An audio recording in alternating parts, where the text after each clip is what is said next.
So the base idea here is that Silver Samurai discards the lowest power card from each player. It's not Black Bolt. Black Bolt's lowest cost from opponent. This is lowest power.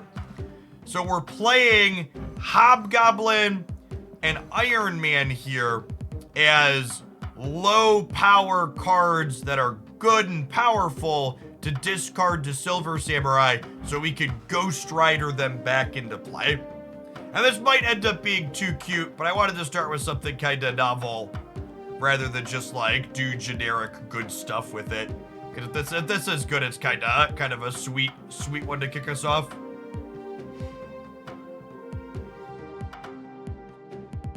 All right, I'm getting out of the deck editor because we're well past the point where Twitch chat is shouting unplayable garbage at me. Wong and Moon Girl, stop it.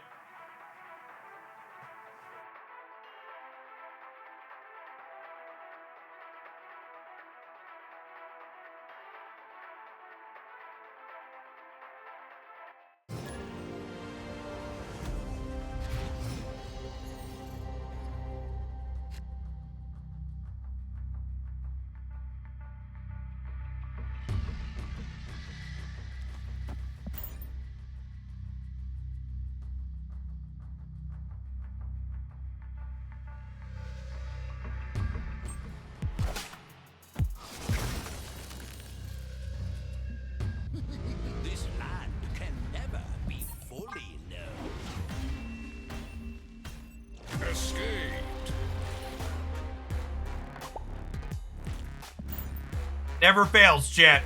Never fails.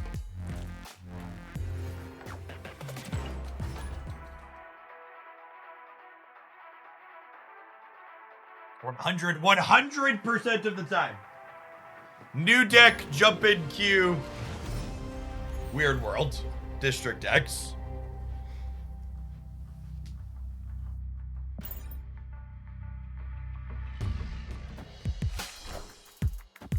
I did finally hit infinite so we can play on the infinite ladder, yeah.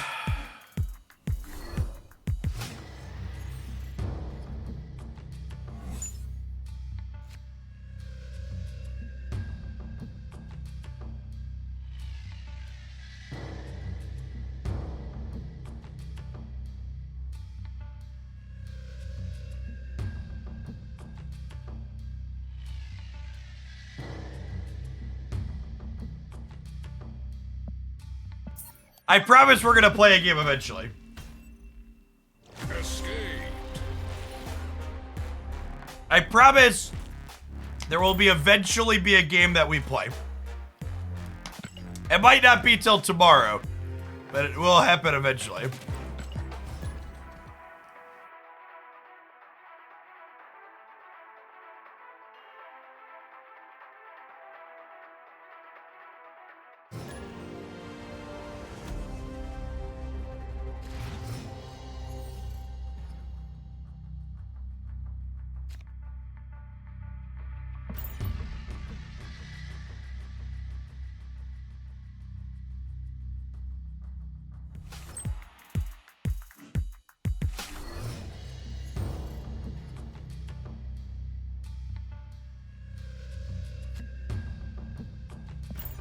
Straight up's annoying, but not the end of the world.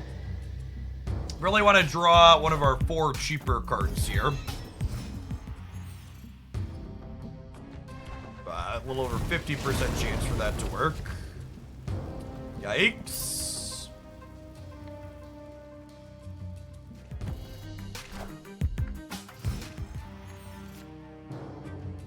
Has anyone seen Fogwell's gym since it debuted? No, no one has.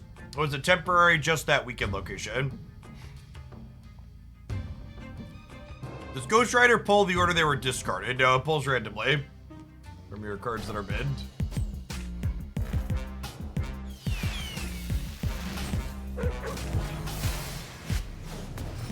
When they crystal you, but your hand has so many cards because you haven't been able to play anything yet.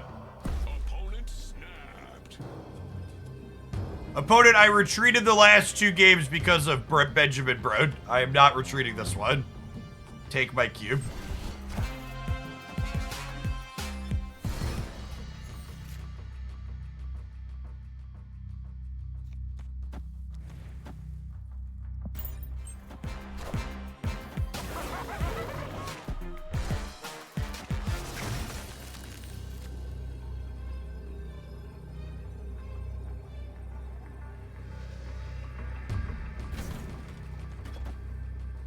only 16. Probably dead to Hela, I assume. I still believe in heroes. Ooh, hopefully they get a destroyer. Oh, their deck was empty. That's funny. Because of the crystal on the 7th turn.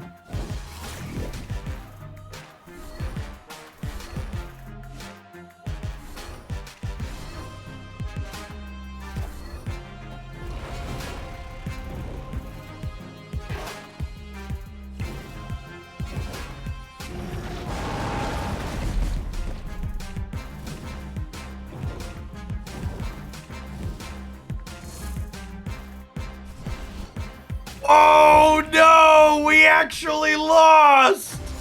Wow, Ripperoni. Rip.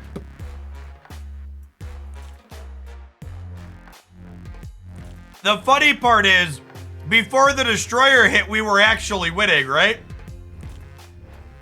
Because Echo went middle. That's fucked up, chat. That gamer is definitely lucky enough to play Hela. If you can't win that game like that, chat, you can't play Hela, okay? That's the bar to get in the door. Those are the types of games you need to be able to win. Breaking news.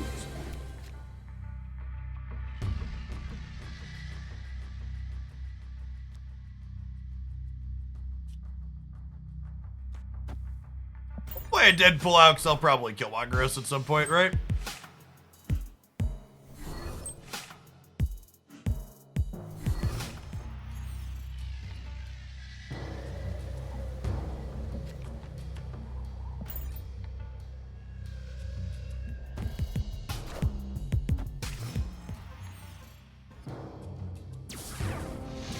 Super rewarded. I might need one more cheap card to play early.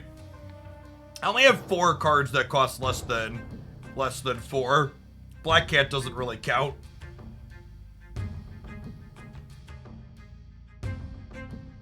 Maybe I'm supposed to give up the Shang and like swap the Zabu and play 2 other cheap cards.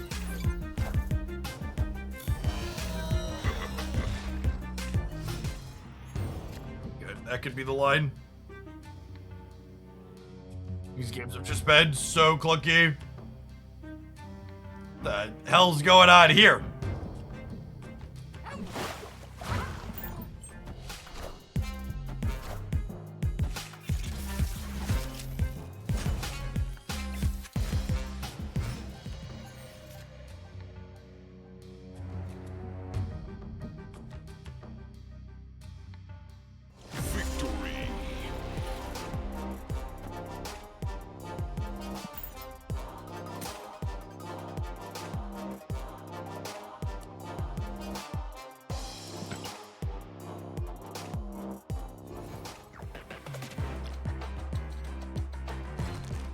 Alright, I'm gonna trip Shag, and then I'm gonna swap Zabu.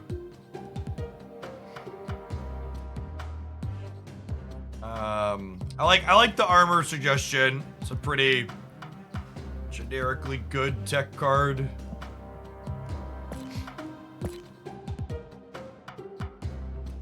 Alright, what are my 1s and 2s?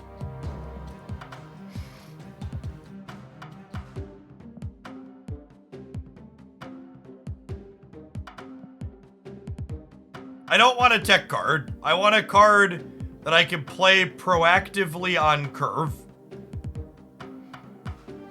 Something that I can just like use 2 energy to play out on turns 1, 2, and 3 and not really feel bad about it. Ooh, Mirage is kind of a fun call out. I like her. I think Spider-Ham's a tough sell into how much She Not has existed lately. Because Mirage like doubly fills curve, right? Because like you play her on 2 and then she like also gives you something to do on 3 a lot of the time. I like that. I think more decks should just like be playing Mirage as a good stuff card. Subscribe with Prime on phone. You can use this link in your mobile browser to subscribe with Prime on phone. Oh no, is my bot choked this morning? If you're on Android, it works in the app. If you're on iOS, you gotta use a link. Damn it, bot, you're costing me money.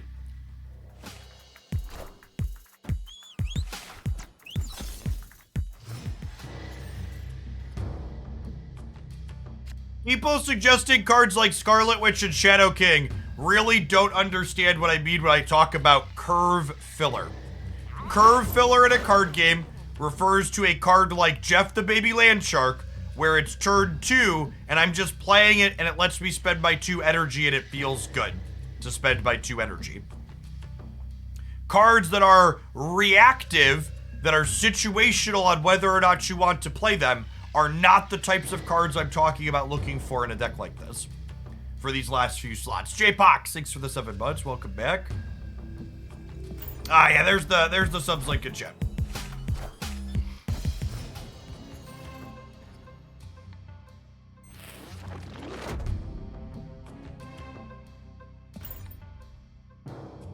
My body is ready for Westview to turn into somewhere where I can't play Samurai.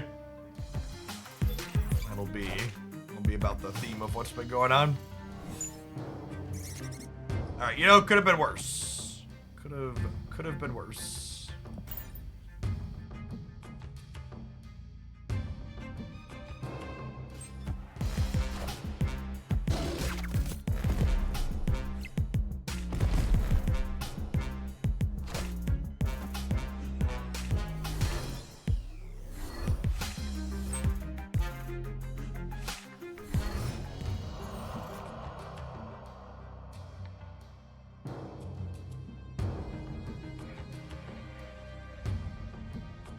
I think it's just this, and then we'll stature Iceman Ghost Rider next turn.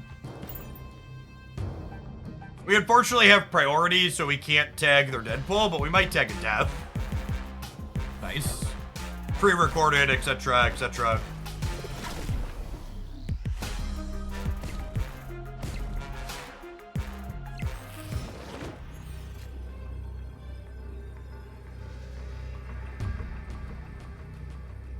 I think they're not going to play for left because we already have 12 there. So I'm going to go hard over here. Rip.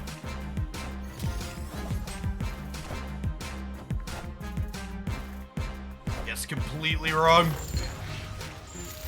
I am Iron Man.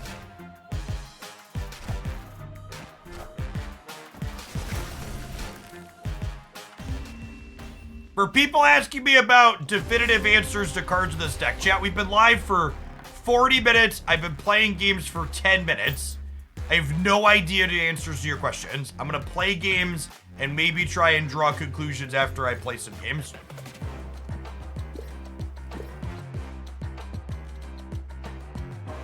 Sometimes you got to actually play some games and muck around a little bit to figure things out. It was literally the first time I put Silver Samurai into play, and it felt fine. And we lost a coin flip to a Deadpool. Can we shout out, by the way, the fact that Destroy deck was playing Armor? LOL. Hey, Jonas said, I'll take a deck submission for a Samurai deck. I'm not going to get to it for a second, though. Yeah, it looks reasonable. Hey, Spark, thanks for taking time to hook up that primer. Appreciate it.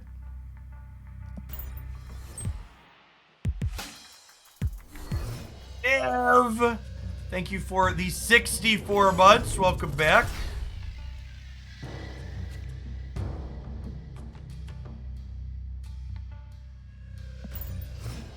This is interesting. Do I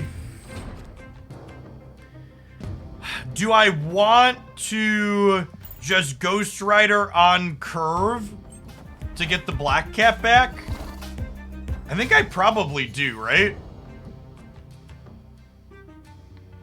I think it's probably just Ghost Rider into Hobgoblin into Iron Man.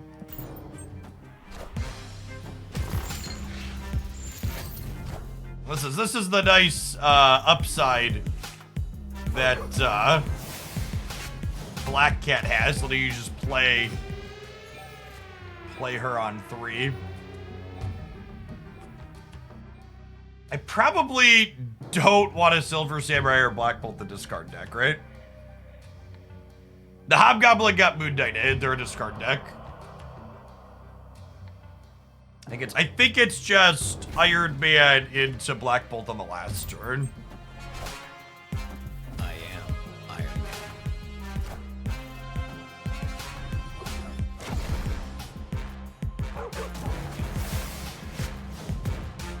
All systems go.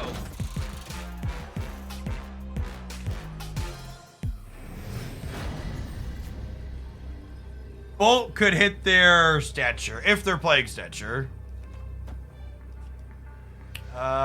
This is like the same as these two, right? I guess playing both of these is better if they reflip their gambit.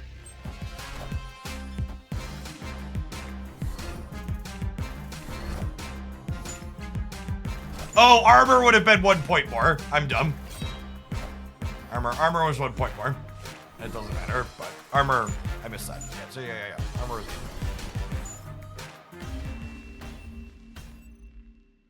2 points more, sure. 1 point more than 7.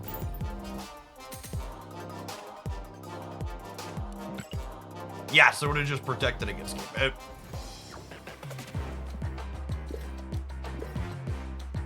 I feel like win a card with 1 location while there's an Nexus in play is cheating, but I'll take it. It's for the mission.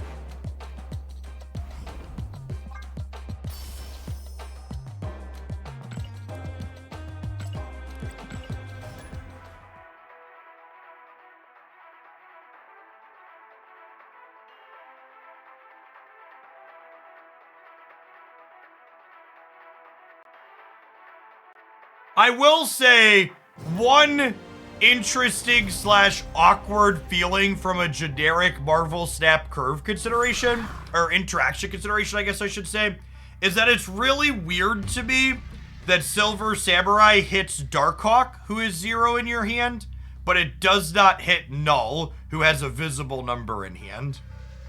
Those cards are templated in exactly the same way, and it feels like that's an inconsistency they really need to clean up. Either Hawk needs a visible number in hand, or Null needs a 0 with it. They said they plan to change Null. Okay, that's good, because it's weird.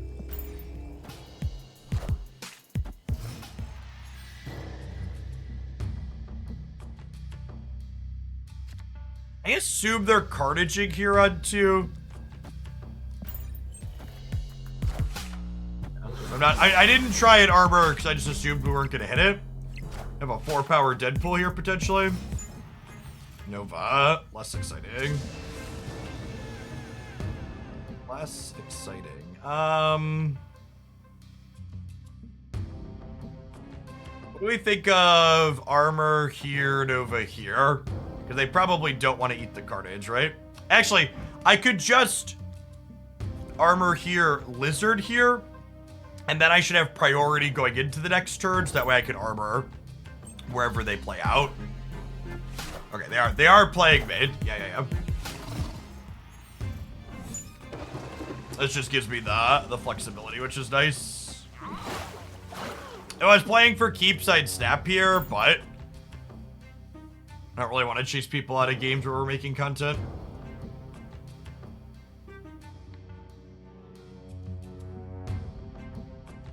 This one's probably done with the armor, though.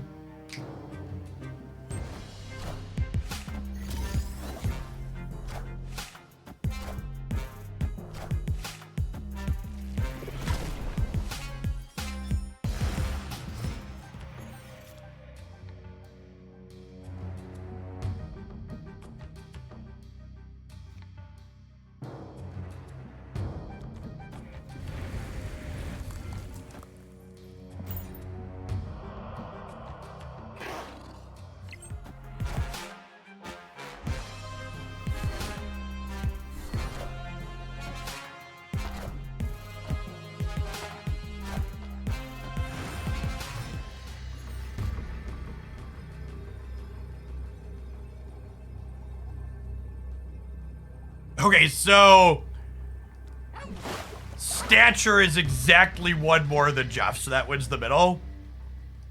And then we just like Ghost Rider here, so we're up here a little bit too.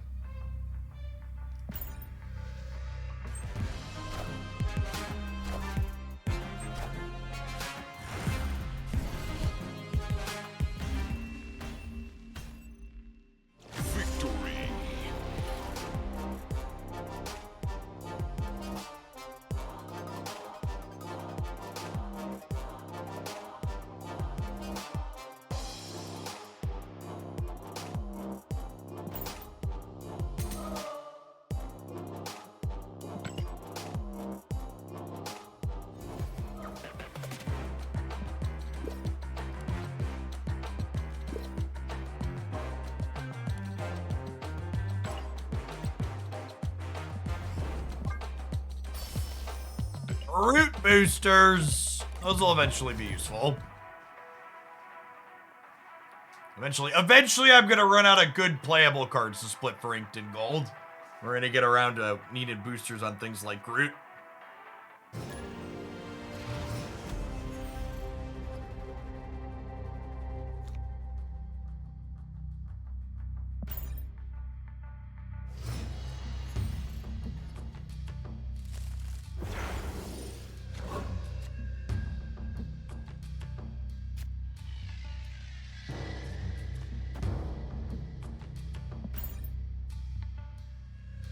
It could be wrong to play for Kiln in this deck. I don't have good ways to get extra points into there. Like, by committing this armor, I'm saying, like, okay, I think 8 might be enough here, which might not be the case.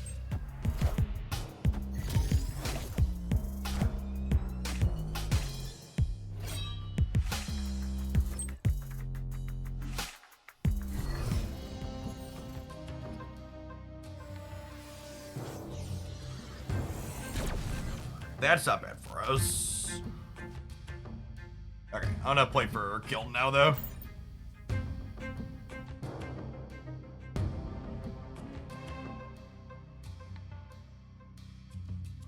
So 3/4 of a year Bruce could do. Good morning, good morning.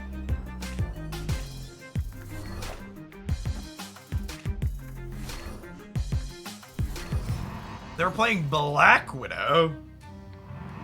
That's interesting. We've lost Kiln, unfortunately.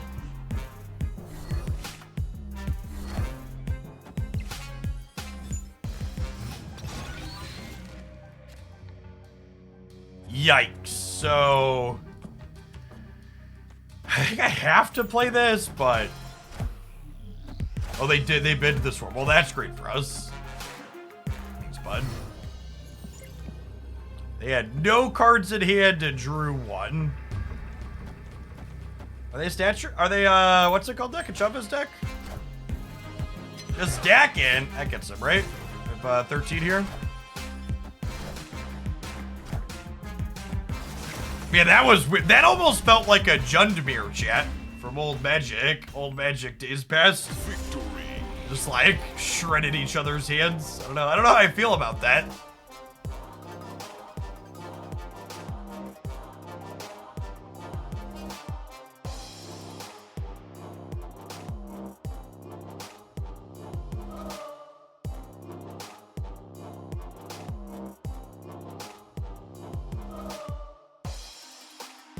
As long as we don't have to deal with Cat Oven. It's like one turn of waiting for a Cat Oven deck longer than the average game of Marvel stat, probably. Is that a fair and accurate statement? Happy Cappy, thanks for the 7 months. Welcome back. It's the first time in a while I've heard Jeff call a deck so viciously unplayable.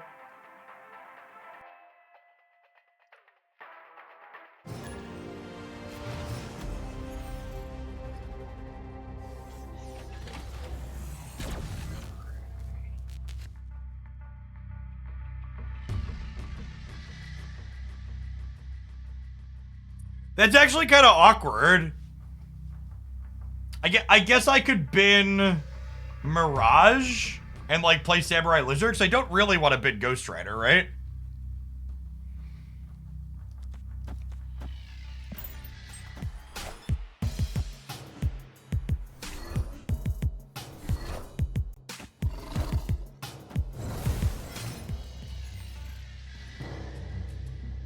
We're probably pretty okay into a Sarah deck, huh?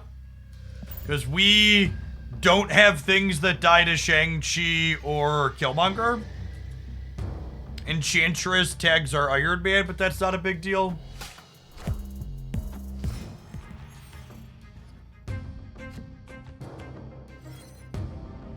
We'll go Ghost Rider mid into Iron Man mid.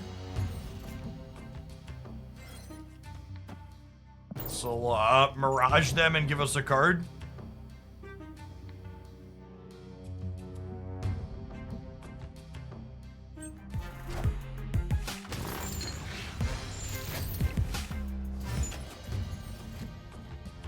Ooh, that's a good one. Huh. So for reference, this will give me a 6 power thing and a bunch of 2 power things. Which is kind of excellent. It's not an 18, it's a 10 power Mysterio. You want a Bolt? No, I think I want an Iron Man. I can just crush them in Stark Tower. With their Angela here, I think I need the Iron Man. And Maid, thank you for the 75 months. One of Hoaglandia's OGs. Welcome, welcome, welcome back. I want an Iron Man because I'm definitely Mysterioing on the last turn.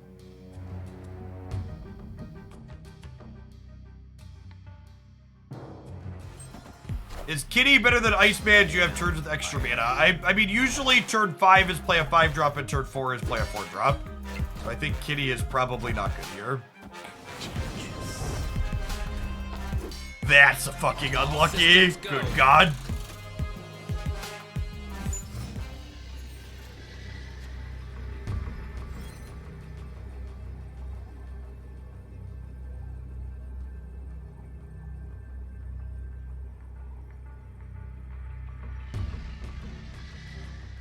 Thatcher's a solid pickup, though.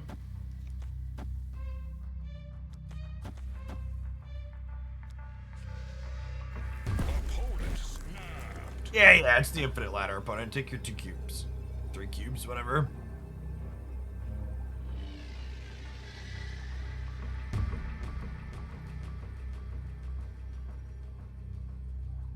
How hard do I think they're going to play for here is the question. It's 11. Their Mysterio could be anywhere. Sweet. They didn't play for the right at all.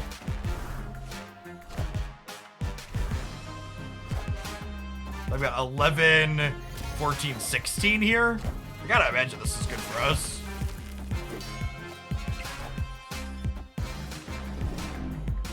Yeah. Tempo Enchantress just didn't even matter. Okay, like I said, I bet this matchup is good for us. Victory.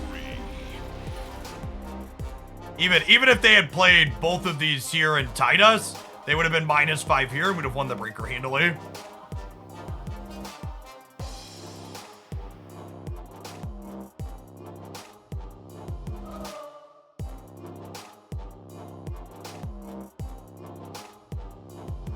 Mirage is a very good Marvel Snap card. As more people incidentally open Mirage, as they open more Spotlight caches, I expect her to see a lot of play. She is very, very good.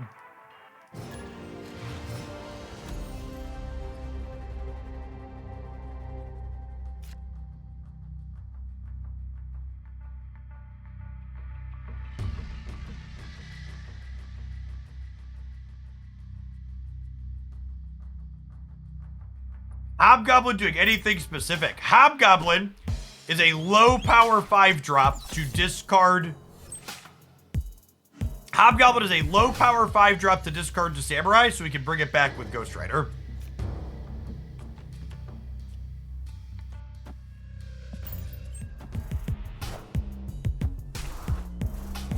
this is a bot, right? Yeah, that's a bot. All right, I'm leaving. No, I don't really feel like sweating super hard in Conquest. And there's like not as many bots on the Infinite ladder as there is pre-Infinite. It's actually the first one we've played against in 45 minutes. But I am just gonna skip bot matches post-Infinite. So I'm not including them in content. They're not interesting games.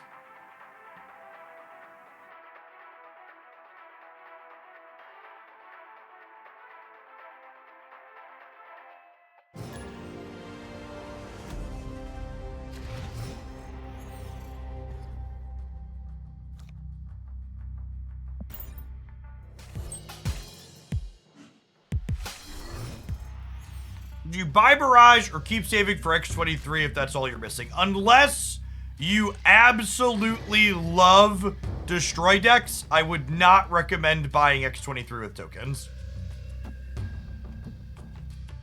Unless you're like, I live to play Destroy and Marvel Snap, I would skip X23.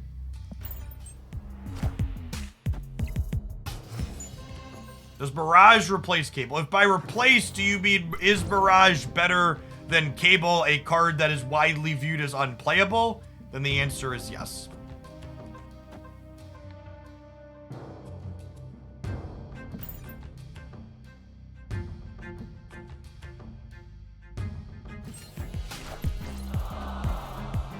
That was not the one we were hoping to hit, but it's what it is.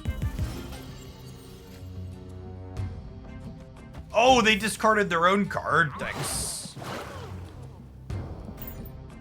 Fill up Asgard here, grab some cards.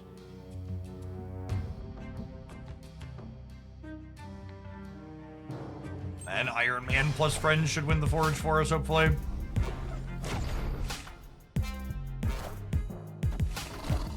Is the Kitty Taskmaster list posted somewhere? Yeah, I do daily highlights on YouTube. You should check them out.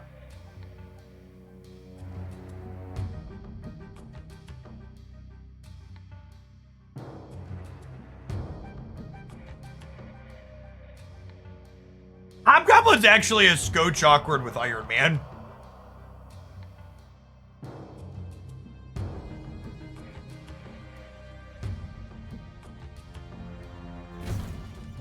I just do this, and then I have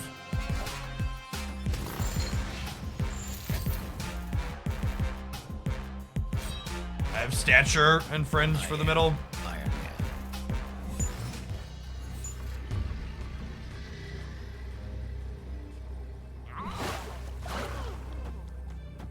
I discarded a Black Cat earlier.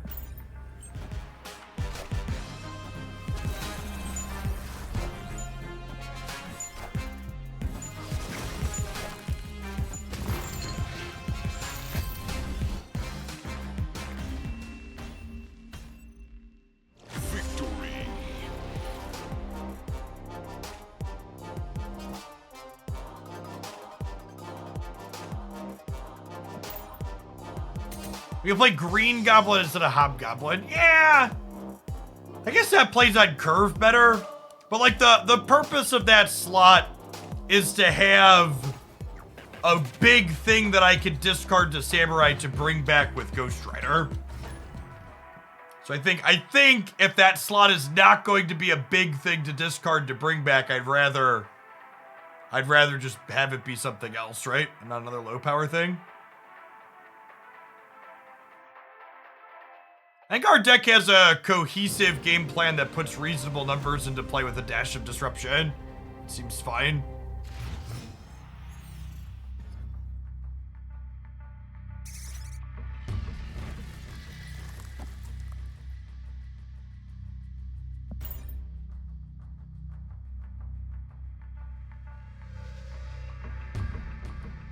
Yeah, Stature Iron Man is a legitimate combination too. There were some Stature decks for a little bit that were already playing Iron Man, because just like Iron Man Stature on the last turn's a lot of stats.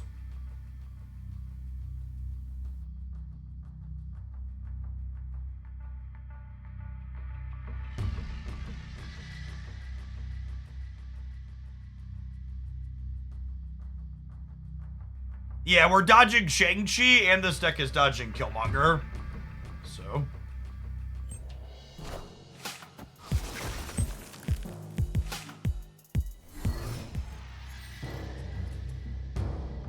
This deck has no way to discard Helicarrier. Victory. Why Armor? Armor's a generically good Marvel Staff card. You shouldn't need to ask the question, why Armor, when you see it in a deck.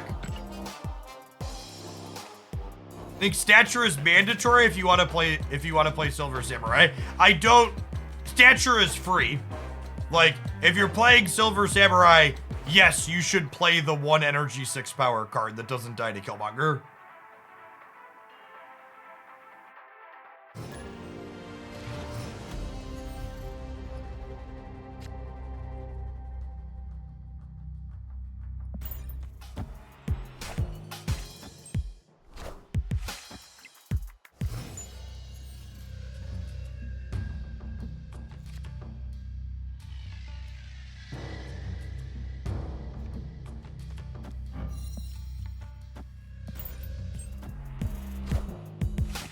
What collection level will you have all Series 3 cards? It depends on a few factors, but on average, it's somewhere in the collection level 4,000 range.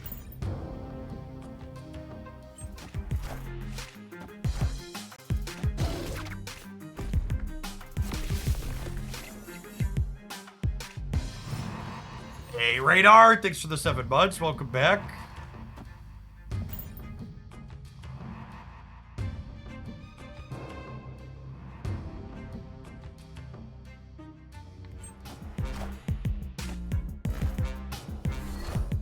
I'm sorry, what? Giganto? Is this a bot? This one might be a bot.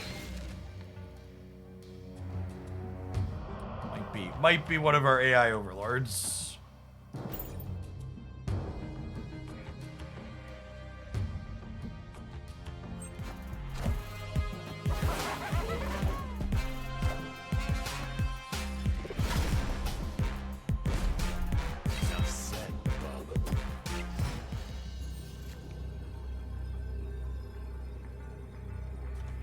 So we go Samurai into Ghost Rider, getting Iron Man here.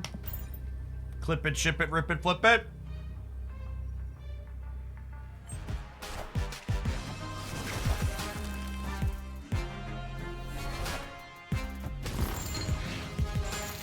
I am Iron Man. I am Iron Man.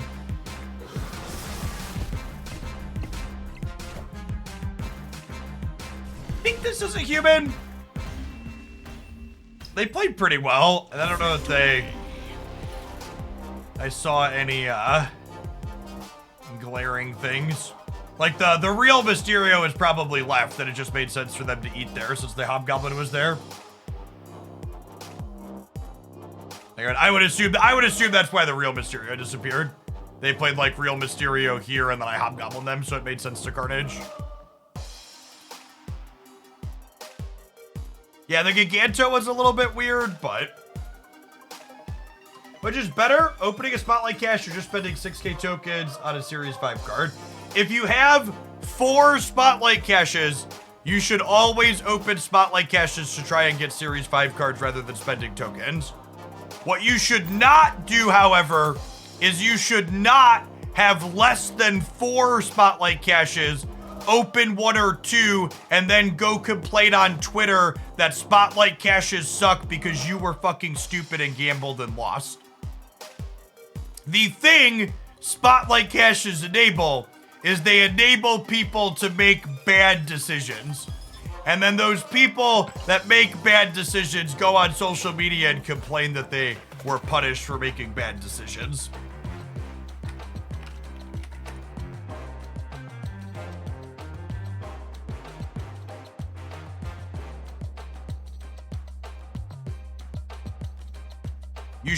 You should treat Spotlight Caches like the appropriate way to think about Spotlight Caches is think about every Spotlight Cache as if it was 1,500 collector tokens.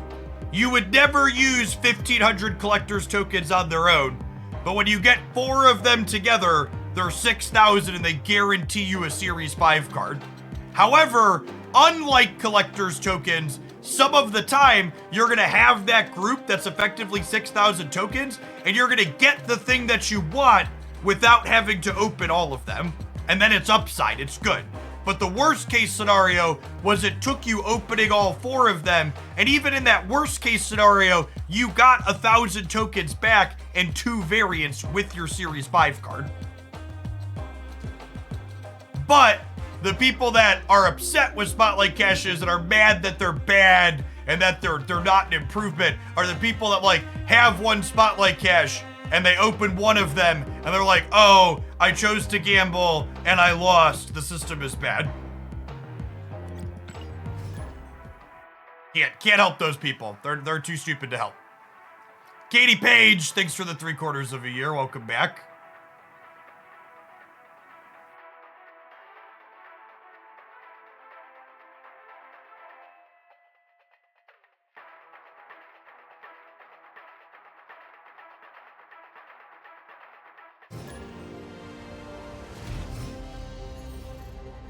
I think the comments and critiques of the Spotlight system that are especially my favorites are the ones that are coming from like people who play Hearthstone or Magic Arena. Like I saw someone who literally had Hearthstone in their Twitter handle complaining that Spotlight caches were bad because they gambled and lost and that the gambling aspect is bad. It's like, bro, you literally have a booster pack card game in your handle. You've been living and dying by booster packs here, very clearly.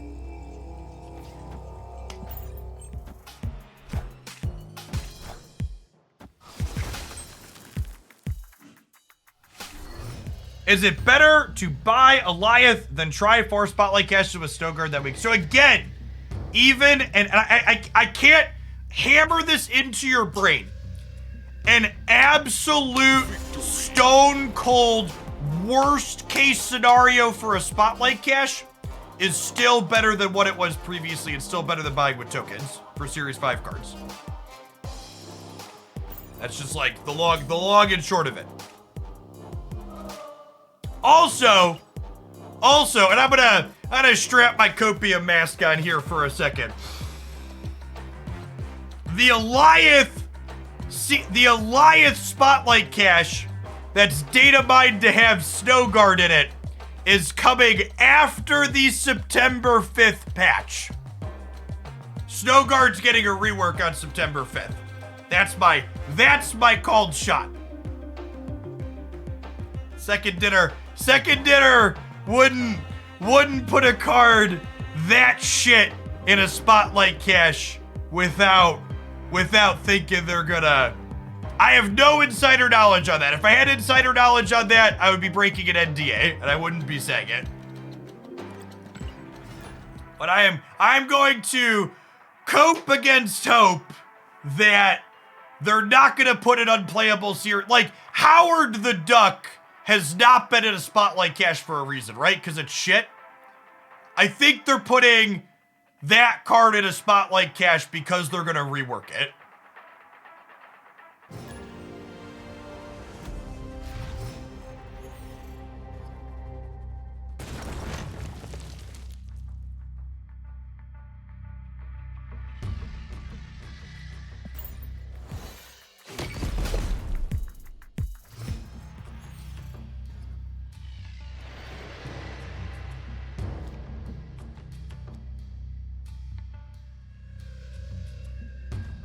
Eliath has a good chance to be an amazing card. I had someone get super mad in my video description yesterday, and they said, I turned off this video and I can't take any of your opinions seriously anymore in the future because you don't think Eliath is going to be the best card in September. And I feel like I'm taking goddamn crazy pills because people keep telling me the 6-drop that loses to Cosmo and Armor is going to be the best card in September. And I don't know what game of Marvel Snap these people have been playing that's so different from me. But it's just like weird. I think the best card will be Mobius. I think if Mobius interacts with Wave the way I expect Mobius to interact with Wave, I think Mobius is going to be a Jeff the Baby Landshark level playable card. It's going to be everywhere. A 2/3 that incidentally hoses Zabu, Sarah, Death, She-Hulk, Mr. Negative, Wave, like, that card's doing. I'm shocked that Mobius is a 2/3 and not a 2/2. If Mobius beats Wave, it's gonna be just hyper playable in everything. You don't like K-Guns? Fun fact. I had a bunch of really salty, and I say this with no malice to Alex. Alex has been awesome, and he's someone that I actually subbed to his channel this month. But some of his salty viewers who watch my stuff too, incidentally, were mad that I ranked Kang low after Alex played a Kang deck in Twitch Rivals. And they're like, you got crushed by Alex's Kang deck. It's like, well, Alex and I actually split our semifinals games 1-1. And I lost the last 4 cubes in the second one on one small misplay. And Alex's team only won the round because Jim lost. But yeah, tell me more about how I got crushed by Kang.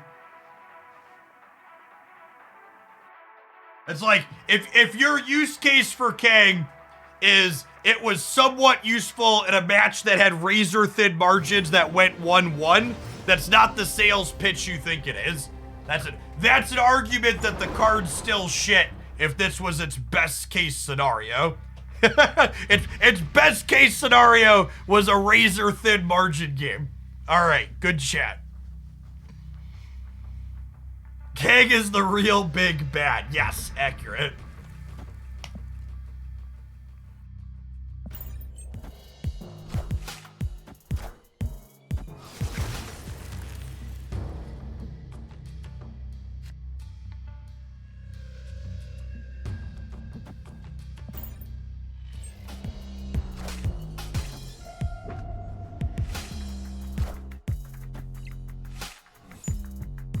I am Iron Man.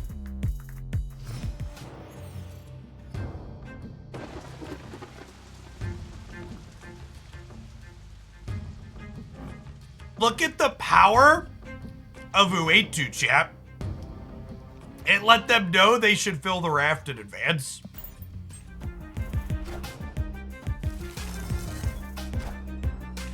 Opponent is on some sweet memes.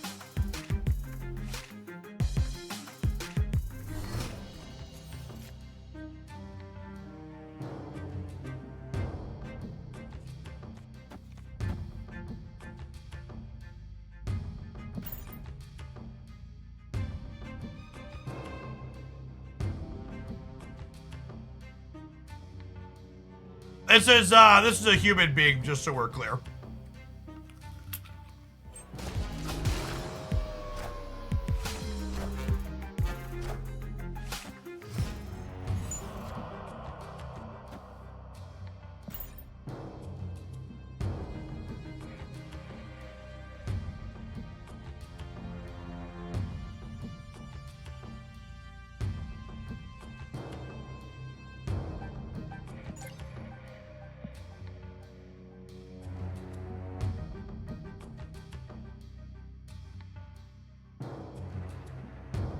Oh, this is probably a low collection level player.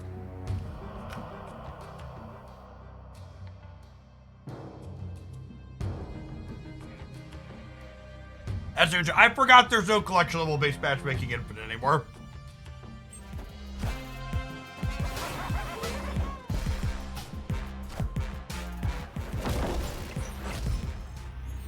That's 100% what this is.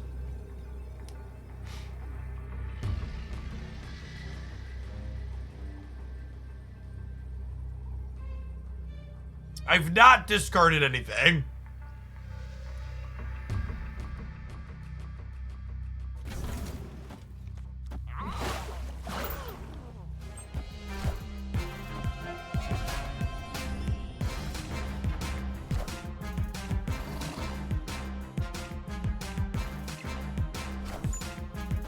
We could die here if their raft card is good and they have another 6-drop. Yep.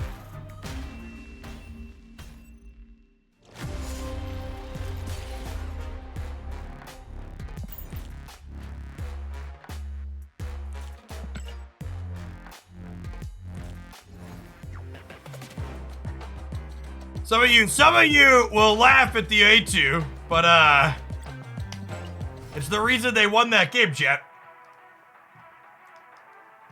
It is the reason we couldn't compete with them in the raft. Please nerf.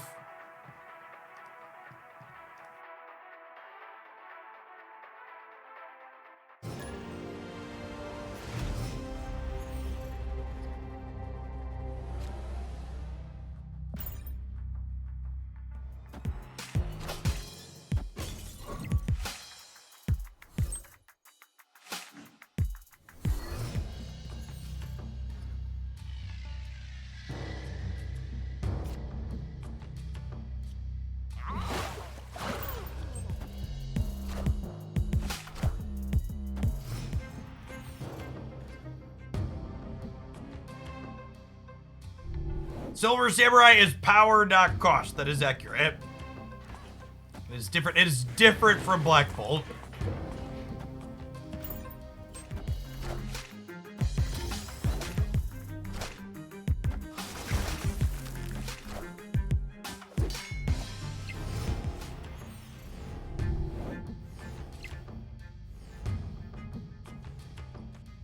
Well,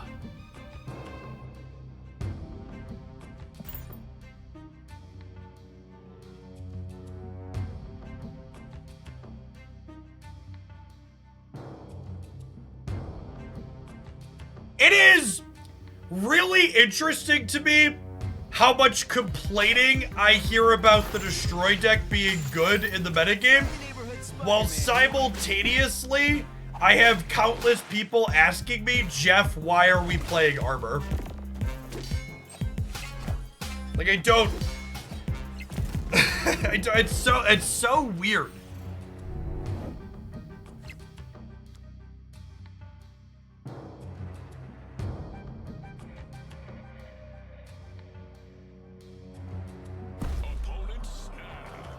The proving, it's the infinite. I almost said it's the proving god, but it's infinite, so it also doesn't matter.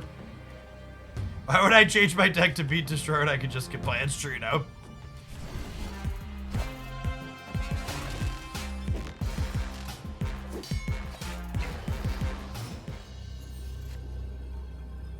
Yeah, Dream Dimension means we're dead here, unfortunately. Can only get to 20 here, which I assume means we lose the breaker.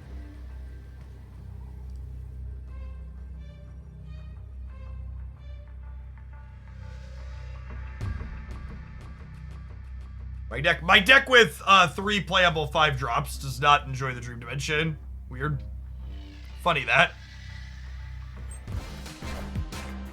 I am Iron Man.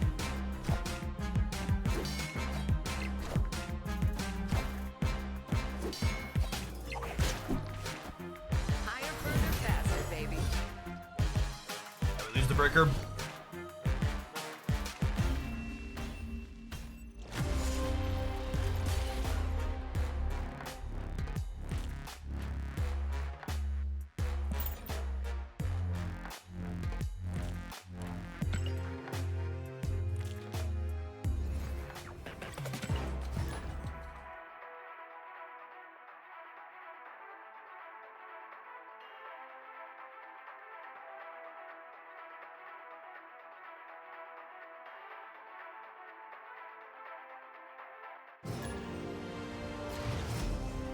Oh, by the way, chat, I tweeted this earlier, but holy crap, this is early data on Infinite Conquest. Most played deck, 71% win rate, with the most popular variation pushing 76%.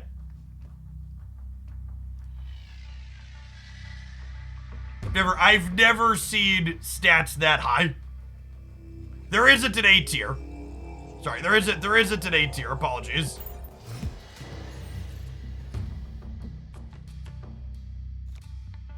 I was already assuming something was gonna get hit in the OTA. I mean, for what it's worth, the OTA changes are already locked. So whatever changes they were gonna be making on Thursday won't be based on the data from that. But I would assume they had data before that to say that they needed to change that deck. OTAs happen on Thursdays. So OTA on the 31st, patch on the 5th. So patch 1 week from today, OTA 2 days from today.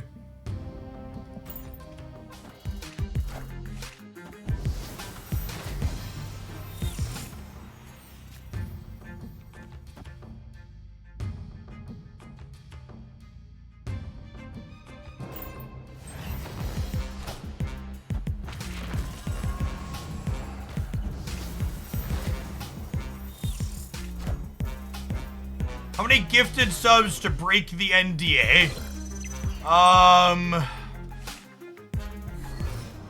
20,000. I think Second Dinner would understand.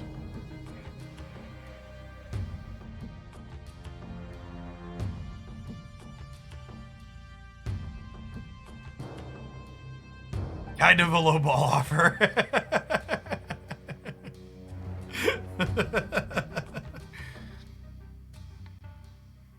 If you have to ask, you can't afford it. That's true. That's the real truth. I'm gonna Ghost Rider here, and it's gonna put a Hobgoblin into their Wong Path, and it's gonna be great. I am Iron Man.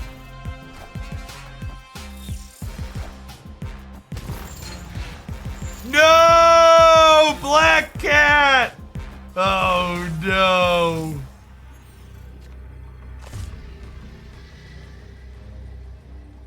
Rip. Alright, we'll let them do their thing. It's the Infinite Ladder. They're leaving! Victory. All dressed up with nowhere to go.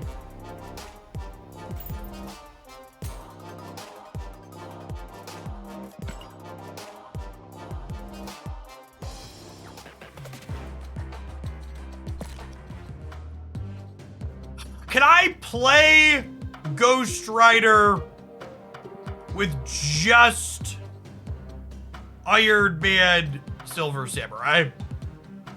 Or do I need another enabler?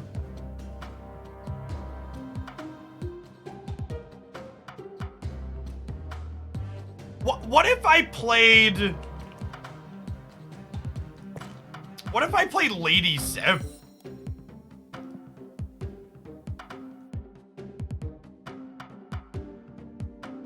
Right, what if I tried Lady Sif? Let's just search death discard.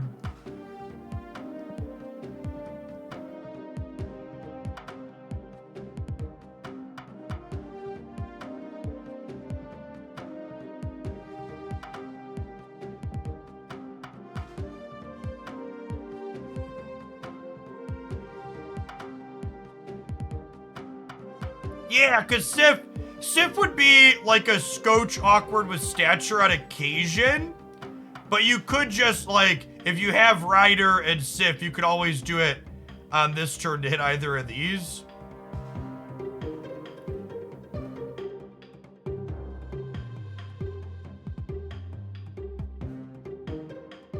Playing Leader. I don't think Leader is very good, Jet.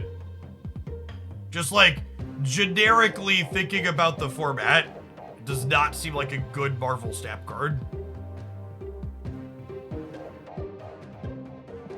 Like I look at the list of good decks, like what deck do I want a Leader?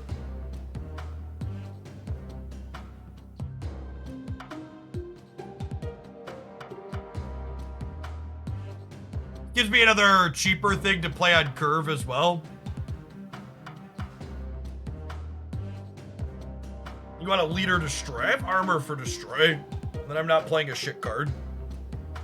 It's a shame Moon Knight sucks. This is a gas variant, yes. It's a quality piece of art. Oh.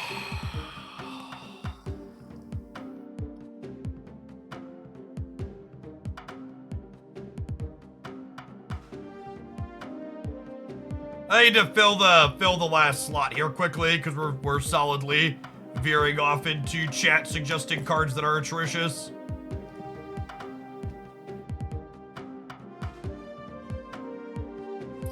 Five or six drops I might want to play.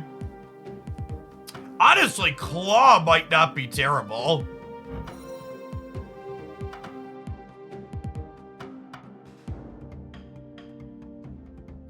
Claw could be solid. He'll bin to Samurai in some situations. Although I guess Samurai never bins Claw over Ghost Rider. Is the thing. I kind of want a 5-drop though, so that way maybe I just don't need another one. I just play another low curve filler.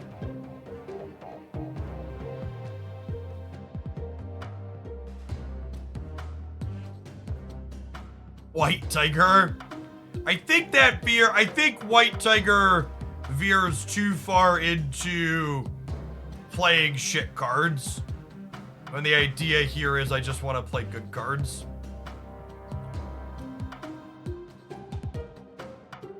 Oh, it's probably just this. It's not good with Samurai for Ghost Rider, but that's probably fine. It's just like, I want 5-drops I can play with Stature on the last turn. Could also play another two, I suppose, like a 2 or a 3.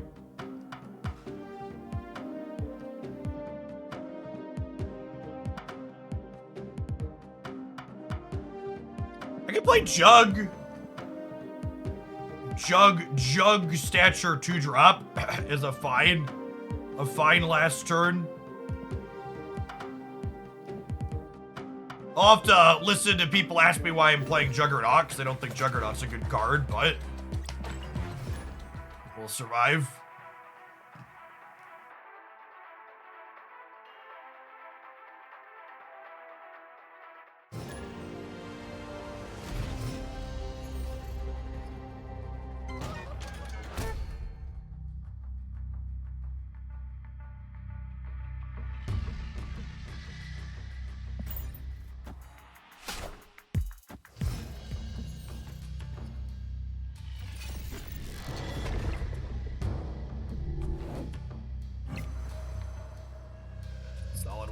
Please play Angela this turn so I can steal your kitty.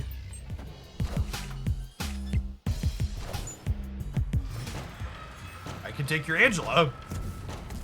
Deal.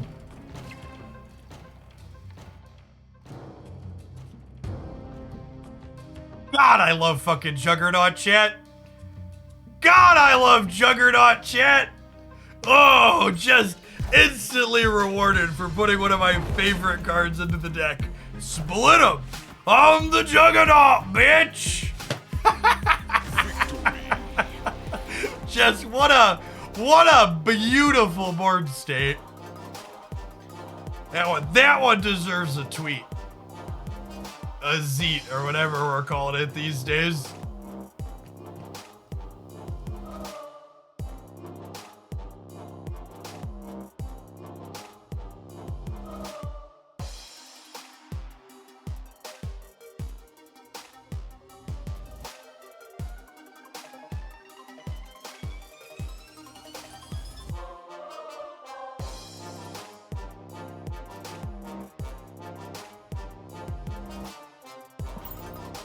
I never disabled my Twitter because if you turn off your Twitter, Elon Musk gives the handle to a troll who will then abuse your handle. They don't archive previous handles like other platforms do. So you can't just get rid of it, and if you don't periodically post on it, they will delete your account. So basically obligated to post somewhat periodically.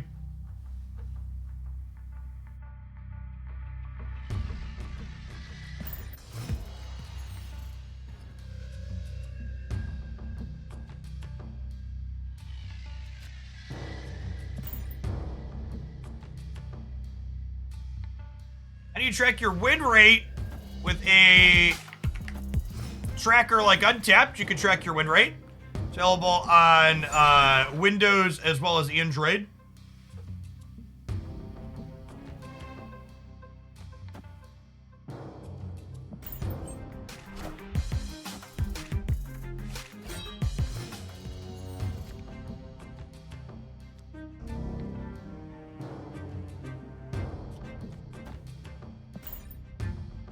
Turn 4 Black Bolt, not bad.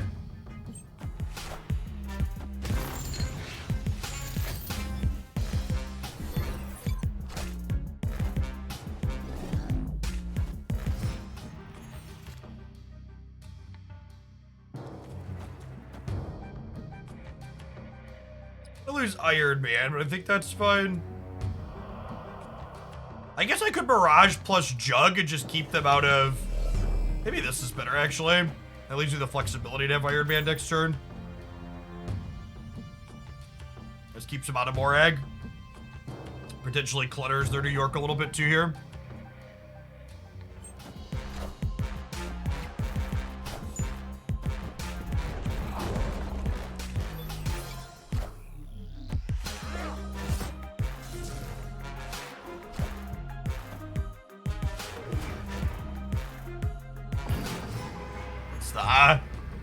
It's the good stuff right there. Oh my gosh, so we drew Jeff. Can't play your first card here. The hell I can't. Another excellent game for Juggernaut, right? Just looking real solid.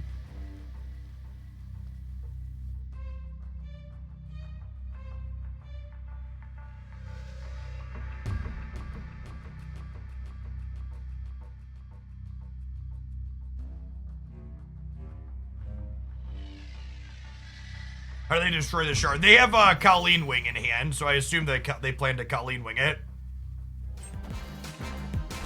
Blue Marvel could win it for them, sure.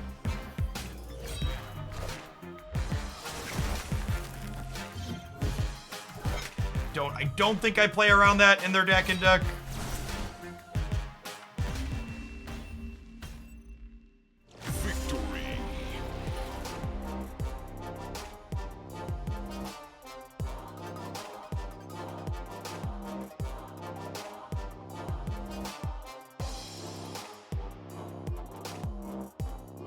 I saw your post about the Genshin card game. Can you explain why it's so good? The Genshin card game's a more traditional card game. The games are a little bit longer, but the actual gameplay in it is, it's fairly unique. I think they just have a neat blend of resource system and game mechanics. They did a really good top-down design where they like translated like Genshin's real-time combat into like card game form where you like build a team with your deck.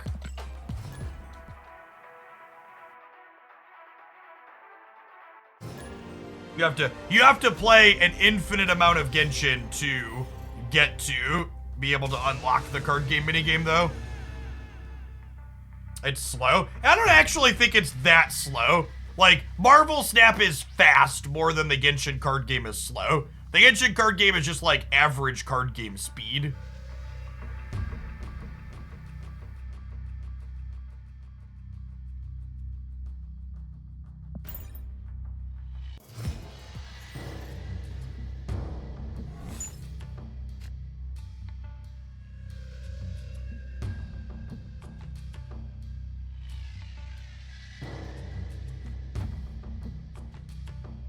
It's gonna be a Sif and Ghost Rider again, huh?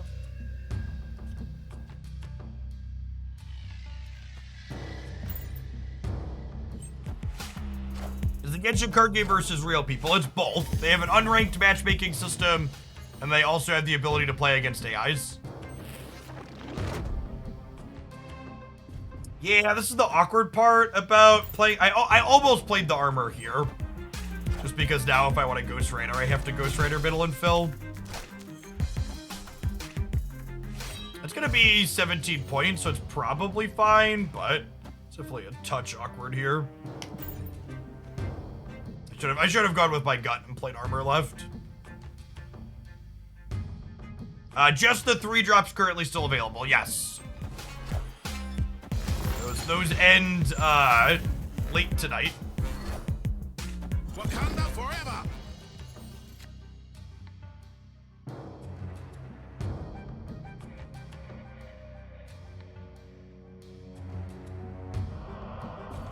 I don't think I want them to know Iron Man's coming.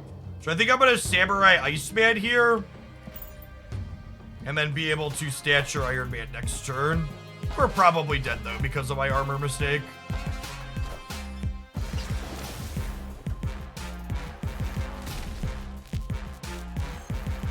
Wakanda forever. Our best hope is that like 12's enough on the right, but with the Jeff move, I assume it's not.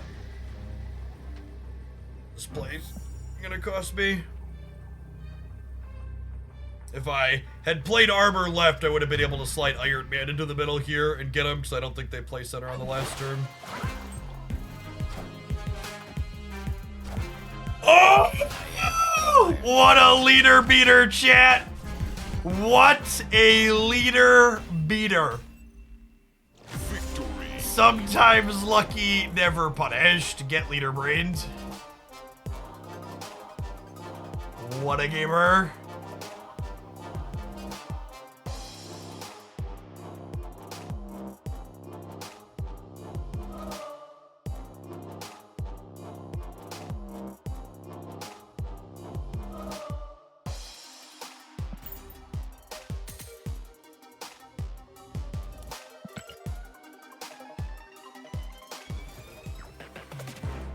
Jeff Lizard stature more. Jeff Lizard stature. Ooh, that's a good shout. It was.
Okay, could be worse.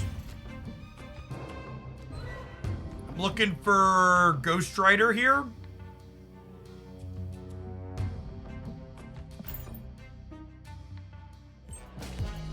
Friendly neighborhood Spider-Man here. Won that coin flip, unfortunately.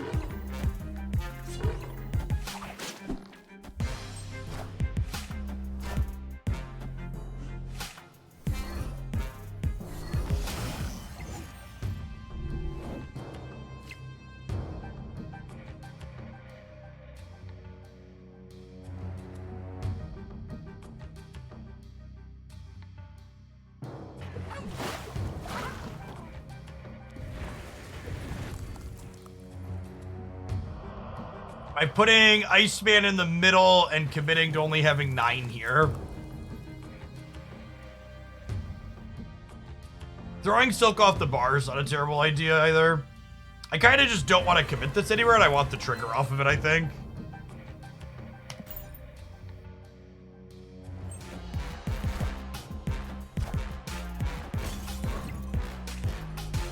Ooh, are we gonna get their kitty now?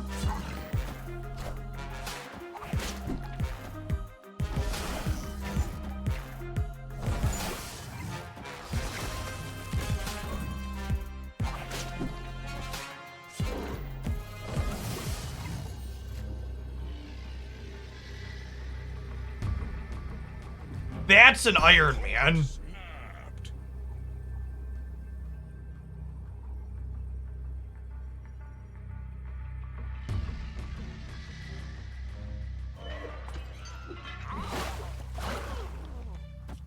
Was this from the game?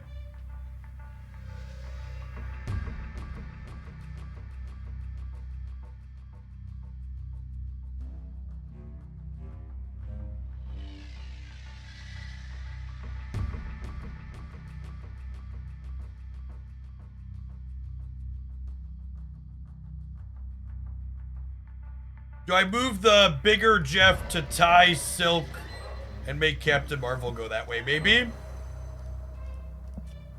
I kind of need to be winning here, though, right? Oh.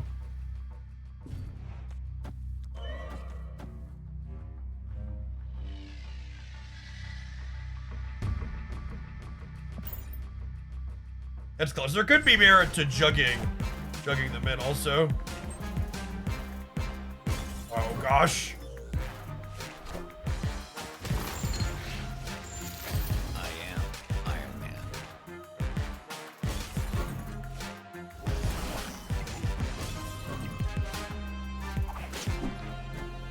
Rip. Higher, further, faster, baby. 0% chance Legion still has the same stat line on Thursday. 0% chance. And what doesn't even impact games like this. His floor just needs to be much lower. It's a lot like it was not 50-50 on the Silk. Because if the Silk lands here, oh, would we have won? We would have tied. If Silk went here, they'd be 9-14. We'd be up 5. Wow, it was actually a coin flip on the Silk, wasn't it? We'd have been, they were up 4, we were up 5 if Silk lands here. Yeah, if Silk lands middle.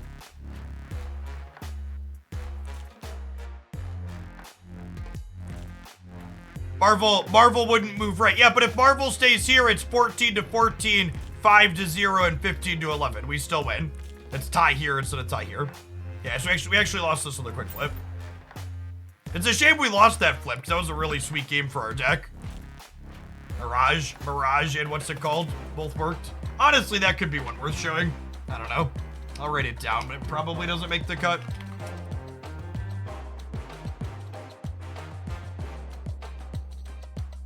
Game where we lost a coin flip.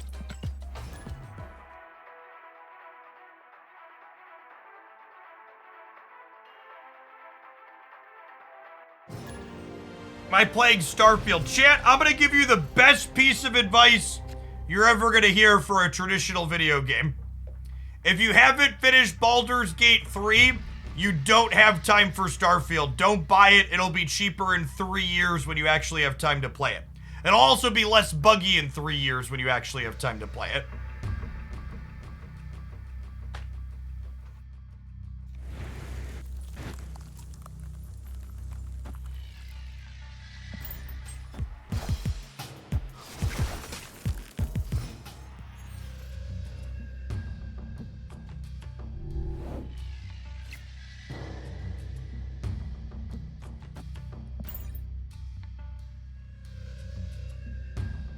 Are you insinuating that Bethesda would release a buggy product? No, I am telling you verbatim, nothing insinuated it's gonna be riddled with bugs on release. I don't want there to be any ambiguity here, chat. I am telling you it's going to be buggy. I am not insinuating shit.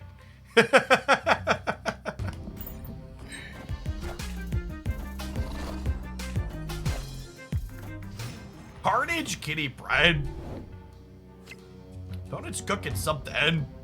Okay, we've got Samurai into Ghost Ride the Iron Man.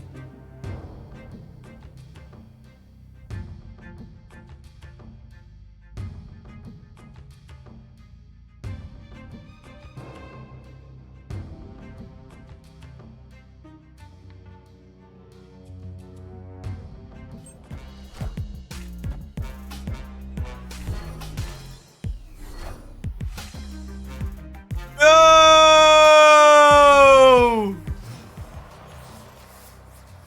that's heckin' rude.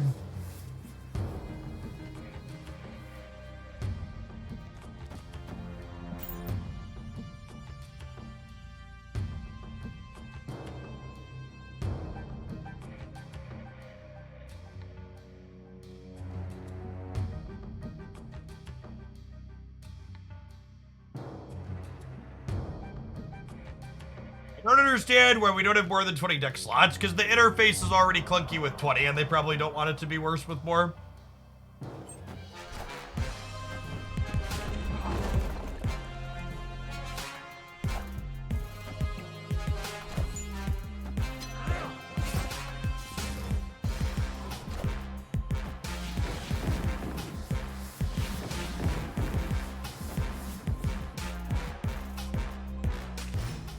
I think we're dead with the way the Hellfire Club split here. Oh, it's actually not terrible. Chip it. Chip it.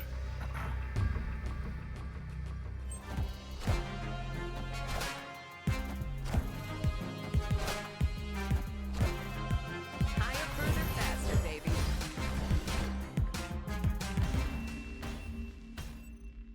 But it's like an interesting combination of cards. Zabu as well. I definitely like the carnage. You need more than just Silver Samurai to enable Dakin. Samurai plus Killmonger might be enough, though. They played all those right. I mean, to be fair, they couldn't play either of them in either of these other spots. It was Hellfire Club and Crimson Cosmos. Engineer, 1 month till the Covenant 69. Hopefully my sub buys somewhat a Pokemon back. Thank you for the 68 months. Welcome back.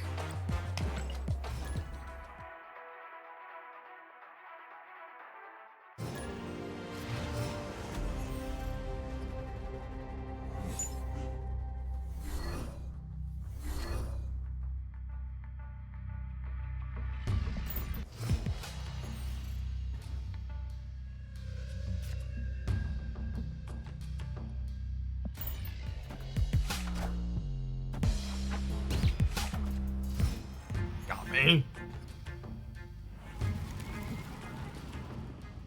Live from the Daily Bugle.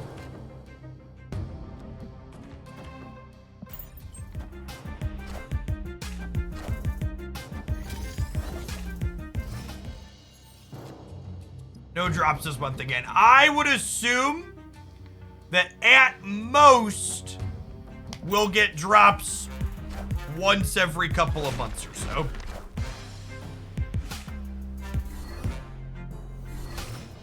Not going to be an every week thing. You do them, if you do them constantly, you run out of incentive, basically.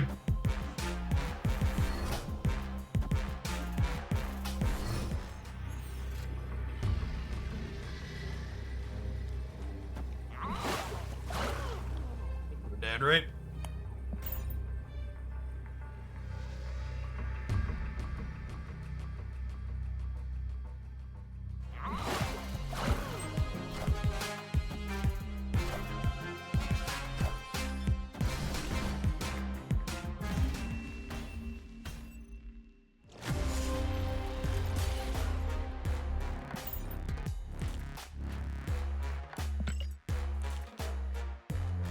Chat, save your hot takes on new Marvel Snap cards that have been released for less than 12 hours for the Marvel Snap subreddit. Will you or collect copious applause as opposed to spewing them in my chat? I get that it's not exciting to be like, hey, we should take a second and figure this out. It might be good, it might be bad, but that's definitely where we're at for the first few days.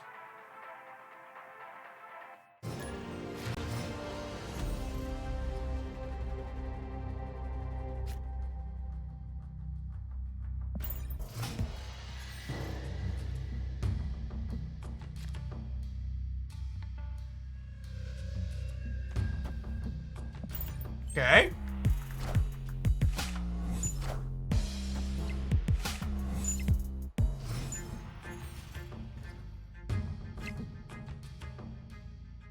I don't know how to feel about this, chat.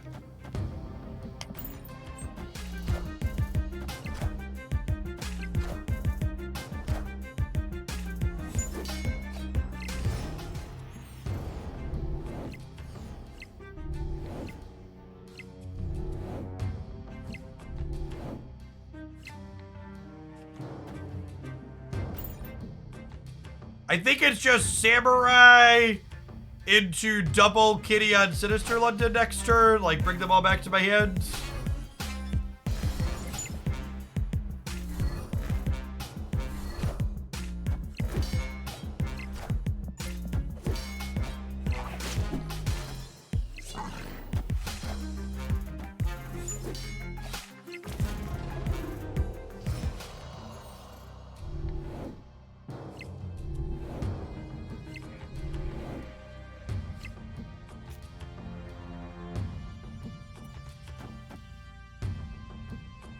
Yeah, and then we have a bunch of kitties like a Jeff next turn, and a bunch of kitties and a lizard.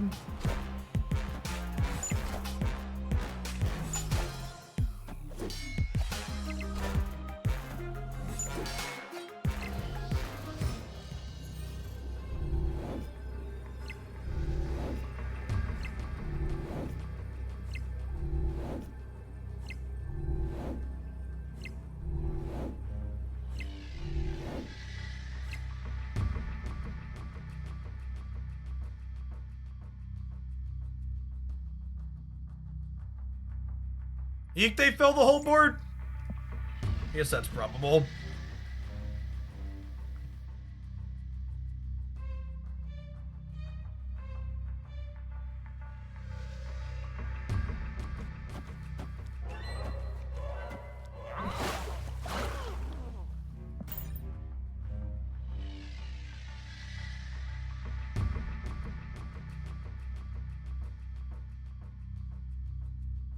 It's a big wedding, a lot of brides.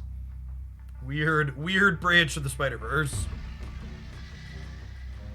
I think their kitties are big enough that we lose the center and probably the game, although they might play some at Monster Metropolis to trigger that one, I suppose.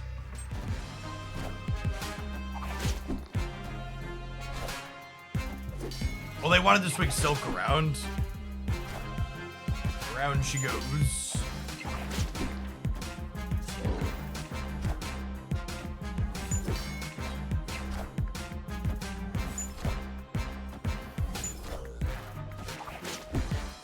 No! Mirror did either way, right?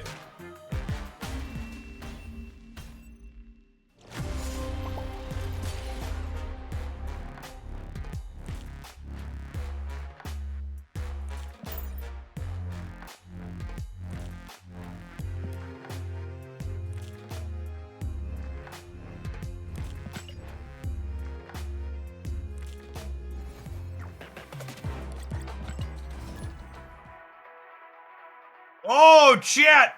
As more data gets collected in Infinity Conquest, the Little Mover deck's win rate is going down. It only has a 73% win rate now. That's good. Down from 76. Might be fine.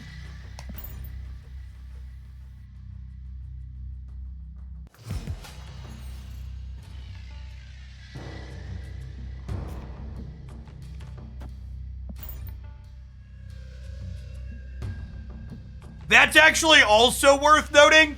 That 73% win rate doesn't account for mirror matches, which pull the win rate back down towards 50%. That's true. Yeah, I didn't even think about that one. No, it includes that data. 100% includes mirrors.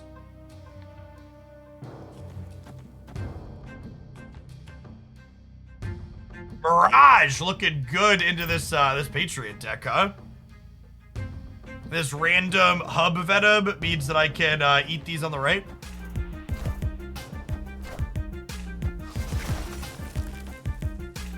Dino Con, thank you for the third of the year. Welcome back. And GG Monkey Money, thanks for the half a year. Good morning, good morning.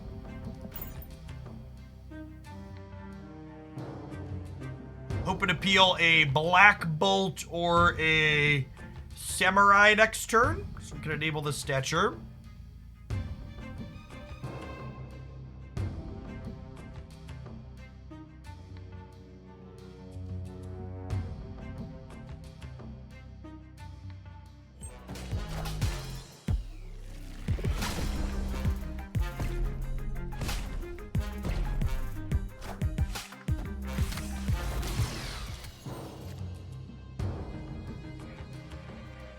go.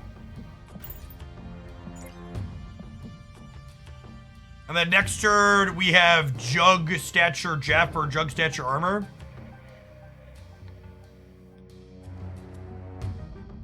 The Lad Cop, it's a good question. Wasp. They'll get the Patriot bonus. This set's highlighting why people should be playing more Jug and Mirage. I agree with that.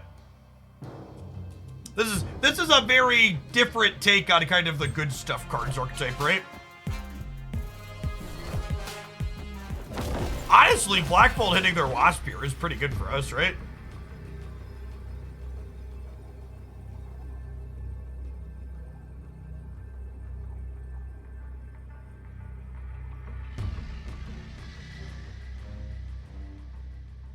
Can I beat Ultron? I don't think we can. They're leaving. Victory.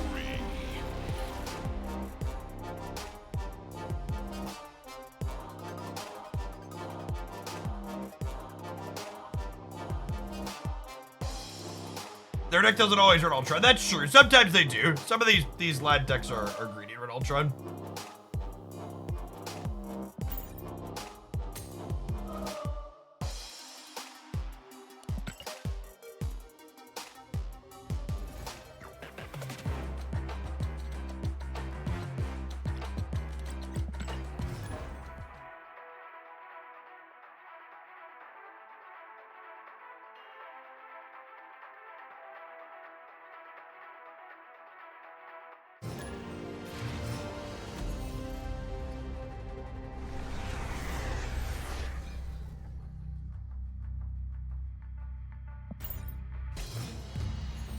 Your most anticipated deck season. Loki looks real sweet.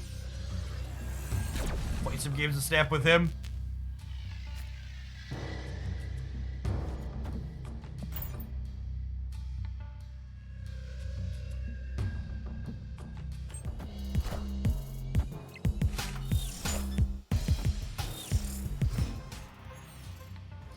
That's such a good hit, chat. Again, for reference, how this works is the one will be 6 and the others will be 2 at the end of the game, which is awesome.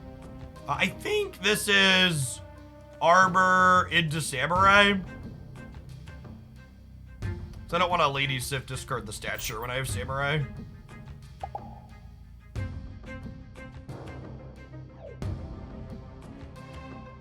Bishop with Mysterio being the cheapest card in their hand. I assume this is Sarah control.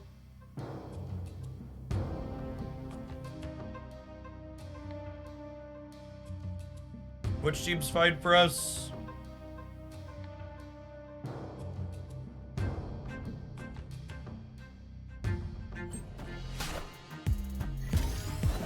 I don't think they're bounced, because if they were bounced, Mirage would have likely hit a 1-drop. So I think some variation of Sarah is most likely, because this hit because of what Mirage hit. Who would appeal a Ghost Rider here? Oh, they're a Patriot Brew. Okay. Yeah, it makes sense. Bishop feels like a weird inclusion in that deck, but teach their own.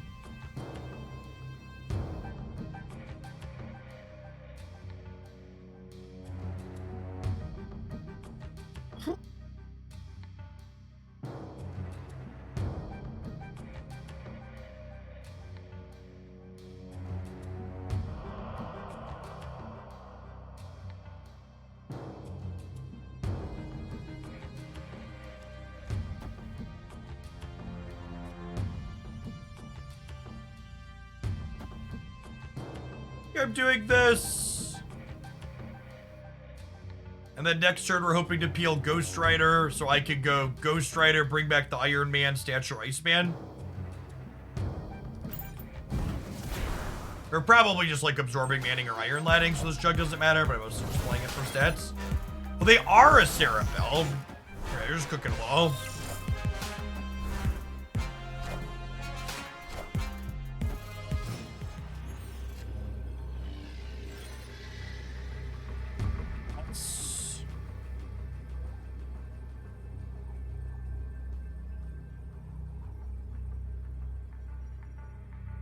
Oh, they're just like Sarah Patriot Surfer, sure. But the other build of that deck's a Surfer deck too, right?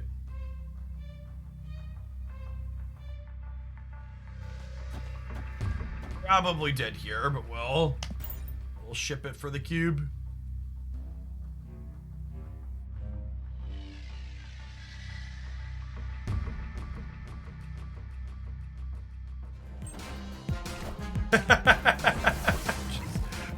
Oh, they have Mysterio. Yeah, that makes sense. We do they have Mysterio.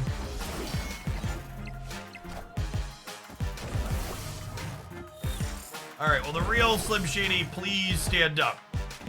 If the real Slim Shady is right, we win. Could go either way. Ha ha! Victory!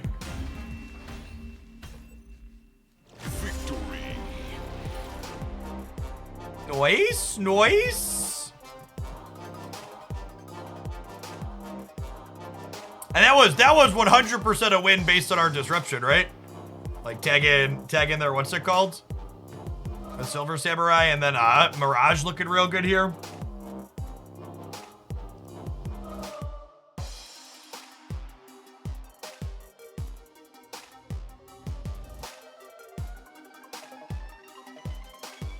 Hey, Lucy in the Sky. It's impossible for me to hear Beatles song titles without thinking of the Beat Bugs. My older kids went through a big Beat Bugs phase.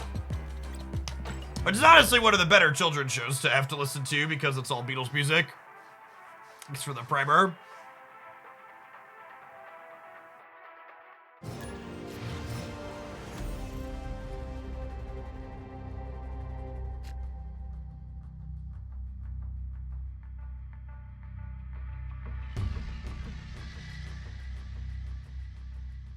Does Forge and Mysterio work like Brood, or are you stupid? You're not stupid, you're just wrong. Nah, if you Forge and then Mysterio, the leftmost Mysterio gets +3 and that's it. Mysterio's got a whole bunch of unique interaction subsets just because of the way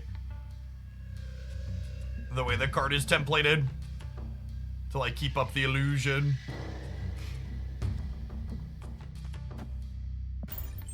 All right, I win this lady Sif coin flip all day, right? All day, chat, never misses, not even once. I don't get much Twitch, but thanks for all the YouTube content. Well, thanks for dropping by and dropping off that Prime when you did. Anytime you have a minute to drop that off, it puts Tree Fitty in my pocket from Jeffrey Bezos, and I appreciate it.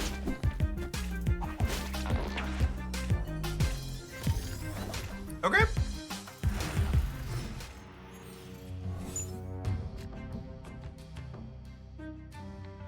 Well, with Iron Man, I was just gonna fill here and get the Morale bonus longer, but with that, we'll just drop this here and then we'll put Iron Man here. Ghost Rider with Lady Sif being a second way to enable stature on 4 is kinda sweet. Taking their what's it called away is also great for us. Their Juggernaut. Hey, thanks for the primer, T-Joe.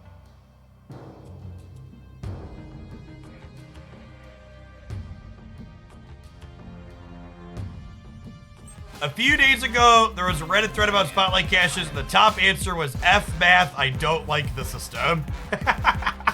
If there has ever been a comment with updudes that so perfectly encapsulated Reddit, that's definitely it. Screw the math, I don't like this. Hey, at least, you know what? At least that person is being honest with themselves, right?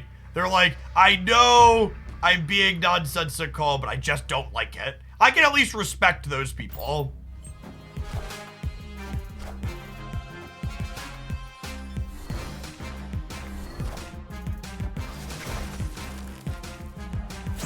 Oh, no! Wow, what a fucking gamer. Rip. Lost the coin flip here. tag armor or we crush them. We've lost every 50-50 with this deck this morning, which is unfortunate. I think this is probably gonna be our highlight for tomorrow. I like what we're doing. This iteration has felt smoother than the first one we did with Hobgoblin. That's fine. We'll play it for a little bit. And we'll get it.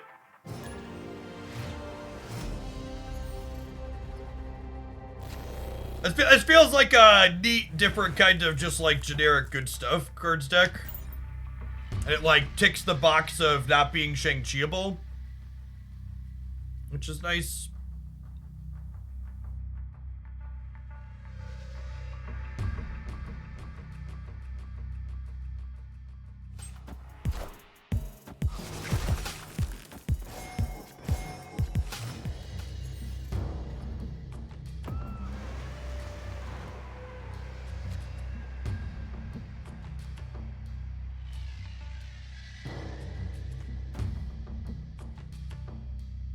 I'm just not gonna contest the falls.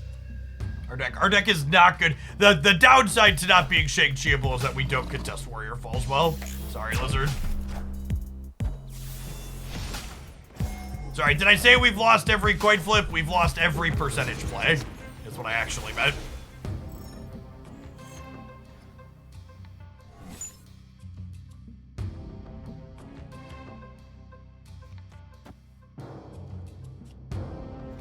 Okay, now that the Warrior Falls is gonna move, I'll eat their stones in the middle before it does.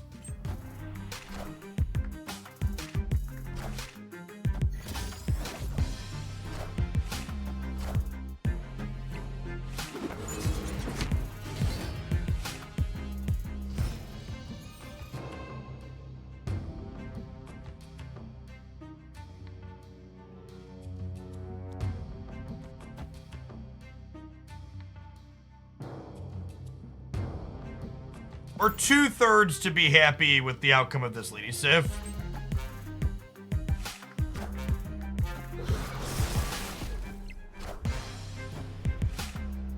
Nice.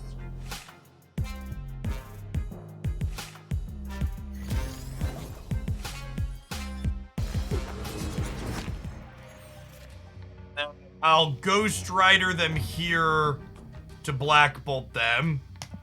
And then next turn I could Stature plus Iron Man.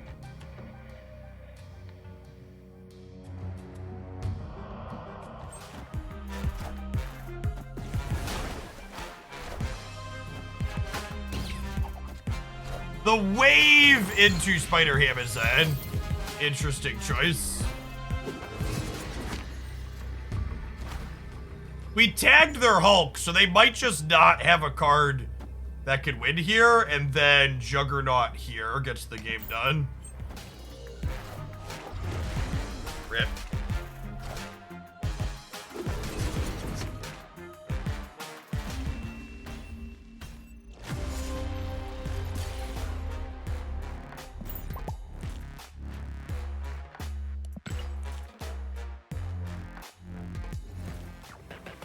Hers and their emotes.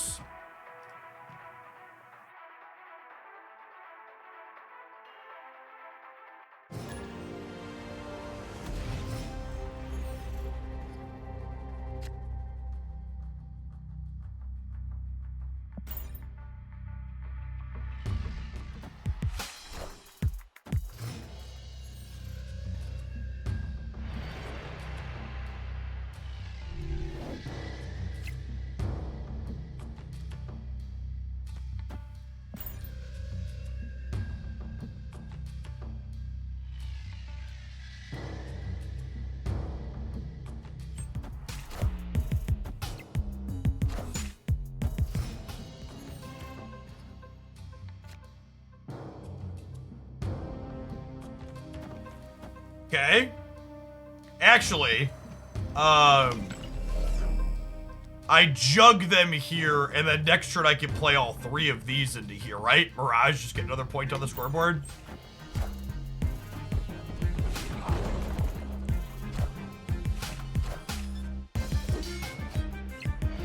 God, this card is good. These people should be playing more Mirage and Juggernauts yet. They're so good.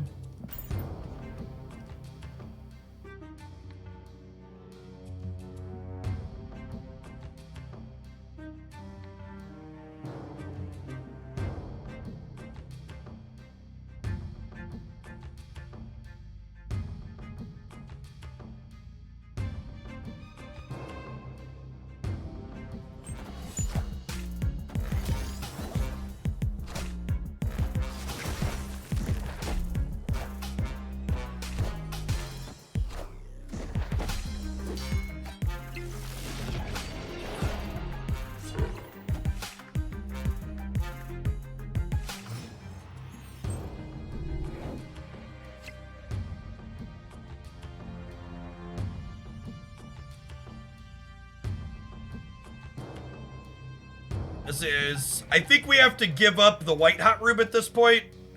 I'll Samurai mid. I'll Ghost Rider the Iron Man back left. And then we're hoping to peel Stature or Black Bolt to have a big piece of top end to finish him.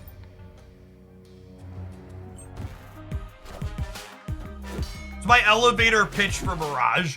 Mirage's floor is a 2/4. Her ceiling is huge.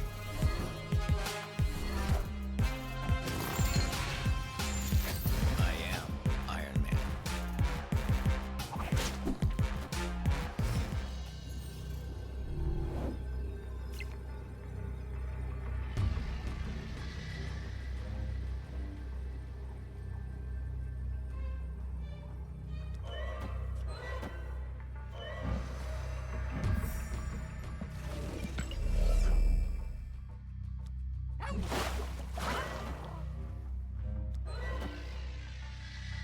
I think they probably just don't try and contest the Iron Man path, so I'll put the most points into the Bifrost.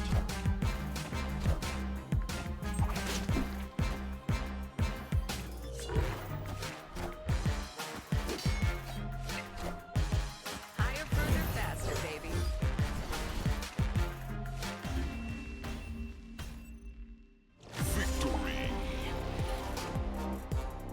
I think they're probably supposed to play Kitty here and beat us. Because, like, Captain Marvel covers here for 7. So, like, they'd be -8 down to 14 here.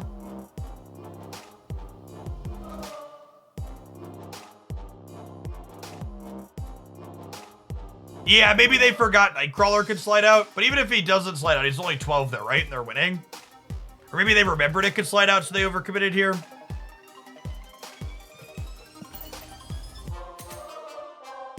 I think that one was their game to lose with the sequencing at the end.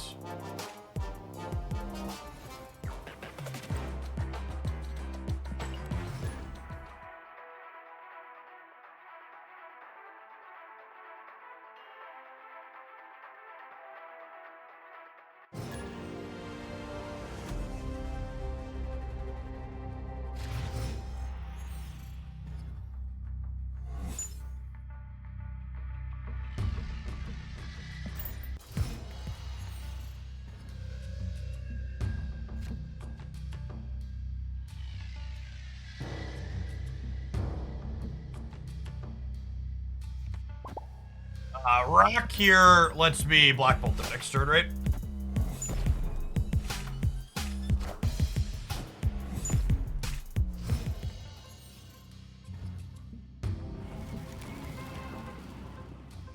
This just in.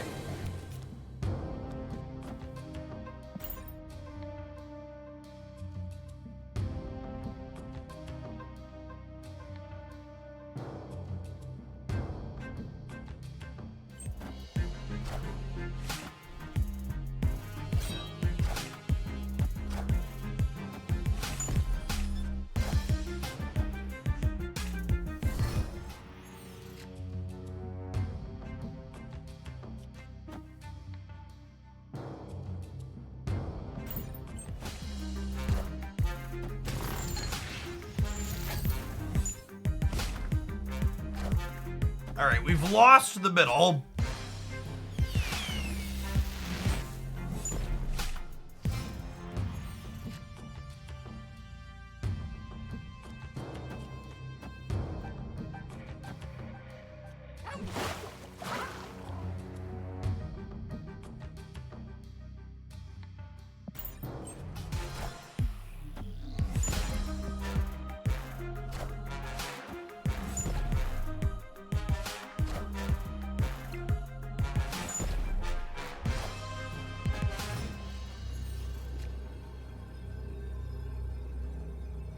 Well, I mean, anybody's game, really.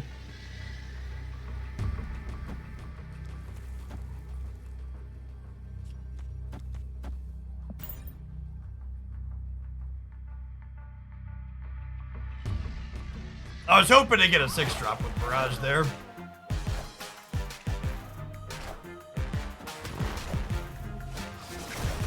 We got close. Going on, Box Light. I'm going to be live for at least 6 more hours today. Probably a touch longer than that.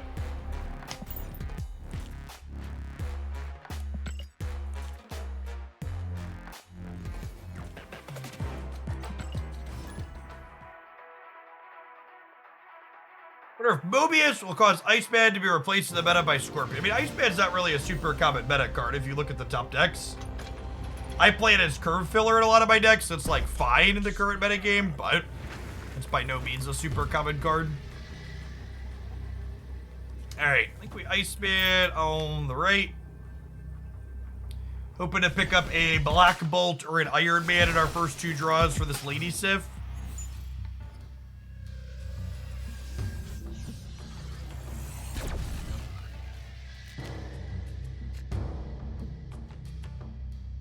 I'm gonna jug the center in case they're like a Viper or Carnage here.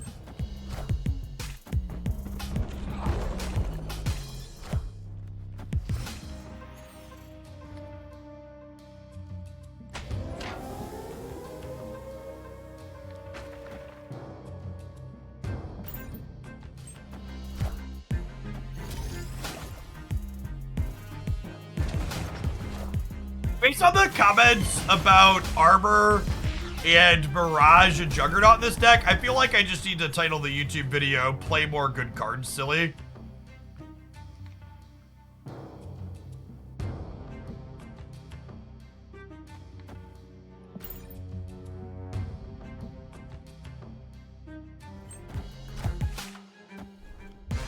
Rip.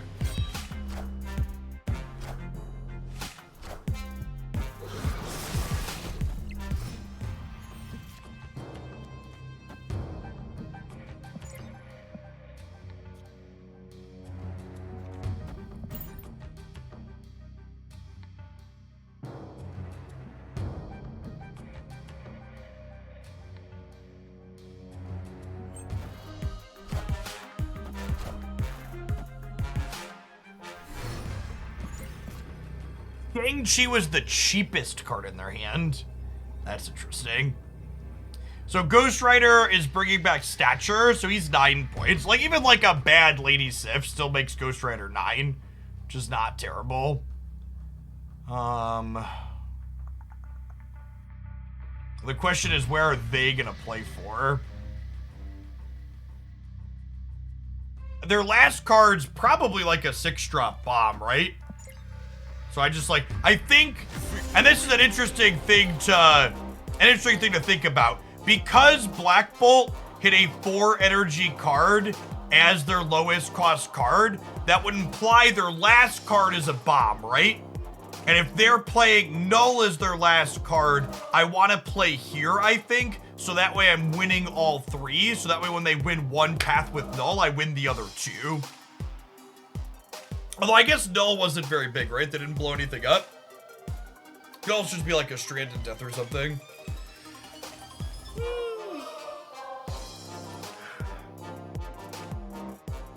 Yeah, I guess they only ate the hood, huh? Because we armored them.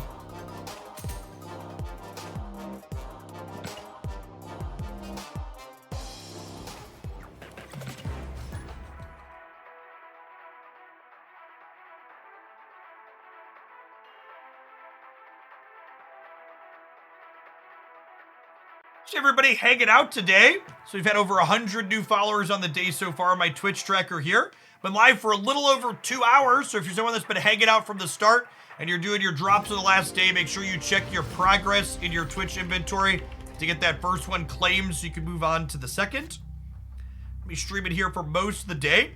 For the people who are new, if you're not familiar with me, welcome. My name is Jeff Hoagland. I stream full-time here on Twitch. You'll find me here Monday through Friday during the week. Usually go live about 9 in the morning, Central Cornfield time, and I stream till 3 or 4 in the afternoon. It's currently 9:30 Cornfield time, for those not familiar with the time zone.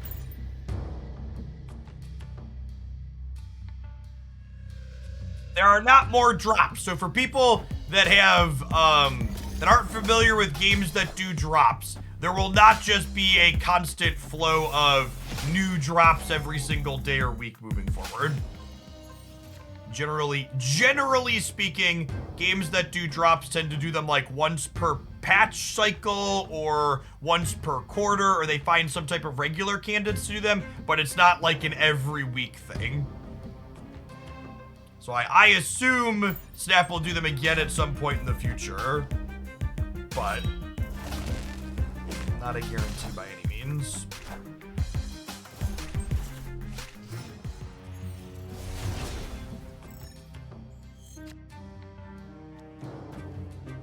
Black Bolt is not really good into Thanos. They just have so much chaff.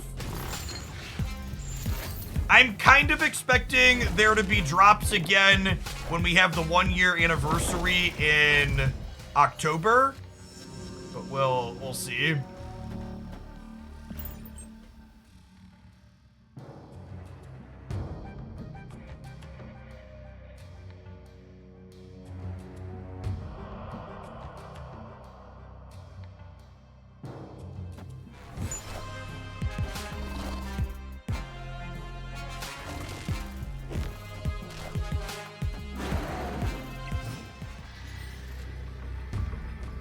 Oh, it's kind of funny that Silver Samurai makes the dino smaller.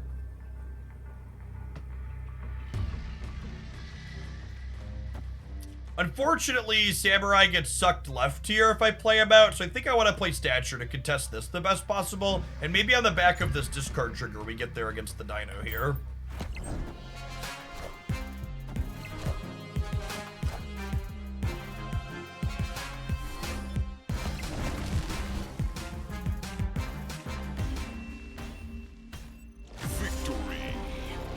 Easiest dub of my life.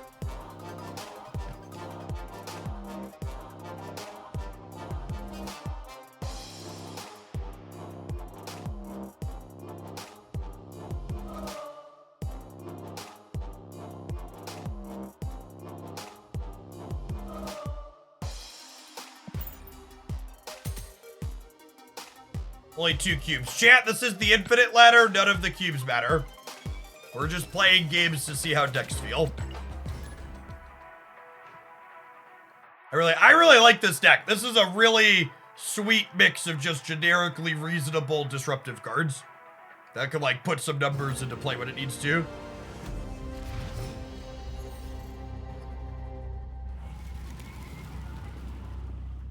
I've enjoyed what's going on here a lot.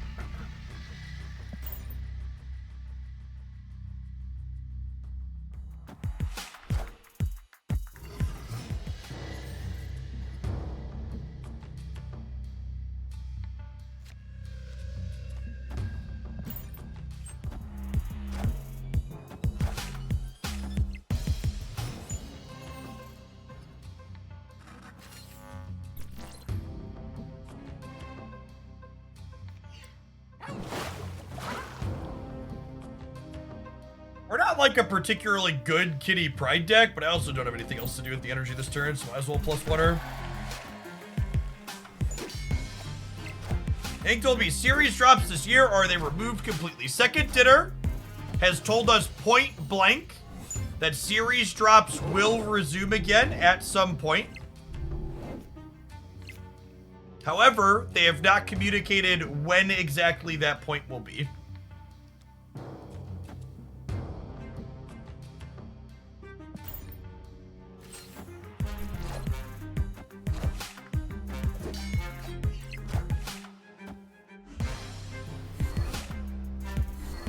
They're playing Dino. Yeah, I guess that makes sense with the Quinjet, huh?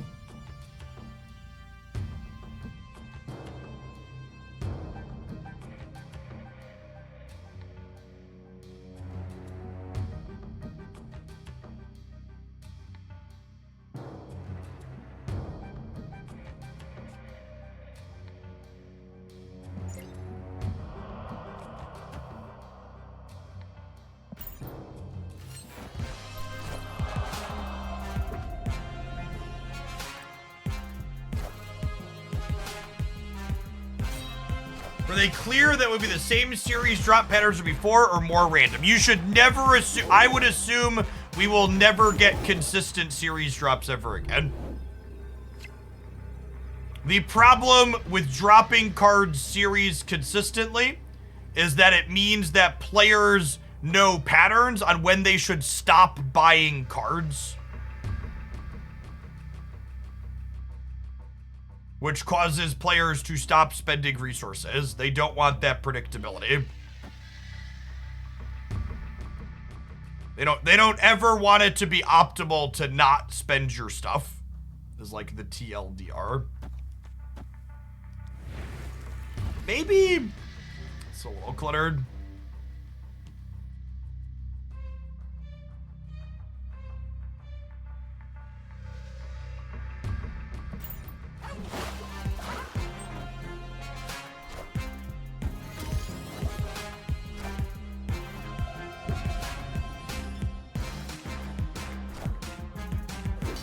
We good? I think we're good here, right? Lady Overjug. I didn't think they were gonna fulfill, but obviously they ended up doing it. And if they fulfill, their numbers are low, so I think this is fine. Victory.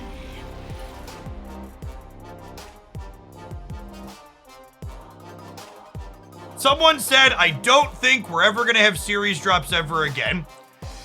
Second Dinner has never point blank lied to the player base. There is no reason to assume they don't respond to certain things or they skirt around it, but at no point have they ever pointedly lied to us as a player base that we have an example. So the idea that when they said drops will resume again at some point in the future, that's a point blank lie. There's no reason to believe that it's a lie. And honestly, if you think Second Dinner was point blank lying about that, you should stop playing Marvel Snap. If you honestly think the company is that scummy and awful that they would point blank lie, you shouldn't support their game. The first edition badges aren't a lie. The first edition badges were this might come at some point in the future, and it's been deprioritized as a feature. They literally never gave a timeline on that, and it's still at some point in the timeline. Like, it's like, and comments like that were like, well, they're just lying, they're so awful because there are like reasonable, meaningful things to like critique and ask for change and improvement on in Snap, but just like being like, oh, well, this is a lie is just like, that's not helpful. It's a distractor. The 3x value wasn't them lying. The 3x value was a shitty label on a measurement that most of us disagree with, that they also acknowledged was like shitty on their part. I didn't use the word shitty, but they acknowledged it was a miss on their part. Random predatory bundles aren't lies. They're just like the industry standard for monetization. And like a lot of people don't realize that like we didn't always have series drops, right? Like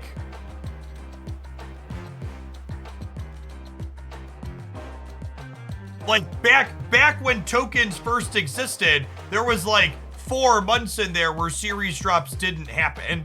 And we'll get back to a point where they start happening again as they adjust between economic models. But like the idea that they're lying and they're never gonna happen is just very, I'm gonna move on now because I'm just repeating myself. It's just nonsense. Nice Mace Stud, bro. Thank you for the 48 months. Welcome back. Appreciate it.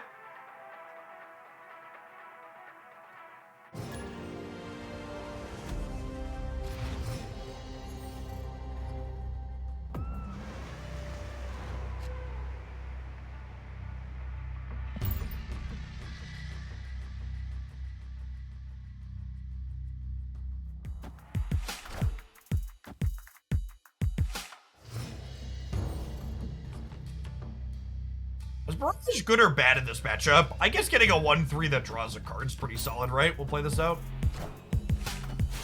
PC players only face PC players. No, Marvel Snap is fully cross-platform. Your accounts and stuff are the same on everything.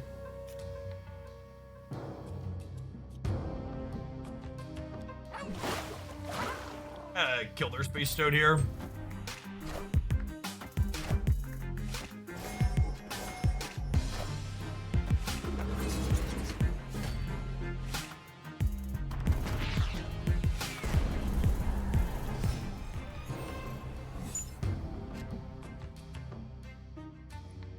Silver Samurai Los Diablo space. So that way, if they Professor X here, they have to commit more resources to lock it up.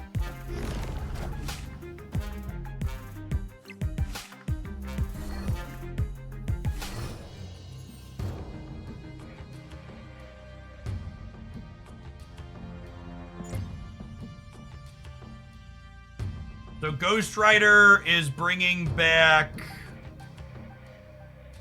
Iron Man.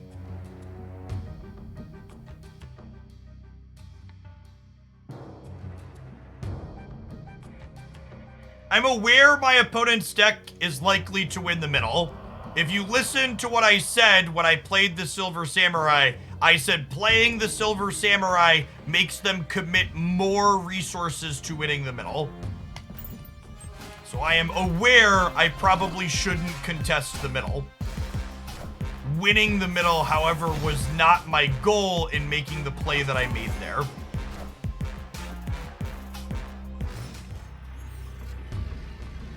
Think we're dead.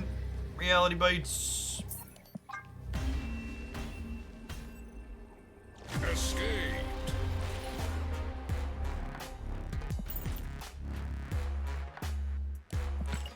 Not any pedaling yet this morning, chat. Let's exercise for a bit while we game.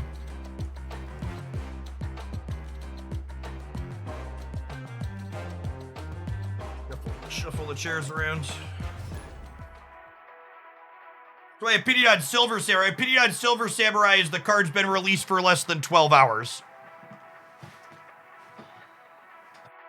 I plan on trying this deck out in Conquest. Nope. I think we're mostly going to play ladder today since I'm finally in Infinite. Conquest is not a well-balanced format yet. If you're looking to try and play brews and other decks there, it's not a good place to be. You should be playing one of the handful of good decks or you should expect to get shit-canned. The little movers deck with the early stats on Infinite Conquest currently has an over 70% win rate while being the most popular deck in the format, and that doesn't remove mirror matches.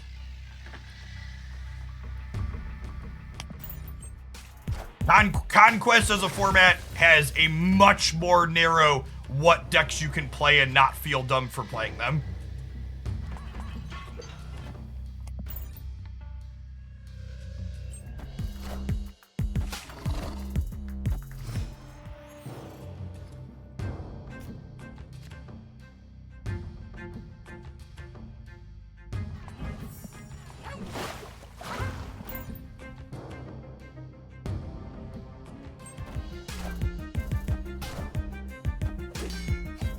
Oh, this is one of my favorite lectures.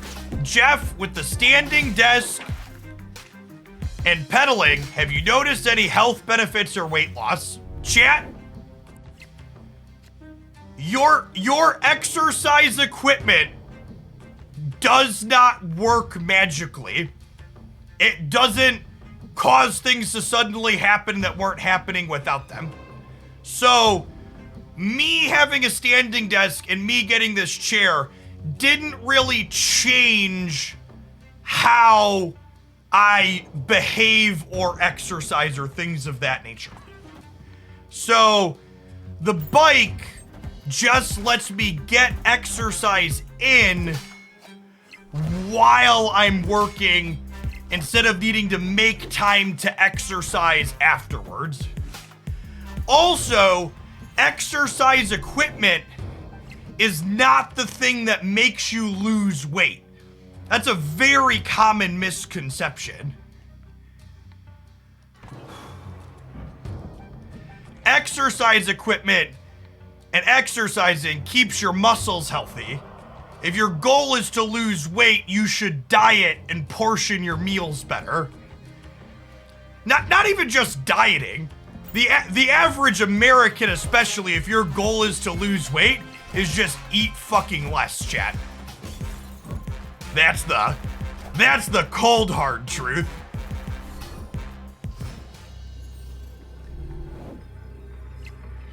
Just look at the portions of all the meals that you put in front of you in America and just like eat half of what is on your plate.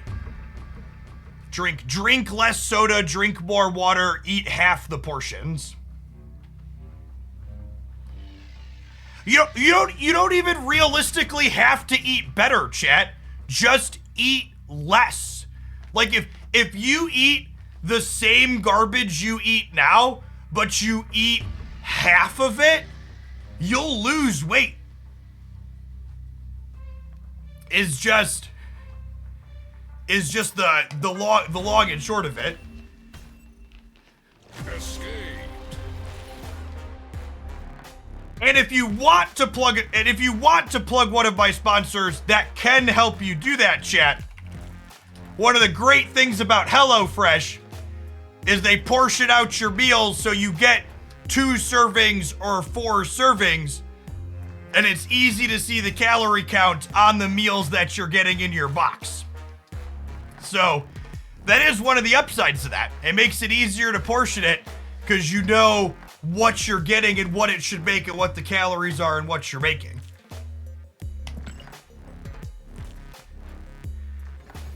So the standing desk and the exercise chair are great for being in shape, but their goal is not dieting. Their goal is not weight loss.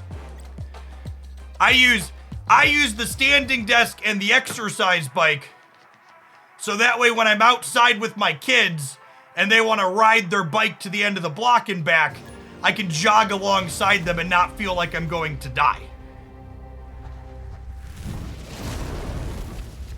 Or so if I need to run up the stairs from my basement to the top floor where the kids' rooms are because something has happened while I'm working, or they need something suddenly, I can do that and not feel like I'm going to die.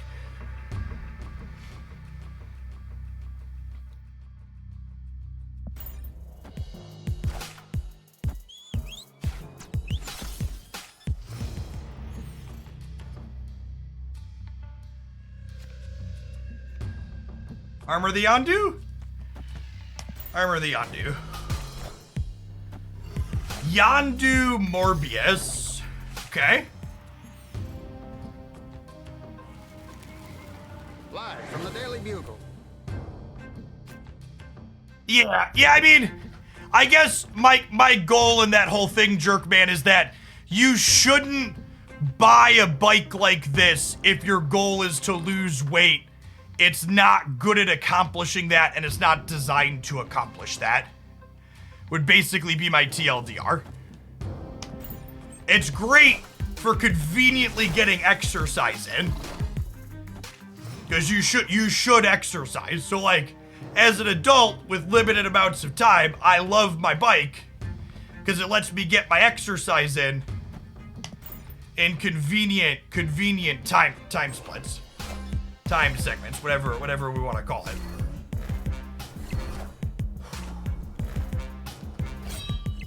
Clear for takeoff.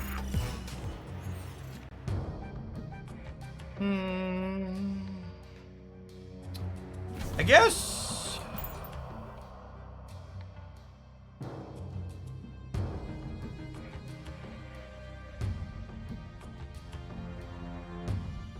Any idea what distance you cycle a day? I don't have the screen turned on. I just try and pedal for like an hour a day. Iron Man. Yeah. If your goal is to min-max your time, 10 out of 10 would recommend it's good at that.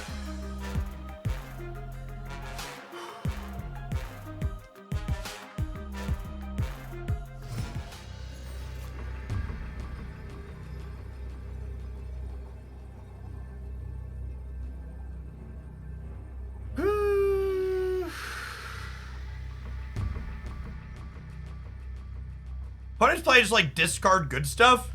The Yondu's throwing me for a loop. I don't know why that's there. The rest of their cards seem fine.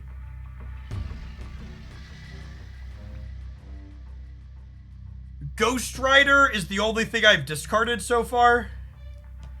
So my Ghost Rider's not really useful here. I guess I do this and just hope I win a left or a right.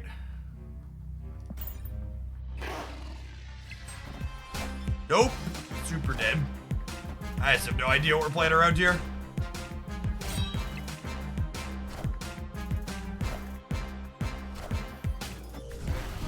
They had a bunch of swarms too, right?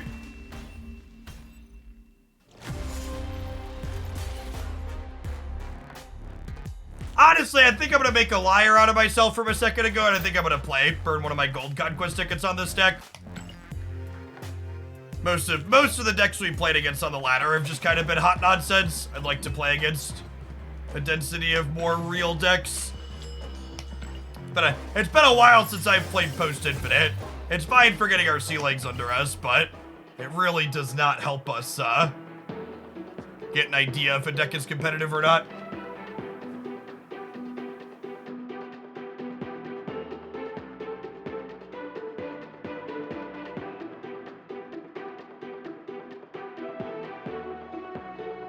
What card did you find to be super good or super bad, and the opposite of what you originally thought it was going to be? I don't know. I'm usually pretty cautious on having strong reviews on things if the card could go either way. You're surprised Jean Grey doesn't get more play? I'm not. She's a Series 5 card. Series 5 cards don't see a ton of play usually. Unless they're obviously broken when the Spotlight Cache is released, they don't see a lot of play. What do you think about Lambie series skill? I think questions like that are designed to try and trap me into being an asshole that I don't appreciate them. I think we don't have good objective measure. I think objective measures of skill don't really exist in Marvel Snap because there's no large independent tournament series where players can prove that they're good, consistent players. Playing in actual tournaments with like real meaningful prizes is a very different experience than playing on the ladder.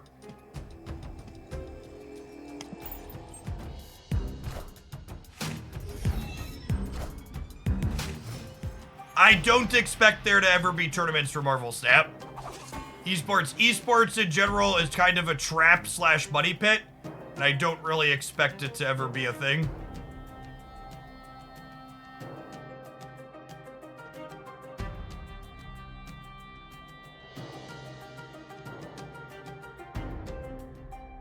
We've seen this bug before. I think it has to do with exactly Shadowland's Invisible Woman, where it gets caught on this animation. That bug's existed for a hot second. I don't know if I want to flip a coin on Lady Civ. I think I'm just going to play Lizard here.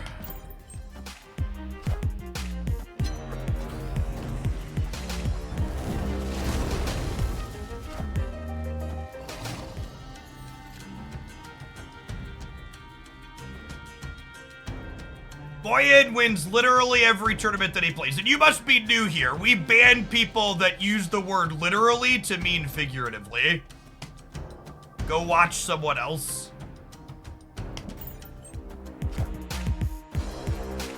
Never lucky, rubber ducky.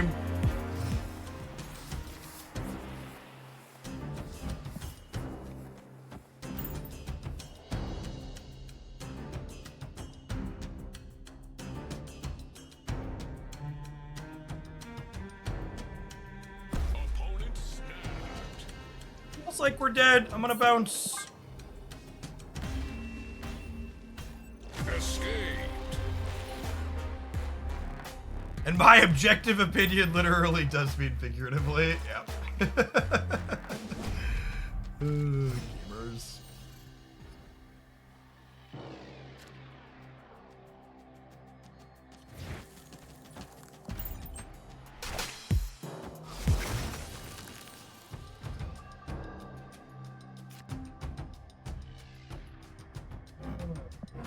Kind of annoying with Space Throne.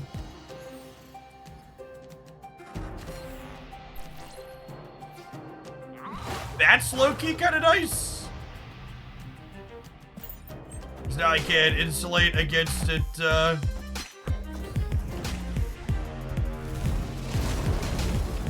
I joined this game because of all the ads, but brother, this shit is fun. Marvel Snap is genuinely the best new card game to have released in the last decade or more. It's very, very good.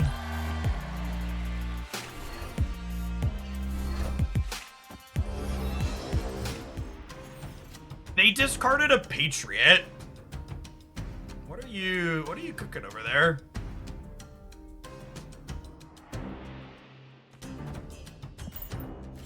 Show me some more of your secrets. Wait, the 6 Energy Legion was the lowest cost card in their hand. All right.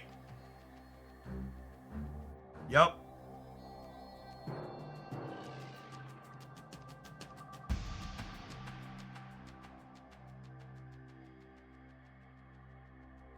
Yeah, they're definitely a hella gamer, huh?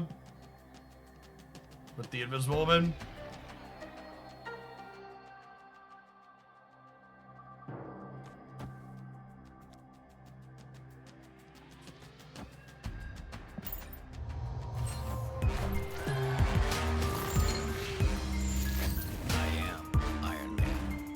Going on, Tate Bob. Appreciate the 5 months. Welcome back.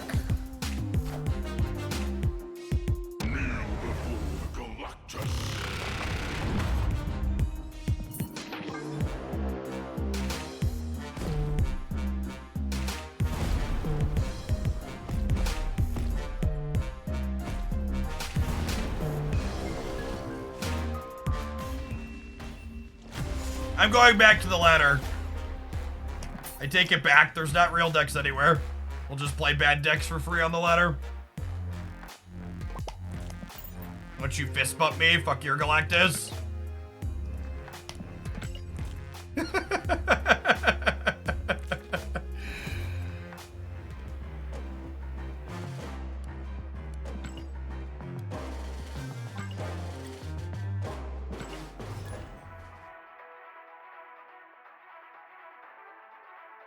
I think Galactus is still one of the least fun cards in the game. I'm glad that they've worked to make those types of cards less popular, but they're still just not a interesting or fun experience. At least they understand things like Galactus and Leech shouldn't be popular. 'Cause gosh, are they just zero fun?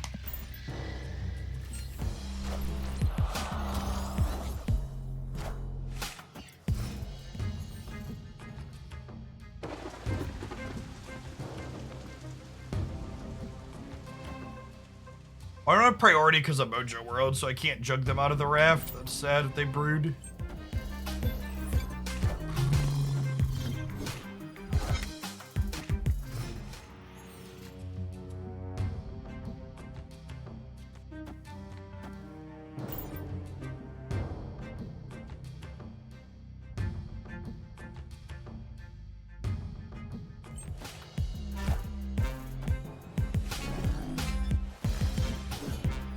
You don't get the hate for Galactus. The changes made him tough to play. The dislike for Galactus has nothing to do with the card being too powerful and everything to do with the card feeling like the rug was pulled out from underneath you and you're no longer getting to play Marvel Snap. So no one reasonable, myself included, is telling you that Galactus is unfair. What I am telling you is the way Galactus changes the game is a way that makes it not fun for me to play personally. And that is a subjective measure. And if you find it fun to play against Galactus, that's fine.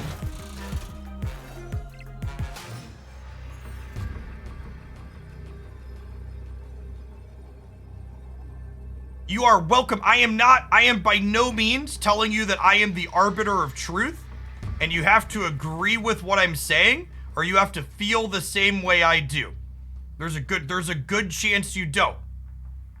But I'm also entitled to like what I like and dislike what I dislike. I'm allowed to feel how I feel. This isn't an objective measuring stick. This is subjective. It is about how I feel about the games the card generates.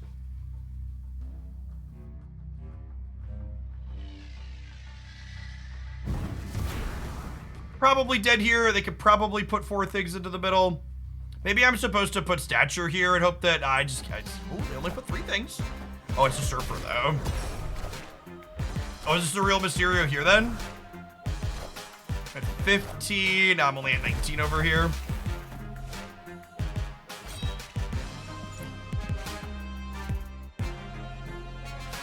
Yeah, close.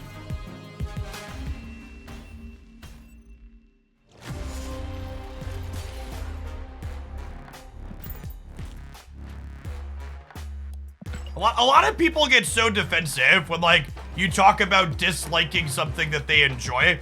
I'm not telling you can't enjoy Galactus. I'm just telling you don't make enjoying Galactus your entire fucking personality that you get offended when I tell you I don't enjoy the gameplay that it generates. That's where I'm at.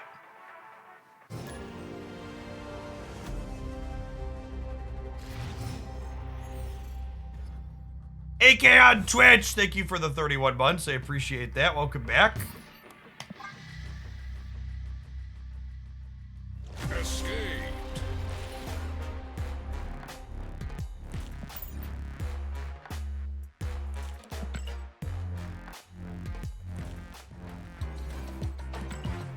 A lot of people have a hard time separating being critical or disliking a thing that they like from being critical or disliking them as a person.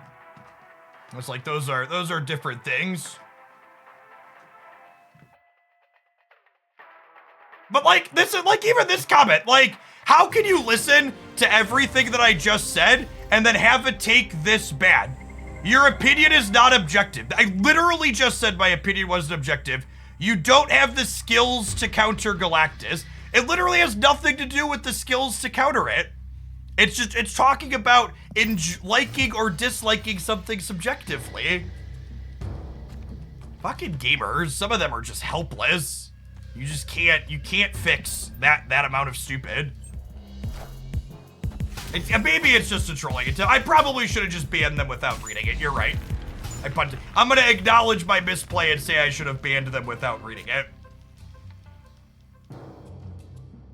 I acknowledge I've been trolled and I let myself be trolled.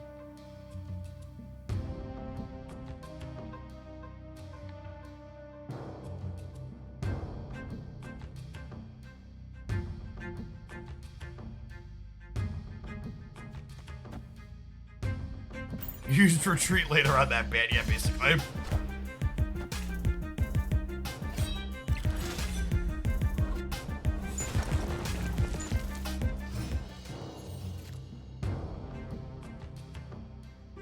A lady sift, and now I have a 1 energy stature. That sounds lovely.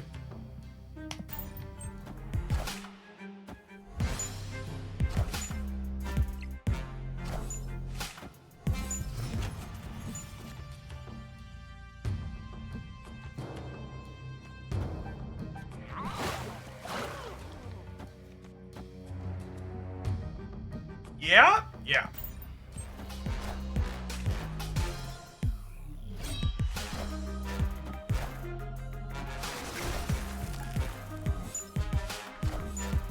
For the almost 3 years, Vano. Appreciate it.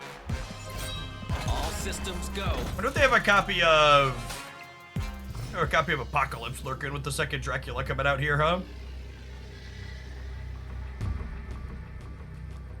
So this brings back Iron Man. Then we'll slide this over here to win that. And then it's kind of just a coin flip wherever I put this. They hit Apocalypse with Sif earlier. Okay. I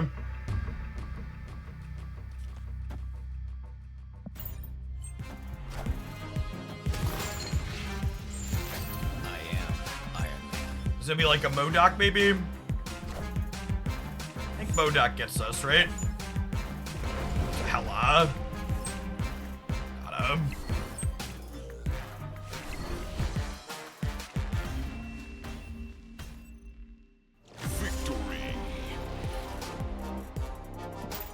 Trying out Moon Girl Miles Morales stature is definitely on my list to do today.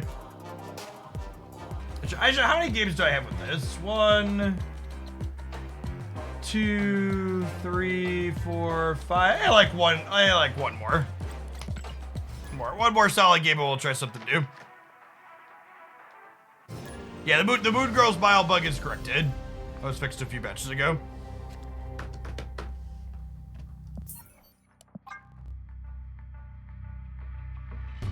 Escaped.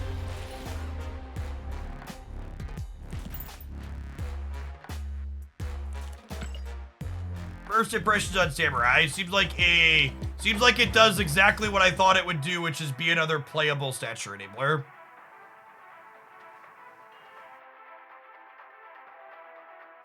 It clears the bar of being better than Moon Knight.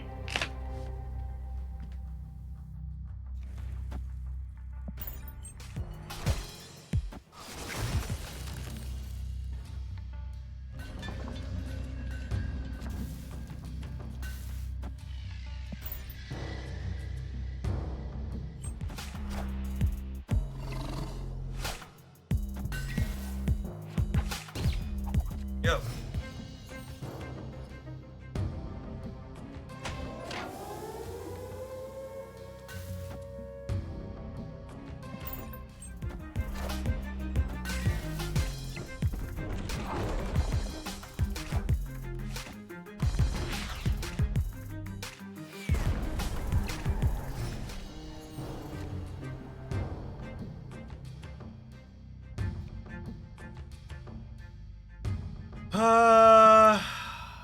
They're a Thanos deck. They're gonna scam somewhere.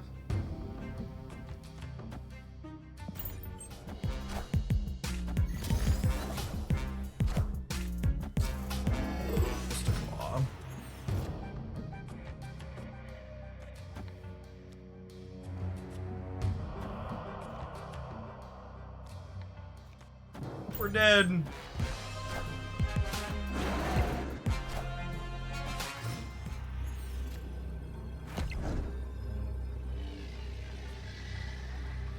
Getting our Iron Man pork made our backup plan non-functional. Escaped.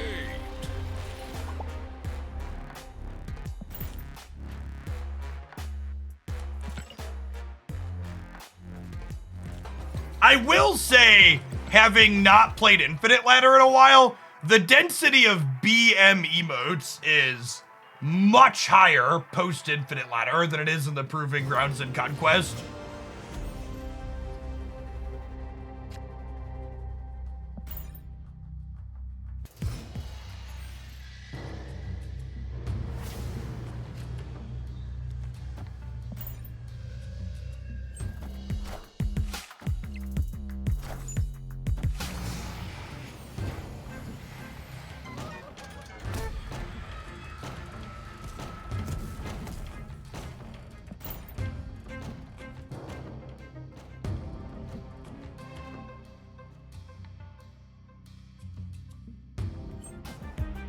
Friendly neighborhood Spider-Man here.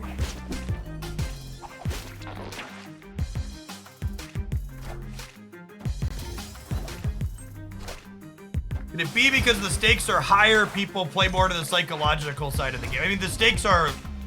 Infinite Ladder is the lowest stakes possible in Marvel Snap. Maybe what's it called is lower?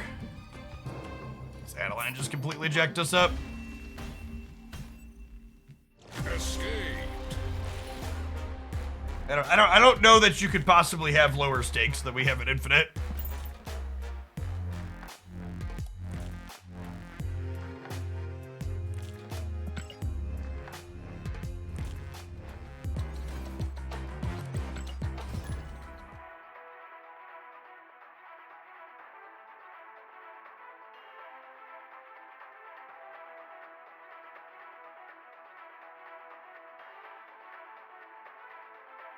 X-23 is not a real target for Samurai. X-23 accelerating us for an extra energy on turn 5 doesn't accomplish anything on average with the curve of my deck. Making that change doesn't solve a problem that I have. It's just like adding cute cards that happen to have synergy to my deck. The basic idea here is that we're mostly just a pile of reasonable Marvel Snap cards. Thanks for the Prime, General Drax. Appreciate it. Armor up.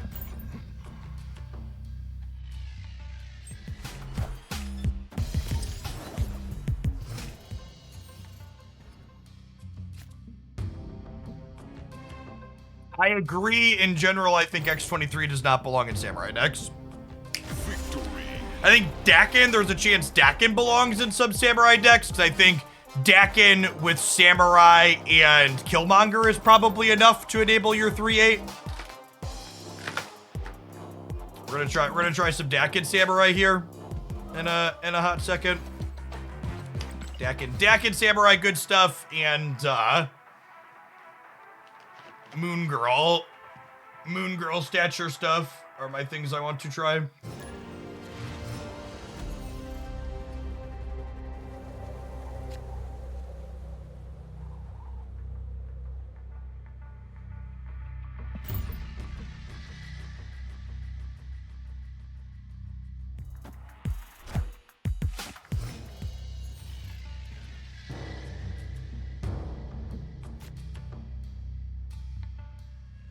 Sorry, I'm skipping bot matches in Infinite for people that are wondering why we're leaving here. This is an AI and I'm leaving.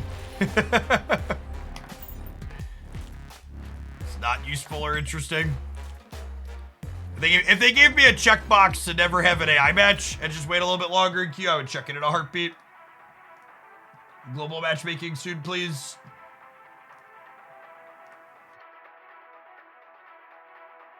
How do you know it's a bot? They played Mantis on one.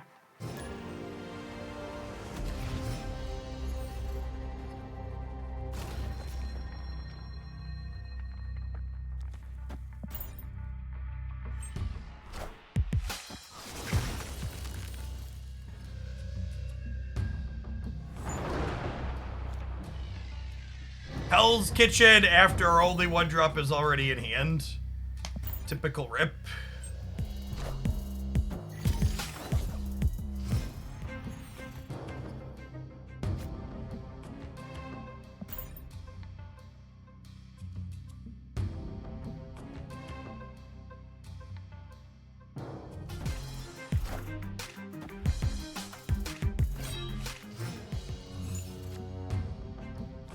Well, shoot.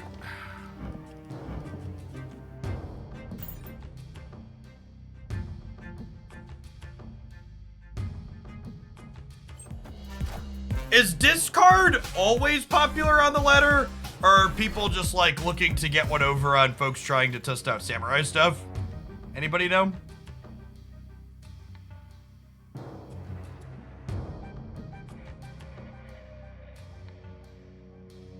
Oh, there's a daily mission to discard cards. Good shout.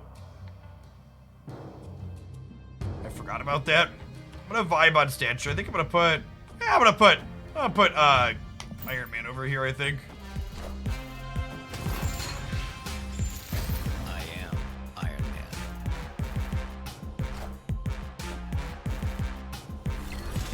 It's Ham got adjusted and made a comeback. Well, I'm mostly asking because discard hasn't been in Conquest at all because it's really bad there.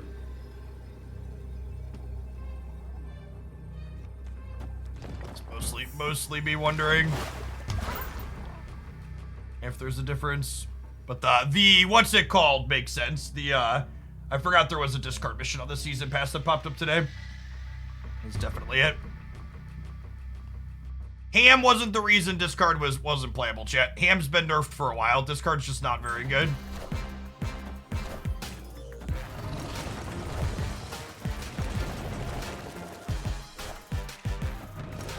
Oh, I should have played around Chavez left. Messed that up. That's on me. I should have put 2 here to beat Chavez.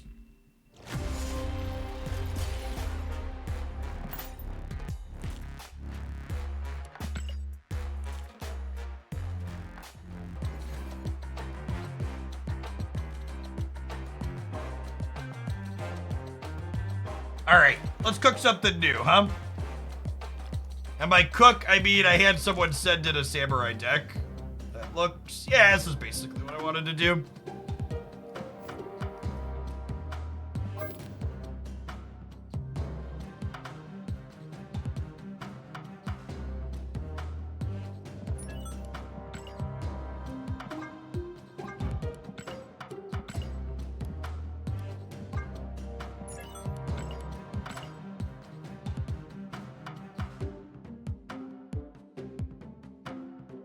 There's like the Zabu Tech Cards core, but with the Stature Dakin as your bigger cards.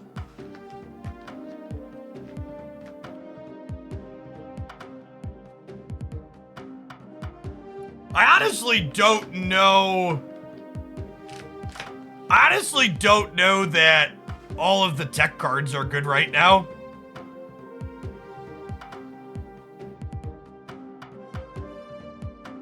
All of the established best decks right now are good because they're ducking Shang-Chi.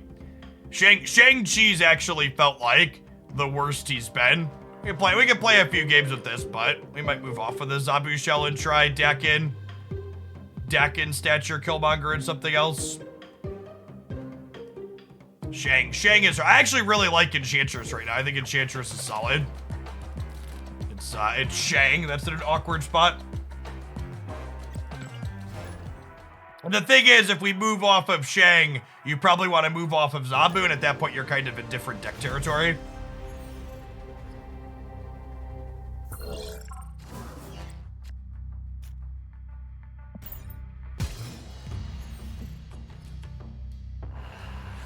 Yeah, cutting the Zabu package and playing Shadow King seems like a very reasonable place to be.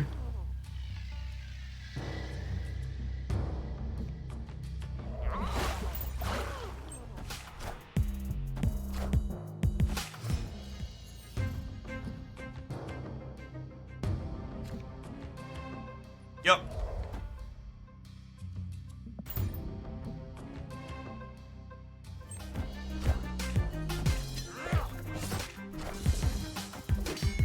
So we'll go Captain Marvel this turn into Nova Samurai next turn is the plan.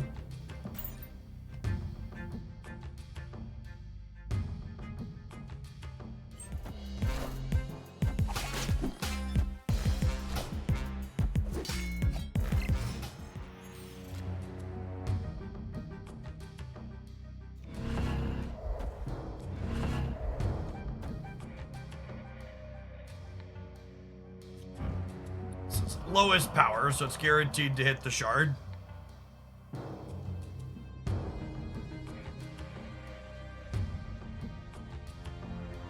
Does anybody telling me to play Samurai first understand how Marvel Snap works?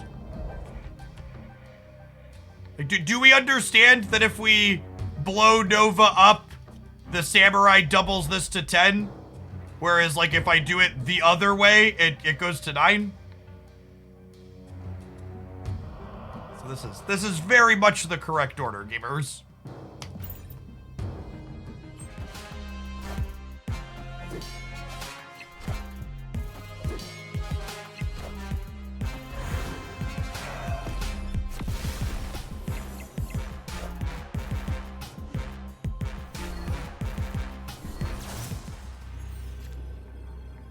It ends the same way. It doesn't end the same way.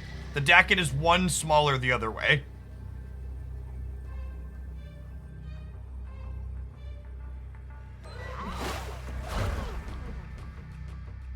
We do die to a Shen now, though.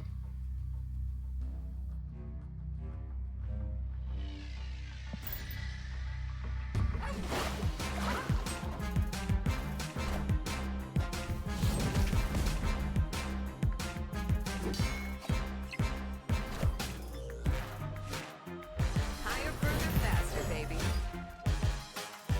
Higher, further, faster, baby.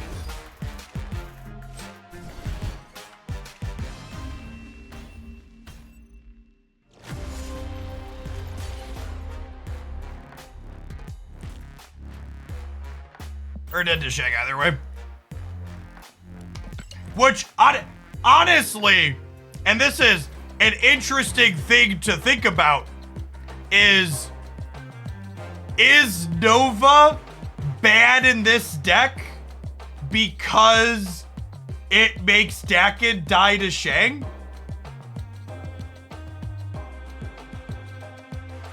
I think that's a real... I think that's a real take, right?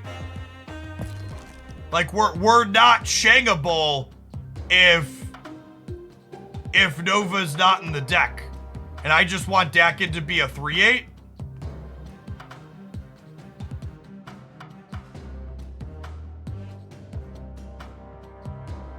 The Cerebro Zero video on the highlights channel today is hilarious, and it is peak Marvel Snap content. You should definitely watch that. I don't think we should remove Killmonger. I think you want Killmonger as an extra way to enable Dakin.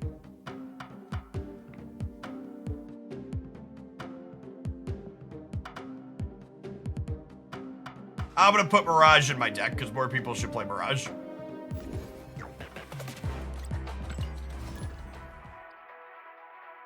Okay, I'm gonna have to say this one on repeat.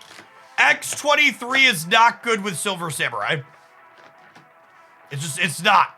X23 is not a good enough card if you're getting 1 energy from it 1 time. Past just only getting 1 energy 1 time, it's also not a card like, what am I doing with +1 energy on turn 5? Like, it's not something that's a super meaningful swing or change, right?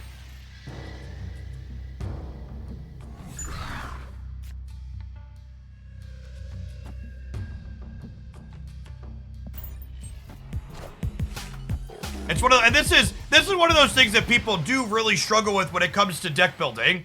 There's always a lot of cards you could put in your deck that have synergy. The difference between a good deck choice and a bad deck choice for your cards is not, do the cards have synergy? It's, does the cards you're adding solve a problem that your deck has? Prime subs are a 30-day sub.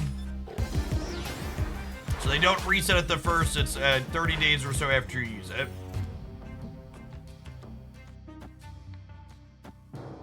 Probably dead here unless we peel a Killmonger next turn. Is Invisible Woman plus Killmonger good in this meta? Why would it be good in this meta? What decks care about Invisible Woman Killmonger?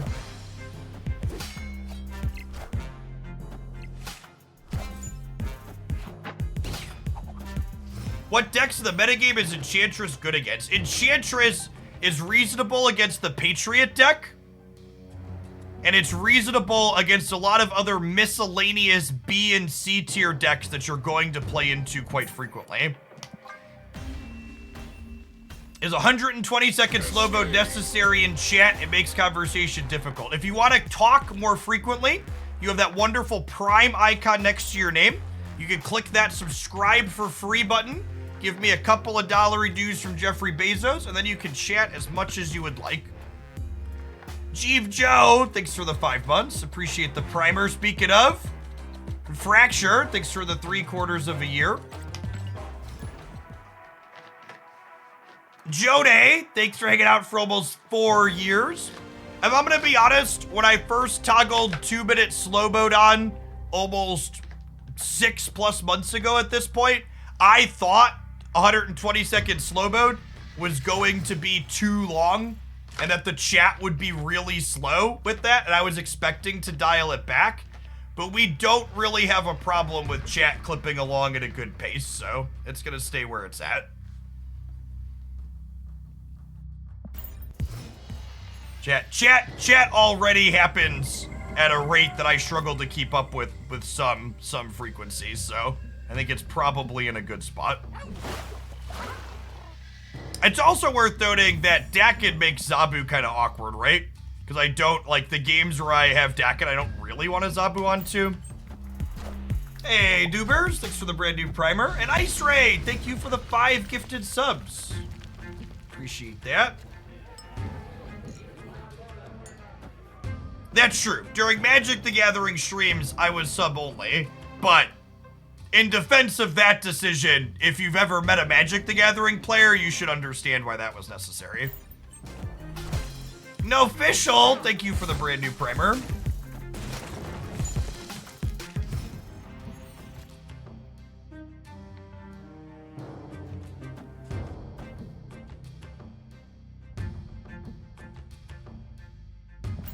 I agree that currently this feels like awkward Darkhawk with a lower payoff.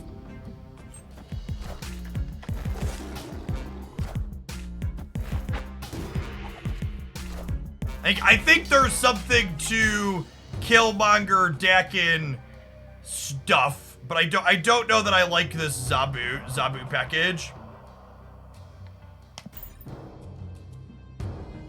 The Zabu package just felt super clunk.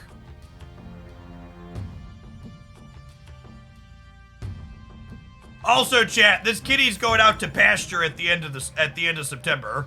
Mobius is coming. Hide your cats.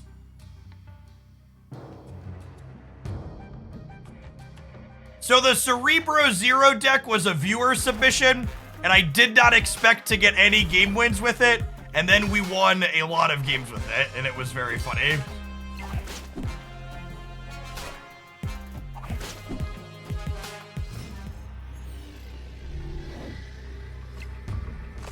Batted firmly above average.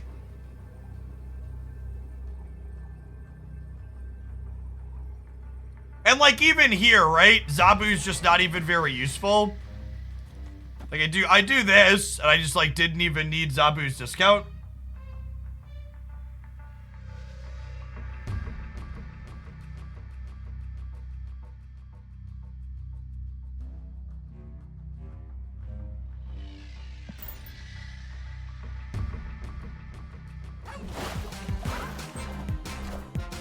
Good low power cards. If you're just joining us, Light Fingers Jack, we actually started there. We played, I gotta get Legioned and die. Nope.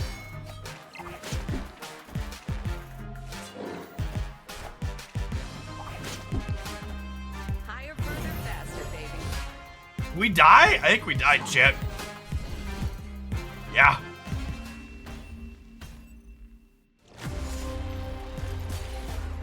Alright, we're gonna give this one a few more shakes, but I think I'm about ready to write off Zabu in these shells. At least without Darkhawk. Darkhawk Zabu stature is probably still great. That deck's consistently had good numbers, and it probably wants Samurai. Without the Hawk package, the Zabu's feeling extraneous.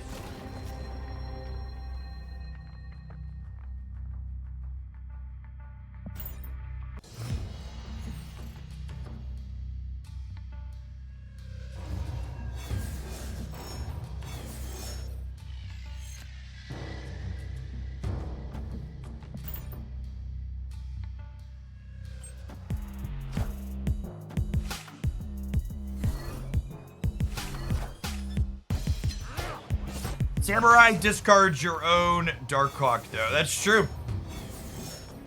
Gotta play your Hawk out first. You're also just not always going to have all of it at the same time, though. One of Jeff's deck building principles 102. It is okay to play cards that have anti-synergy with each other if they are individually good cards still. You can choose when you play both of them. You don't have to always play both of them.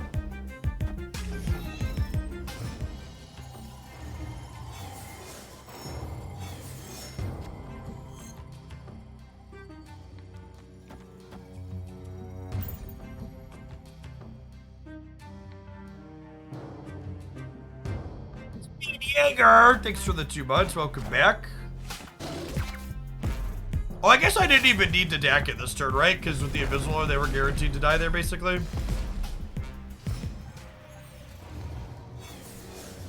I wonder if they expected the face down card to live. There are some interactions where that's kind of how it works.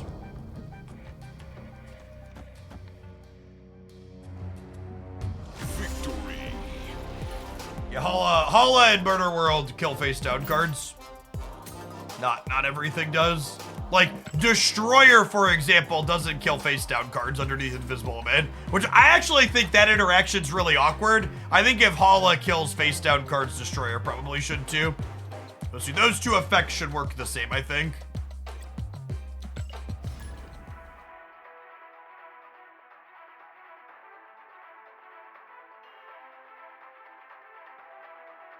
Anti-synergy, like Lad in your tech deck. So, Iron Lad isn't a card where you're making a choice to have a bad play with your tech card, because it has a random element. Whereas, like, with Silver Samurai and Darkhawk, you can choose not to play Silver Samurai when you have Darkhawk in hand.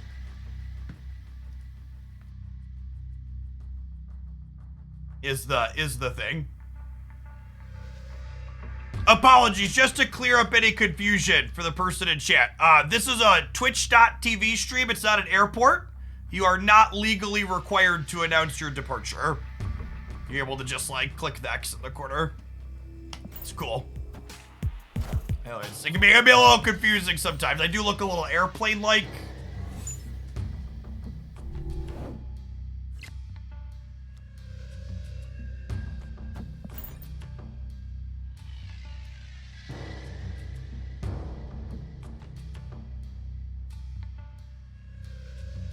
Adult version of a 747, exactly.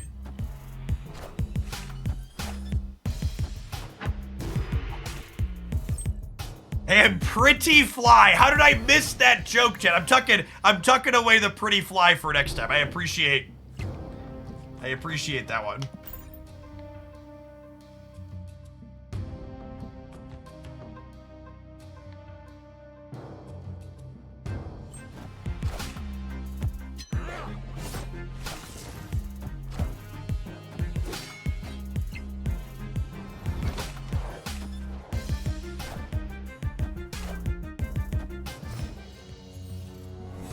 Pretty fly for a white guy. My first, oh my god, I'm old now moment of my adulthood was, I was tutoring, back when I used to teach, I also did one-on-one tutoring. I was tutoring a high school kid in algebra, and I made a fly for a white guy reference, and he just, like, looked at me like I had two heads. He just had no idea what I was talking about. I was like, oh no. Oh no.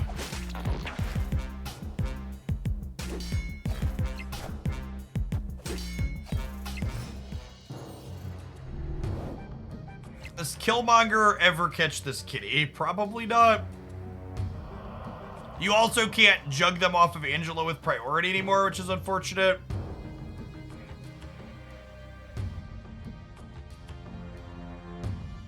Out of touch, no, it's the children who are wrong. Exactly.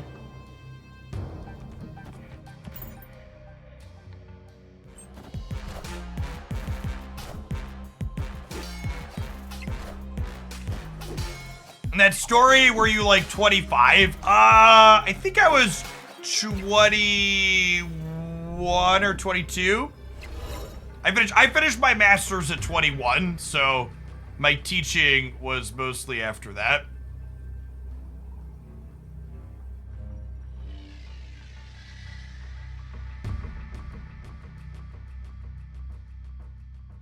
I think we're dead. District X and stuff. All right, I got one more game in me with this, and then we're gonna scrap the Zabu and rebuild. Shag mid, and then like die to any amount of extra power, or like the silk moving.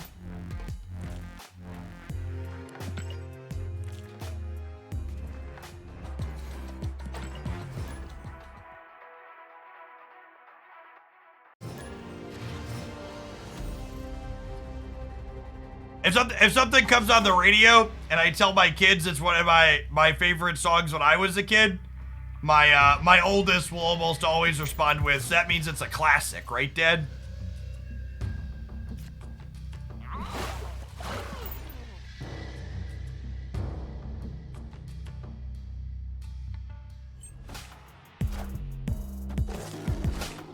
Children are evil, just like me.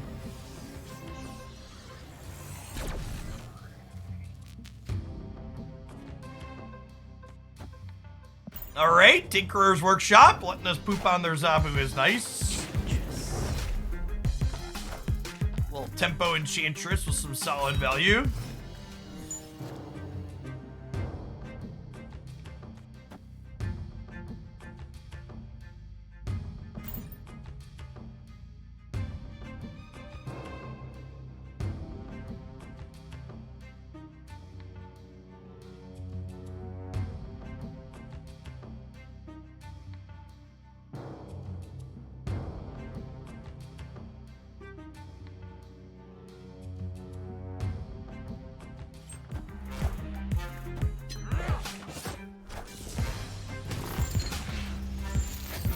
What if we, instead of Zabu, what if we did, instead of Zabu, what if we played the Miles Morales? Like, we're playing Jeff already. What if we played, like, Silk and, like, Miles stuff? Like, maybe not all in on Angela Craven? Can see that being okay. Oh, they're an Iron Man deck. Yikes.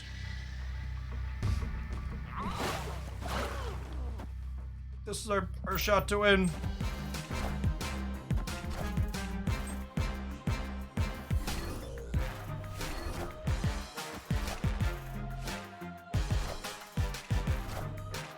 Higher, further, faster, baby. Nearly enough.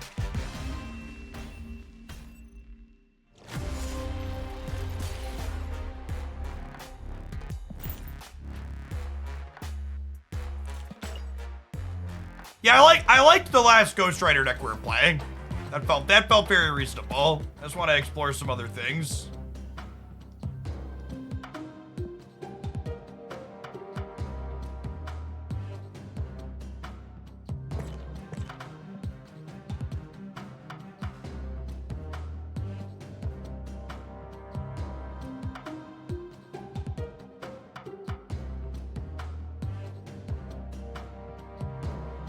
Hey, Harner, thank you for the Prime, appreciate it. Unironically, I think Shadow King is better than Shang-Chi right now.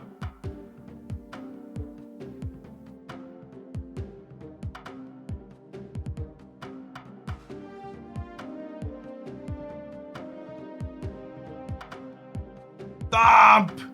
Thank you for the 65 months. Closing in on a nice amount there. Turntables or something like that. It's probably just Spidey for the last one. I think I want a third Miles enabler. Legion could be okay too, yeah. Yeah, Spidey or Polaris could both be solid. I kind of wish I could play Nightcrawler, but I just can't play Nightcrawler with Killmonger.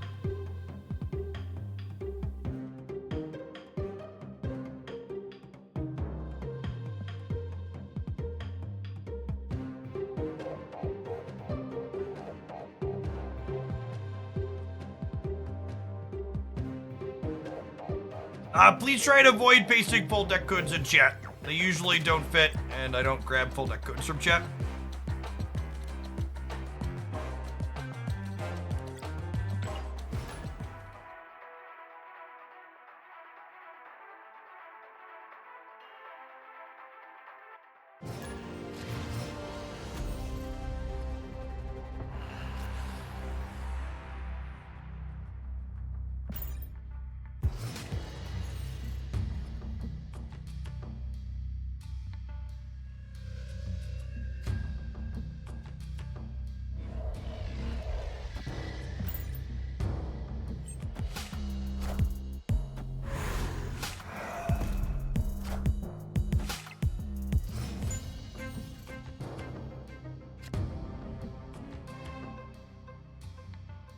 Okay, so they're the Patriot deck.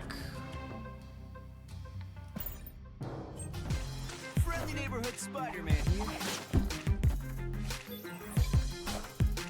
Pretty happy with either direction that could have gone in.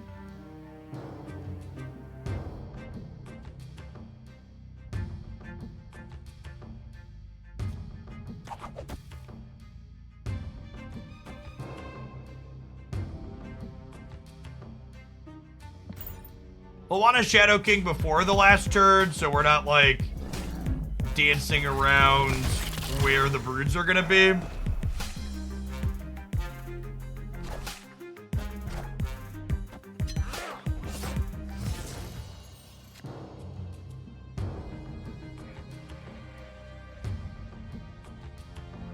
Opponent snapped. That makes things awkward.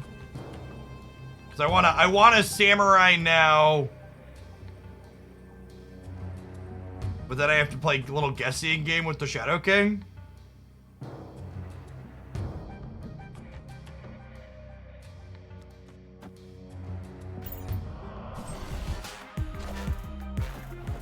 This having the ability to tag Patriot is big. Wasp.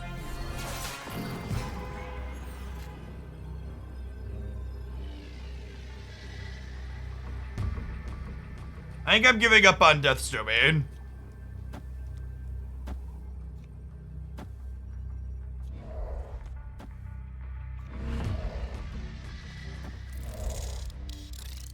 Do this. So there's 21 middle.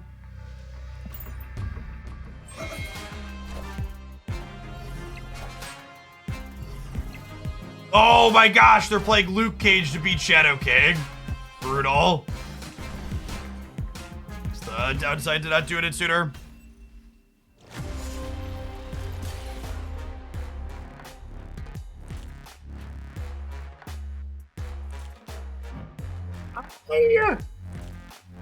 I don't know.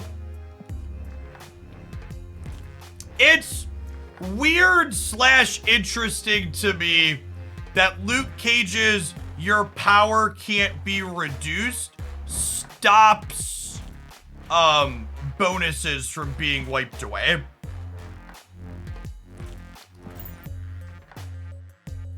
I understand that that's the interaction. Yeah, I feel like if you I've seen that interaction before, so I know that that's how it works. But if you asked me intuitively how I expected it to work, my answer would be I would expect Luke Cage to keep things at their base power. Not that it would protect bonuses. Peter, thank you for the brand new Prime. Yeah, protect base power, not bonus power would be my expectation.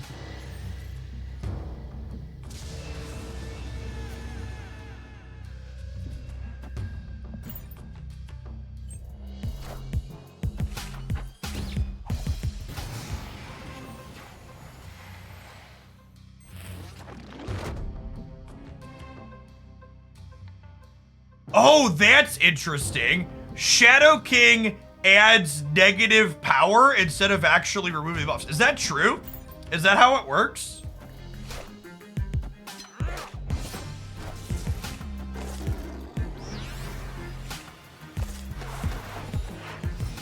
I didn't look when we I'll have to click on a card next time we Shadow King. I've actually never noticed that before.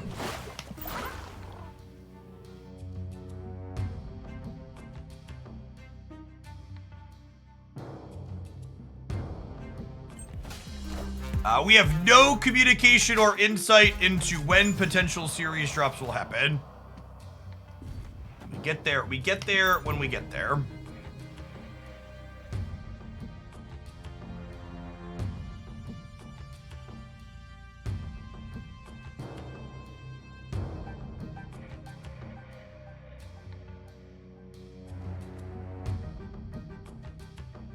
Mobius is gonna have unintuitive interactions like that too. I mean, I would assume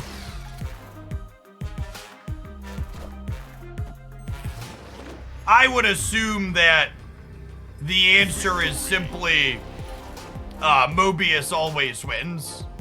Maybe that won't be the case, but my gut would be that Mobius always wins is the answer.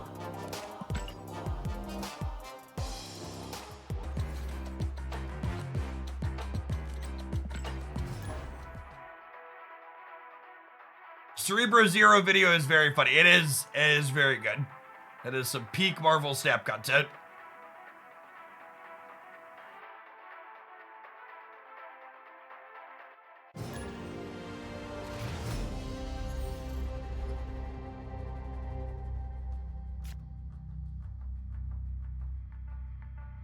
Hey, what's going on, Harshin? Or Wave. I am assuming that Mobius beats Wave. Would be my assumption.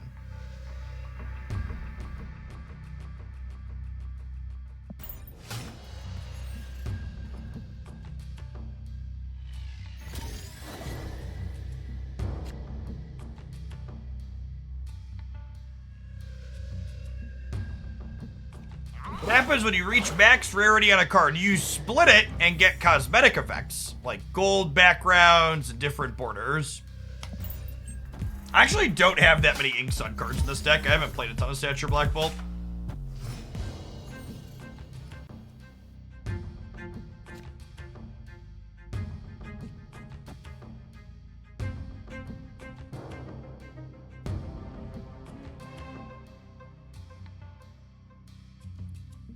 I'm gonna Spooderman this turn so I can deck in Miles next turn, I think. Just thinking about what my curve's gonna look like here. Spider-Man here.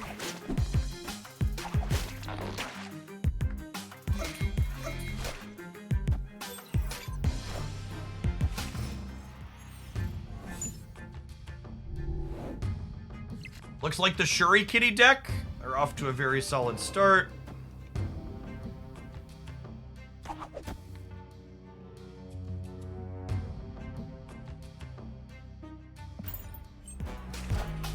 I don't know that we're gonna have the numbers to keep up with what's going on here. That was the nice thing about the other build that we had played. It was an Iron Man deck, so it could make big numbers in a single path on occasion. This one does not have that luxury. Samurai or Black Bolt. Basically 0% chance that Kitty stays in their hand this turn, unless they play something like Vision. Shadow King can be here if we pass priority. You're never going to be able to pass priority against their deck. Oh, Samurai gets Taskmaster. Okay. Yeah, it does, doesn't it? Okay, well, we know they don't have Taskmaster. That just means I need to play for all three effectively. That's a great shout. I forgot about that. Yeah?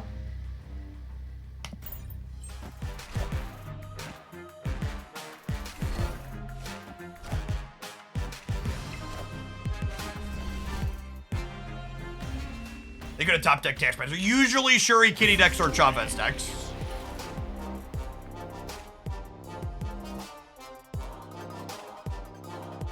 The information from the discards is so huge.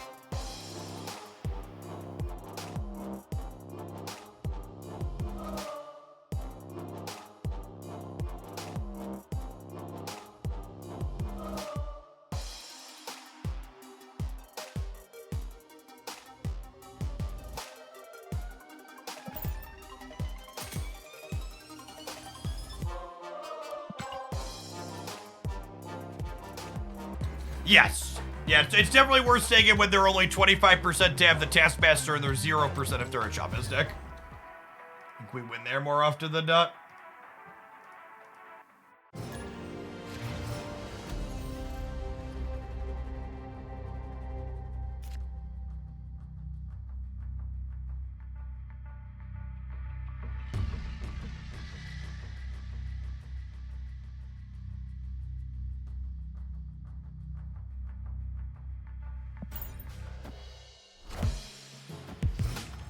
I think the Shuri Kitty deck is very good.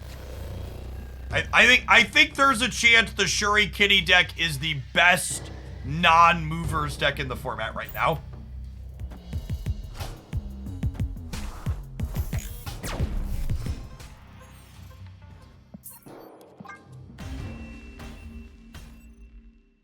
Escape. I'm not playing against a booster farm deck. I'm gonna go next. Farm boosters against someone else. I'm gonna go queue up a Gold Conquest, actually. Ladder's been okay. But there's been a lot of, let's call them more random decks.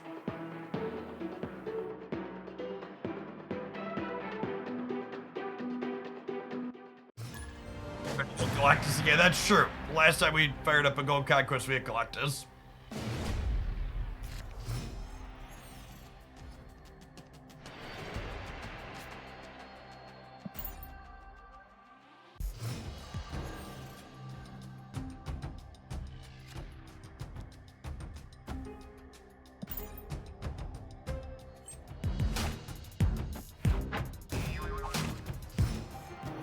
It's a good one to pork.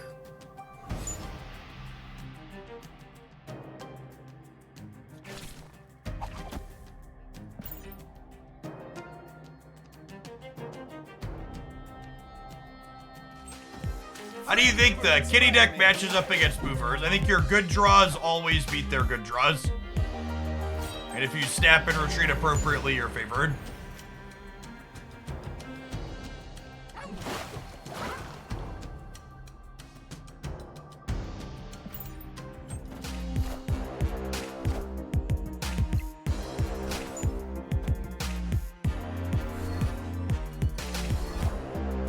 Okay, so we're gonna decline black bolting the swarm deck. What's the idea behind Silk? Is it just the movement? The card seems a bit random for me. Well, Silk is a very controlled random in a lot of situations. You have the ability to, like, fill your game board and choose when you're triggering her. 5 power for 2 energy is also just a very good rate.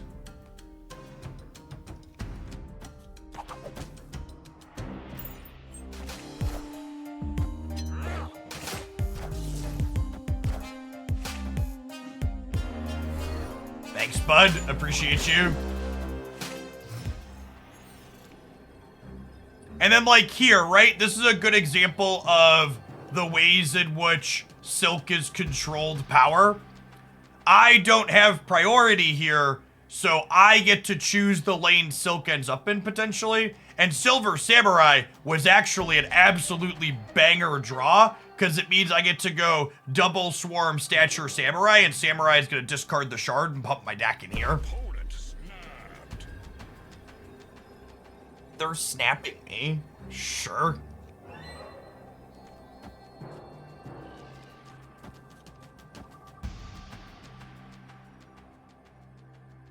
And I think I play my last swarm here on the left to ensure that Silk ends middle. So I play for all 3 on a nice spread.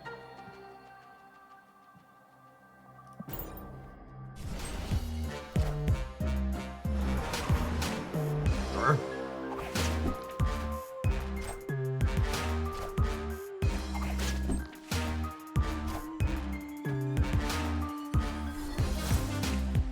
This was certainly a snap they were allowed to make.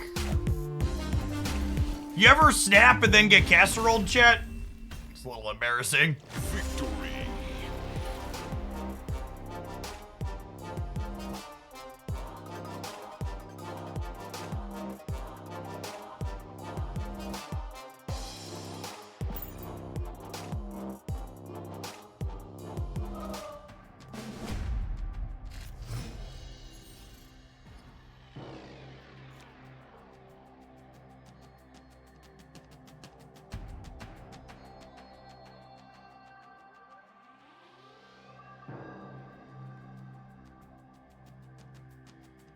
Yes, Silk doesn't move where the arrowed card is because a card being moved by arrow technically wasn't played at that location.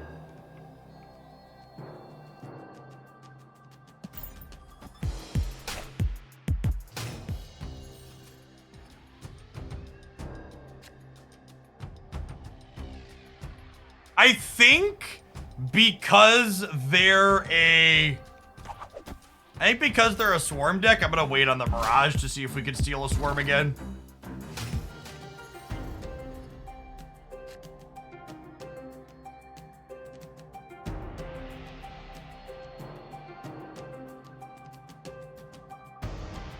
I don't want to Killmonger their X-23. You have a code for the Kitty Shuri deck. I post daily Marvel Snap videos over on YouTube. The Shuri Kitty deck was the highlight on Saturday.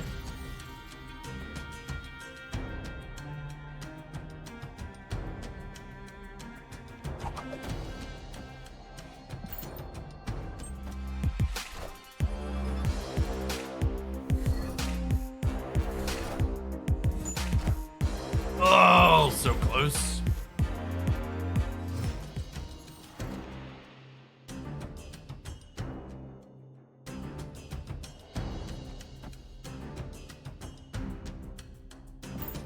I was like hoping to draw Samurai again here.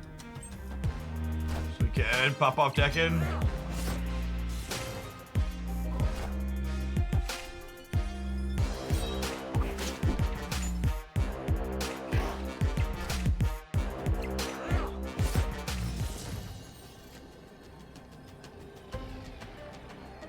Gotta go.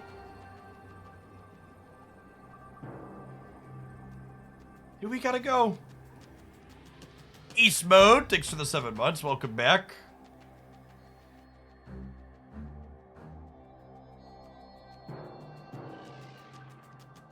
Think so.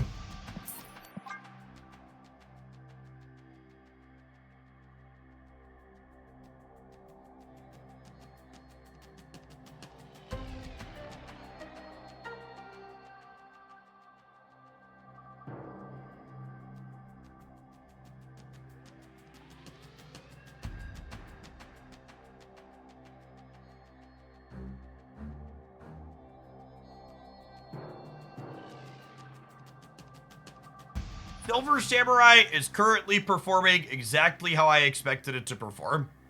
It seems like a very reasonable on-rate card with a meaningful disruptive impact in a small number of matchups while also providing useful information and enabling stature. It's not this big flashy card that's going to turn the format on its head, but it's going to make stature more playable in a wide variety of shells, and if you like playing with stature, it's a fine pickup. You do not, however, need to have Silver Samurai to be competitive in Marvel Snap. It seems like, honestly, a kind of perfect power level release. It's exactly what I hope they aim for.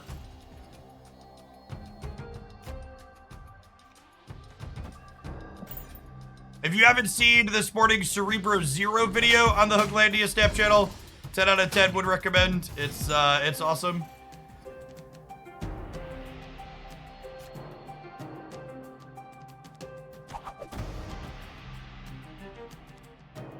Opponent snapped.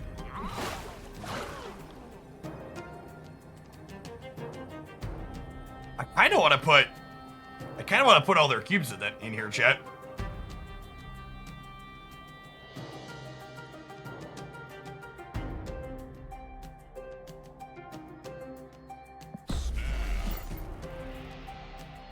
T. David, thanks for the brand new primer. Appreciate it. Weens, thank you for the Shillionaire. Appreciate you watching so much over the last little bit. Good to have you around.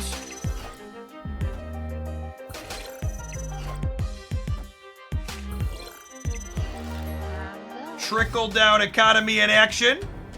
Make that next Shillionaire cheaper for all the people at home.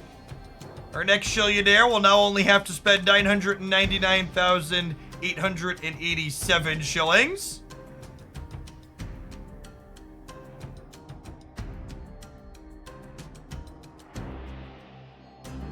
What if I abandon the Dakin path and just do this?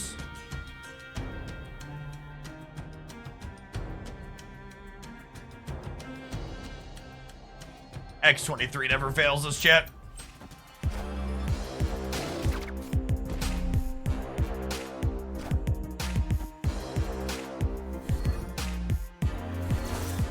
There's our gal. There's our gal. I'll take all the cubes, please. All of the cubes. They're mine. Thank you. Victory. I'd like to dedicate this dub to Mirage, one of Marvel Snap's most underplayed cards. She's lovely.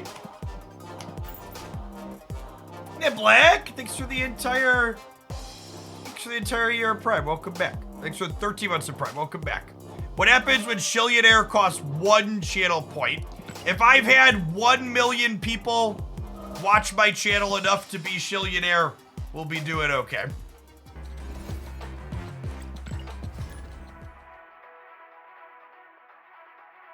Milky AU, thank you for the 5 months of Prime. Welcome back.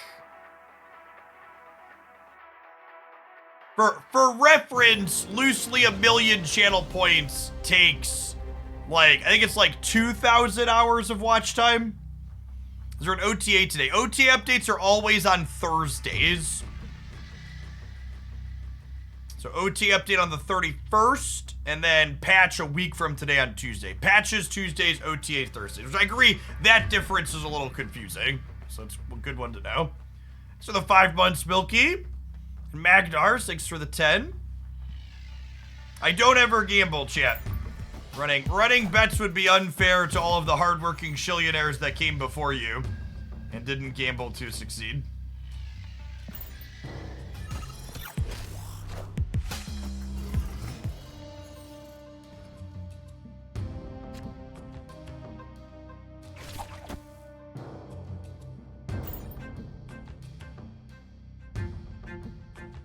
Yep, full patch next week, 1 week from today.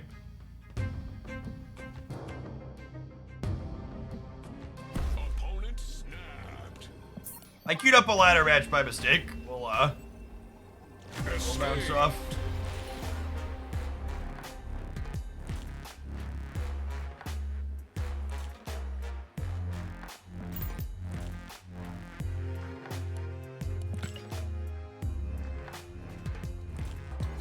Day 7 login rewards are going out now. What are those? Oh, they're not over here anymore. What's the Day 7 login reward, chat? Someone spoil for me. Ooh, we have 755 medals. I get boosters again, chat. Mystery variant. Got it. Premium mystery variant. Okay, I'm a little more excited now.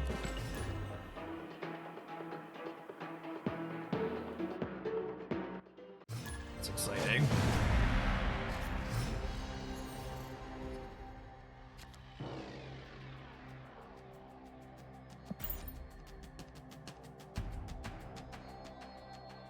No, Miles does not need a permanent cost reduction like Stature. Stature has like 3 cards that enable her in the game. Miles has countless cards that enable him. Miles is fine.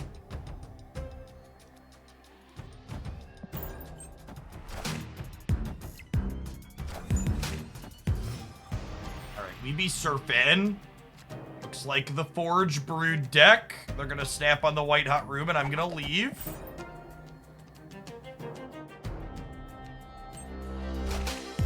They don't have it. Good beat.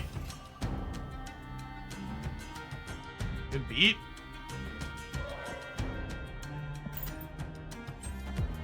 Ay, ay, ay. Ay, ay, ay. Silver Samurai.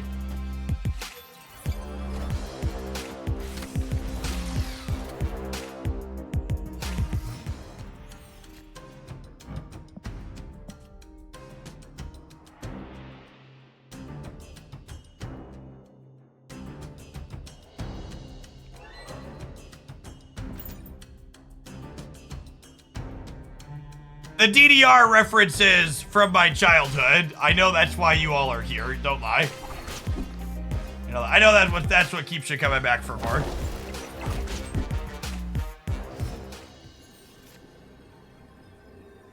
I aim to please, Shep.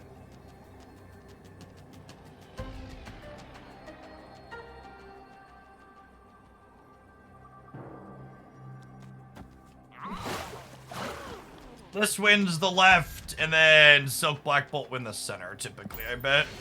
Yeah, they're leaving. Victory.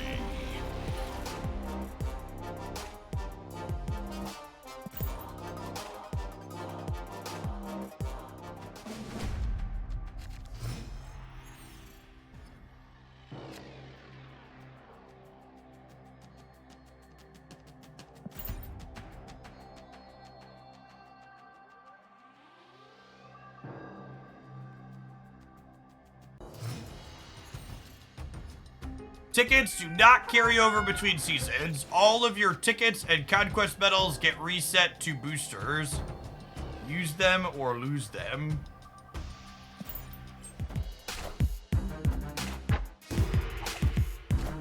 Not having to deal with Legion is nice.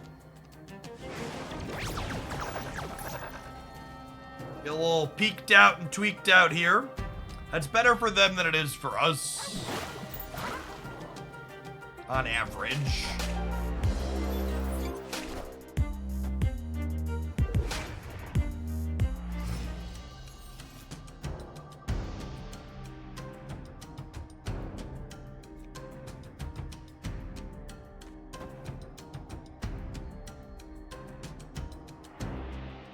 Okay, I could Shadow King to reset my Dakin and wipe their Mr. Sinister mid.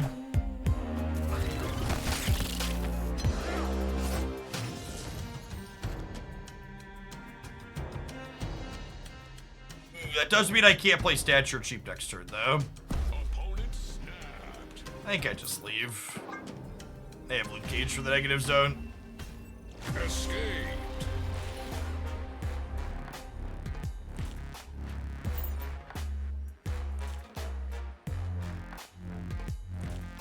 Always snap peek even if it hoses you. I think the opponent needs to...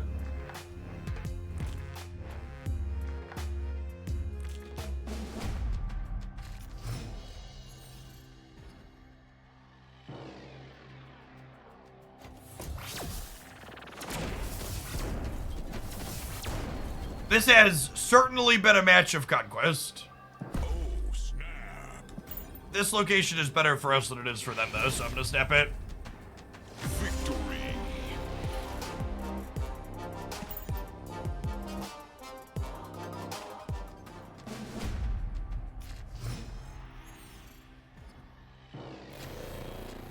Heal before the world ship. Yep.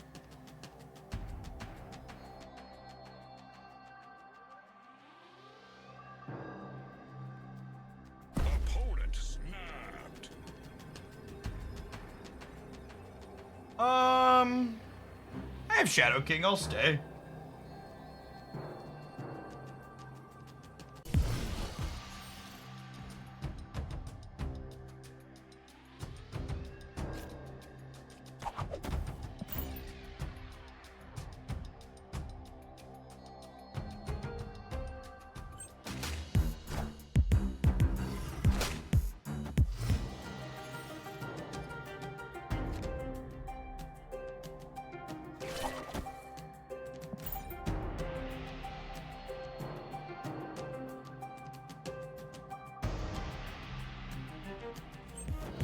Friendly neighborhood Spider-Man here.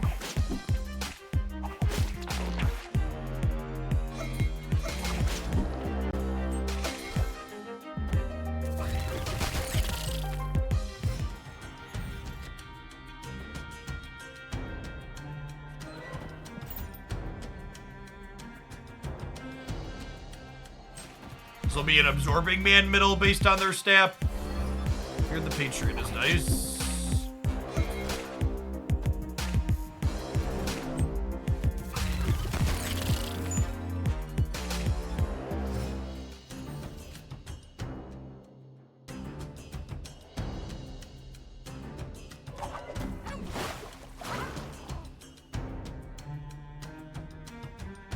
Oh, they could have another Patriot, though, from the Sacred Timeline, right?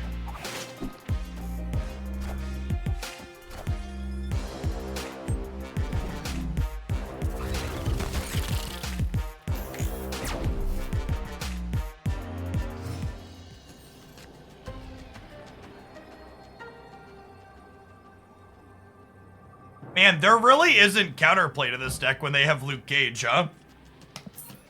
Because they don't play Shang-Chi, and you can't Shang-Chi them. Shadow King's the only card that interacts with their numbers and their costs. And then Luke Cage just says you can't do that.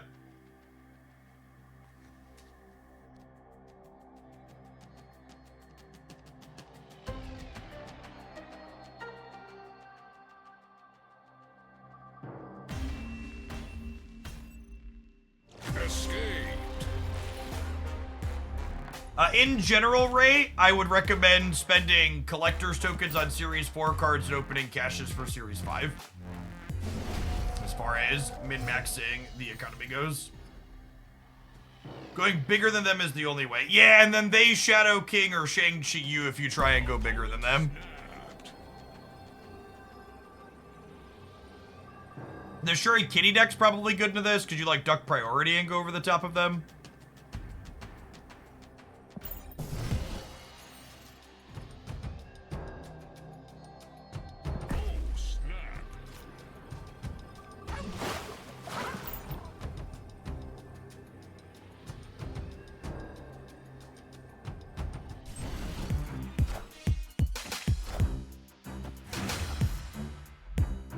like Enchantress needs to come out of retirement. Enchantress isn't really a card that you can interact with them a lot of the time. One, they play Patriot on the last turn, and two, they have Surfer and other things that let them go big.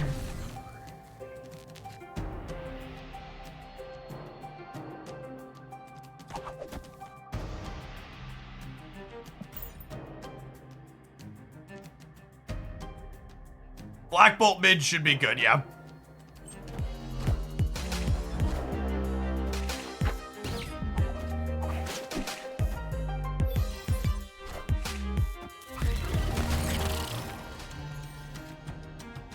And I have priority here, so I get to do this into this now.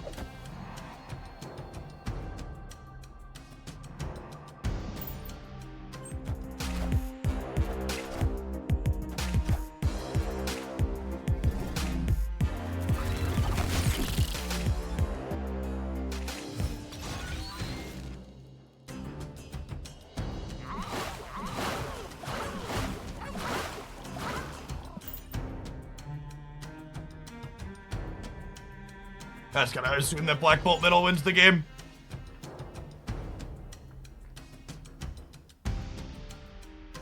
Because we spider-hammed their blue Marvel.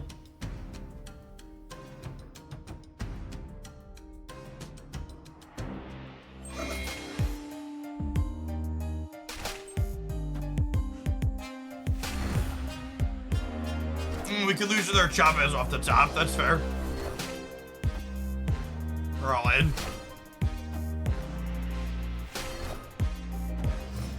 I was kind of expecting them to play into the bar.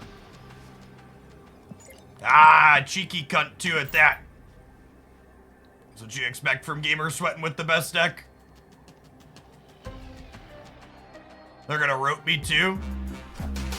Gamers.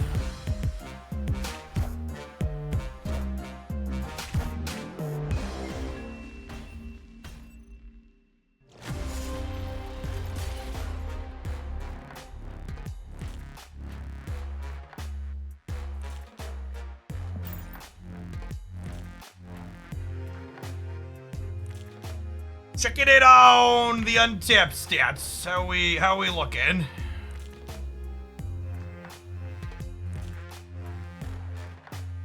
Down to a 73% win rate on the best deck. 13 gaining in popularity, maintaining a relatively busted win rate. Stature deck posting more modest numbers here.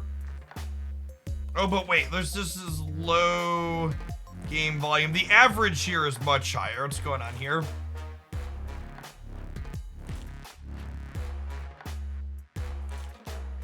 Couple variations posted better stats. This percentage does not take out mirrors. So when you see this outrageous win rate inside of a high percentage, it's a more outrageous, really, because it doesn't account for mirrors. It doesn't look like they have the Patriot Brood deck defined as an archetype here yet. So let's jump to the decks and see how that is doing. So Forge, Brood.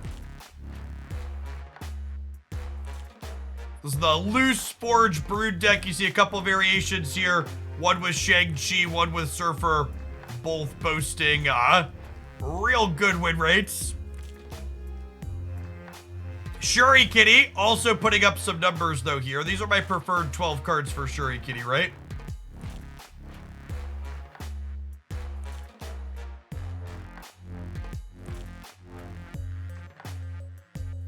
I would like the record to reflect that my build with Iceman is outperforming the one that someone shoved Legion into. I said the other day, you can always tell a deck list has made it because someone takes the deck list I like playing and cuts a good card for Legion. These win rates are on. So, 2 comments about the win rates inside of here. 1, Marvel Snap or Untapped.gg is not a complete data set, right? These data sets are only the people who have installed the Untapped tracker. And I would make the assumption that the types of people installing the Untapped tracker are more competitive than average. So what this means is I would expect all of the win rates on Untapped to be skewed high. That being said, even if you assume the Untapped tracker was skewed 10% high, which I bet 10% high is unrealistic, to make up a number based completely on intuition and nothing data driven, I would wager Untapped stats probably skew somewhere in the 5 to 6% range high. Again, that's a completely made up number just based on my intuition looking at numbers and playing the games. But if you even if you assume it skews by 10%, 63% is a fucking lot. I will be very surprised if this deck survives OTA changes. And again, for what it's worth, I don't expect OTA changes to make this deck unplayable, but I think like Legion's probably a 5-7. I think Legion and the Spider people are probably my best guess for OTA changes. If Glenn Jones really cares, though, he's not going to touch the Spider people because Cerebro 5 has a fighting chance, Glenn. Don't murder Cerebro 5, Glenn. He's so young. He deserves to live. My Spider people, let them be X5s.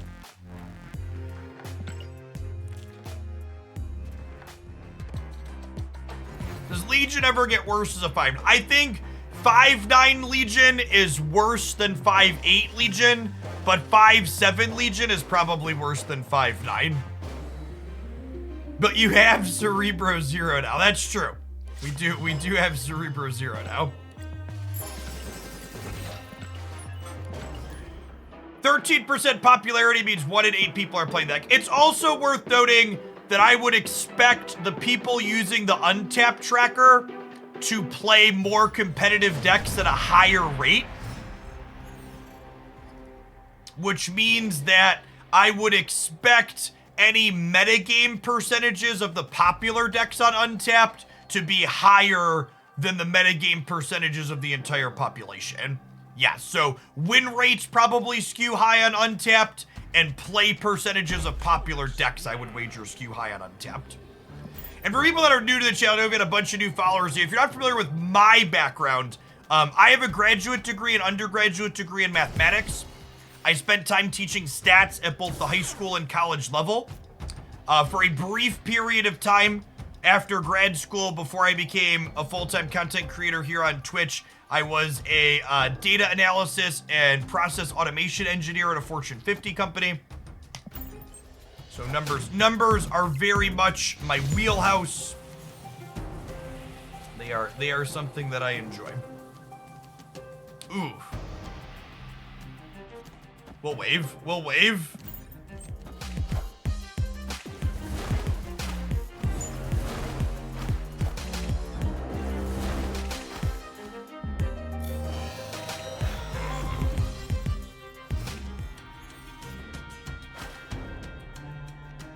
Content creator, I'm disappointed you didn't use your full job title of living meat. Well, so something that's easy to forget when you're like in the Twitch ecosystem is that Twitch in and of itself is kind of a microcosm on like the internet, right? Like a lot of people don't know what Twitch is.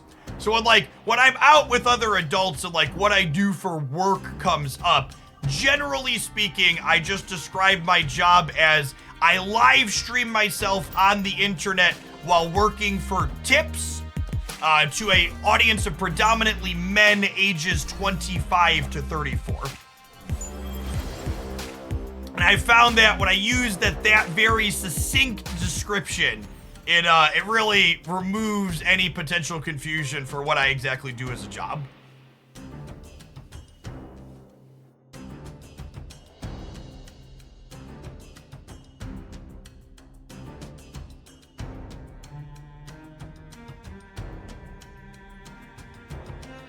Alright, how about we just, like, send spider people everywhere? I don't know if this is the right play, but it's the fun play, so I'm gonna click the button. Friendly neighborhood Spider-Man here.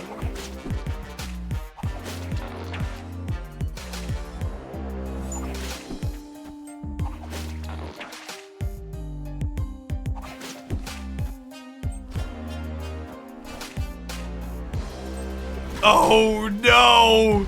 Oh no! No, wait, this is fine. No, wait, this is fine. King me. King me.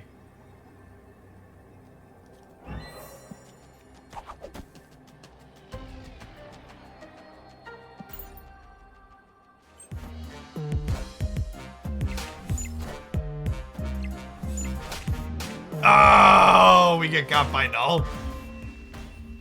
Needed a Shaggers, not a Shadow King, chat.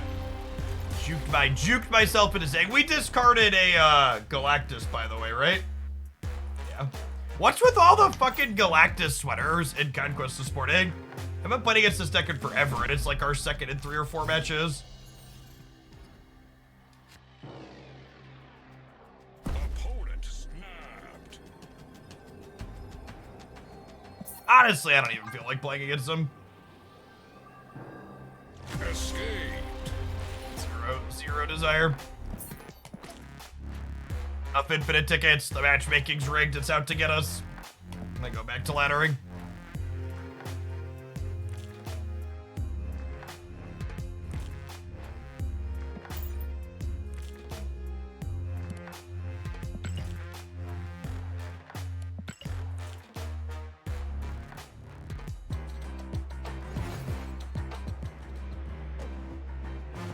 So, the thing about the Galactus in the Destroy Shells is that Galactus is bad in the wave ramp decks. Galactus is a very reasonable and honestly pretty powerful card still inside of the Destroy decks where it's just another thing you could be doing.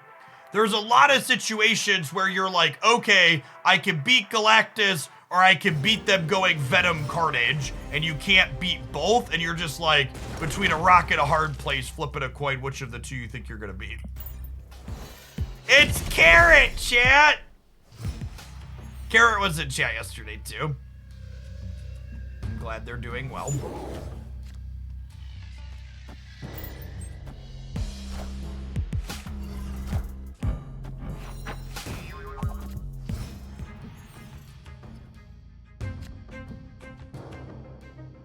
What decks am I planning to bring to Infinite Conquest this summer? I'm not planning to play Infinite Conquest until Friday after they do OTA updates.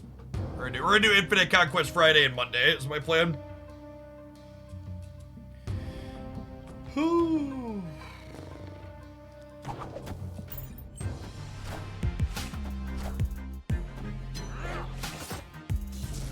There's that gold-plated deck in chat. You knew it was coming. You knew it was coming. It had to be. It was the only option.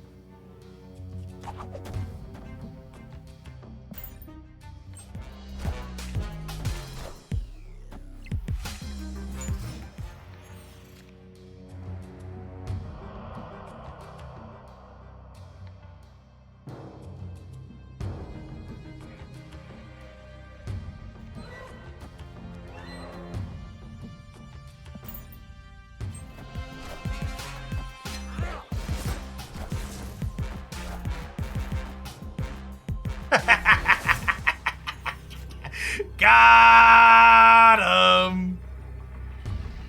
Got him.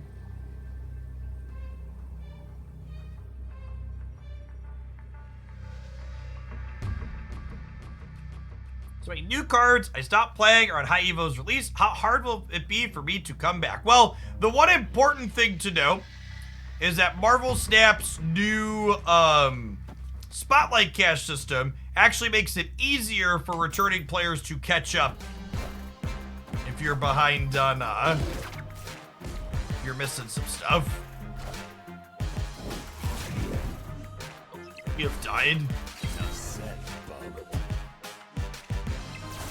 We're not bullying Carrot, chat. Carrot's bullying me.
Info here. If you are a stature enjoyer, Silver Samurai is a card worth picking up. If you are not a stature enjoyer, it's probably not worth picking up.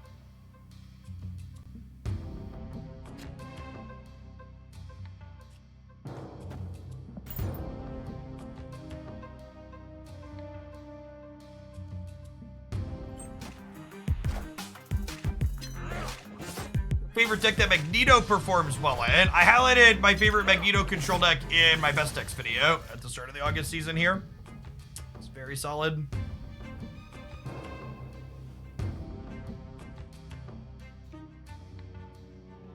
Just go ahead and Samurai here.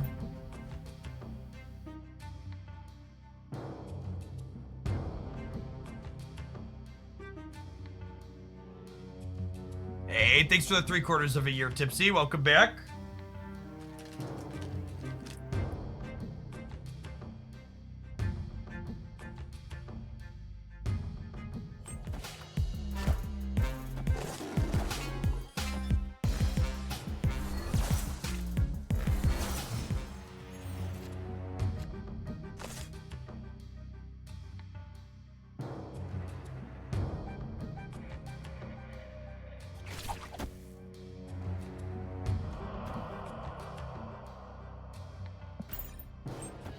Friendly neighborhood Spider-Man here. In a perfect world, we grab their deck in here.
Hey, Lodge Gem. Thanks for the brand new Prime. So far, this deck doesn't seem like it yet. Our numbers don't seem consistently good enough. I like we played a Ghost Rider. I think the Ghost Rider build is my favorite so far.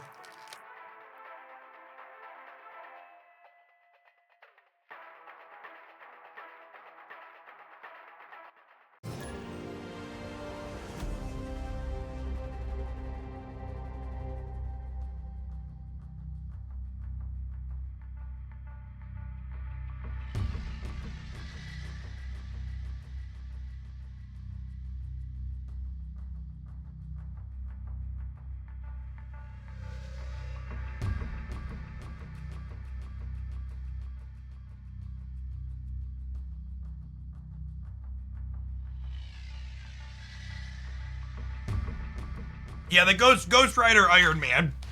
That felt like the best score. Victory.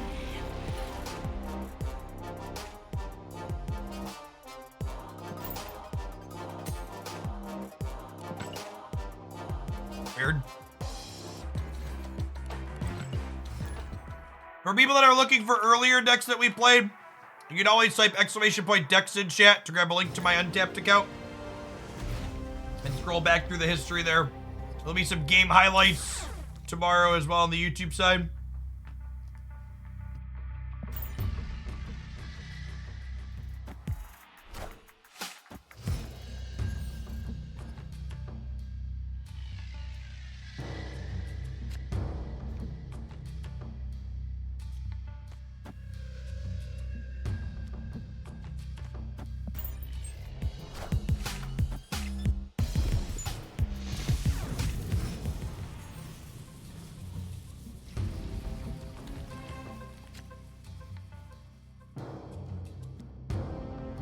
They probably magic here, right?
Opponent snapped.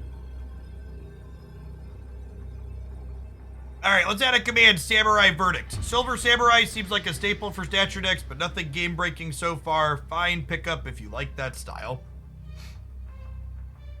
They about to pull my rug, chat?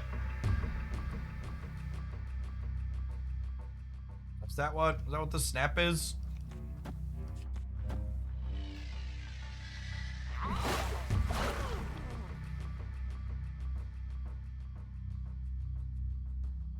They can't. They can Legion the Gamma Lab, chat. So don't tell me they can't pull the rug.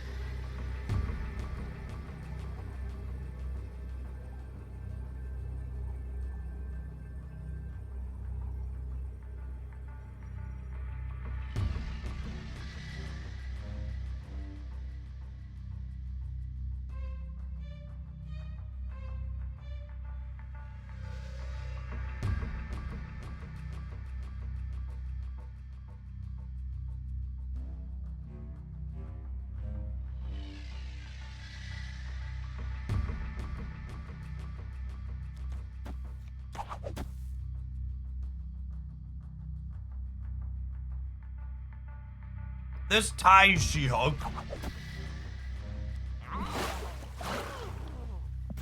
Probably dead.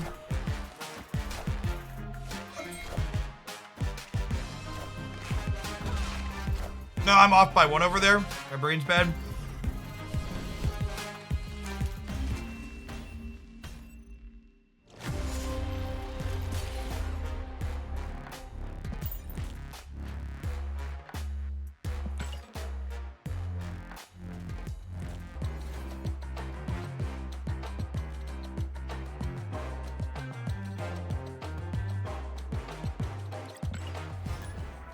I do one more with this while I finish my checks mixed here. I think we're gonna build something. I might try some Moon Girl decks after this.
All right, all right.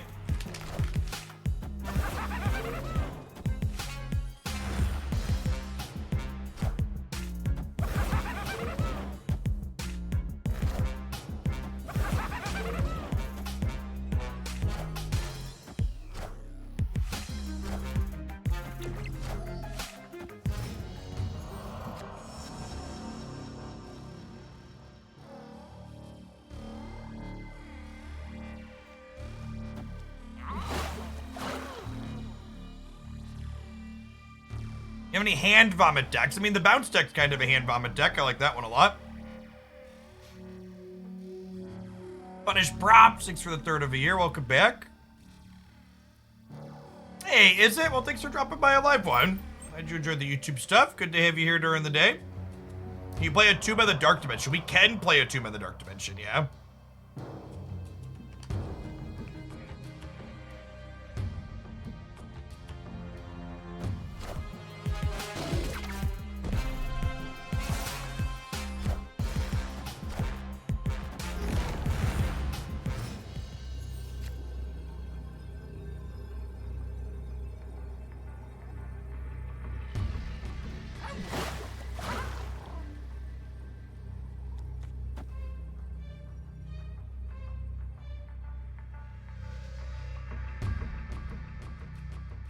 They go Armor a Tuba here.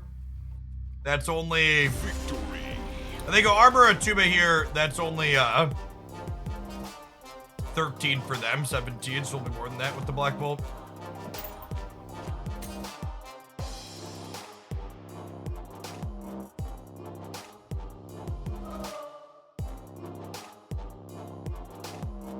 The undo all actions button only works if you haven't submitted all your plays for the turn. The fact that it's still there, despite the fact that it's still there after you click it is something I make fun of quite often.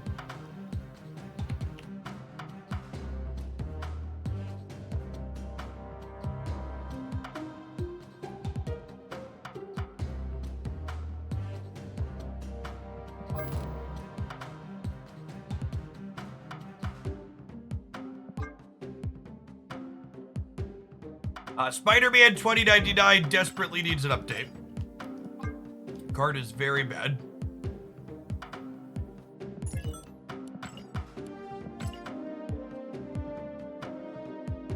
Yes, not being able to undo your end turn press is a technical limitation. It is not something that they have chosen to do and want to keep. So being able to unlock having ended the turn is something that they eventually want to make happen.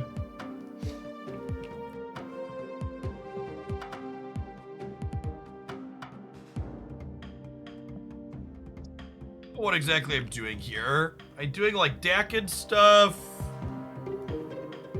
It's like playing a low curve. I kind of want to be a hood deck to copy with Moon Girl, and if I'm a hood deck, then Killmonger works, and then Killmonger also works with Dakin and Silver Samurai, so like I kind of like move in that direction when I'm thinking about how I'm deck building.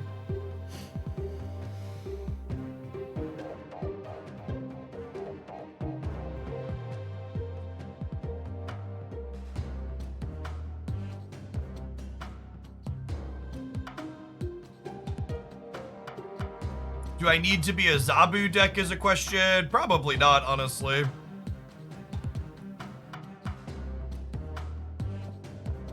These are probably the only 4s I want. Just kind of clicking stuff while I'm thinking here. And then we probably just want like good cheap cards that I can play on curve so my hands gets a little empty. So I don't want my hand to be full when I Moon Girl.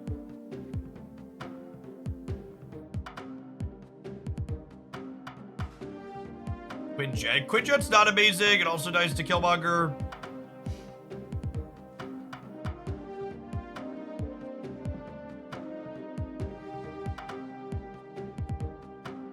I don't want to play She-Hulk in my Black Bolt deck.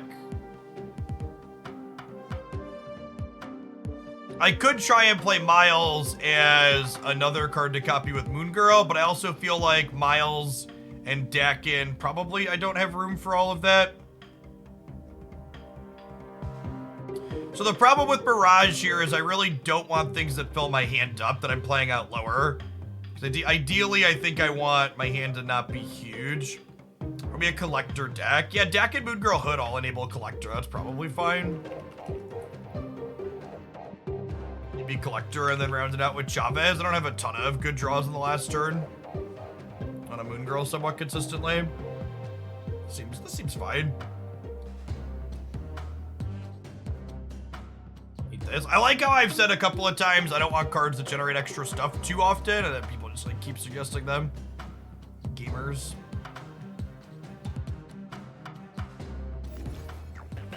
My mystery variant hasn't showed up yet, chat.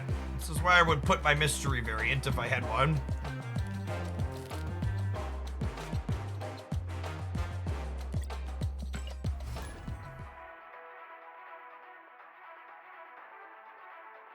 Need to restart the client. Yeah, I don't feel like doing that right now.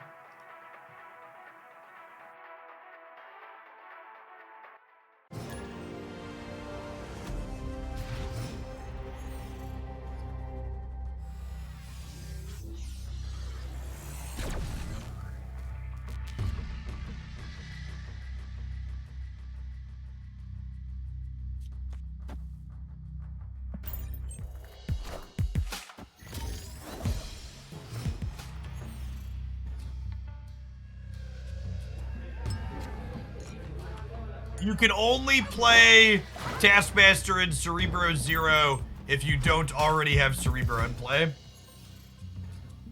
I'm missing a variant on any moderately played cards. I don't have a She-Hulk variant, because I just don't love any of her variant art that's currently available. This hand's looking solid. We get to Moon Girl and not overfill the hand on 4. This is exactly why I want a critical mass of cheap cards, chat. Anytime we could Moon Girl on 4 and not overfill my hand, it's ideal.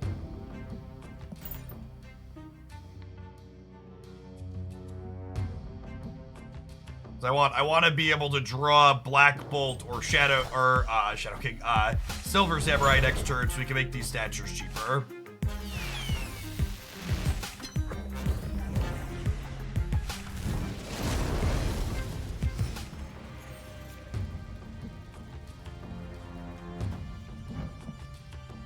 Okay, and if they're giving us an extra turn, we're just vibing for now, right?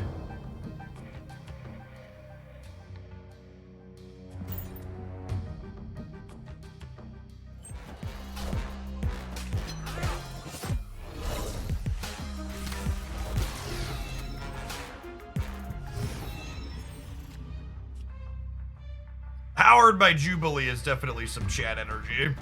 That's for sure. Well, I guess this is a touch awkward now, right? I gotta decide, is this a stature game? Or is it not a stature game? It actually might not be a stature game, chat.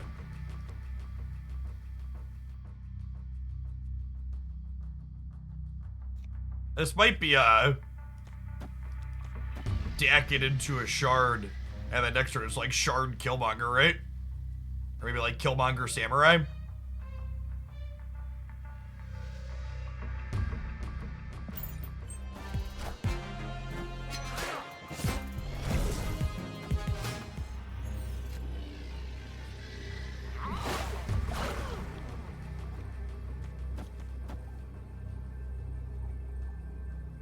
Sweet. Might die to Hella still.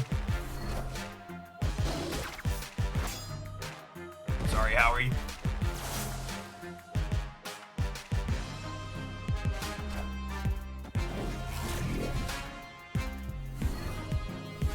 Those are some bigots, chat.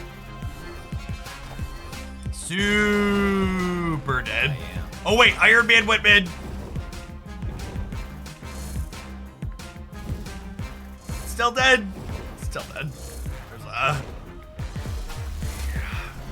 was closer than I thought it was gonna be.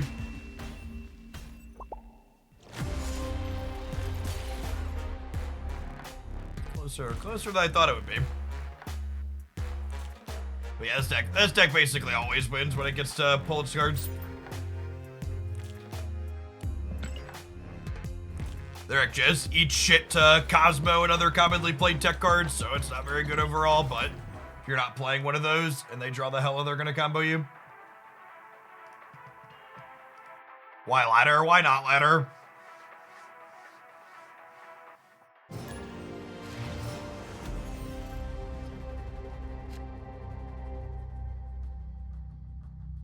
There's more deck diversity on the ladder than there is in Conquest.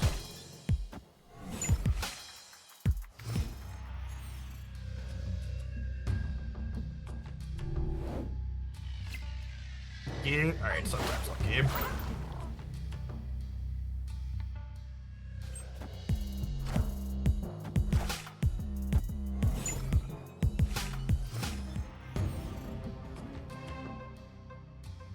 To the people coming in and asking about Silver Samurai and its playability, I would implore you to read the stream title or the pinned message above the chat before you clicked it away. Please and thank you.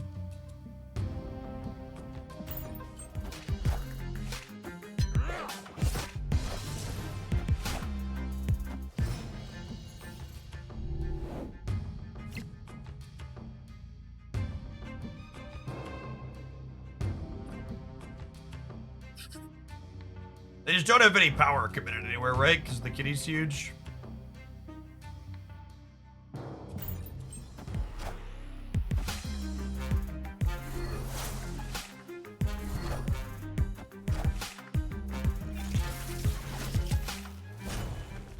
Oh, they're Shuri kitty. Yeah.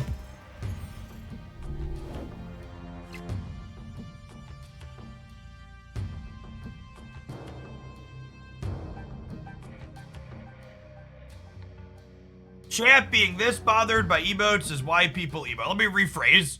Chat being bothered by someone being an asshole is why people are assholes. Sure, you're right. It's the people that are bothered by the asshole who are the problem, and not the person being an asshole.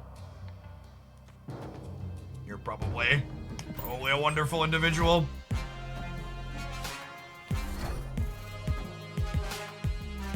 Giggity Shrek, get fucking wrecked, Legion Gamer. What a Legion Gamer. They can't help themselves, chat. If there's an adorable Legion play to make, the Legion Gamer will always make it. They're not allowed. They're not allowed to not make the adorable play. This is why the win rate of the Shuri Kitty deck is higher without Legion. Because you just like play the good cards instead of having Legion brain.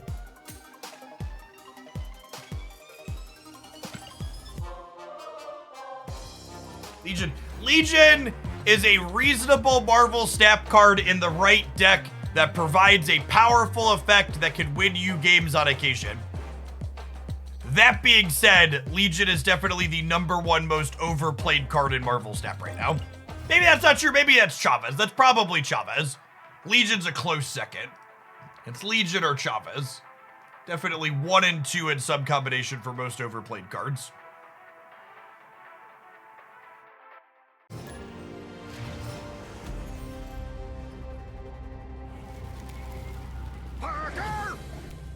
What about Ironland? Ironland hasn't ever been as popular as Legion is. I agree that Ironland is typically overplayed, but because it's a Series 5 card, it's just not as widely propagated as Legion is.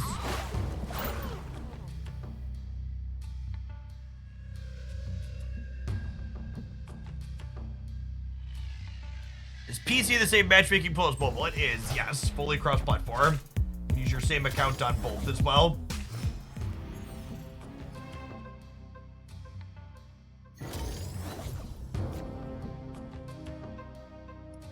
Well, that's a nice pickup. Collector there, hood here.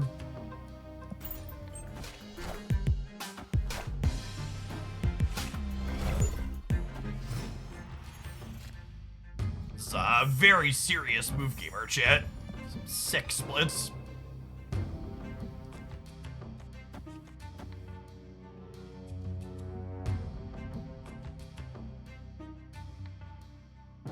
I don't know that I'm gonna have room to Moon Girl, chat.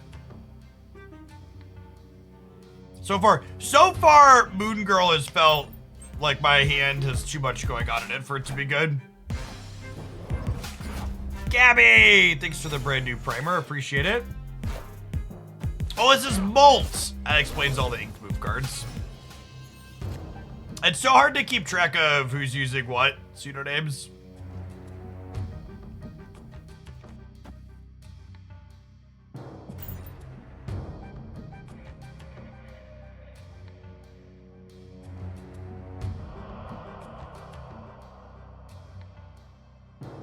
Speaking of, when can I change my name back? I should check if I can reclaim Jeff Hoagland. When was Conquerors? Conquerors wasn't a month ago yet, right? We got their hit monkey. That seems like a good one.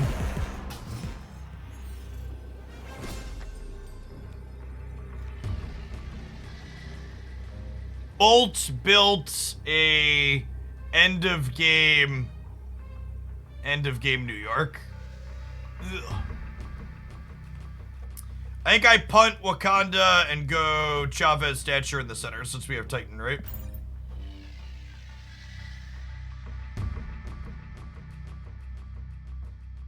Conquerors was the season. Yes, it was. Yeah, it's a 30-day waiter on being able to swap names. We could get Heimdall, that's true. Doesn't look like it.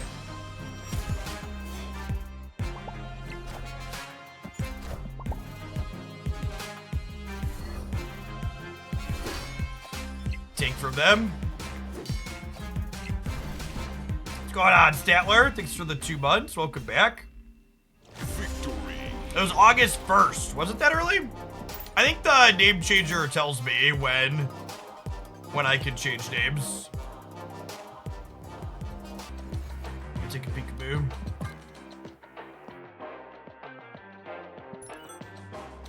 I have to wait 1 day and 8 hours so I can change my name again. Mirror Bright, thanks for the brand new primer. Appreciate the support. I was it changed in the first place. I changed my name because the Conqueror's rule set was really silly and made it so if someone knew they were playing against me, they could slow roll our match and hurt my run times because it was this weird speed race thing. So I changed my name to try and prevent potential harassment.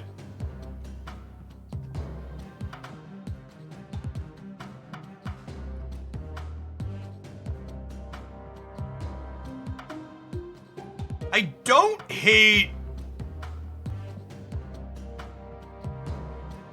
don't hate this, like, little collector package with the samurai stuff.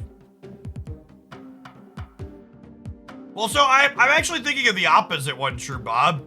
I'm kind of thinking, what if I had other cards that generate stuff?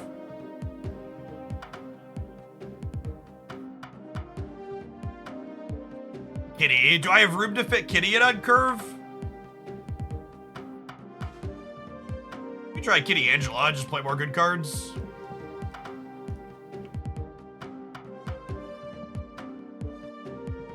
And then at this point we fit Mirage in.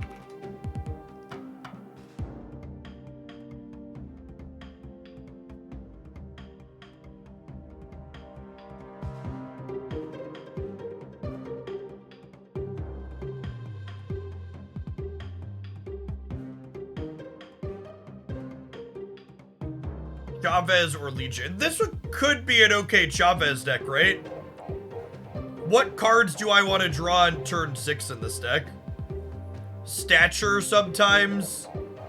Killmonger sometimes. Silver Samurai sometimes. I basically don't have any cards that I love drawing on the last turn.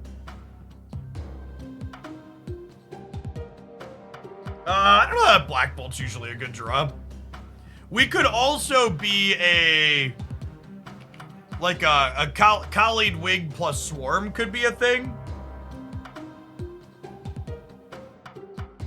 I could see that. I could cut the Jeff and play Colleen plus Swarm.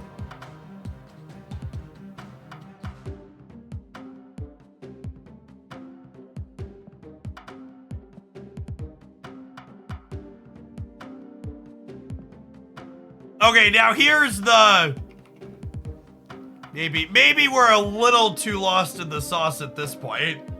But is there a chance that with Swarm and Colleen and Samurai, is Moon Knight's never a playable card, right?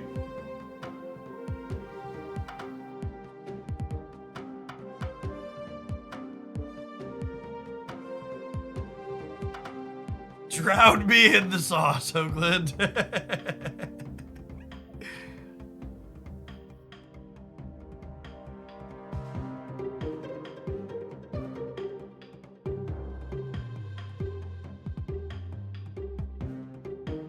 He isn't as well trained as your Viper. All right, well, wait. Let's see. I want to see how Kitty feels.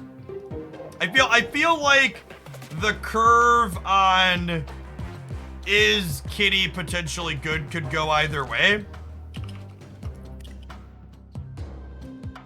Let's see. I want to just like play a few games and see if it feels like we have room to fit Kitty in.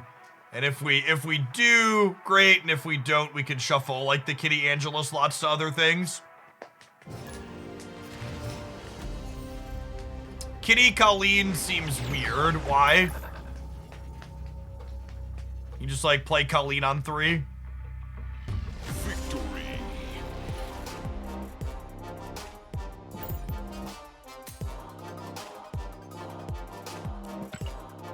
100% win rate. Perfect. Actual, factual perfects. We've been live for over 4 hours at this point, so this is our periodic reminder to folks that are working on their drops on the last day to make sure you claim your drops in your inventory. You gotta claim those every 2 hours to work along to the next. This just in.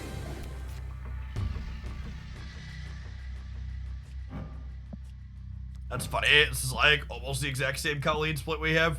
Oh, look, it's TLSG. Maybe. Maybe it's TLSG. Usernames aren't unique, chat.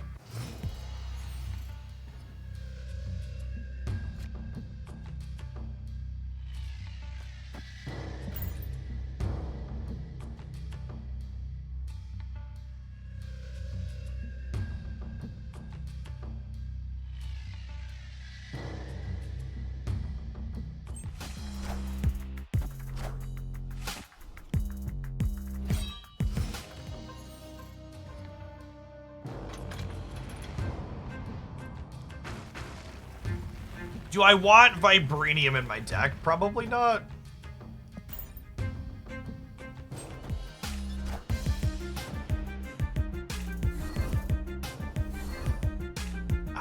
Discarding stature. Discarding stature to Moon Knight. Tale as old as time. Beauty and the Beast.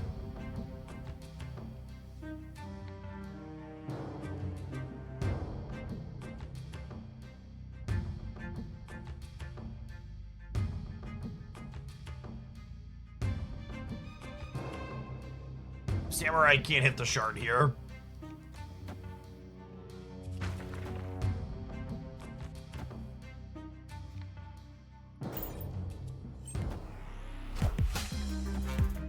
That Samurai can hit the shard, chat. They're probably a Ghost Rider deck, huh? Oh, they're a Hella deck, sure.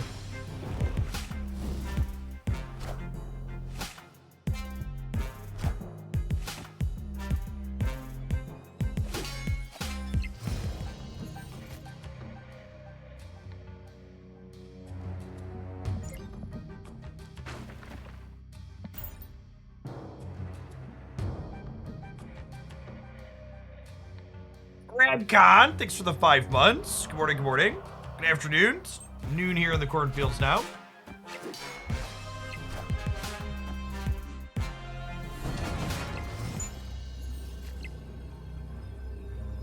Alright, we'll let them play out the last turn for whatever kind of video they're doing. But we are very dead here.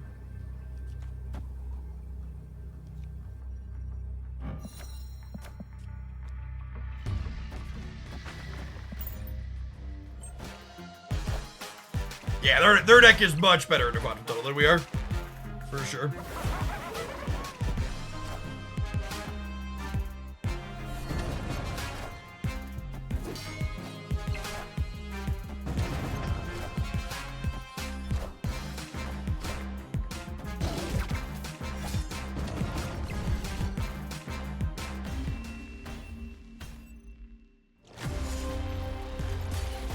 For those of you that are coming in late that weren't watching earlier, Hobgoblin and Iron Man are great with Samurai and Ghost Rider or Hela in the case of this deck our opponent's playing.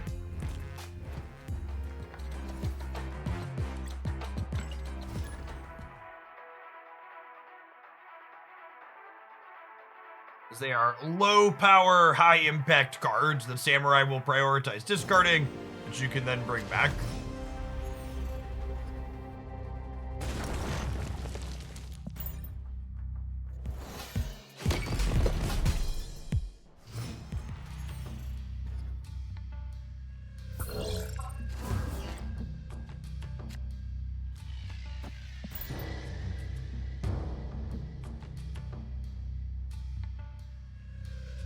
Hobgoblin is dangerous with Hela. Listen, chat, if you're playing Hela, you already gotta be hold on to your butt cheeks level of lucky.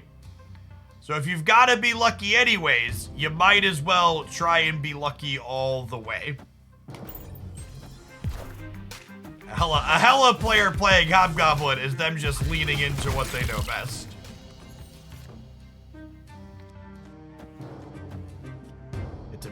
Be a bounce deck here, which is funny.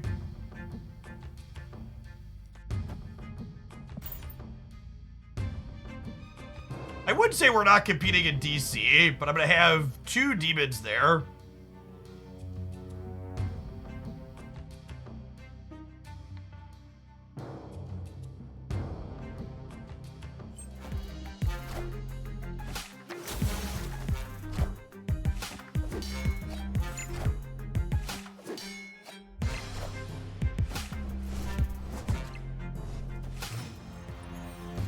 I'll go Hood into Shard into Killmonger.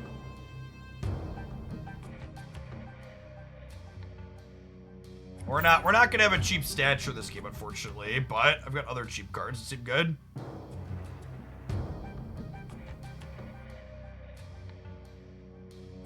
Looks like Surfer negative here from the opponent. We're gonna be set up to play for all 3 paths nicely with the demons.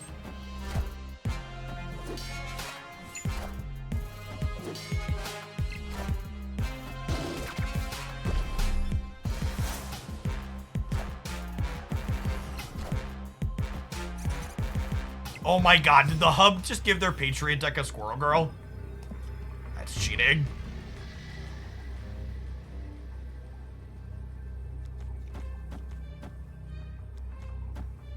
That's fine, we got him anyways. They could have a bunch of crazy negative stuff here, but outside of that, we're in a good spot.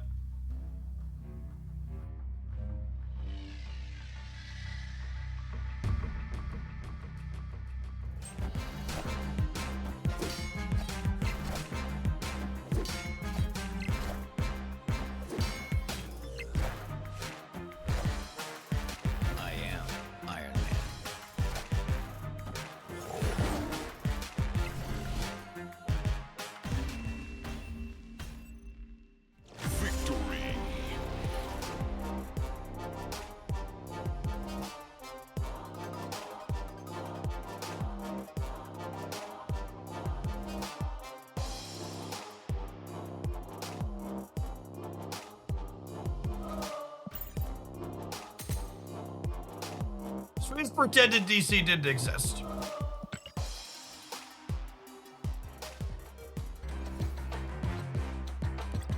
Angela hit the gym. It was no big deal.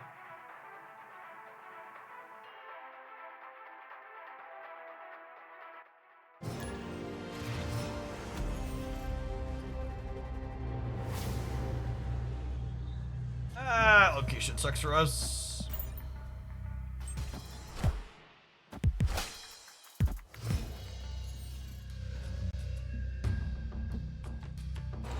Okay, that makes it a little less bad.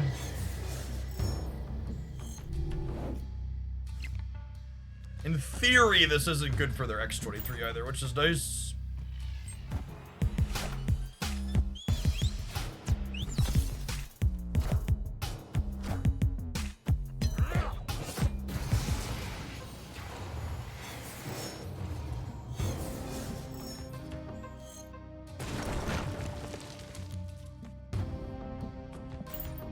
I definitely can't pass on the collapse mine this turn because I need to have pressure here at the Adelan.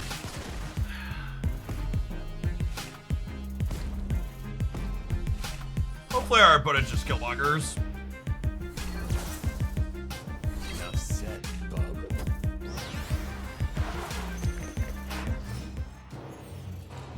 For us, we could killmonger.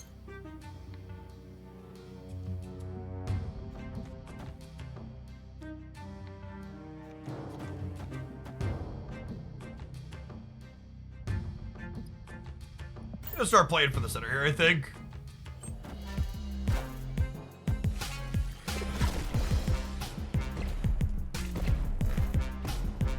Enough said, bub. Samurai doing their best to help their Wolverine here.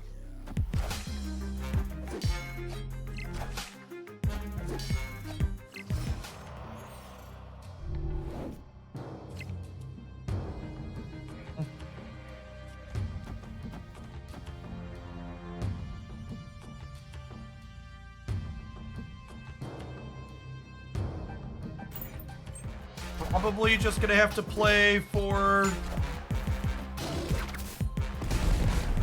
the collapse mine.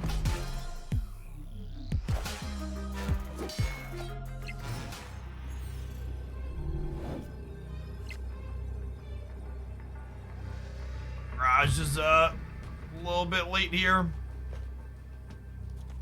Assume we're dead here.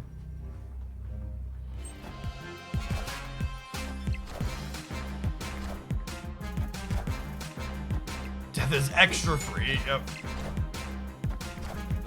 Null is extra big.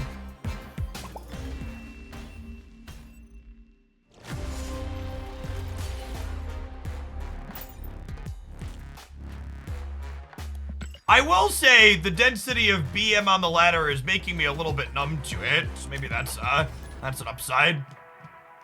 Seeing what these people try to use BM emotes after makes a lot more sense as to why they're so bad at snapping, though.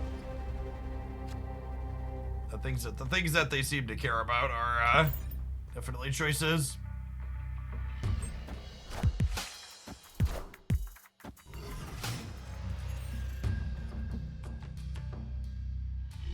If you're really only seeing null death decks on the ladder and you're struggling to climb through them, the problem is your inability to adapt to the metagame, not the null death decks.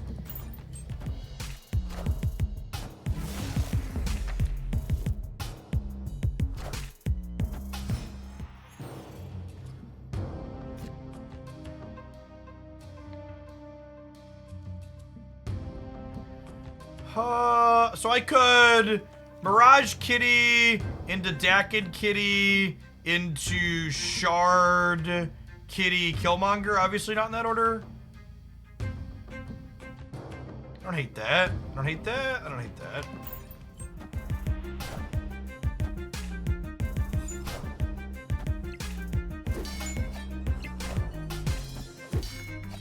The downside to this line is that Killmonger is later, meaning that our opponent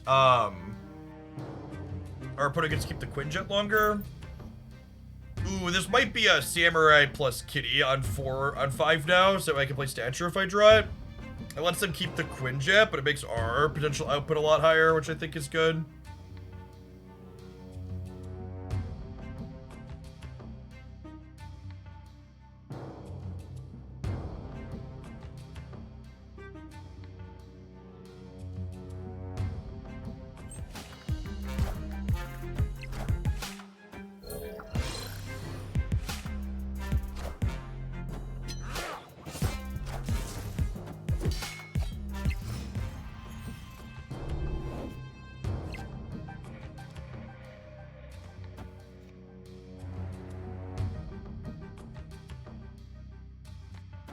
It could be right to play the Agent here, but playing the Agent means I can't Killmonger next turn and feel good about it, so...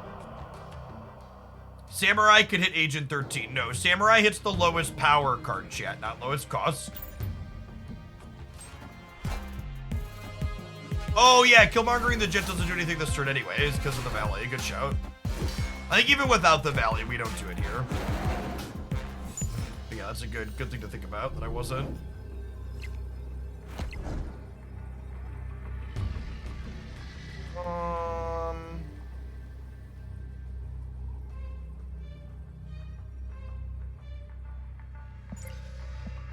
Six cards in their hand for their Dracula. And the Dracula is going to, in theory, make it easier to contest this as well, right? We're definitely Killmongering. The question is, where am I playing Agent and Kitty after I Killmonger? I think it might be play them right. Oh, it's a Coulson Dracula. It totally is. Okay, I'm gonna do this.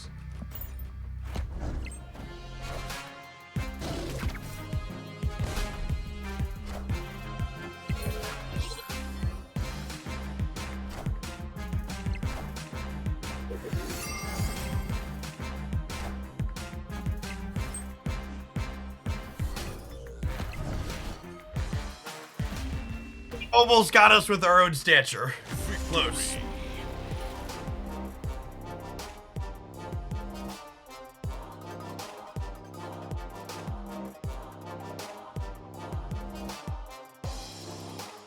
Now that we've been in it for a bit, do you appreciate the weekly release cycle of a new card by second dinner compared to other TCG cycles? Yes. The way Marvel Snap keeps a constant small flow of new stuff going is fantastic as a content creator. There's always something to be doing, basically. There's a lot less big dips and ebbs/flows.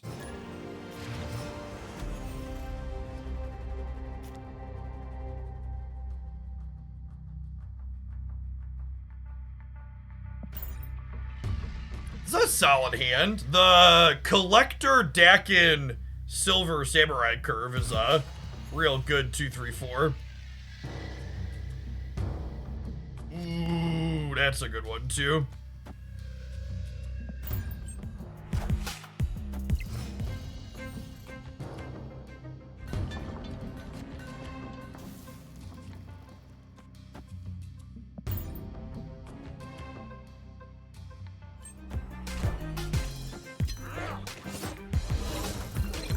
Weekly injections of cards feel like they make it easier to balance run. I concur with that.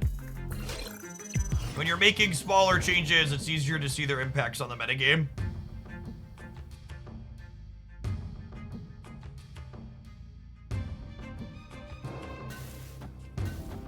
If I do this,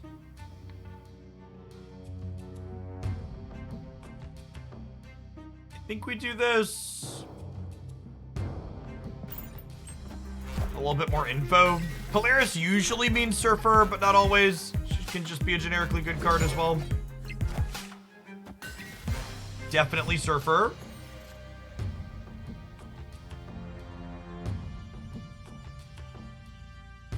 Samurai's got a solid shot to get him then, right? And we know they have a Shadow King. Huh?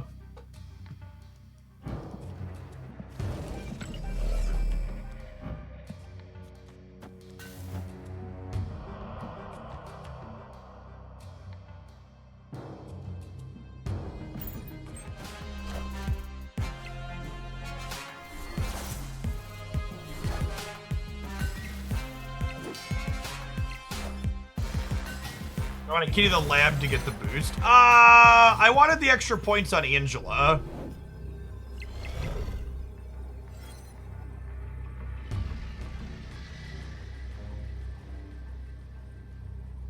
This may or may not be right.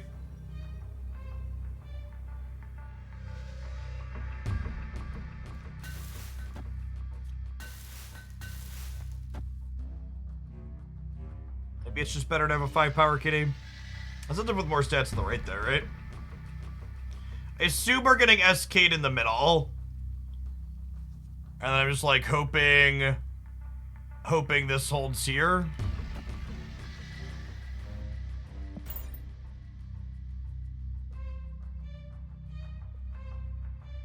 We're gonna add 24 here up to 40. They're getting a passive extra 10, so they need to add 10 power. Whoa, they didn't Shadow King the middle.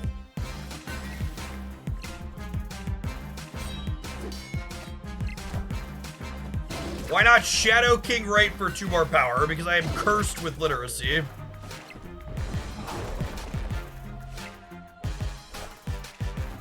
I can't believe they didn't Shadow King the center, and they thought this was gonna hold here. Really ambitious end turn. Victory.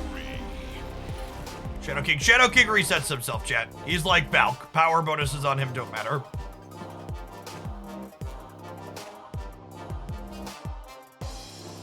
Like, how do they lose if they like Shadow King center and then like Jug Surfer here, right? I don't think we ever win. Yeah, maybe they thought they would Killmonger my kitty and they got so hyper focused on that. Yeah, I think they're supposed to like Shadow King, or sorry, they're supposed to Shadow King here and then Jug Surfer here. I think that beats us basically every time.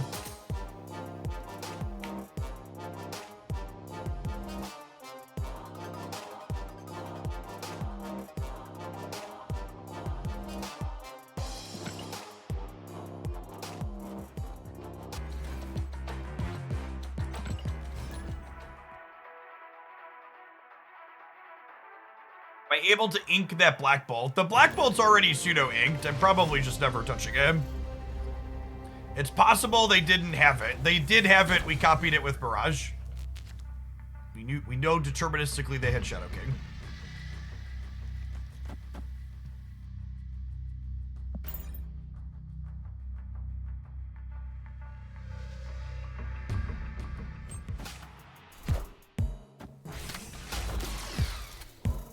Gorgeous Iron Lad. Absorbing Man, probably the Forge deck, Forge Patriot deck.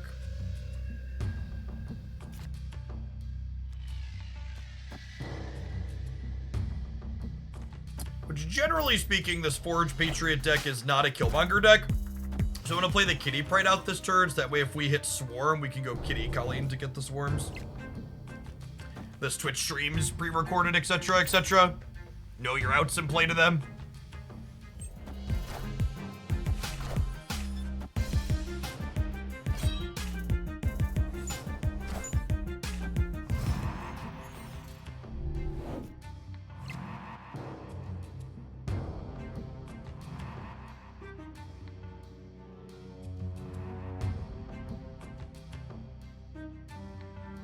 I want to deck in Kitty.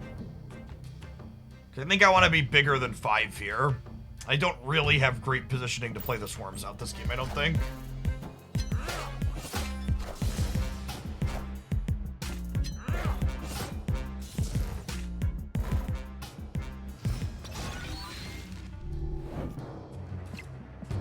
They are not the deck I was thinking of. Oh, that's hyper awkward. The Angela draw was the only draw in my deck that meant I couldn't Samurai and hit the shard this turn.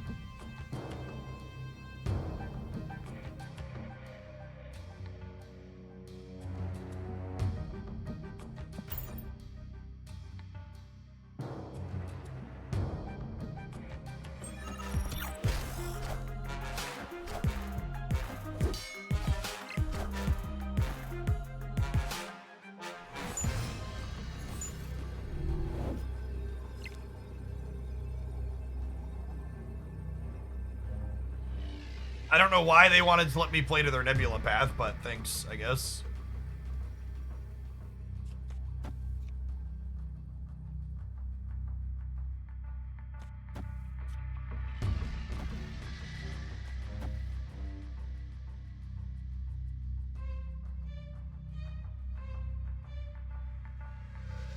I'm +7 here. Maybe I want to be a little bit bigger than that. Do I need to play for all 3, I guess, is a question. I could play for all 3.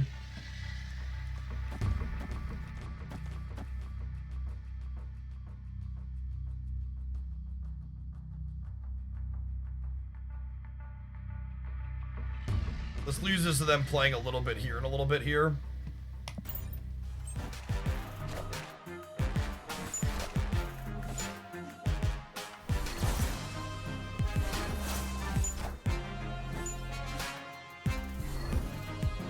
Now we're good.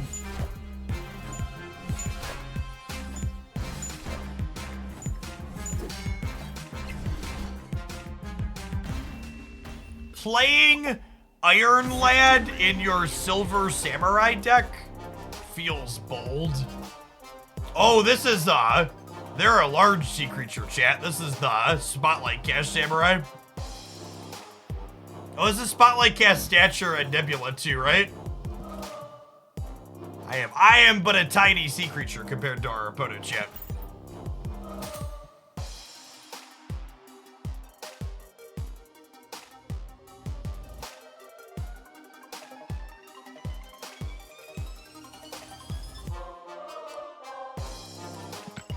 I never make it to a stream, but wanted to stop by for some samurai brews. What's going on, Wolf? Thanks for the 11 months. Appreciate you dropping the sub off, even if you can't be here super often. Jeff says he isn't a giant whale. Listen, chat, below the giant whales in the ocean, there are Leviathan, there are Krakens, there are things that do not see the light of day.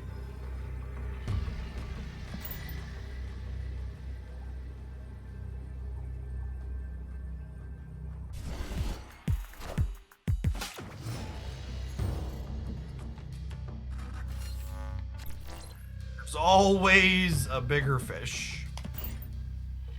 Big truth.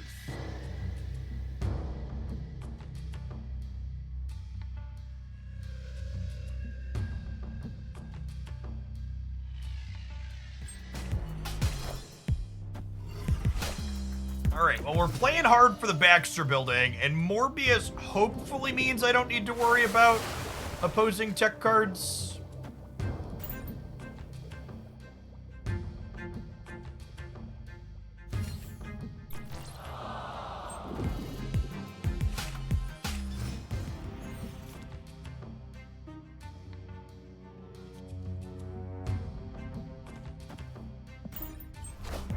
Evar, thanks for the 7 months. Welcome back. Enough said, bub. Rob Wolvie.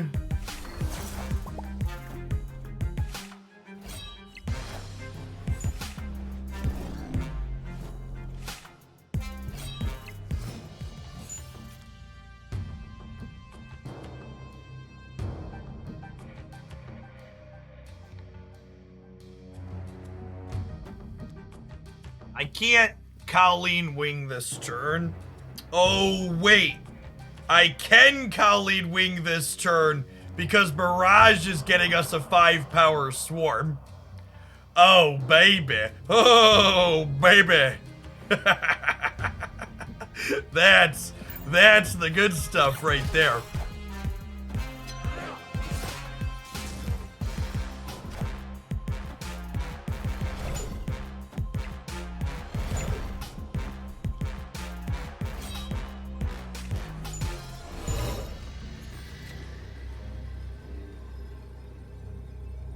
Acrylic Asp, thank you for the prime. Appreciate the support.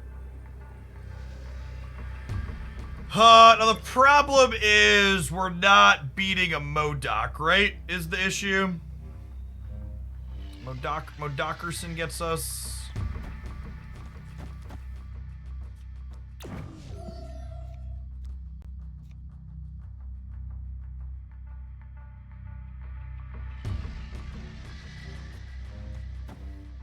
Modoc's getting us anyways. Do I just play for these other locations and hope that I'm good there? I think I play a little bit there. And then we just hope that this works out.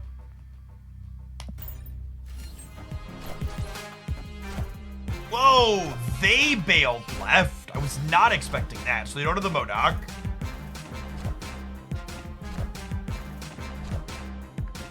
Okay. Out. Thanks for the swarm, bud. Nice emote. Victory. Gamers.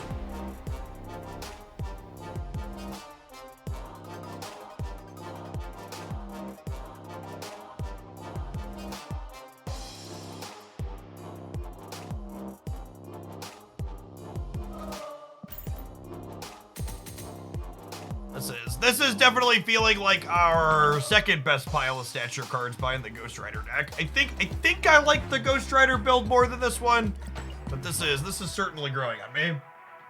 This is your periodic reminder, if you're a fellow old, you should stand up and stretch your legs, grab a drink of water, walk around the room a little bit.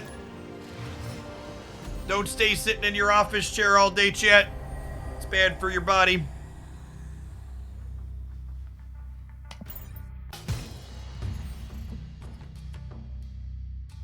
Is 30 old? Okay, chat. Here's a handy-dandy little trick to figure out if you're old. If you've ever woken up in the morning and felt sore because you slept funny, you fit the old description and you should stand up when I ask you to stand up, okay? That's the line. It's not an age, it's a state of bodily being, okay?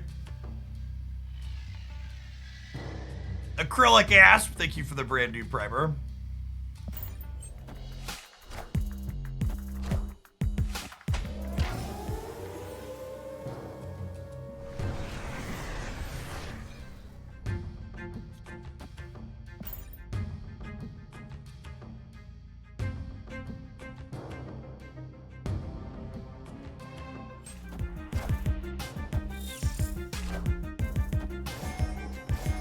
Thanos Angela, okay.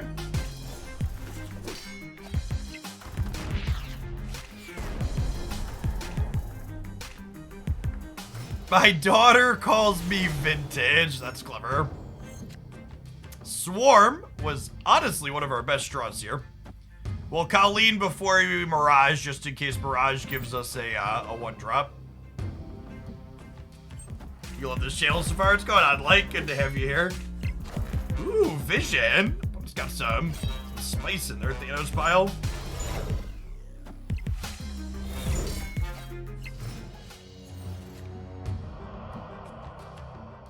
Perfect. I get to Hood.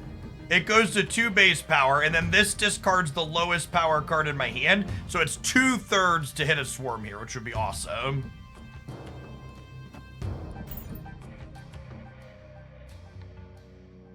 Does Vision mean they're lockjaw? Yeah, maybe. It could also just be a brew. This has felt really sweet. I'm also a sucker for a good collector deck, though, so a little biased.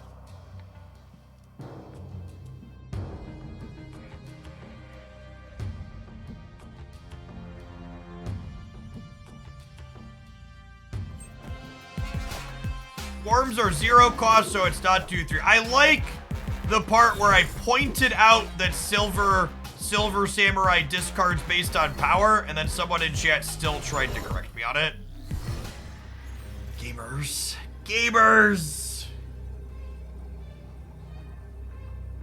I even pulled up the card and verbally explained it.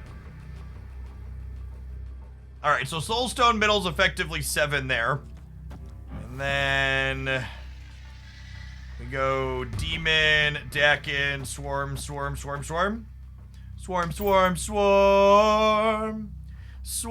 the board. That was a sweet game. We'll see if it's enough for us here. We're going to 16 left. We're going to 20 in the middle, and we're going to 14 on the right. Ooh, that's a pretty good one. That might get us. Oh, missed it by a little bit. No, wait, we're good, right? Haha, sick. That we're a little bit short. We were good. Oh yeah, and Dakin's getting us the collector +1 too. I forgot about that. Nice, clean game. Our early game sequences really feel clean. Like we're using all of our energy every turn consistently. Our cards have some nice overlapping synergies.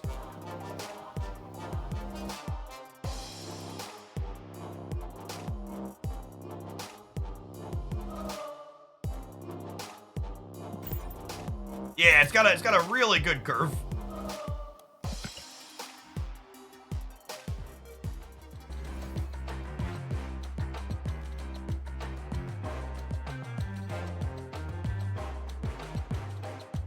Again, I'm gonna repeat this a lot. Silver Samurai does not discard based on power, chat. Or based on cost. It's based on power. It's not Black Bolt.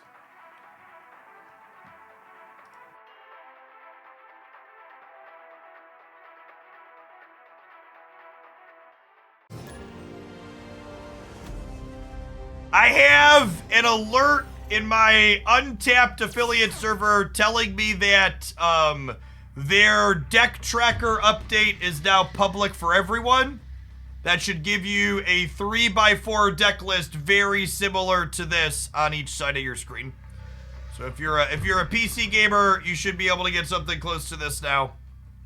Mine is still custom. I'll have to update mine to use their updated one here in a little bit, but if you check the update, you should get something mighty close to what I have on my screen.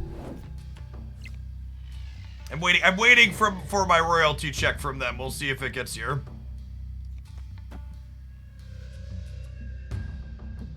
I think we'll Collector here, and then we'll Mirage here, and we'll Kitty Pride in the middle.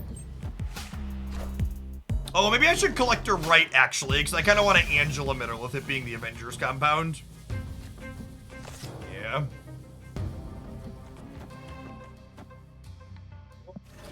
Wrong cards.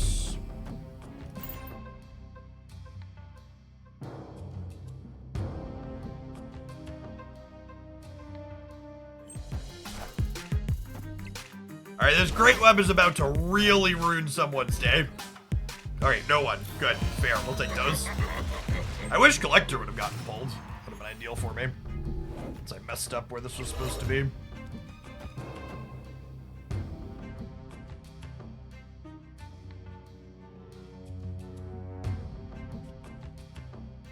We're just doing this. And then next turn it's Samurai Kitty. I think we do this, and the next turn it's Samurai Kitty.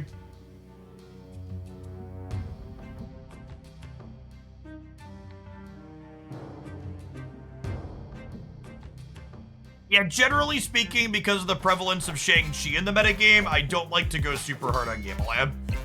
Usually I'll just try and match whatever it is they're doing there. Clear for takeoff.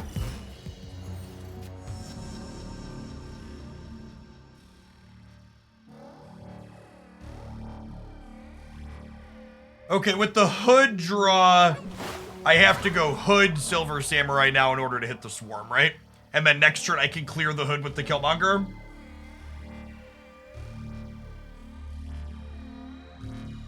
Because this again hits lowest power, so if Hood's in my hand, that's the one that goes away.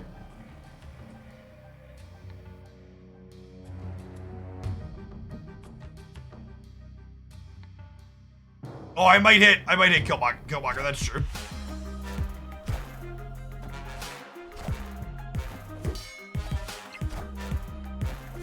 Can you believe, chat, the audacity of this player to ghost us and know exactly what we were doing? What scum? It's like they could see my screen while they were making that play.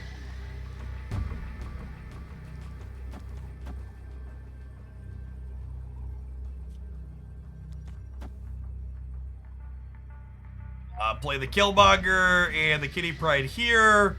We'll hope the Great Web shakes out in our favor. What's going on, Doge for one? Appreciate the 23 months. Welcome back.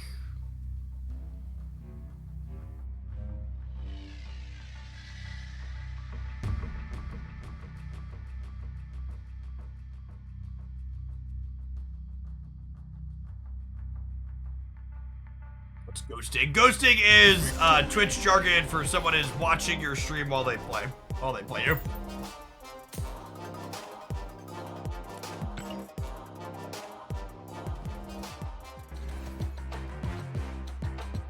The update is clean. Yeah, from the screenshots the Untapped people sent me, it looks really similar to what my overlay looks like. You should see something close to this when you update the Untapped tracker. So I'll need to spend some time mucking around in OBS to make this work for me exactly, but yeah, you should see something close to this if you update OBS. I'm really glad they went with the 3x4. I think it looks really clean on each side. Frames the game board eloquently. That's why I went with it for my overlay.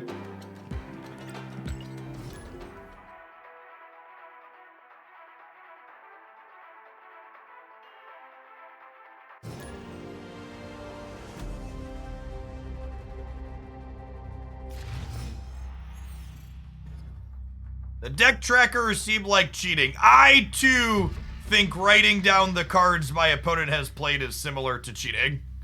And I hope that at some point, Second Dinner gets rid of the ability to write down things with a pencil and paper.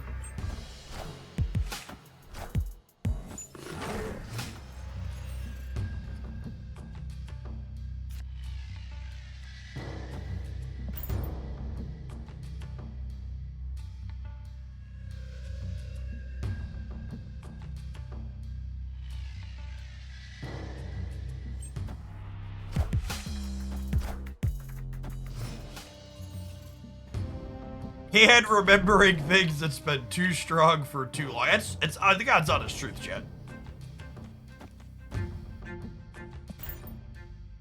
This Mirage gets to get one of their best cards.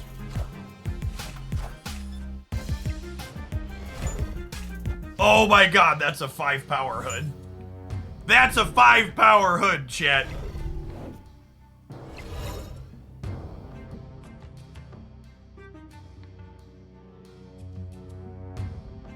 Now, the downside to the 5-power hood is that I can't Killmonger to clear this hood later, which is probably fine.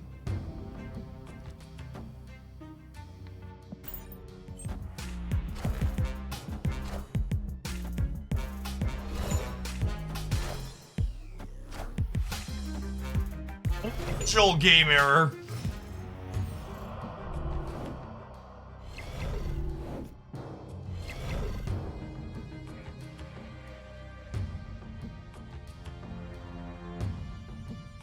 I think I'm gonna blackball him, chat.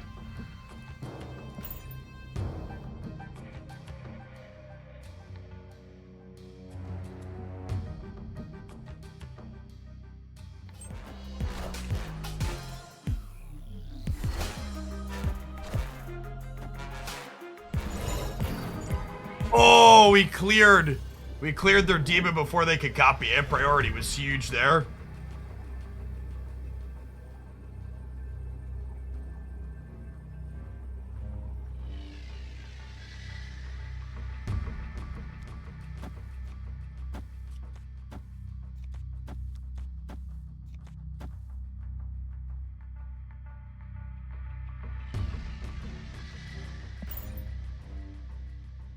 Do the truffle shuffle here. Play for the middle and the right.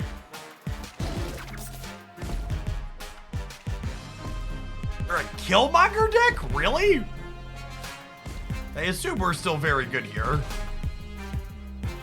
Killmonger and Bast in the same deck, I think is pretty awkward. Because, like, Killmonger kind of undoes the good work your Bast does.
This has felt super reasonable.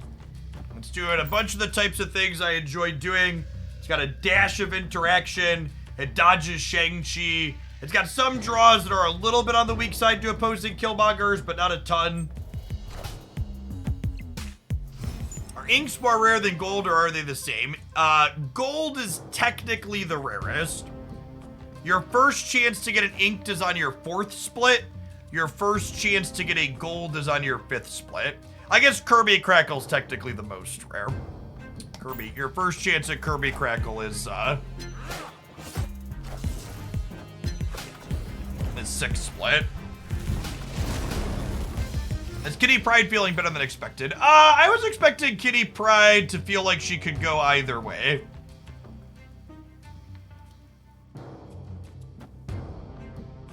So they're a Patriot deck. And again, Silver Samurai is guaranteed to hit the shard here. It's the lowest power thing in my hand.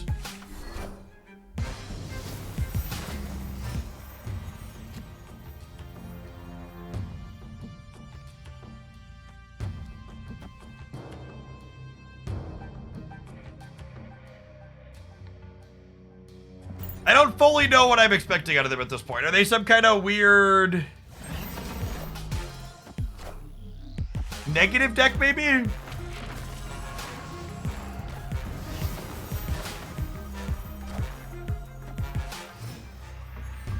Our opponent has a little bit of energy. They have a couple of points of energy to spend this turn. Will this deck be a deck I like? Definitely.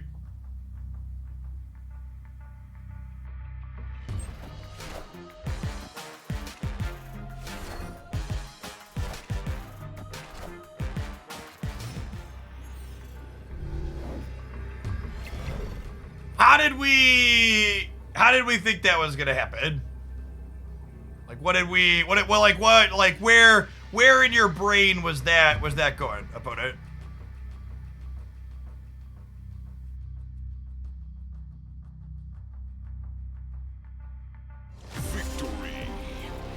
My win rate on Untapped, I think it's around 50%. None of my stats on any of these trackers are really meaningful, chat.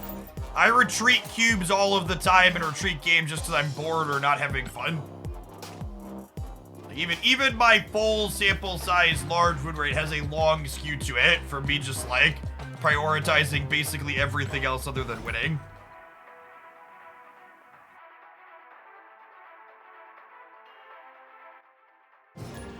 Learn to detach your joy in Marvel Snap from winning, and you will have a lot more fun. Just go with the flow and have fun, chat.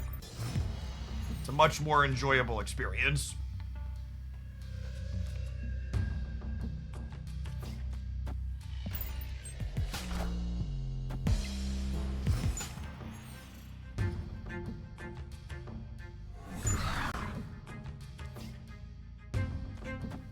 I think I'm gonna prioritize winning the raft here.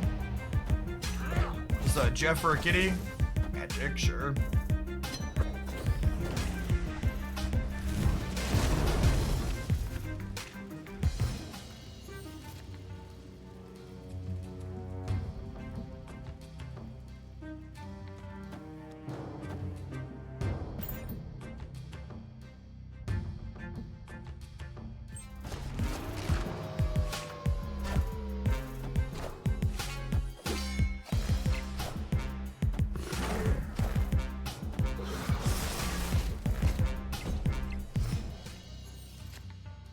We totes Odin the Black Bolt, right?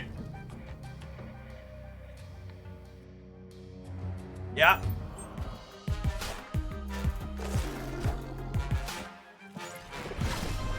They have 3 cards in their hands.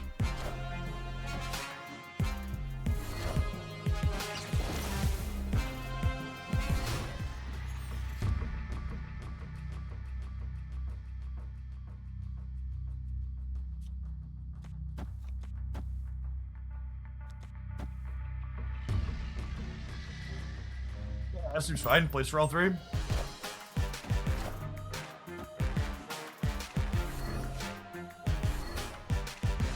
What? Sure.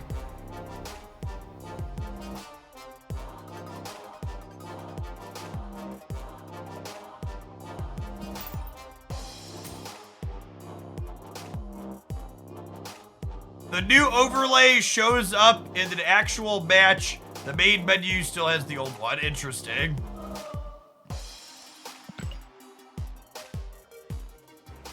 It's good to know.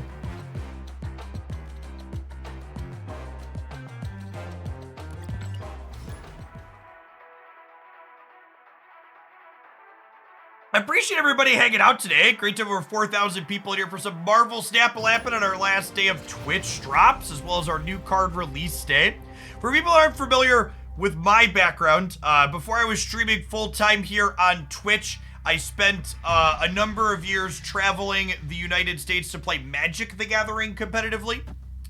I racked up a number of top 8s, over a dozen, and hundreds to 1,000+ player tournaments. And most of my time spent traveling to play in those events was done using off-meta or decks that were a little outside the box.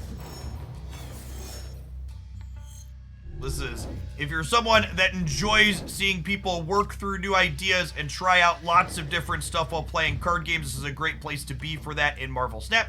Usually I try and change decks every 90 minutes to 2 hours. So if I'm streaming for, 4 or 5 or 6 hours, you can always expect to get a few different things in throughout the course of the day. What is my schedule going to be outside of drops? I think my loose schedule outside of drops is going to be 9 a.m. Central till 3 or 4 p.m. Central, Monday through Friday again.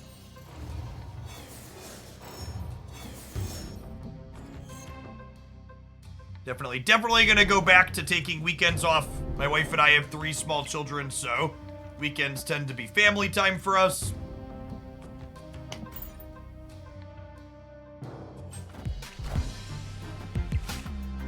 What was the most off-meta deck you did well with on the SCG tour? During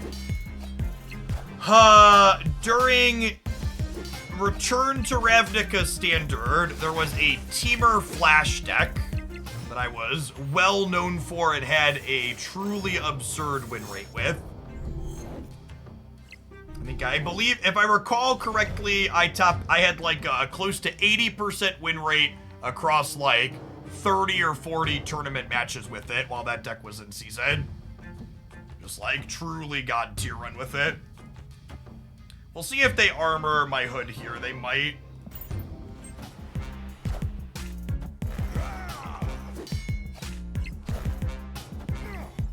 They're gonna live to regret that, chat. So long, friends. How long am I gonna be on for today? Today, I'm gonna be streaming for, honestly, probably as long as we're over 3,000 viewers.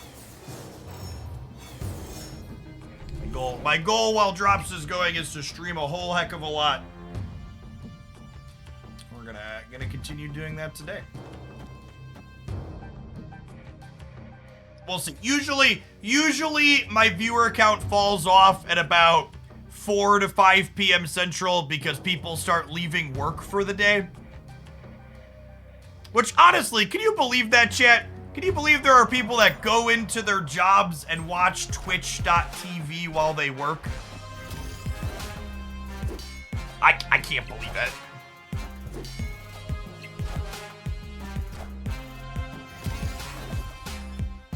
How dare they?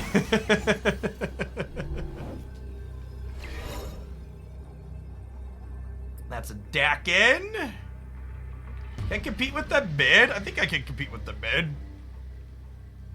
I could also just like play left and right and just give up the mid. It's probably better to give up the mid, huh? Just like slam this here and play these over here on the right. Yeah, I think I like that. Victory.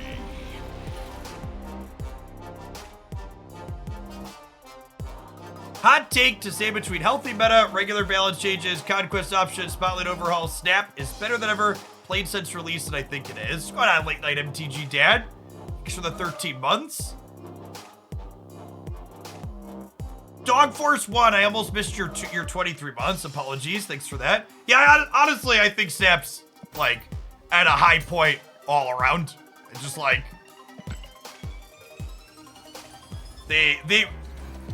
as someone who's been in the digital card game space for over a decade, it's almost difficult to put into words how much Snap gets right and does so many of the things I've always wished the other games I played over the years would have done.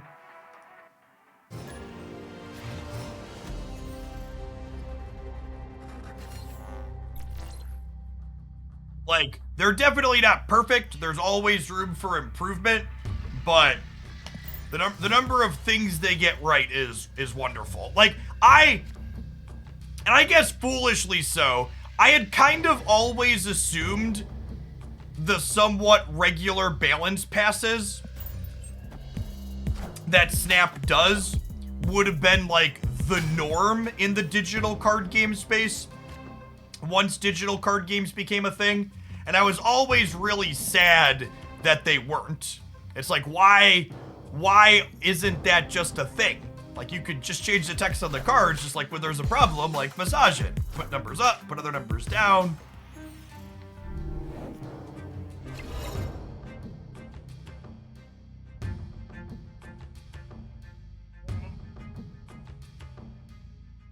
I'm only 1 in 3 on this this samurai hit here, which is unfortunate. And I have priority, so I can't Killmonger their Nightcrawler this turn. I might just YOLO this samurai, chat.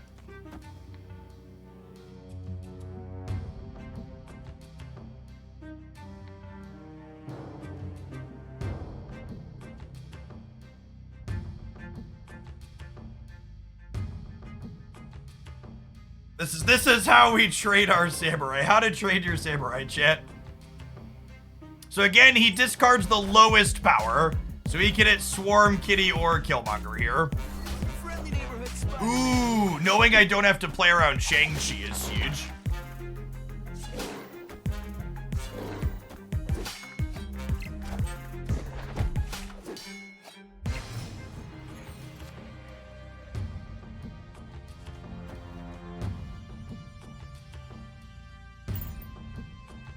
Our draw is definitely pretty clunky this game. It's likely going to be a retreat angle.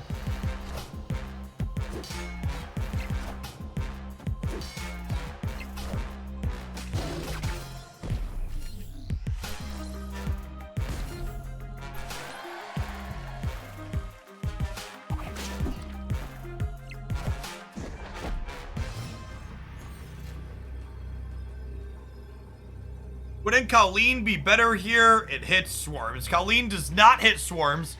Colleen does not discard lowest power. She discards lowest cost. So I guess I could have not Killmongered. I could have Colleened plus Nightcrawlered. Maybe that was better. Maybe that's what you're saying. You're saying was Colleen better than Killmonger? Maybe. I think we're probably dead either way, but maybe you're right. That's slightly better. If I was like a conquest I had to stay.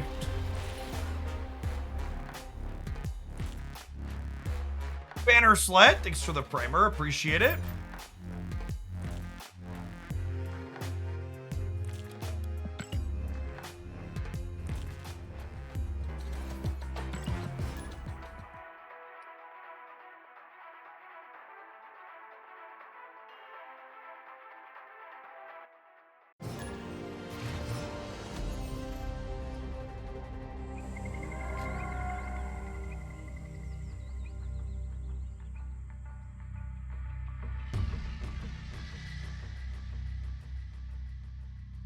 Rufio, thank you for the 32 months. Welcome back.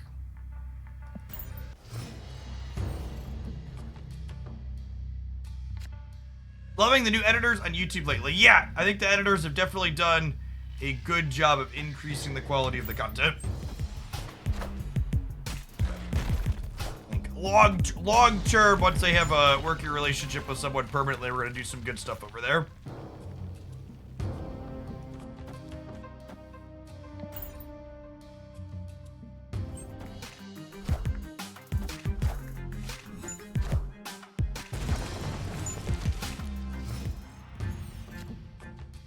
Jeff leveled up his editing with the power of his wallet. That's true, you know.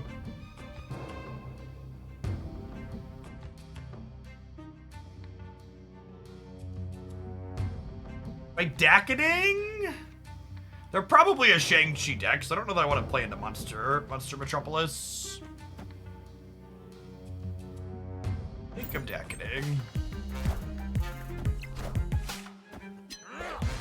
changed my mind about hiring an editor. My kids are doing more extracurricular stuff than they have been, so it was kind of coming down to the decision of I was gonna have to stop doing daily videos or hire some help. And I decided hiring help was the better option.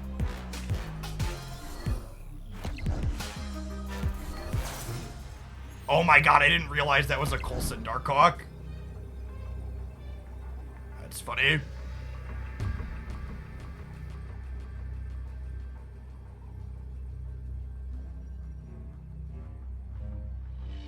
They're at 19 here.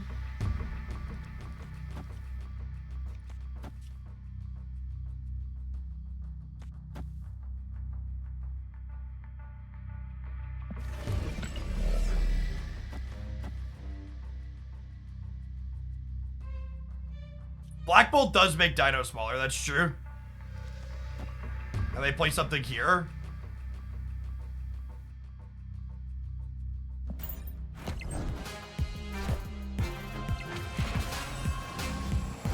Is it Ancient Coulson though? No, it's just Barrage. Oh, we lose the breaker though, right? No, we win. It gets smaller by 2? Nice. Clean game. Beating dinos with discard cards is good, clean living.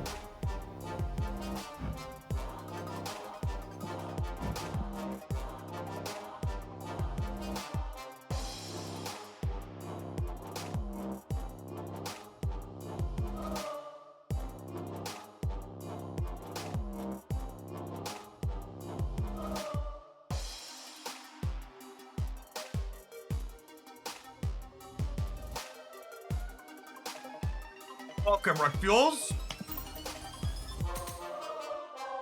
In addition to my Magic the Gathering tournament background, helping with deck brewing ideas, the other thing that I think helps make me a very strong stat player, I spent a lot of time playing cash poker during undergrad.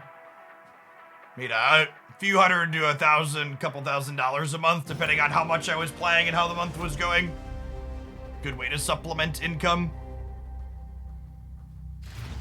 As to not playing poker any longer, people who haven't played cash poker before, playing cash poker optimally to farm money is incredibly boring. So, playing games here on the internet is more enjoyable.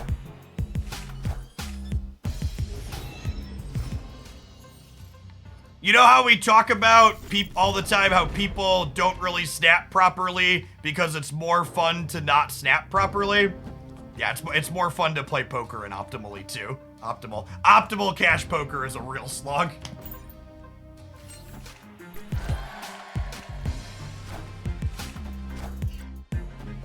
Invisible Woman Cosmo. It's all about the poker face. Actual cash poker has very little to do with bluffing like you see on TV shows, and has almost everything to do with playing statistics. Ooh, could be Living Tribunal's a good shout. Am I playing Hood in the middle? I can't decide. I guess I could wait. Hood might end up here. We'll see what we get out of their hands here. We'll get a little bit more information.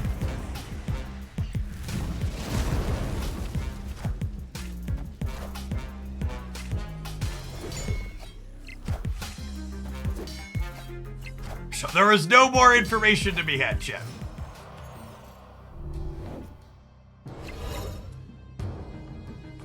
Information is a lie.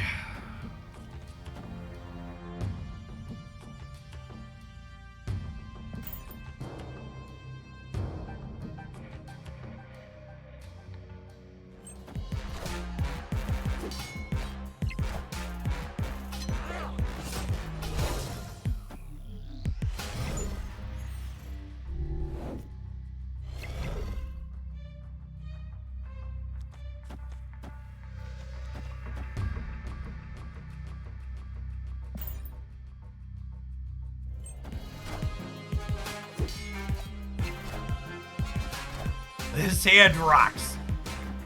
Hoping to draw Samurai here.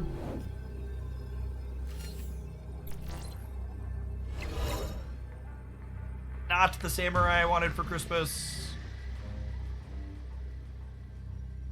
I think I want to take my power and spread it out as evenly as I can because they're probably a Tribunal deck.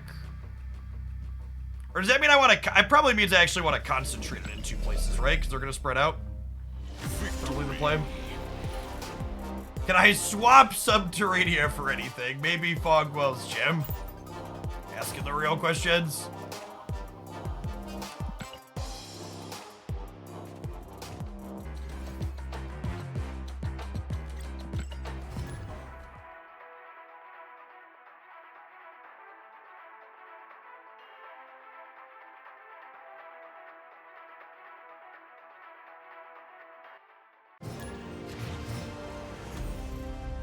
I'm actually a little disappointed that we haven't had another Fogwell's Gym Day. Feels like a missed opportunity if they haven't redone that yet. Coke or Pepsi? Pure Leaf Iced Tea. Final answer.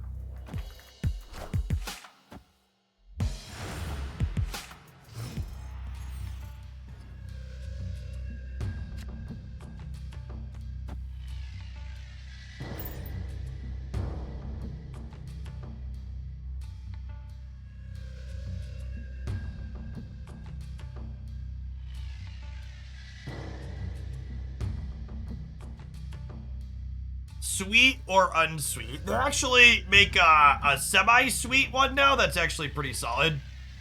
Because the sweet's a little overwhelming. I like a little something something. They have an unsweet lemon that's pretty solid too.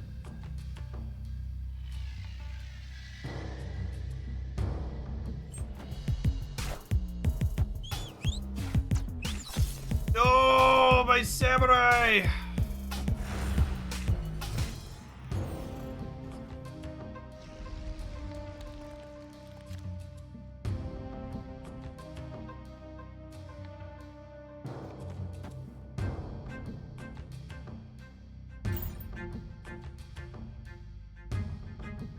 They might be Carnaging this turn, but just in case they're not, I'm gonna clear it out. They could be Venoming this turn too, I suppose.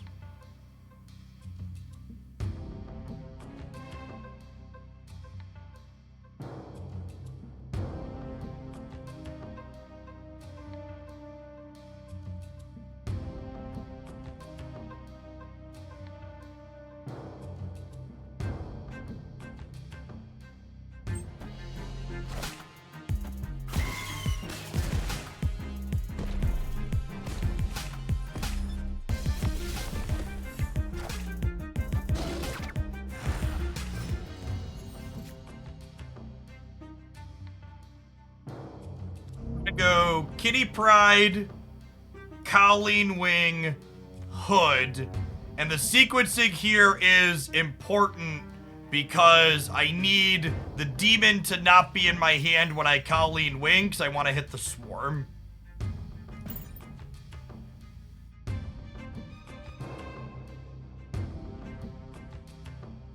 I am kind of hoping to draw Black Bolt next turn because Yondu killed our Silver Samurai. I want to make this stature cheap. 1 and 4 to have that happen.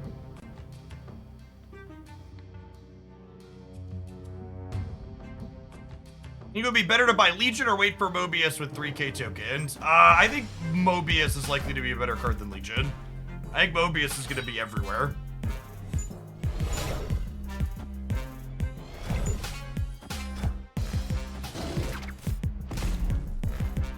Feels bad to lose Kitty, but nice to have my hood cleaned out.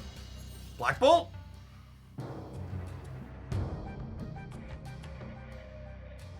Part of me just wants to play Stature, but I really want a free card with Mirage, I think.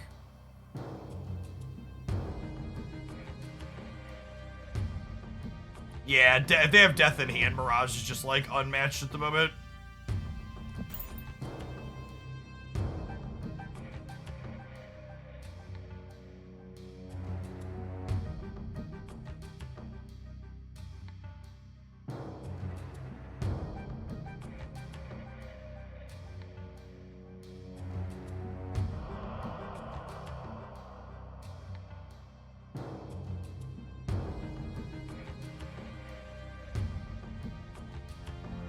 It's been a while since we've been. I think this is the first person that's roped us all day on the ladder. There's a lot of ropers in Conquest, but ladder's been relatively quick. This person's taking their good sweet time.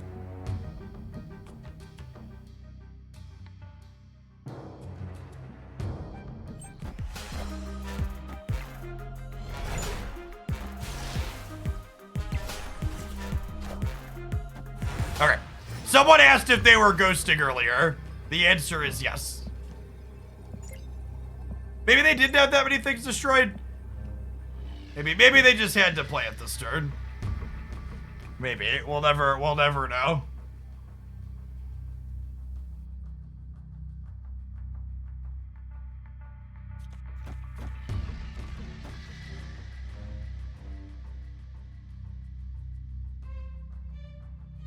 I'm just dead to their Thanos, right?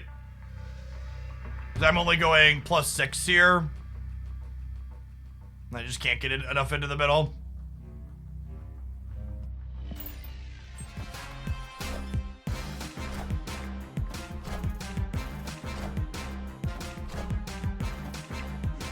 Yeah, we needed Black Bolt last turn.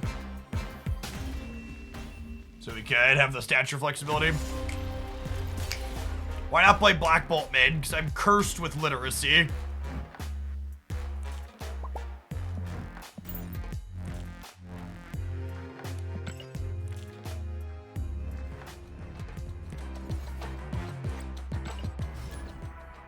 I see a lot of Shuri Kitty decks that play Chavez. Don't they want to draw Taskmaster or one of the other 5s that go with Kitty?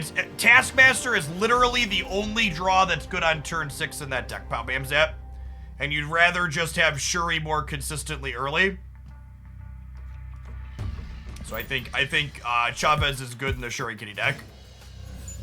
In my opinion, the line where you stop including Chavez is when you have 2 or 3 or more cards that are good to draw on the last turn.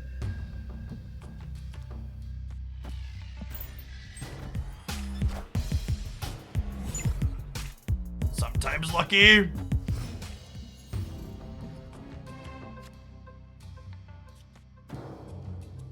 Well, if this isn't the high rolliest of Ant Mays, the swingiest of Ant Mays, alright, Auntie. Alright, Auntie, be kind, please, be gentle. Be gentle, it's my first time.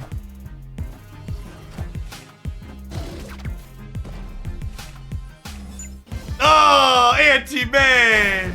Oh, Auntie May! I'd been so good lately.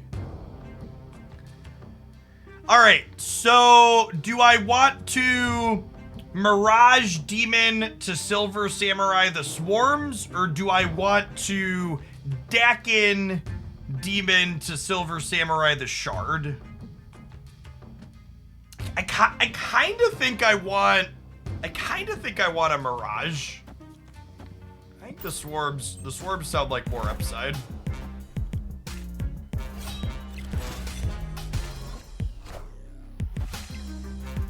Ant May works for Fisk. Yeah, exactly.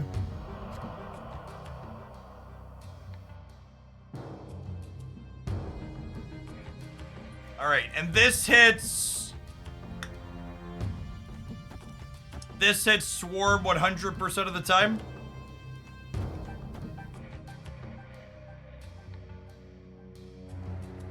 And then next turn I could go Swarms, Dakin, Swordmaster.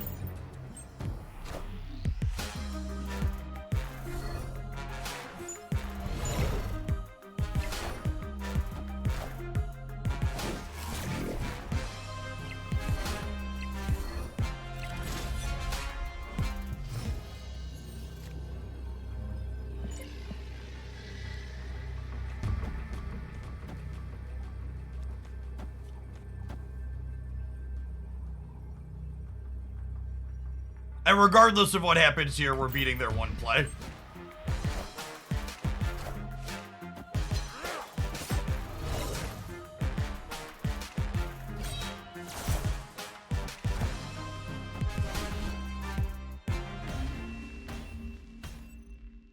Victory.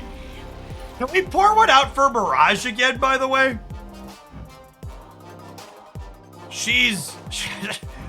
I know today's Silver Samurai day, and Silver Samurai's been solid in these decks, but our best Samurai decks have also had Mirage in them, and she is so good. Just consistently gives such good numbers.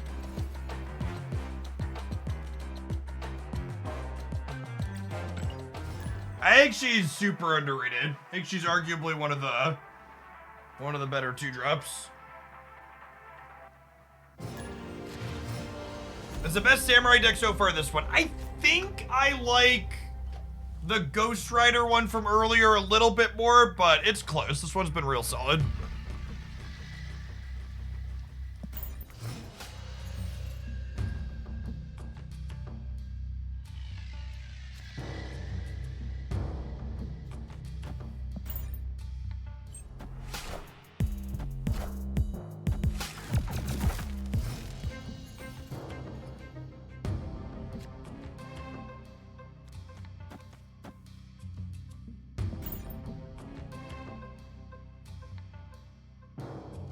Have we tried Samurai Surfer yet? Why would Samurai Surfer be good?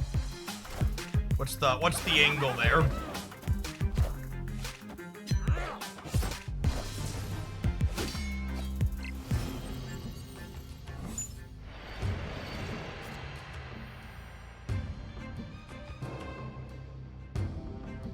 They're both silver.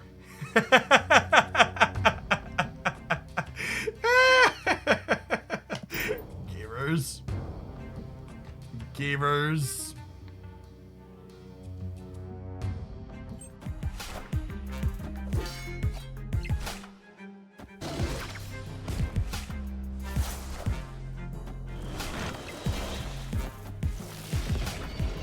Oh, they're a clutter deck.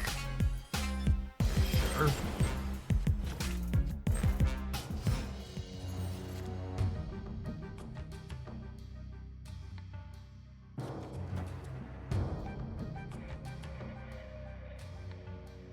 Do I want to discard their lowest cost card, or do I want to discard...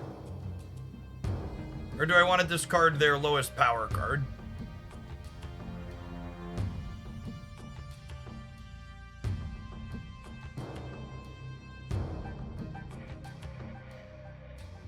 Kitty mid lets us not get blocked. Yeah, that's true too. I think I want to do this. Widow could be in there a Hawk deck. Yeah, that's a good shout.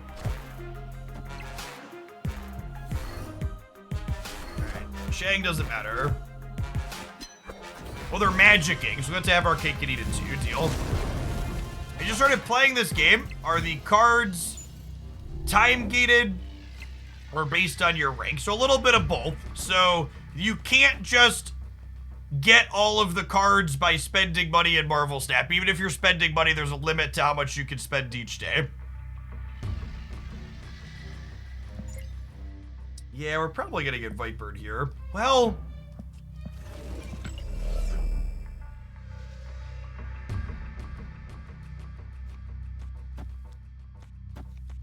if I do this...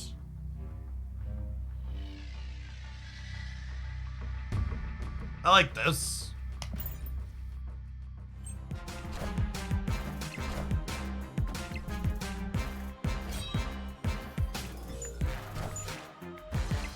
They passed? Are they an Infinite deck? Really?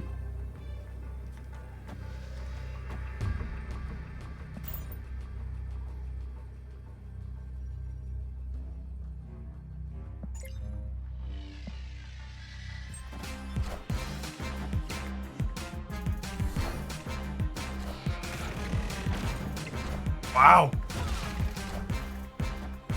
All right. Yeah, we didn't have anything that that could beat that. They lose to Legion 100% of the time, but our deck's bad instead of being good.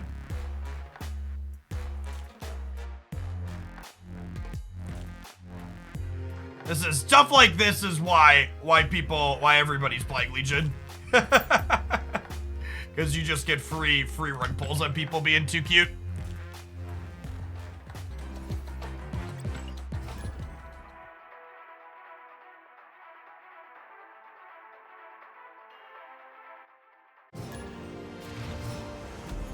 I do not think leader is good in Marvel Snap right now. None of the good decks, like I guess it's okay against exactly the Infinite deck, but it's really not good against any of the mid-sized decks that are going around. You have discarded their Hulk if you Black Bolted. I don't believe so. I don't remember how much energy they had used on the previous turn though, so maybe.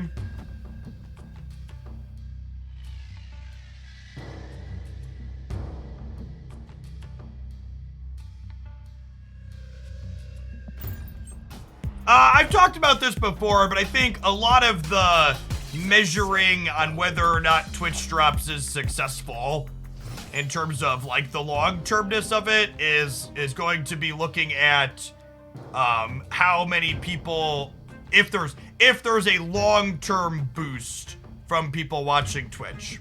It's an above average swarm chat. Mirage chat just continues to punch firmly above her weight class.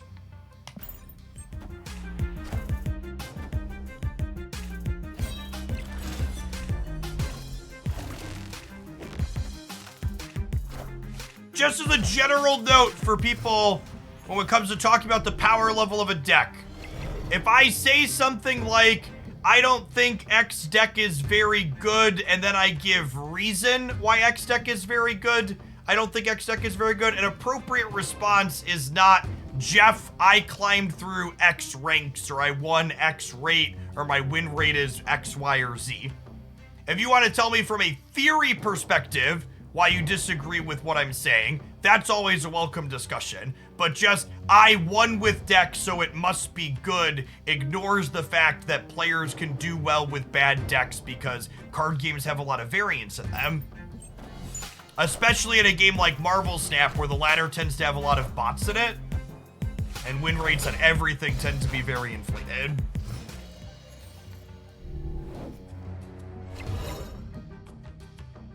Okay, so we'll go Killmonger, Kitty Pride,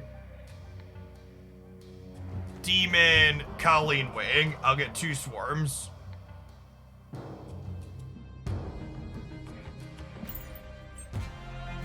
Put that extra energy to work. Oh no, come on, come on, come on, come on! Hit me, dealer! Hit me, dealer! Woo woo! Got him! Got him! Nice discard deck, nerd. They could not leave. The swarm animation wasn't even done, and they were out of there. GG. They didn't even know we had our own Colleen Wing coming, chat. They were hovering. They had the button ready. They're like, nope. Fuck this noise.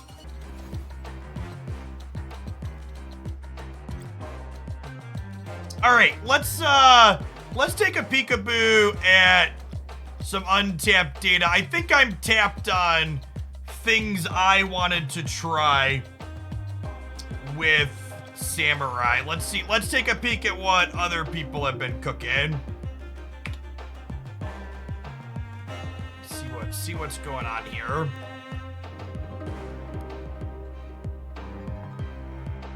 Uh-oh. Having some issues here on Untapped.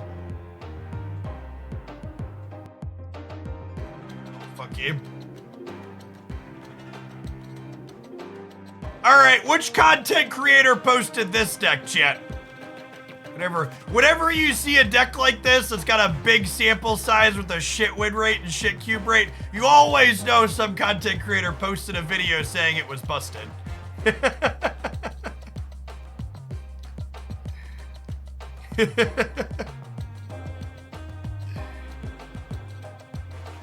Alright, what else do we got going on?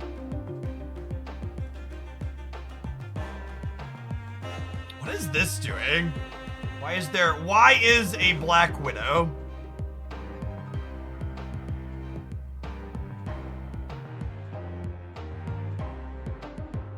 Is it just this? Is Black Widow just here because they want to take all the cards from their opponent's hand? Sure. This doesn't look very good, but it looks hilarious. I'd buy this for $1. And X23 is just here because you want a bit more things to discard for value.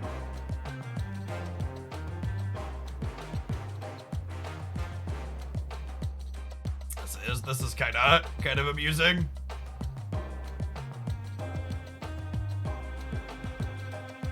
This is another content creator pile, I assume. 200 games and 46%.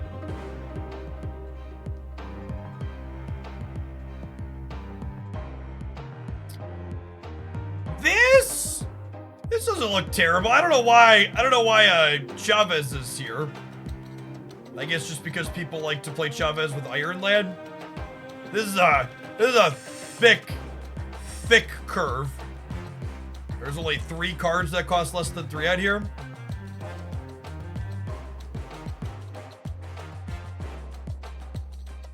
Man, there are some stinkers in here. Let me sort by win rate. Can sort some of the... Oh no, are there only 2? Are there only 2 with positive average cubes? There's only 2. All right, if we slide down, we could maybe lie to ourselves a little bit.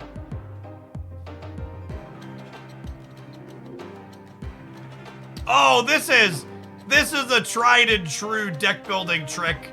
You take the stock best deck and you fuck it up by 1 new card and say that the new card's good inside of it. That one tracks. 20 games, 70%. What do we got? What do we got going on here?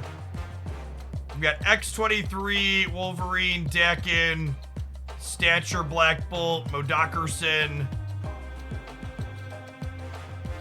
Okay, so here's a thought. I know I've been a little down on X23 inside of discard, but looking at this deck list, something has crossed my mind.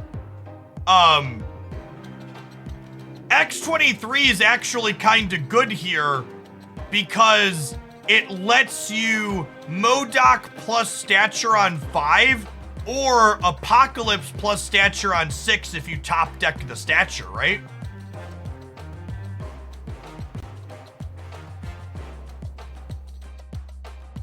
Carrot, this is my deck. Those are probably my 20 games. All right, well that's why this looks reasonable. The Discard Mastermind themselves was playing it. We're gonna copy that one. Net decking the shit out of Carrot. All right, let's keep scrolling here just in case.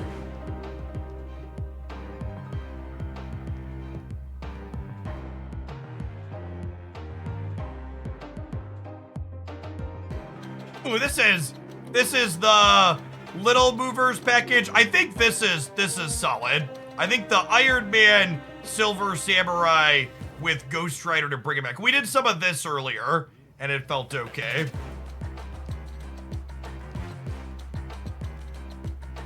How bad are these? We've been laughing at stats on other creators. How bad are our stats?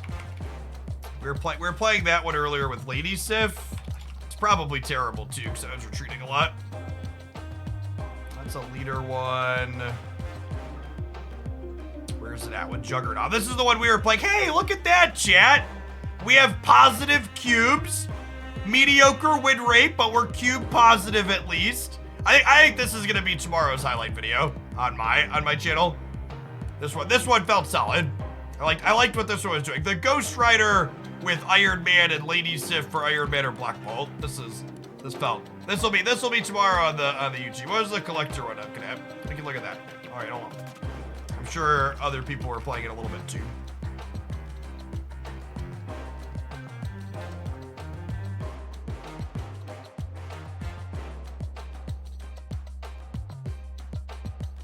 The collector one doesn't appear to be logged on here. I can look at my personal stats with it, but my personal stats usually aren't a good sample because I like retreat a lot randomly. All right, well then, it turns out I lied. Even with a couple of random retreats in there, we were fucking crushing it with that one. It felt like we were winning a lot, but you know, like I said, it's 24 games, chat. This is a very, very small sample.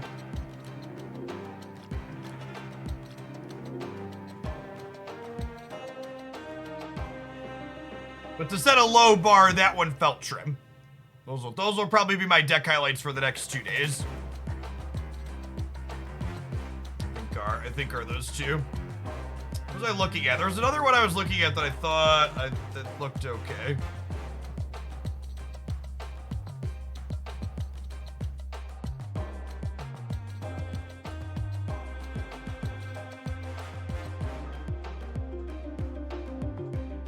Let's try Carrot's pile of cards, huh?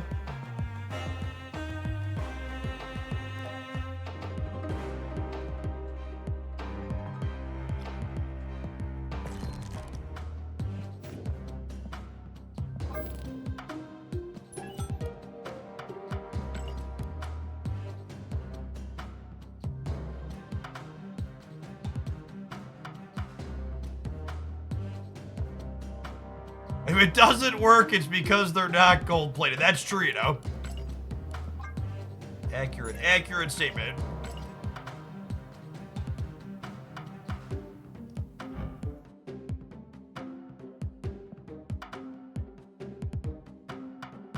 I need to figure out what Silver Samurai variant I want to go for. Look those up real quick.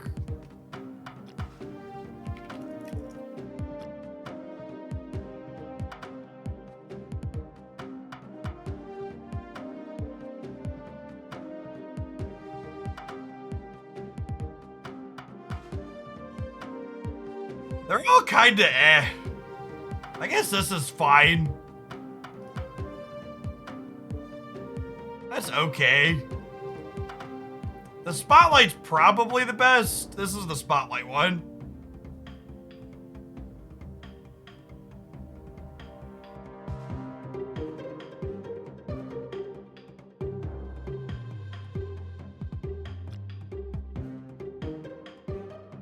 No, subjective. I don't know that I'm super into that one.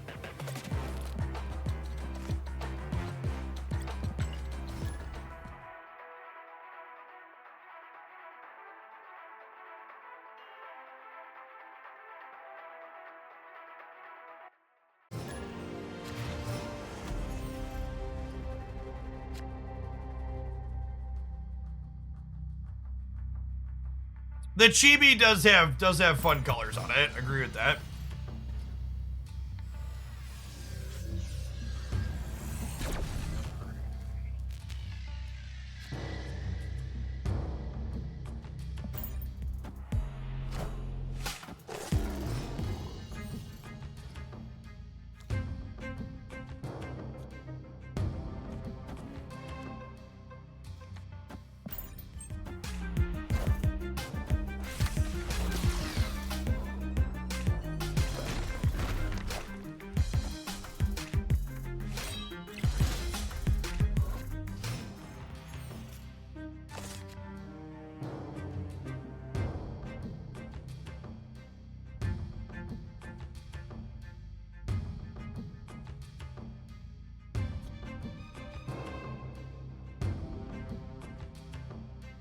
Oh, it's worth noting there's no Chavez in this deck.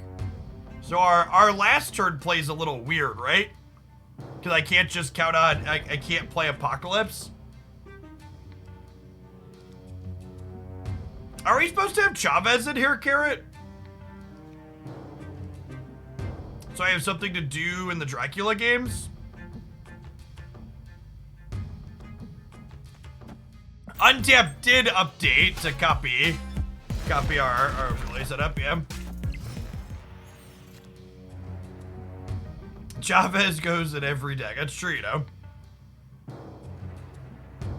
Okay, what if I Black Bolt them and then next turn we stature Modoc? That seems fine.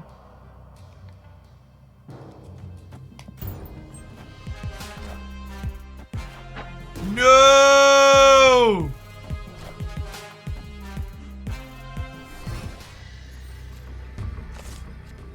Rip. What an asshole. Now you feel Carrot's pain. Yup.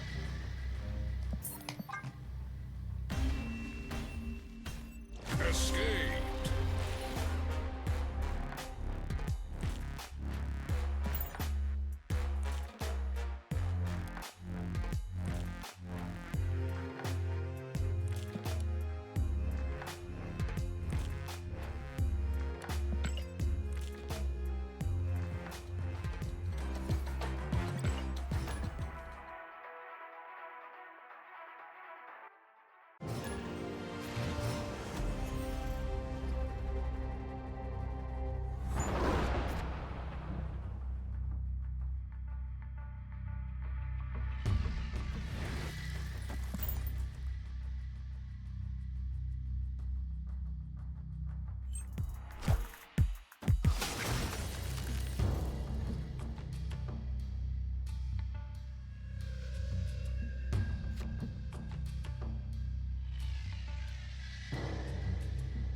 I think I'm playing Wolverine out so I can Samurai hit X23 on 4. I have that extra energy on turn 5, maybe.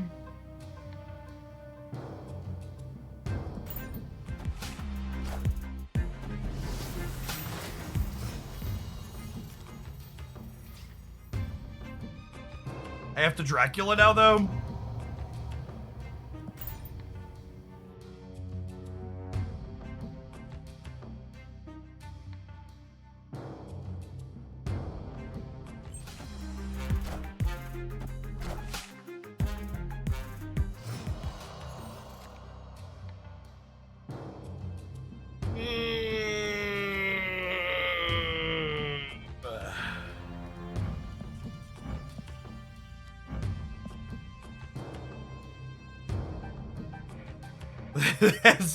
This does, in fact, seem super awkward.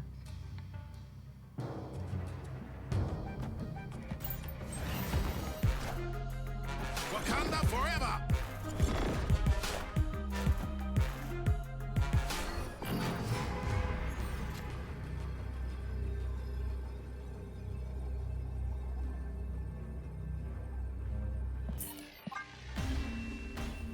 All right, I think I'm over.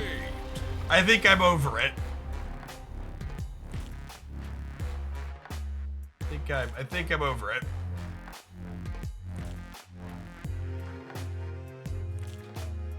And I'm gonna re-scroll here one more time.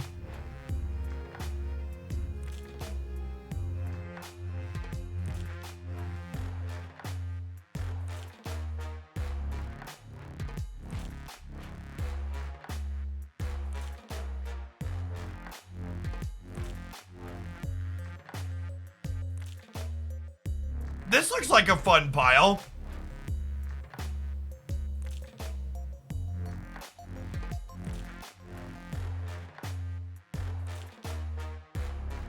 What do we think of this?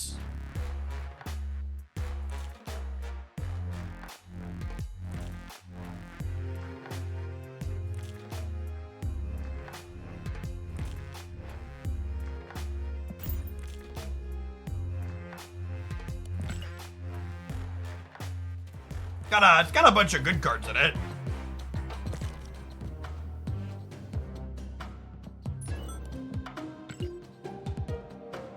Moon Girl's stature felt kind of clunky, and so did Miles. Miles' stature kind of felt like it couldn't keep up.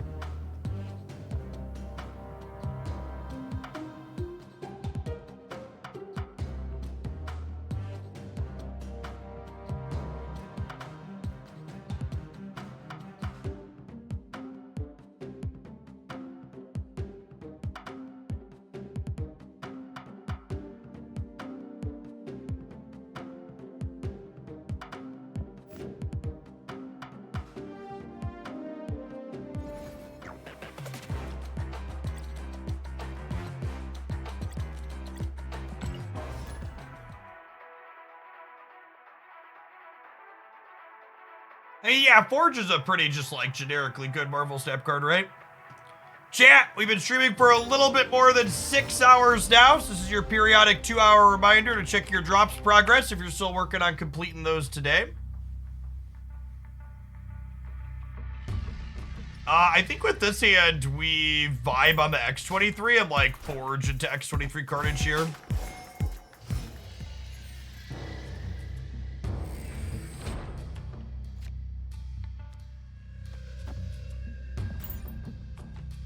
That's still the plan, even with the kitty drum.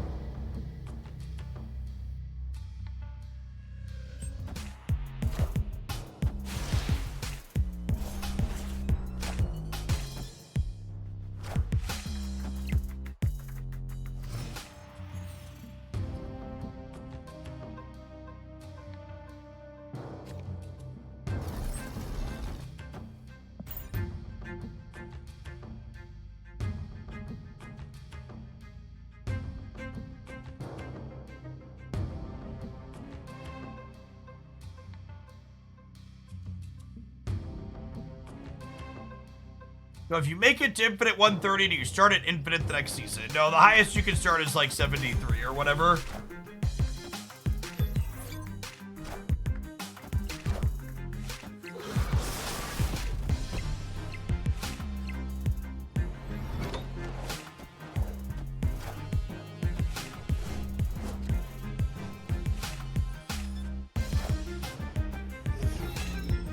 Sure.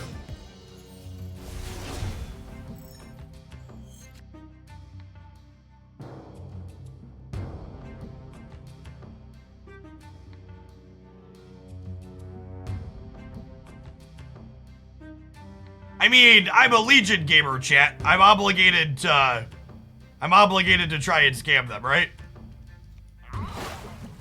It's not my fault, it's just the way I am.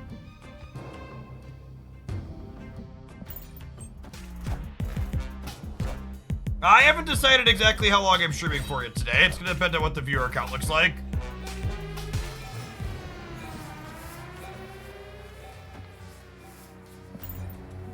When I sign off, I will raid someone else that's doing drops, though, if the drops are still going.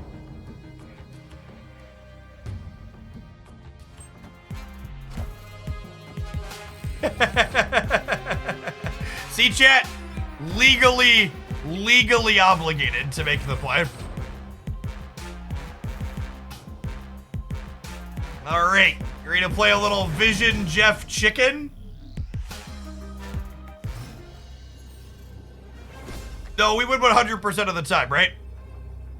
I put Jeff here, and then they only win the path where their vision is.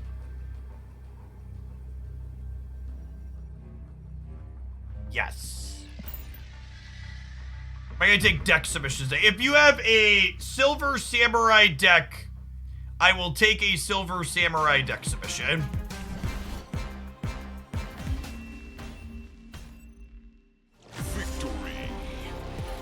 I think tomorrow we're gonna do general deck submissions for the stream.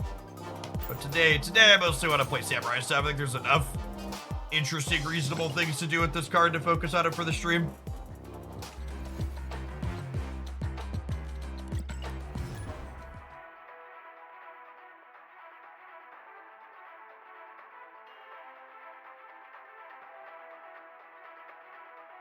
And could have beaten us there with their own Jeff, that's true. Today's Cerebro Zero video is popping off a little bit, chat. YouTube watchers know it's the best piece of Marvel Snap content you're gonna find on the platform today.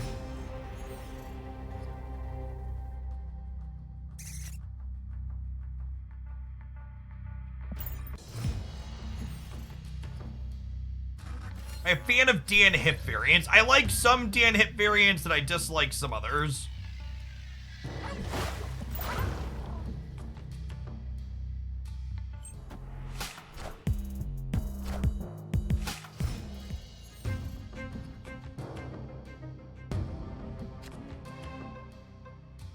It's not the kitty prat I wanted for Christmas.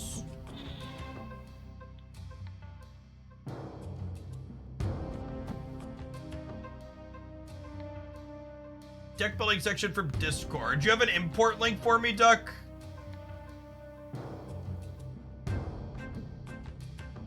You text export me there?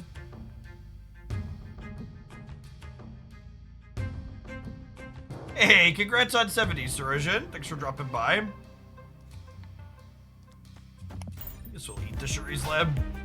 If they're a dedicated destroy deck, the lab is better for them than us. Kingpin.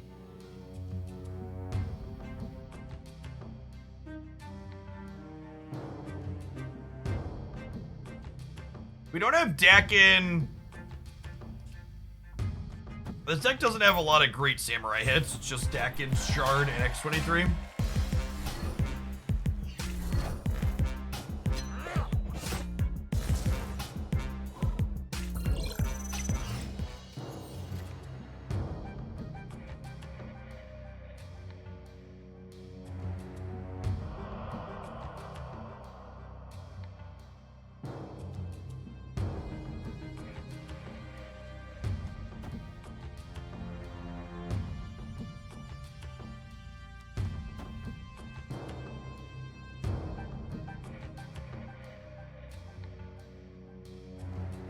This is the play everybody wants, right?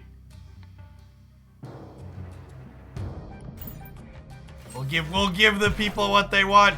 Give in to the Legion brain.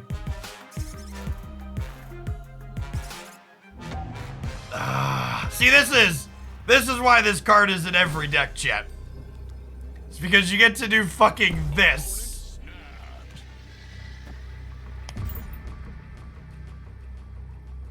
This is why Legion is in all the decks. When it works, it works. Victory.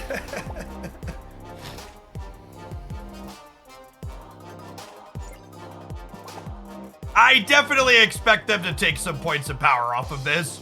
The games that Legion scams, he wins even with less points of power.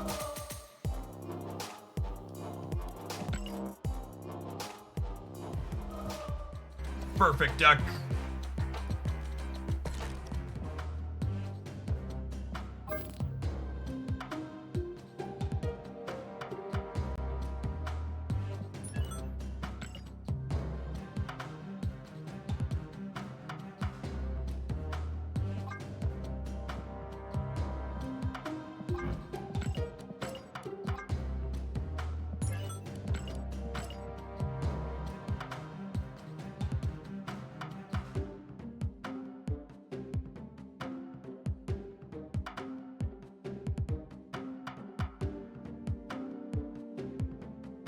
So the idea here is just, I guess it's kind of just good stuff. There should definitely be a Forge in this deck though, right? It's good with Dakin, it's good with Brood.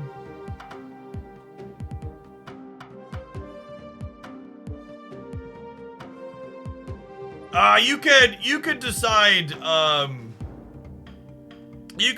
Duck. Do you want me to cut, Mirage or Jeff for Forge? Definitely goes in over one of the two drops. I think I'd be inclined to say Mirage, but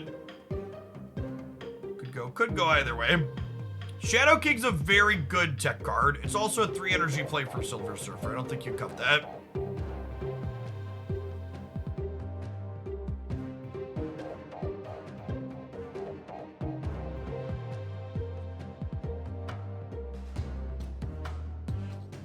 You wanna cut Jeff? Okay.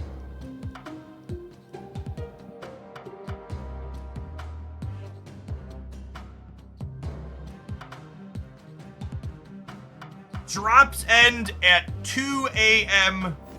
this evening. They end in approximately 12 hours from now. 12 hours and 10 minutes.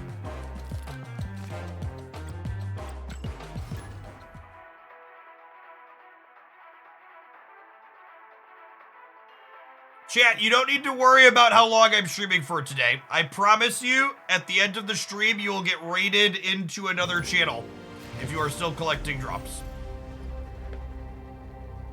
Just hang out, we're gonna be here for a while.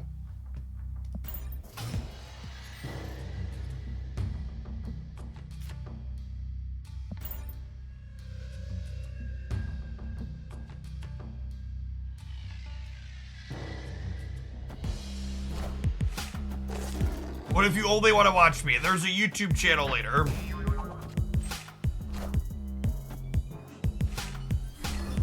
Oof.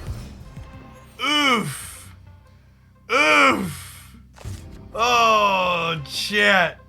Oh, chat.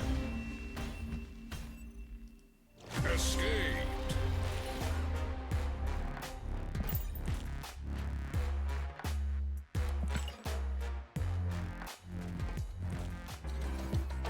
Second dinner sent out the drops that were earned yet. Yeah, they show up a little bit after you claim them. They don't take that long. They're not instantaneous, but they show up within a little bit.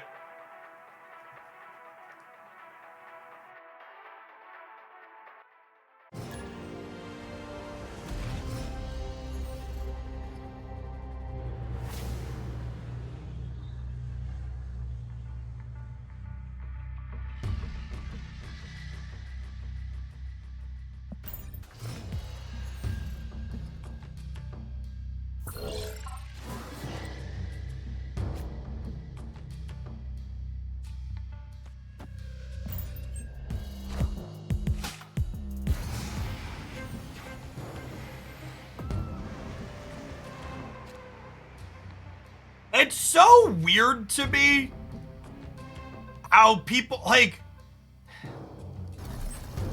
it happens so frequently. Well, someone will come in and ask a question, and I'll answer the question point blank verbally, and then they'll just, like, ignore it like I didn't say anything to them.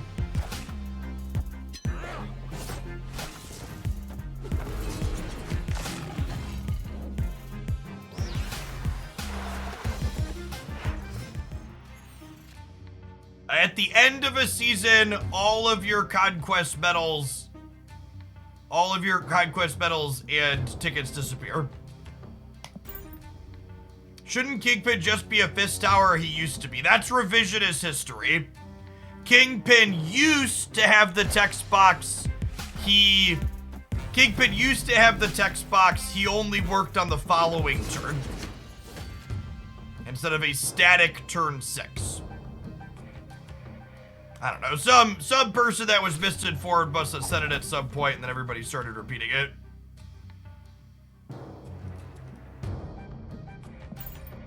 There will be no series drop in September. The earliest cards can drop series is now October. They told us they would communicate series drops at least 2 weeks in advance, and we are past the window for that at this point.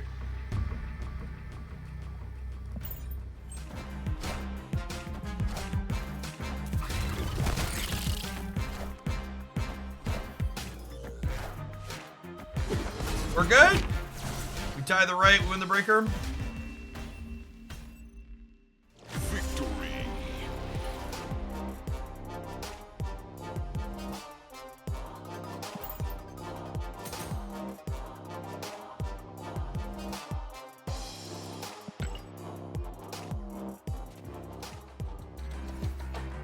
Dakin feels a lot more viable with Silver Samurai. I agree. Dakin really struggled to feel like he had a good home up until this point. It was just kind of so-so in the Destroy decks. I think most Destroy decks don't want him. The Dakin Silver Samurai curve feels real crisp. You're getting 13 points worth of stats in total that aren't Shang-Chiable out of your 3+4. 3+4 isn't usually a big power swing in your deck, so yeah. I like it a lot. Feel like next month, Alioth will make Galactus oppressive again. I feel like I'm taking crazy pills every time someone brings up the 6-drop that loses to Cosmo and Armor. Like, are y'all playing a different Marvel Snap format than I have been? It certainly feels like it. What are y'all doing? Who are you playing against? I want names.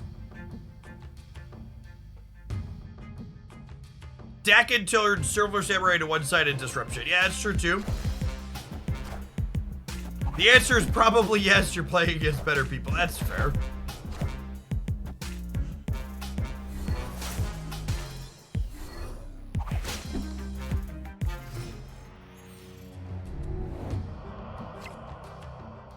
like, Goliath makes it so Galactus is potentially better after you flip Galactus up, but Galactus's problem isn't exactly that it has a hard time winning after he flips up.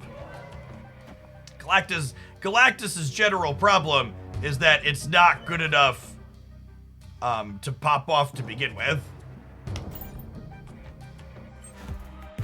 Friendly neighborhood Spider-Man here. Middle is ideal here for us because I didn't want to be overcommitted in the danger room.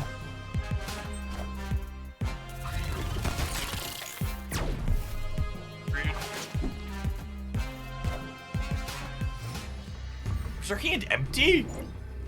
Rip.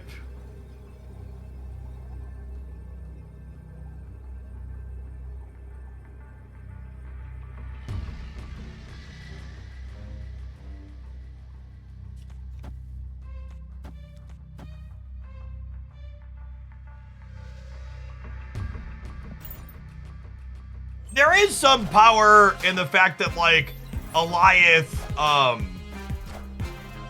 what's it called? Goliath blows up face down things is kind of neat.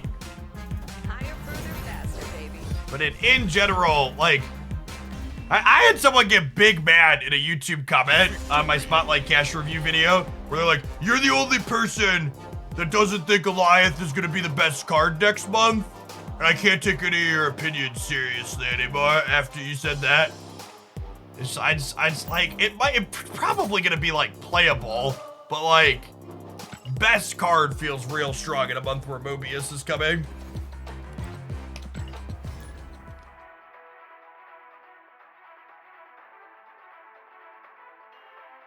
We are gonna do a sweaty Infinite Conquest stream all day on Friday. I'm gonna wait for I want to wait for the OTA updates to hit. Friendly neighborhood Spider-Man here.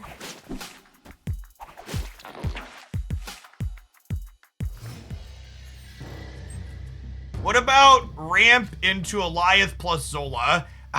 It's not that much better than ramp into Black Panther plus Zola, which is again already getting shit canned by Armor and Cosmo, which is the kind of crux of the problem, is you get shit canned by Armor and Cosmo. Which, hello, these are very commonly played cards. They're good cards in the metagame. Oh, you know what's actually real upside here to Forge 2, Duck, now that I'm thinking about it? The fact that Forge, when I want a Samurai here on 4, means that I don't discard Surfer is a big deal. That's some nice insulation for that.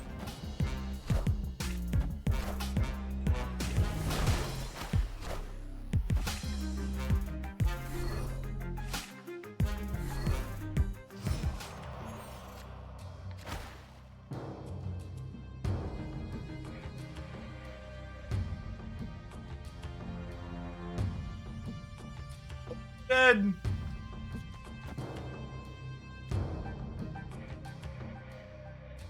I'll put Stature here and hope to draw Brood and then go Brood Surfer here.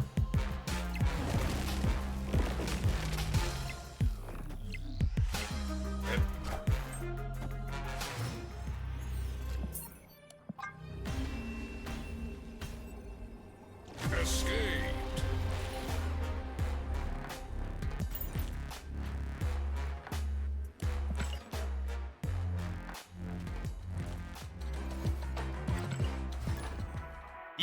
Yeah, comparable to Death In with Lady Sif and Hela is a good way to think about it for sure.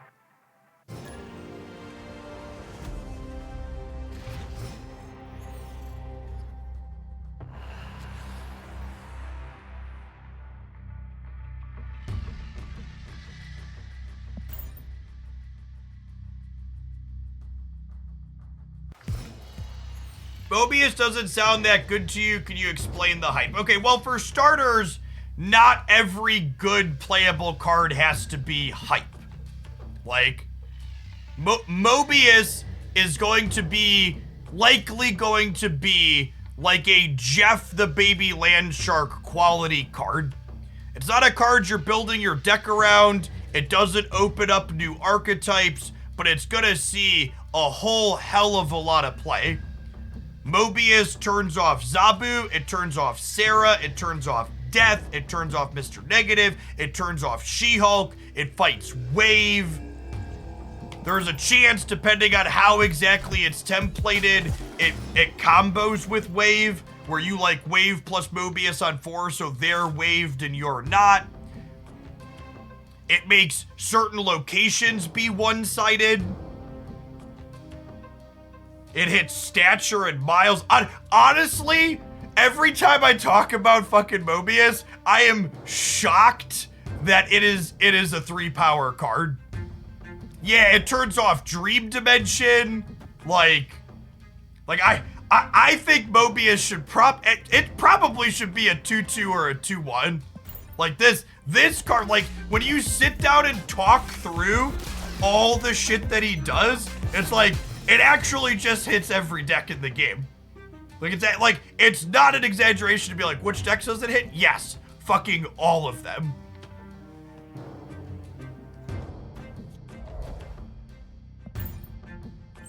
But it's also one of those cards where it's just like, is it flashy? Nope. Does it define a deck? Nope. Does it go in actual everything? Yep.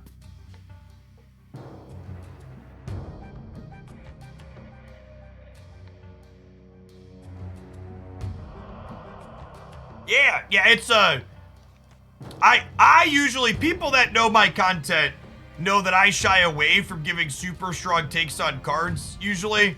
I genuinely think Jeff the Baby, or Mobius is going to be like a Jeff the Baby Landshark quality sees play in most things.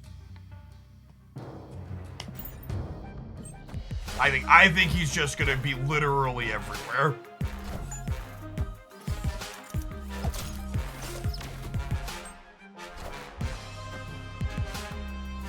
Oh my god! They forced me to Black Bolt their swarm. Oh no! Oh no! And the Silver Surfer pumps my Dakin into Shang-Chi range against their Shang-Chi deck. It probably got us. I think I Juggernaut Death's Domain just in case. So that way they have to win both of these and we play for a tiebreaker.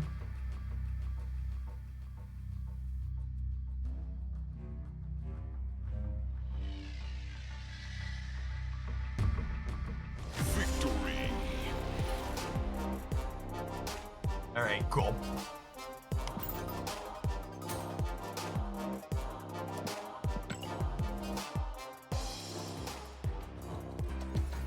What's the deck tracker call? Hey, what's going on, Chris? This is the untap tracker for PC.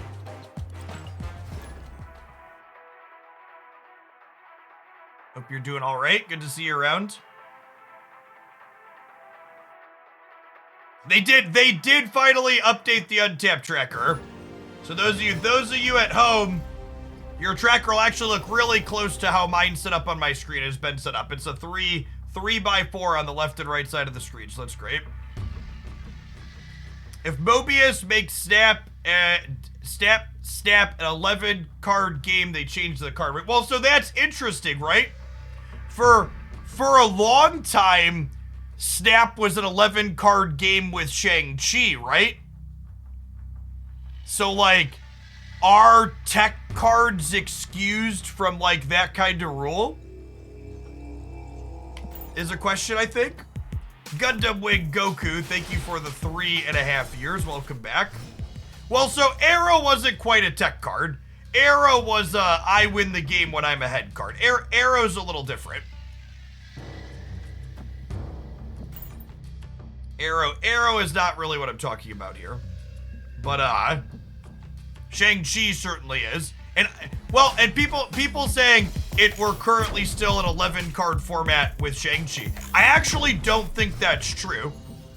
If you look at the decks that have risen to the top in Marvel Snap's current metagame, it's all decks that Duck Arrow, or that Duck Shang-Chi, right? Like the good decks are good in part because they aren't getting ranched by Shang-Chi.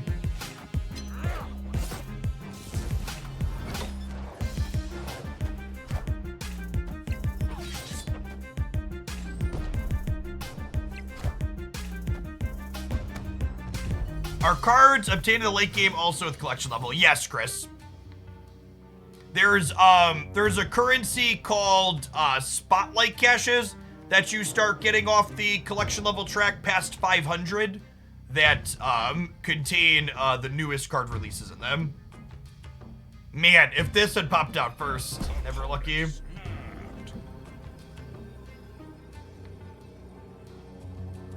They nerfed Sandman and Enchantress as tech cards because they came too dominant. I don't think that's a fair assessment. One, Sandman is more of a prison card than a tech card. And two, Enchantress was overbuffed with the expectation that they might have to dial it back, and they did. So I don't think those are fair to say they nerfed tech cards. The context around both of those are a little different, like what we're talking about here. Guessed right on the Cosmo.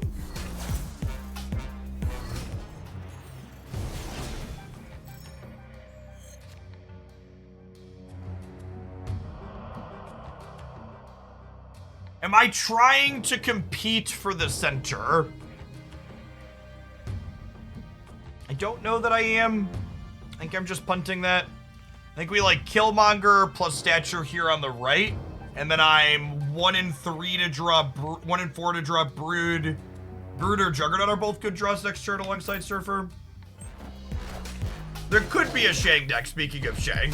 Ardakin is in Shang range here. Yeah.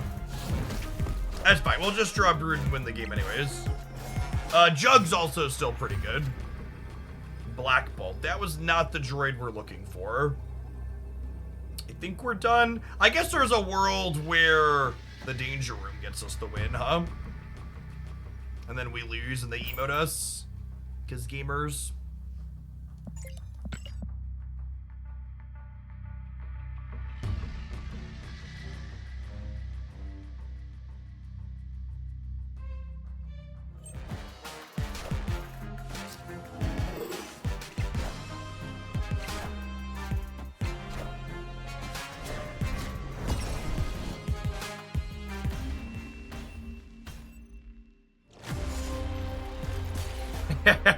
It's very good for that, Chris.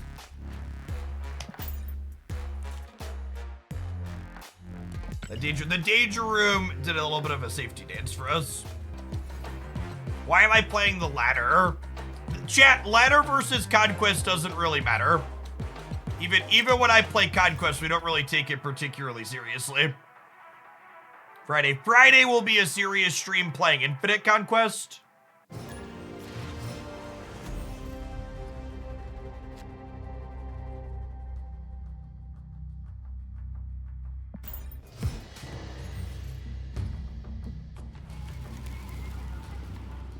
Long-time viewer, first-time caller, why aren't you playing the competitive Moto Leagues? It does kind of have that vibe to it, doesn't it, Marty? No, I got you. I understood. That's a good reference. I understood that joke.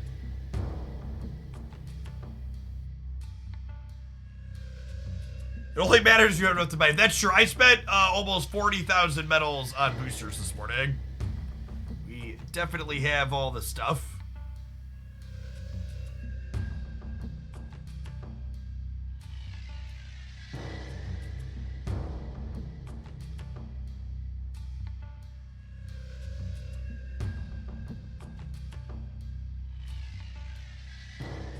Chris, to cover loosely how card acquisition works, once you cross collection level 500, is it 500 or 600? Somewhere in there, you get into Series 3, which is kind of the deep end of the card pool where you collect Series 3, 4, and 5 cards simultaneously.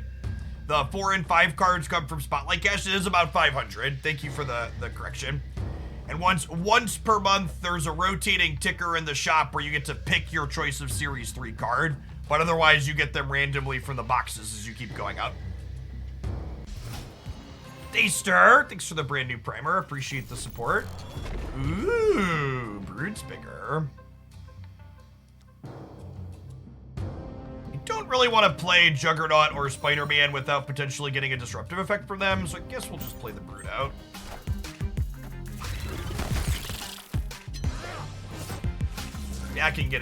Dakin's pretty good here, and not only did it get the buff from this, but if I want a Samurai now, I have to take their thing away, which I think I'm doing.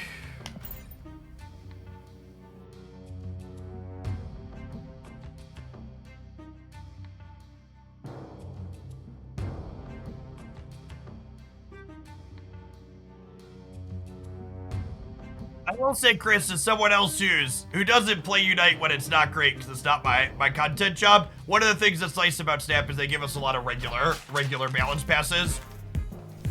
So they do one patch per month where cards typically get updated, and then we have 2 what they call OTA updates per month, where they like do plus or minus 1 on various cards in the game. There's basically three out of 4 weeks of the month, there's at least some small amount of changes coming. And if the metagame's in a good spot and nothing's too strong, they just like buff underplayed stuff on the OTA weeks, which is also great. I think we will Jug this turn, and then we'll have like double 3-drop last turn. Surfer +1.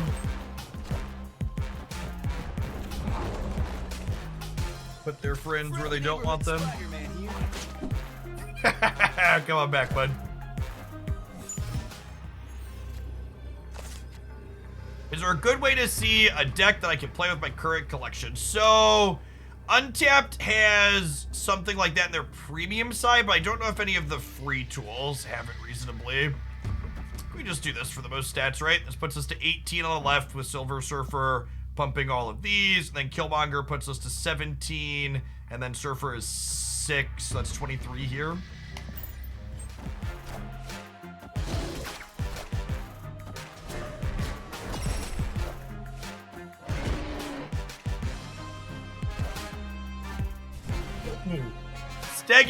Steggy boy, chat. Opponent has got the spice. GG.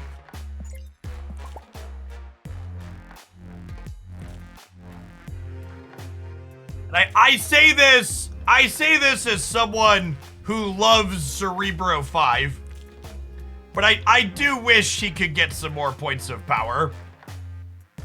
A 4-6 Stegron is probably only game breaking in that you couldn't play him in Cerebro 5 anymore.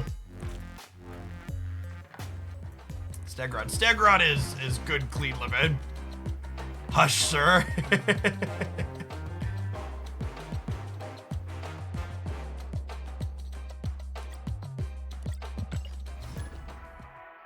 All right, chat, I'm gonna be a little bit quiet for the next game or two. I'm gonna keep clicking, but I have some food, so I'm gonna stuff my face.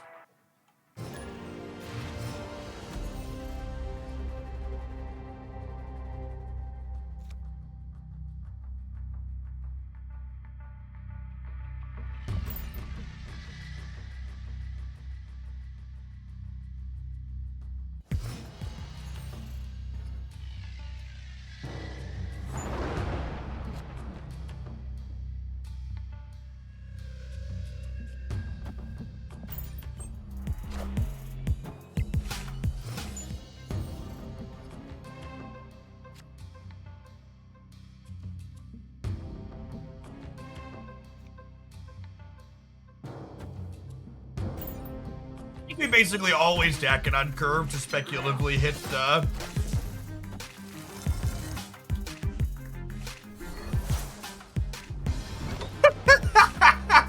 Okay, now that's funny.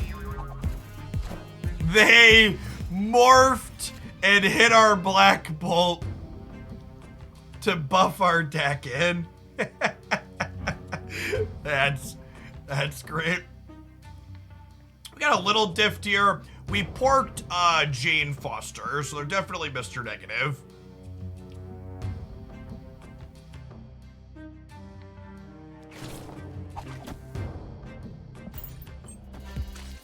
Neighborhood Spider-Man here.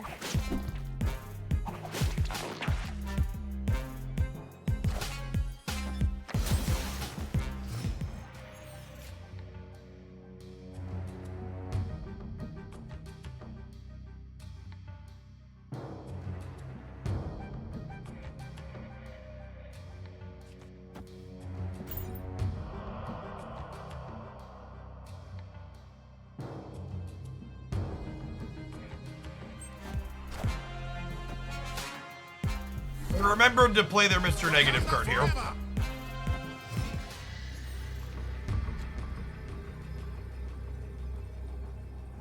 So they're obviously in our Nimzola deck. We have priority.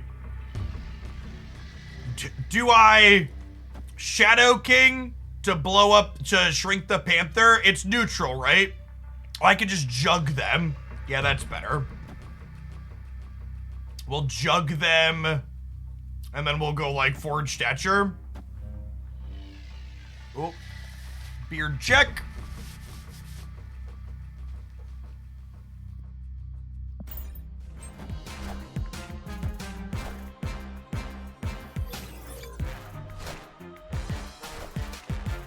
I am Iron Man.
All right, quick Agatha check, not Agatha.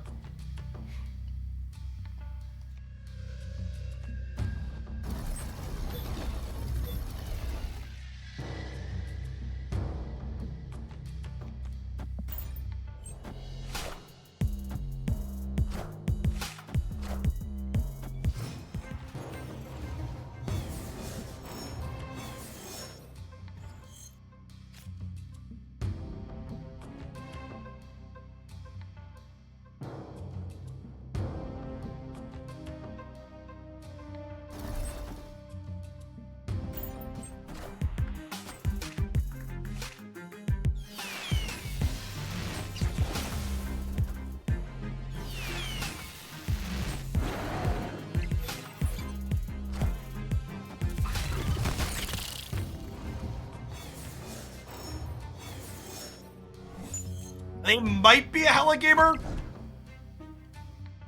Is a good shout. Make their Dino a bit worse here.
Yeah, I would assume this is a lower collection level opponent that we're playing against. So something to note is that post Infinite on the ladder, collection level based matchmaking falls away.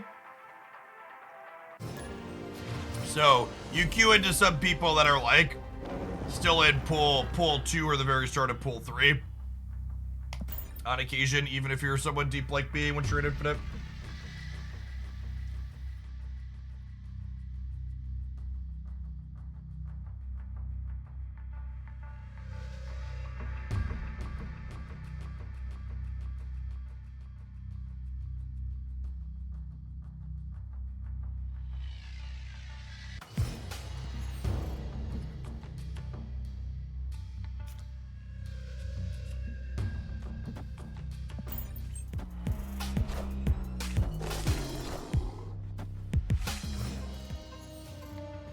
Be good to get Jeff on a spotlight, even if you already have Null. Yeah, I think opening spotlight caches the week of Jeff is a solid decision.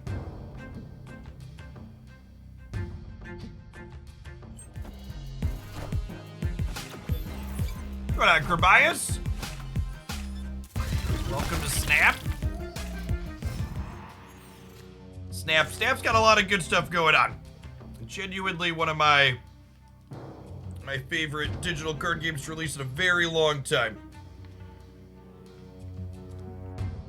This is a coin flip on discarding Surfer, which I think I don't want to do.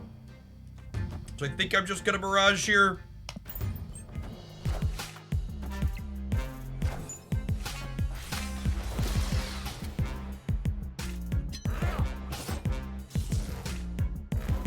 Clear for takeoff.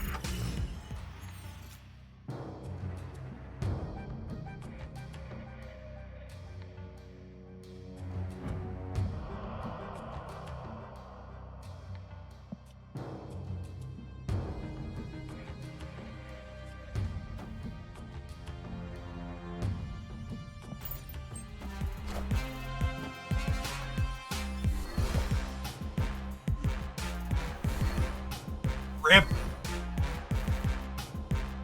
They took my Surfer, chat. They took my Steepler.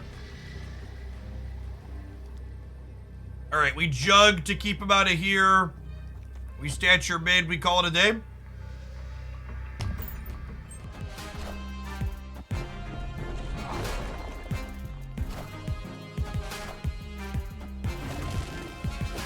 Magento! Oh no! Rip. Would we have won if we'd have just played stature on the left? No, we'd have been short, right? They'd have been 23. We lost it by this much. 1 point. If this would have pulled the Brood, would we have won? No, I think we'd have lost the Breaker, right? If they pulled the Brood, we would have been 23 to whatever this is. Am I pulling for Dragon Boy and Star Rail today? Yeah, I think so. I'm sitting on a bunch of Primo gems or whatever they call them in that game. He looks like a neat one. I'll do that. I'll do the trial just to be sure, but probably.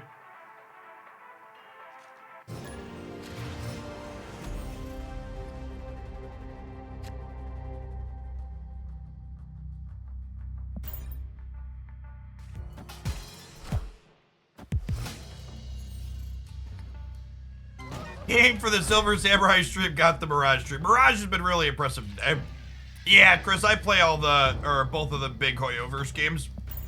Genshin and Star Rail.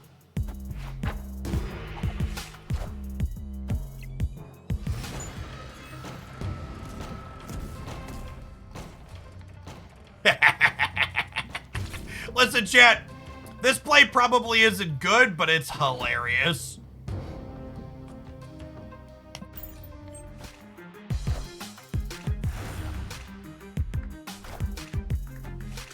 Hey, Joke Slam, thanks for the primer, appreciate it. And now we get 3 more Spider-Man that get to pull people around here. Friendly neighborhood Spider-Man here. Someone asked, why play after 100? This is a pretty casual stream, and we play games for fun here for the most part. She blows. Neighborhood Spider-Man here. Not gonna lie, you've convinced me to hit Barrage with tokens. Good! I think she's genuinely one of the best cards in Snap right now. She's definitely high on the list of underplayed things. She's super strong.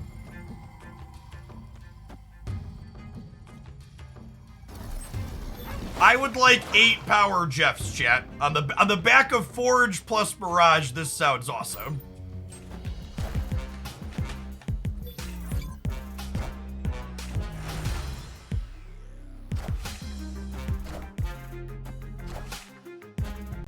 Friendly neighborhood Spider-Man here.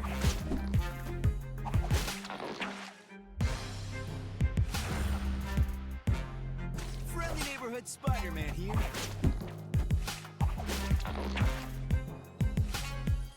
Friendly neighborhood Spider-Man here. Thanks, Pete. Appreciate that. You're a pal. Neighborhood Spider-Man here. What a spider pal, chat. Friendly neighborhood Spider-Man here.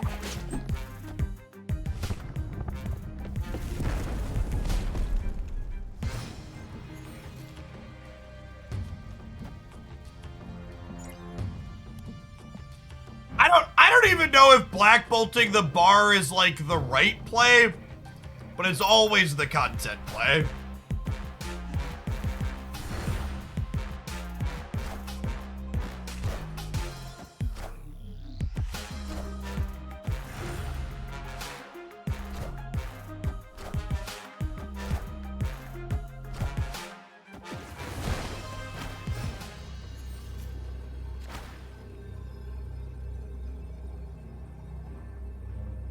Victory.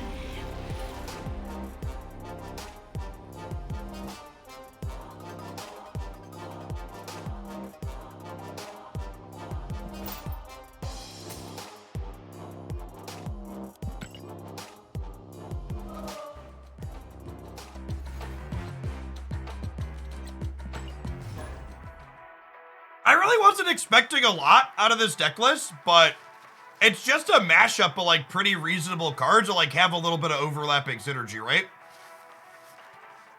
We're just like putting some numbers into play, like Jug and Killmonger are Dash and Disruption. Brood with Forge and stuff, and Stature, and Deck can like do some numbers.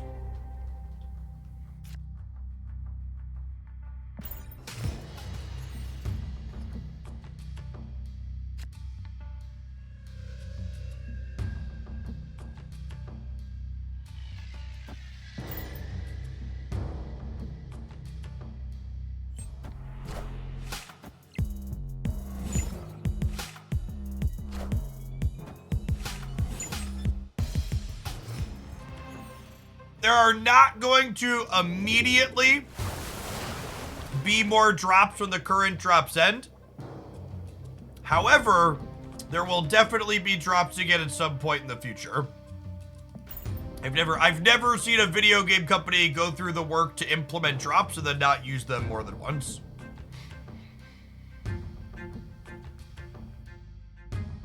I want the next 4 Honkai characters, so I need to decide. You know, Chris, with the most powerful card in mobile gaming, your credit card, you could have all 4 of them. Why pick and choose which friends? I'm not doing it. That's what you say now.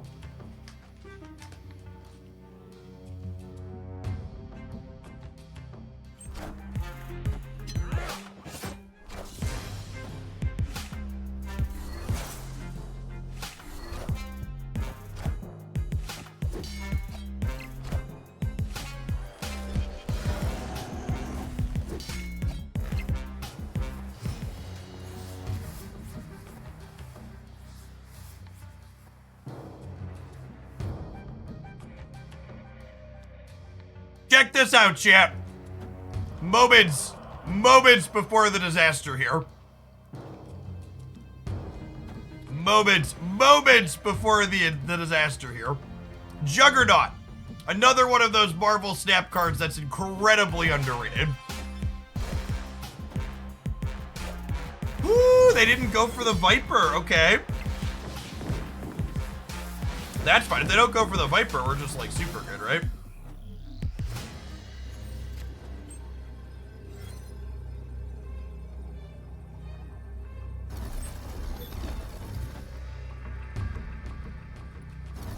Viper, Stature, Killmonger.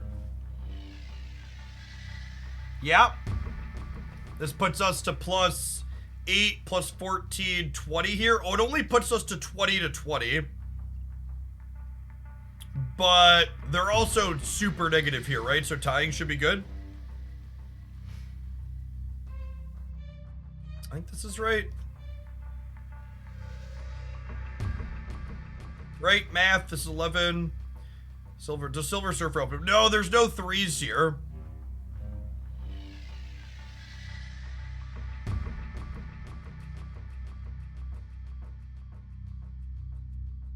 Should we Spidey right? Spidey right's funnier, but it means I lose the middle is the problem. I need, this is tying.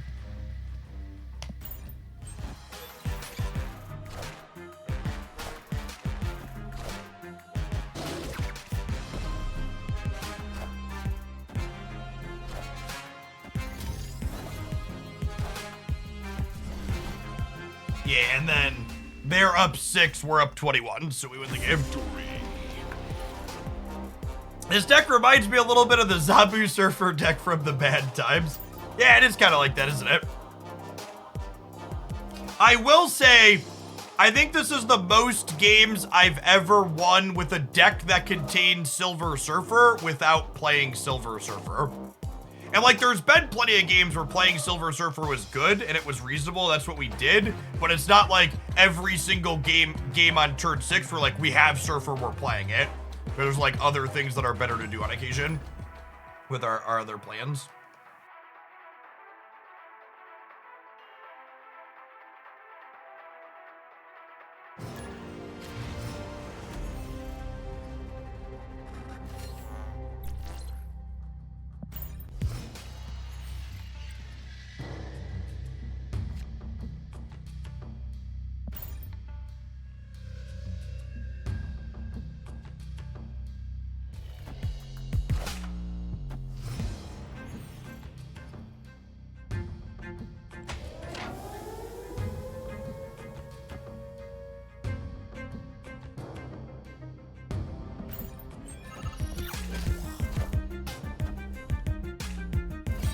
Enough said, bub.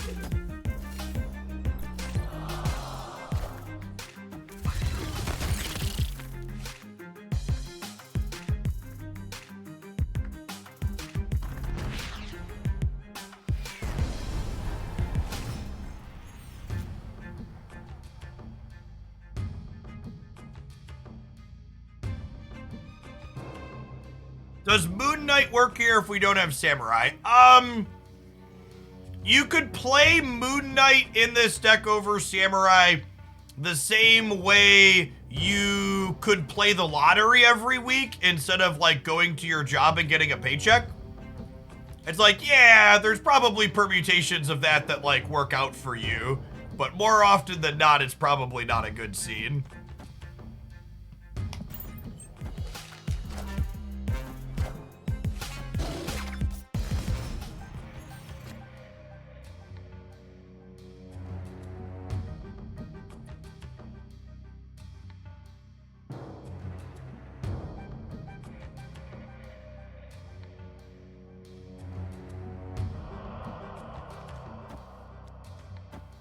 I think I'm gonna Stature Shadow King just for like tempo on the king to have another stats in play. On the last turn, we can jug wherever it looks most profitable to jug plus Surfer.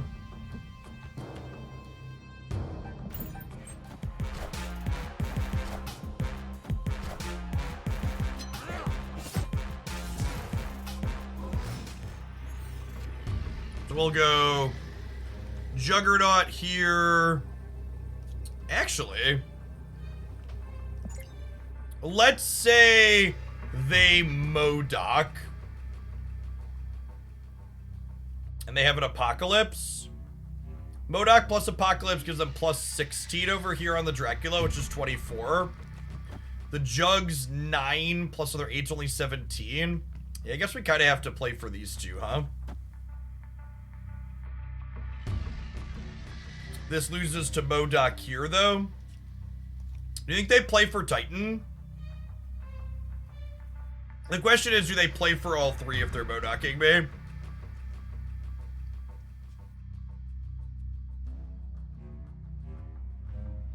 I think it's gonna come down to... Where's the jug playing for and where does it go? What is this? They MODOK the left? That's gotta be wrong. The Daka doesn't win here regardless, right? Yeah, weird play. Victory.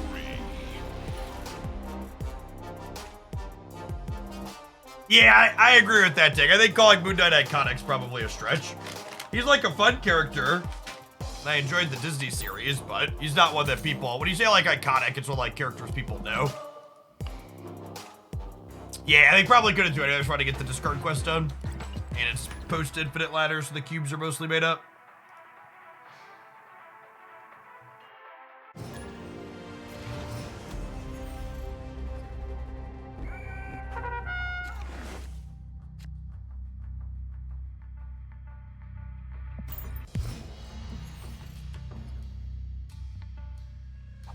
He has a show. That means he's more recognizable than 95% of snap cards. That's true, you know.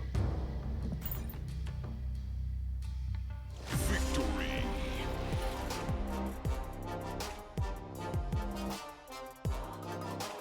I've gotten every single card in the past 2 months, the Spotlight Cash system, and I'm a small spender just buying the season pass. Yeah, if you run a little bit hot, If you haven't seen my endgame economy video, my endgame economy video says with average variance, buying just the season pass gets you 85% of brand new cards on release. And you get to pick and choose which of that 85% you're getting, with obviously the season pass cards being guaranteed in there.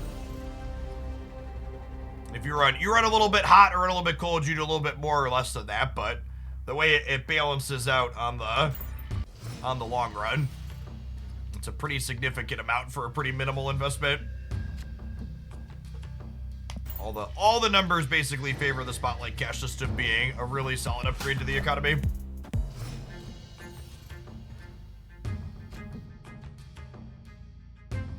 Yes, exactly that. Considering most seasons have a dud or two, it's basically everything you should care about. Is a good take. Love this Jean Grey variant. She's not very good against our deck notes yet.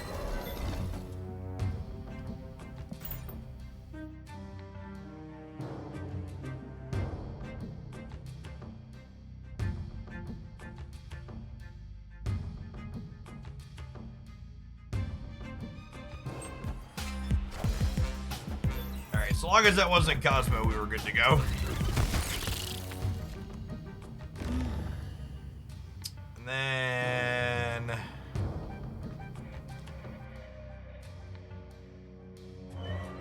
Is this a stature game? It's probably just a Silver Surfer game, right?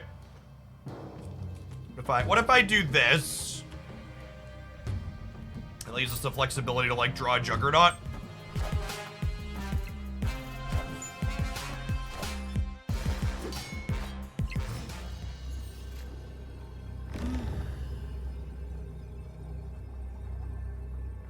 This is the most stats. Are the Spotlight variants permanently gone after the week, or can you open them as a 4th mystery variant from Spotlights later on? So, you actually don't get mystery variants from Spotlights anymore. They subbed those out for 1,000 tokens, but even when you could, they weren't Spotlight variants. They were just regular premium variants. They said if they ever return any of the Spotlight variants to rotation, they will be 5,000 collector's tokens variants, and even then, they'll only be returned after a period of 6 months or more. So in general, when they're gone, they're gone.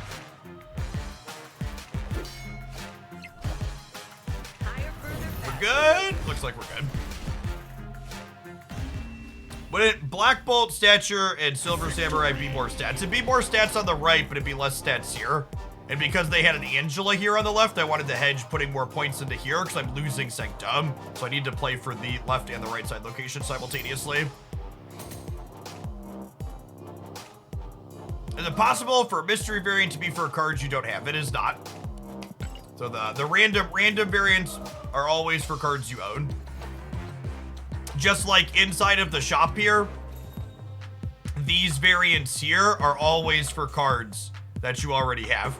However, bundles, so for example, let's say you're a newer Marvel Snap player and this Hail Hydraulics is here. If you buy this Hail Hydraulics bundle, you'll have Red Skull to play games with via the variant early on. You'll still have to eventually open the base Red Skull out of a reserve. But yes, I caved and bought the bundle, chat, okay? I wanted the credits. Don't judge me, I'm weak. I got so many boosters for cards this morning, and I wanted to split the cards. I bought the bundle, okay? Benjamin Brood has me right where he wants me, okay?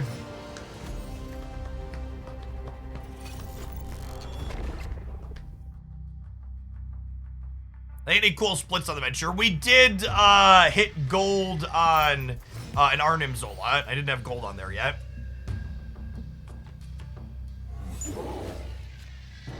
Yes, look at this Forge into Brood, chat. Large and in charge.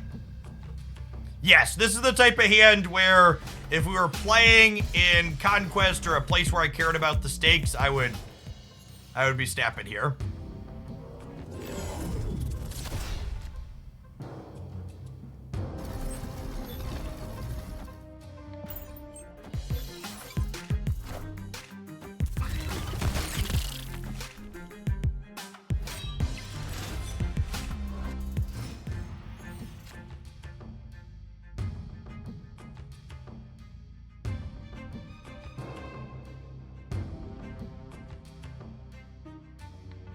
If you only pick one, would you get X23 or Silver Samurai?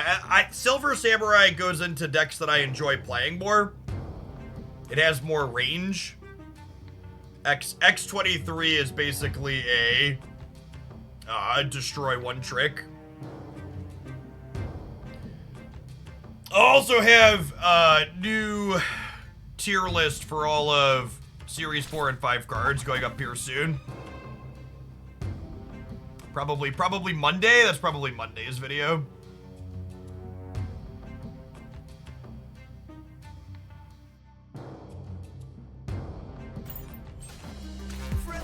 Drops end at 12 PT tonight. It's ended about 11 hours.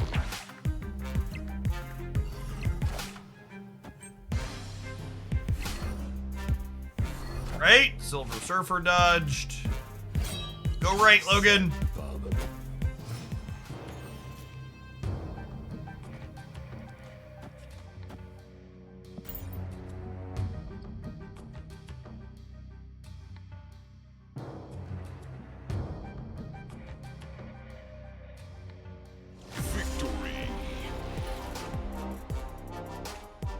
Put another 8 points into here, so they must not have. Oh yeah, they only have 2 cards in their hand here too, right? So they don't have enough to discard to crank him up even. It's Kang Series 3. No, Kang is a perpetually Series 5 card. It's a big bad. Big skinny bad.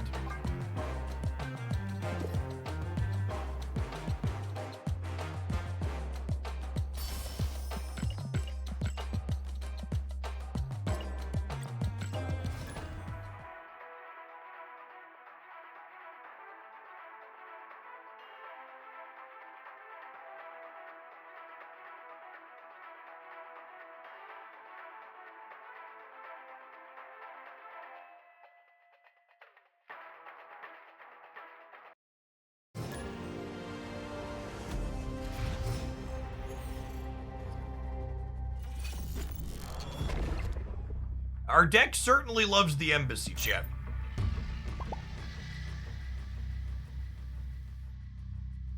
Victory. Gamers don't want to play with us. Sedge. It could have been a Cerebro concede. That's true. That's true. Cerebro gamers.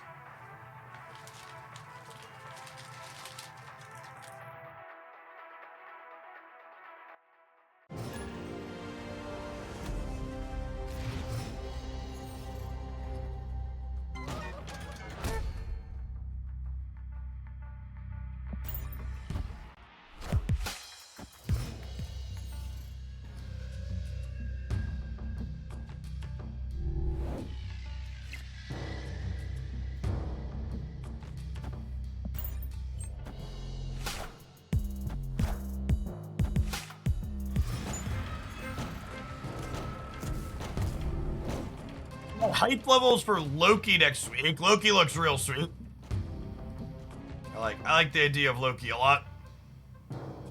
Okay, so I would like the record to reflect this is probably terrible, but I could deck it here and let him blow up. Nah, because I want a Silver Samurai next turn, right? Yeah, never mind. Kill deck it. I think it's because I need the Samurai, so I'm gonna lose the sword to Samurai anyways. Next week is the Quinjet's time to shine. Yeah, very, very likely. I think I'm gonna not play for their Angela path because they're setting up to be really big here, so we'll just try and play for the left and the right.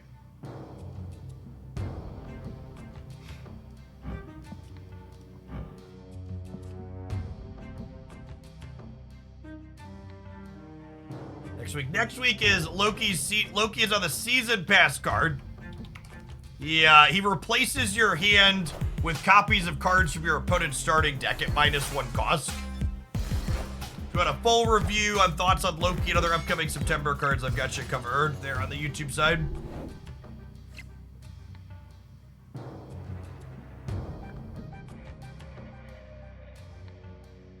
So it looks like they're punting the Valley. So we'll do this.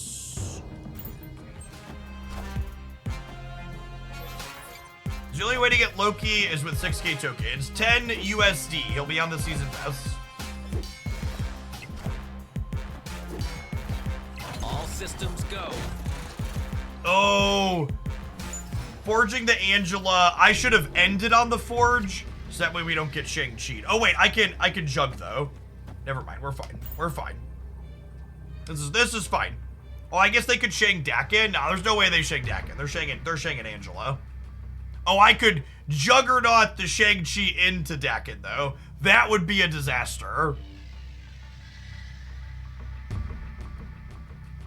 The only S5 card I ever got from the collection track was Snowguard. I never got a Series 5 card from the collection track, so lucky you.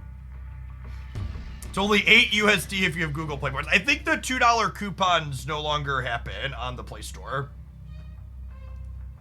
Or at least there haven't been for a little bit. They were doing those for a while, but... Oh, is there one again?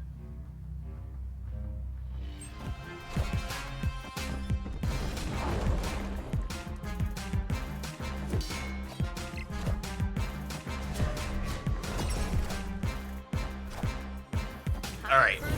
Nailed it. Nope, didn't nail it. Yikes. Captain Marvel and her damn +2. I did the $2 coupon for the season pass. Okay, sweet. I'll have to keep an eye on that. She got us, chat. She had our number. All right, that was fun. I wasn't expecting this. I think this style of deck really highlights what Silver Samurai is going to do to the game, and that is he kind of completes this last package that felt like it was missing a card. Like we've seen Stature plus Black Bolt shoved into a few decks to moderate success here and there, with obviously the Stature Hawk Zabu deck being the most prominent. But the addition of Silver Samurai being another consistent enabler, and honestly, after playing this deck and playing the collector deck that we played earlier before this, I think Dakin almost feels like it's just a part of this package. Like the Dakin Samurai curve is really reasonable. Like 13 points worth of stats out of your 3-drop plus 4-drop, while also randomly disrupting your opponent. Like Silver Surfer, it's good disruption into like Taskmasters and Arnim Zolas and other stuff like that. And it just gives you some valuable information. These two. Dakin has really struggled to feel like he was relevant. And all the Dakin Samurai decks I've played today have felt very reasonable. I think for people asking, is Silver Samurai worth it? I think it mostly comes down to, is this a package you're interested in playing? Are you in love with Stature and Black Bolt, and do you want to kind of complete / complement the package of cards that they have that could go into different things? It's a good deck to build with Killmonger inside a pool too. In this playlist here called Marvel Stat Minutes, there are deck lists for Series 1 and Series 2 only stuff, and one of the Series 2 video also contains Series 3 cards to look out for as you kind of upgrade and move into the end game. Stature is currently Series 4. I don't think Silver Samurai is playable outside of Stature decks. I think if you really like, I guess Dakin Samurais may be fine, but I think if you really want to play with this card, you should spend the tokens on Stature. I think spending 3k tokens on Series 4 cards is a good use of your resources. So if you think that looks like something you would enjoy, I think that's a fine thing to do. Let's play with this one a little bit more. We were playing this before we had the deck submission for the Surfer deck. It's just kind of like good stuff, Samurai.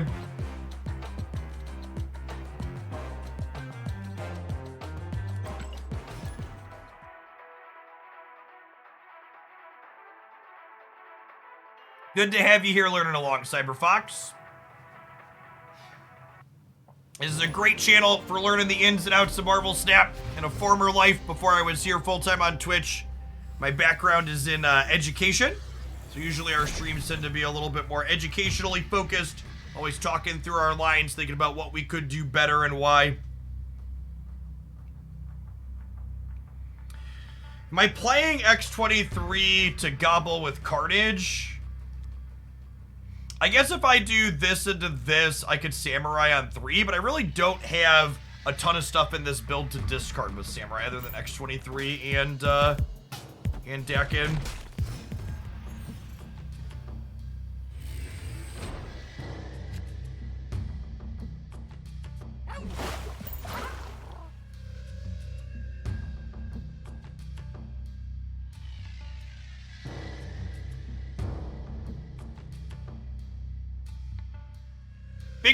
Fingers crossed. I hope they OTA 2099 this week since he's in the Spotlight cache.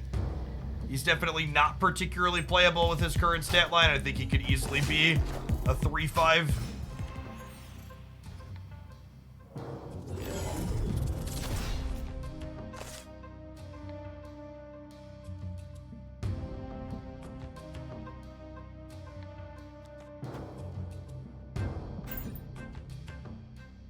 Movement is underplayed. Movement's just not very good. It's if anything, I would argue movement is overplayed for how mediocre it is.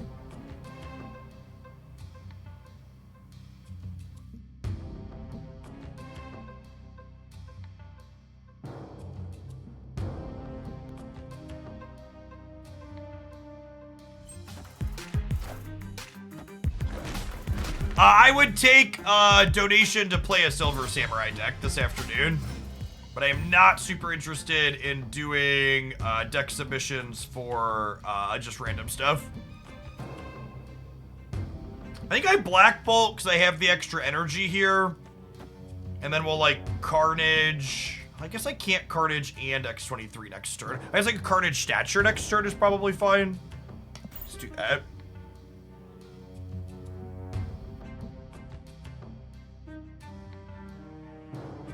Phoenix Force isn't really good. It doesn't put up any numbers.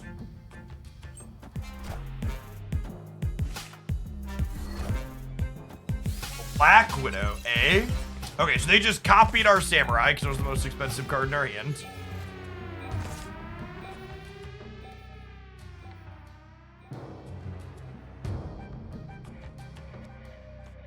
It's a shame I can't eat the rock and then fit stature in here.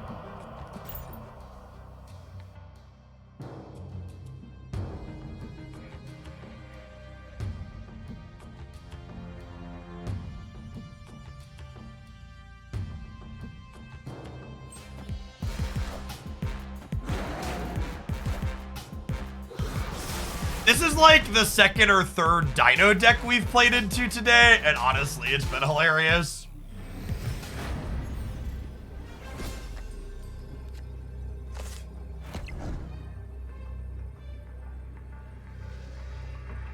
We're better off just playing Chavez, though, right? Unfortunately. The Samurai's effectively 7. Chavez is 9.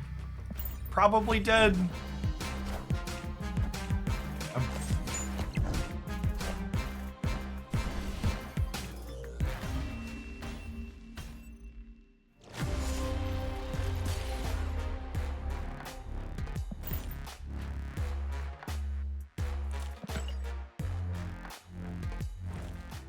Samurai Dracula build. Sure, I'll give that a try. We played a Samurai Dracula deck earlier that felt a little clunky, but this one's probably a little different. I've been gone for Sam for several months. Do you have a video or videos that can explain strategies on spotlight caches and acquiring cards? The TLDR, Pluto, is that you should basically never open spotlight caches unless you have 4 of them saved up, or you'd be happy with absolutely anything you would open in a week. And then this one should go without saying, but just to say it, the weeks where there's more things in the spotlights that you're missing are the better weeks to be opening.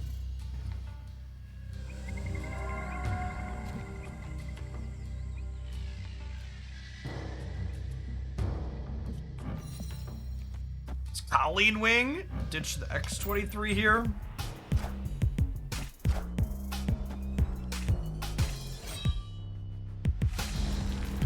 Nice, nice.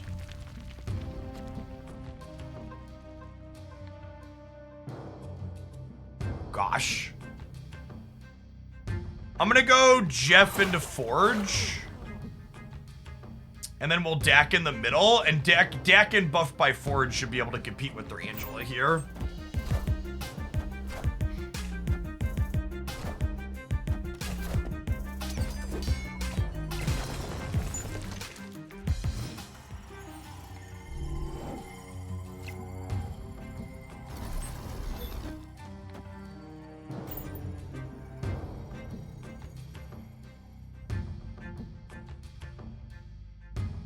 And then next turn, I'll be able to go Dak and Shard left, Carnage there.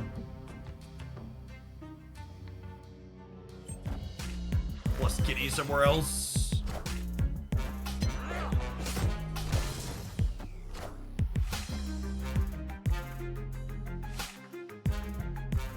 Bounce in.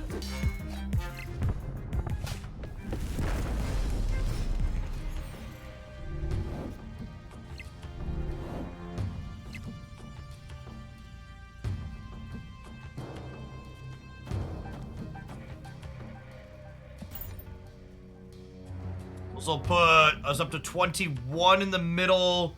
It'll give us at least 8 on the left, and then the X23 ends up as a wild card.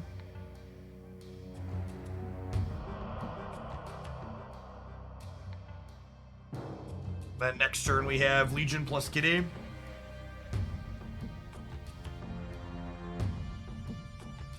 What am I on till today? A few hours at least. And if you're someone that's not quite done with your drops yet, and you want to watch, you need longer than that, I promise I will raid someone also doing drops when I sign off. My loose plans are to stream until we fall under 3,000 concurrent viewers, or until about midnight, whichever comes first. Usually my viewer count falls off at like 4 or 5 o'clock, though, as people start to leave work for the day.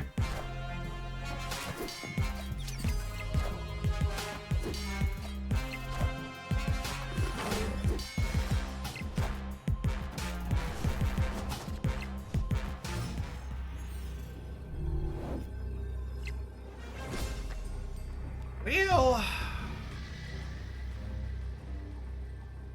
where's midnight? Midnight's like 9 hours from now.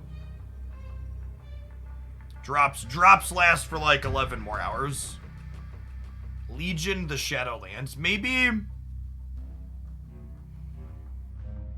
The question is, can I compete in the Eternity range? Because if I can't compete in the Eternity range, I need to play for the right.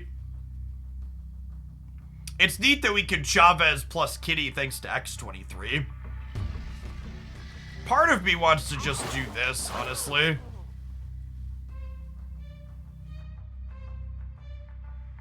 Sorry, did I hear that right? Your viewer count starts dropping when people leave work? Yes. And to be fair, it's not just when people leave work, but that's part of it. Oh no! What a disaster. Shang-Chi bounce gamers. Cringe. Europe starts to go to bed as well. It's like 4 or 5 o'clock central when people are starting to get off work here in the US. That's also like 10 to 11 Europe time, so people start getting ready to close their day out then. So they both hit like simultaneously.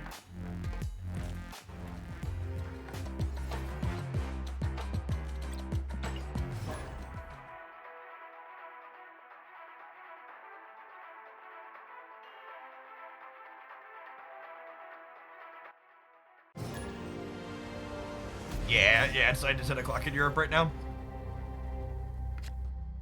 Fake shag symmetrical, something like that.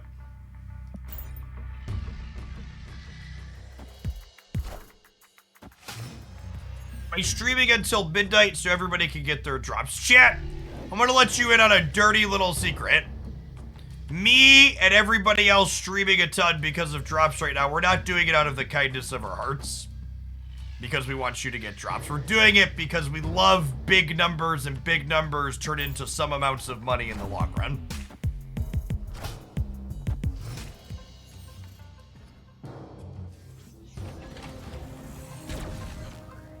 Especially, and chat, you know, think of all of the streamers that are spamming piles of ads while they're streaming. If anything, chat, I'm a shitty capitalist during all of this. I'm just here streaming for the bigger numbers to fuel my ego. If I really was in it for the money, I would just be spamming 3 to 6 minutes of ads per hour to farm the higher numbers. Speaking of capitalism and money though, we hit 3,400 concurrent subscribers. That's fucking wild. Thanks for that. Why Pumpkins with the 29-month resub. Appreciate the 2.5 years.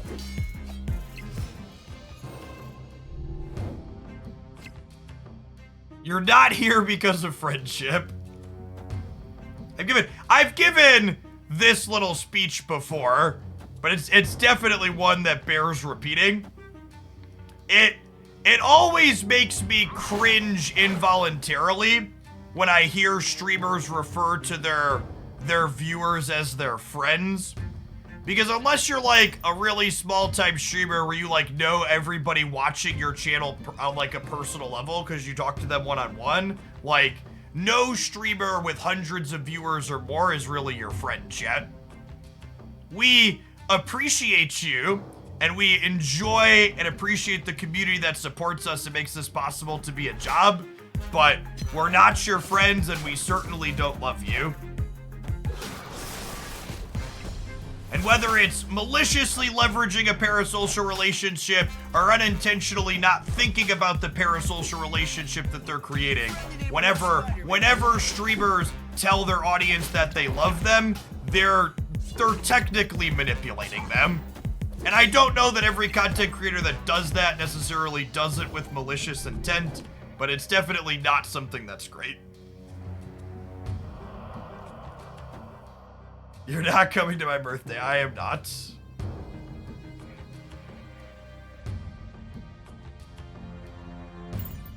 I got these sweet 28 power Dakids though.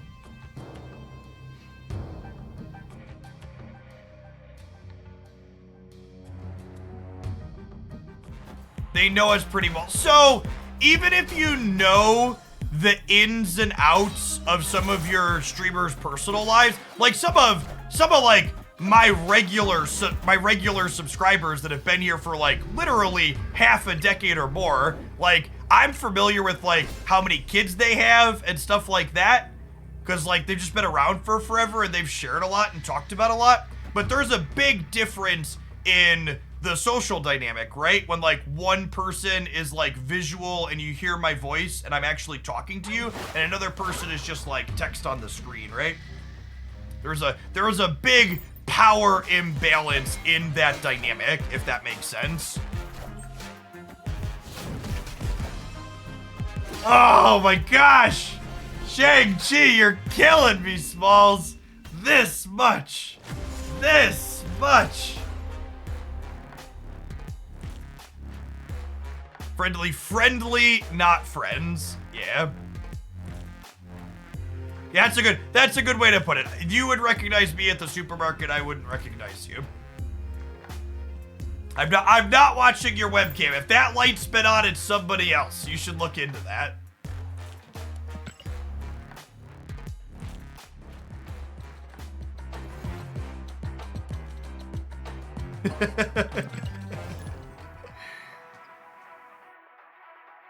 Actually, kind of an interesting thought about the, and this is one, if you want to talk about deck building takeaways from today, this is something we talked about earlier in a deck we were working on.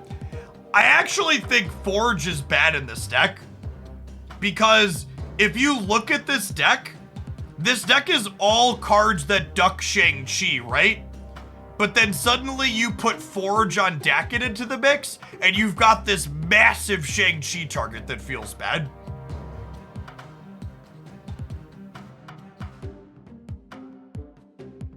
Sure, Discord communities come in and take the relationship off screen. I mean, I guess, like I said, it's what I'm talking about is for someone in my position who has hundreds or thousands of viewers, and the power dynamic is very different.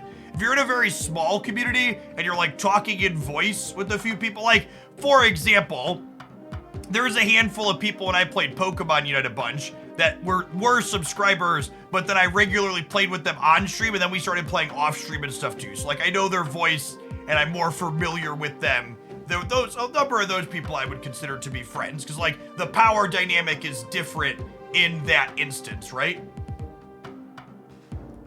It's kind of like a boss-employee power dynamic in a way too, right?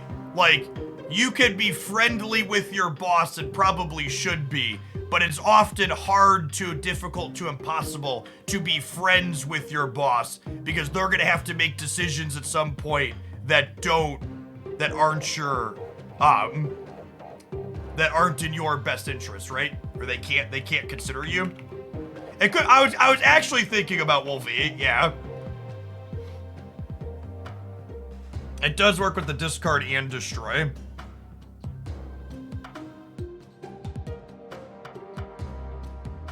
I can see that. I almost want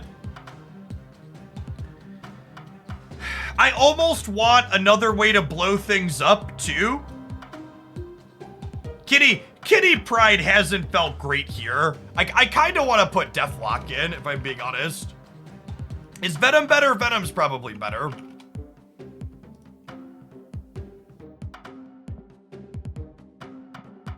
What do we think of this? Just kind of a nice blend. Let's give this a go. Could Absorbing Man be good? That's an interesting thought. It gives you a little bit less flexibility on the curve, though. I want to try a few with Venom. Maybe we'll give Absorbing Man a try after.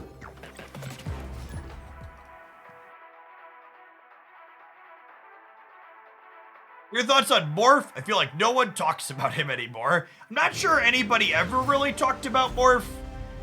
Like, maybe there's a metagame where there's lots of big things where Morph is good, but on average, Morph is not great. Looks like my untapped tracker dumped. Let's go ahead and relaunch that real quick here. I also think Morph is pretty bad into the current metagame. Like the Forge deck that's been running around, it's not good into And the little movers deck it wouldn't be good into. Well, that's Ed. I guess they've also been passing.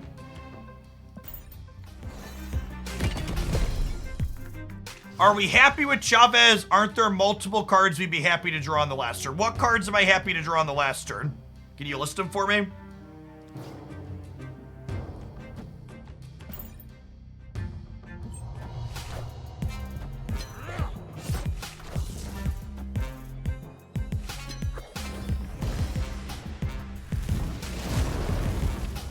I think the list is like literally stature, right?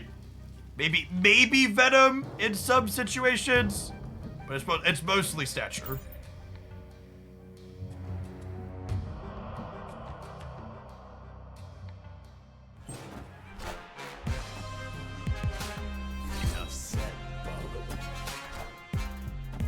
Yeah, maybe Legion is a good call out.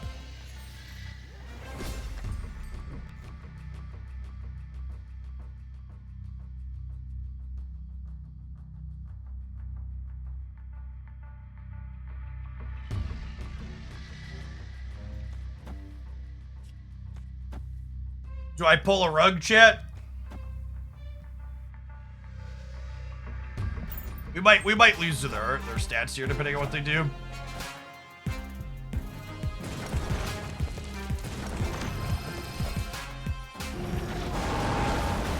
All right, Wolvie, go right.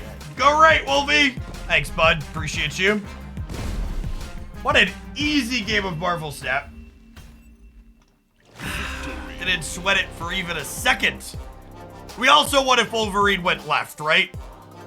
Our lose conditions were Wolverine middle or Wolverine plus X23 left. So we won a lot of these outcomes. We were 1 in 3 to always win, and then 1 in 3 to another 1 in 3 to win.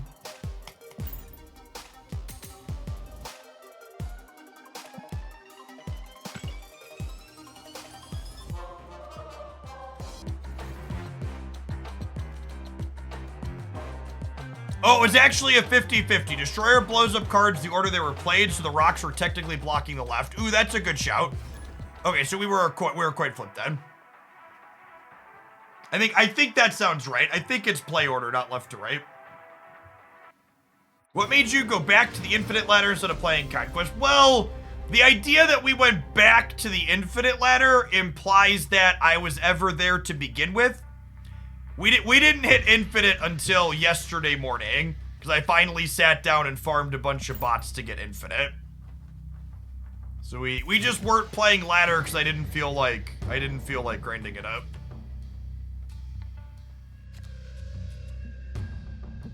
Oh, we were 100% then. Yeah, because both those locations were filled with rocks. Good shout. Yeah, you're right. We were a sure thing then.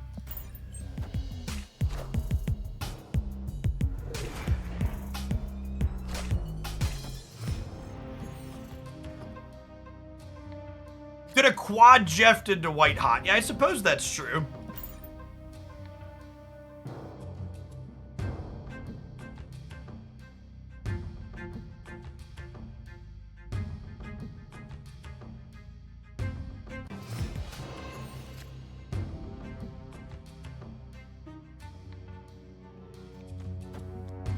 I don't know if this is the right play, but it's the fun play, so I'm gonna do it.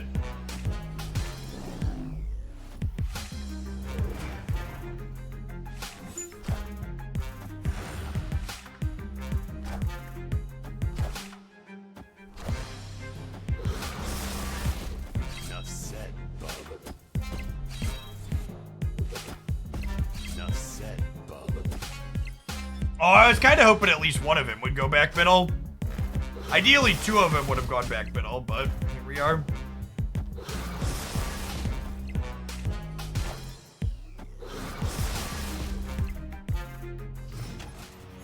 Argue that on that day, indeed, enough had truly been said. 6 cards in hand, we'll take some of them away.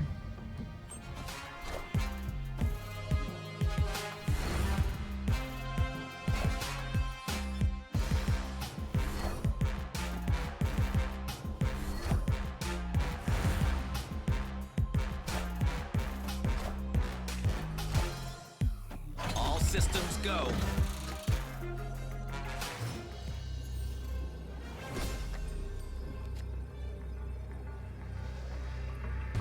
So they can just move the visions and plunk Chavez down here, right? Escaped. How do you farm bots? So, where my MMR is at, based on playing against actual human beings, there aren't a ton of humans it likes to match me into on the ladder.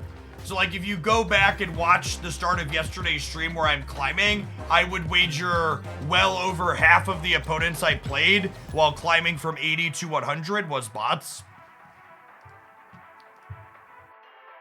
It's just a result of how their matchmaking system works.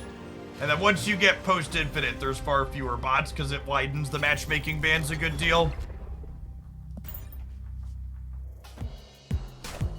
Good to have you here, Kobe. Glad you got all your prizes.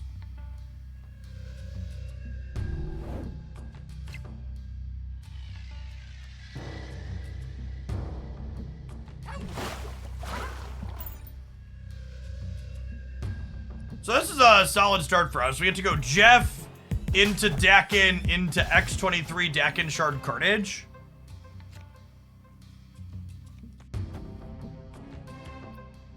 Take a turn now and get the Wolverine in there too.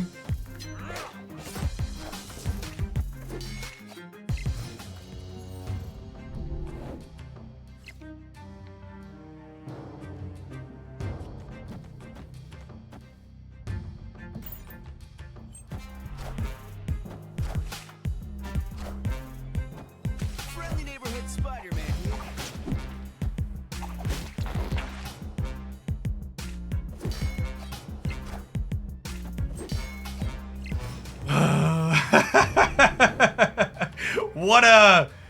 What a pair of 50-50s to miss, huh? Spider-Man could go middle, and then it doesn't matter. Or Spider-Man could grab Jeff, and then it also kinda doesn't matter. Escaped.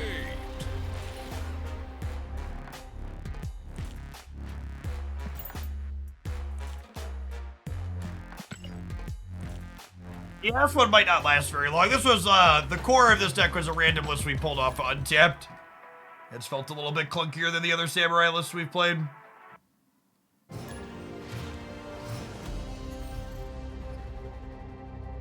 Insert Twitch chat telling me I should start playing Killmonger after losing two 50-50s in that last game. If you want the best piece of advice I could ever give you about deck building, chat, it's don't make knee-jerk reactions to your card selection every time you lose a game to a bit of bad luck.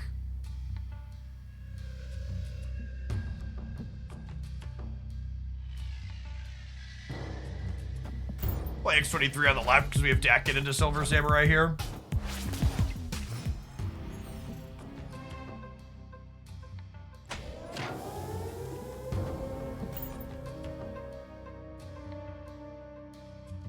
I thought Killmonger was a good choice, so we pulled Kitty out. Having Kitty Pride in your deck should have nothing to do with whether or not you play Killmonger. One of the reasons why Kitty is good is because you can play her alongside Killmonger.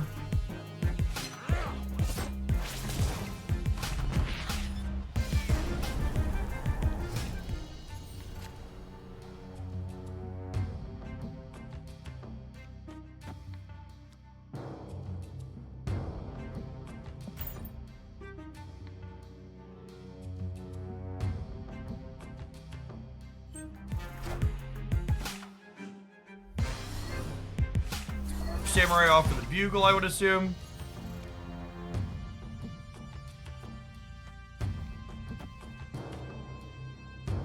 And then I'm drawing Chavez next turn, but I'm also eating X23, so there's no reason to play her because we'll be able to Chavez plus stature.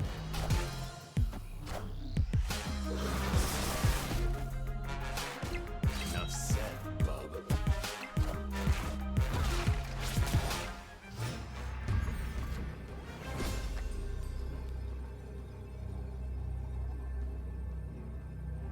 Little over here, little over here. Ship it.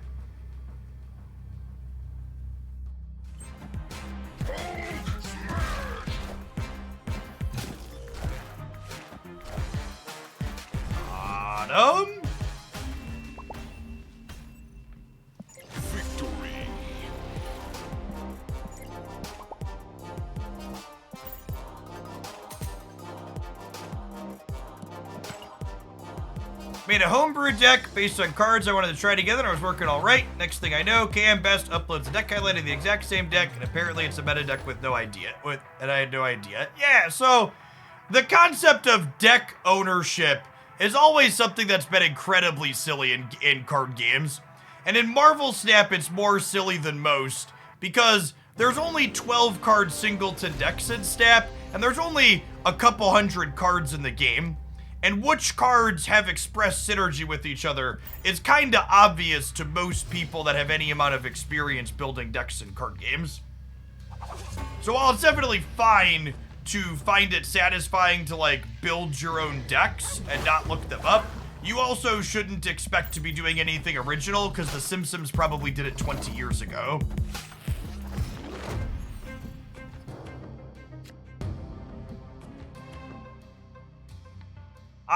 I personally did not figure out Silver Samurai, Dak, and Stature all go together. A Marvel Snap card designer put all those cards together and they looked great.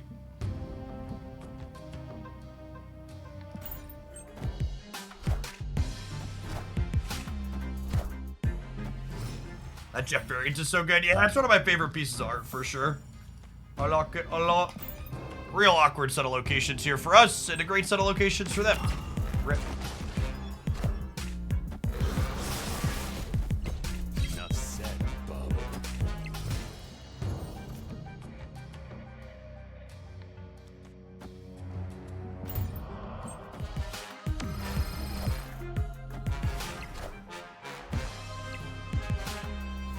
Hey, Grindle, thanks for the deck submission, appreciate it. And that, guys, gals, and non-binary pals, is why Silver Samurai is kind of fun. We got to go ahead and just take away their what's it called there, their Taskmaster. Solid disruptive lad. Now we kind of flip a coin on whether or not they play for left or right here.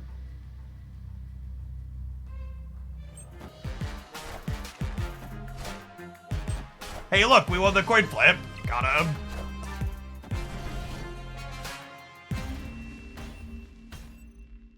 Victory.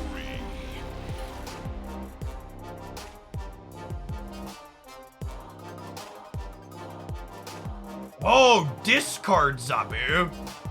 All right. No, that works great for me, Dr. Grindle. Let's give it a go, huh?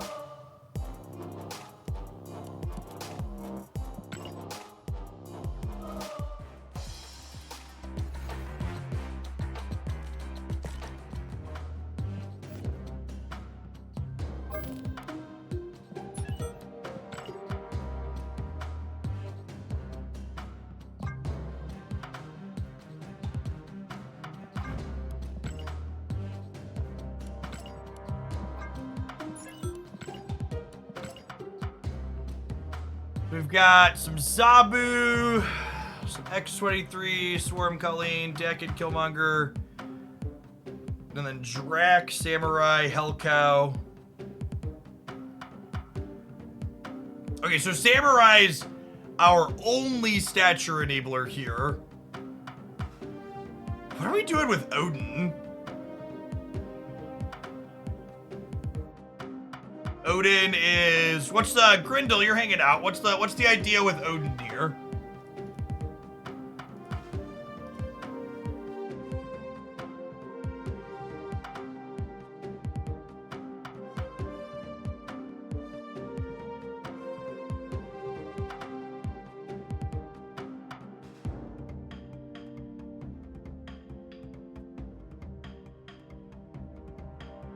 Odin, Dakin plus Colleen. That's cute, I guess. Samurai hits X-23 into Odin turn 5, sure. Let's play some games, see how it feels.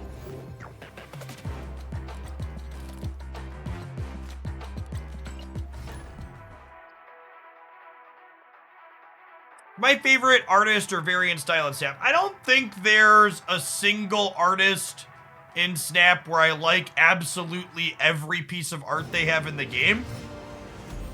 But I think the artist Volmi probably has my highest density of pieces that I like.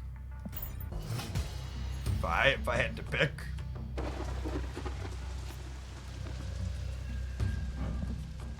Just gonna leave the Mindscape game. Is Bolmy a studio, not a singular artist? That's good. That's interesting to know. They all those cards have the same style on them. I really like the level 50 deck in variant.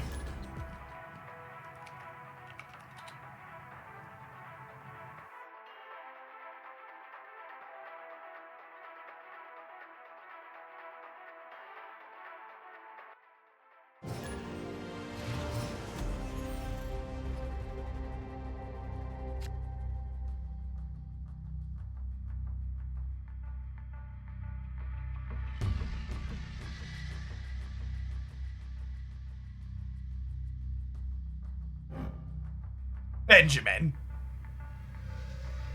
Come on now. Come on now. Escaped. Peach's variants are awesome. Peach is one where I really love some of their work, and I really just don't care for some of the others. Some of them are excellent. Peach has my favorite She-Hulk I'm waiting for them to release. But there's a few where I'm just like, eh.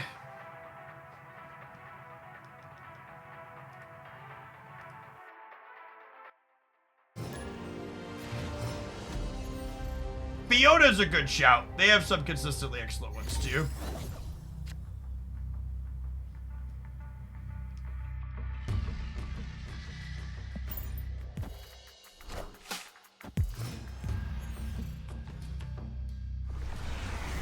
Silver Samurai seems like a very playable Marvel stamp card if you like the idea of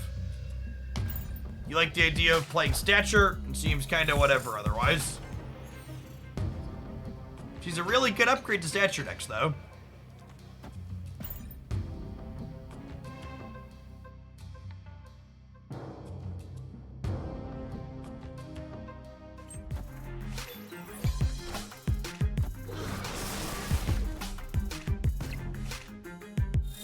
Won their X-23 flip.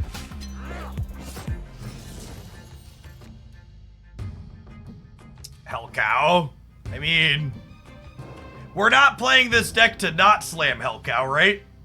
No, wait, this is the thing. We Hell Cow, we ditch X-23, and then we Odin the lot of them, right? Am I doing this right? This is the idea here? I think I understand.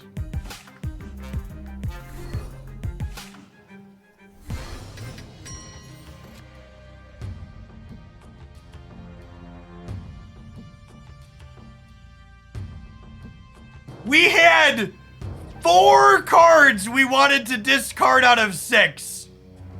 And it literally discarded the 2 cards we wanted to keep. Like, actual, factual, biggest disaster case situation we could have happened. Cursed variants.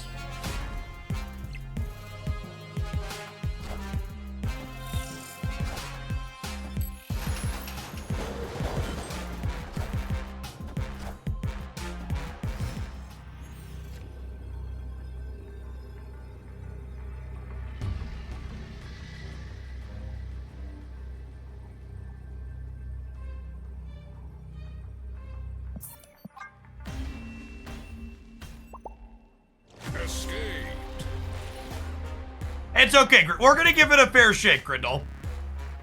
I'm gonna be here for a while. We've got some time. We've got some time to make some effort here. Yeah, let me check what was the last time I PayPal'd Brood. Might be time to re-up that. Make sure we keep the good beats coming.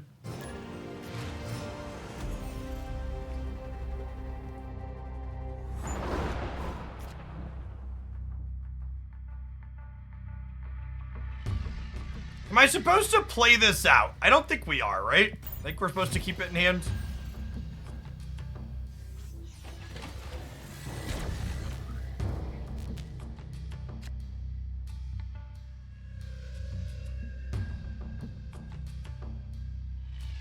Okay, this into this is a guaranteed hit on this, right? And that gives me a 4th energy for next turn. To get the vampire countdown. Fun fact for our wet behind the ears Marvel Snap players, brand new. Hell Cow used to be a 2/6. Literally the same text box, half the cost. The closed beta was a wacky and weird time. Moo Cow used to be busted.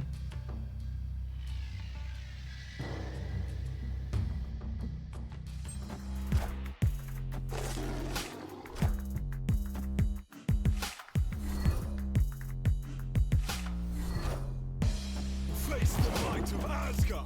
And my Nova gave +2 power, and my Chavez had 10 stats, and my back hurts. Yeah, exactly. You understand? Are there any decent decks with Onslaught? There really aren't any established decks with Onslaught. I think probably the least bad Onslaught deck is... the least bad Onslaught deck is the, probably Thanos ongoing deck. But that one's definitely, like, B rate at best. Are they Agatha? Good question. No, their deck is +1 card to mine and they added a hammer, so not Agatha.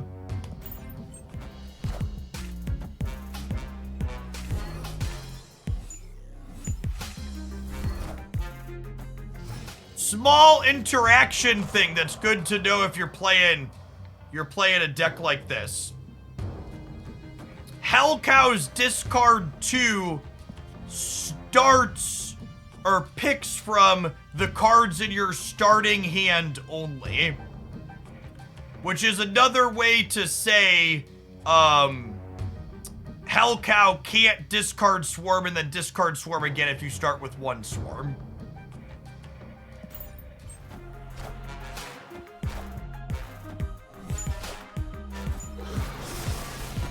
Enough said. Yeah, or it can't discard the same Apocalypse twice. Another good call out.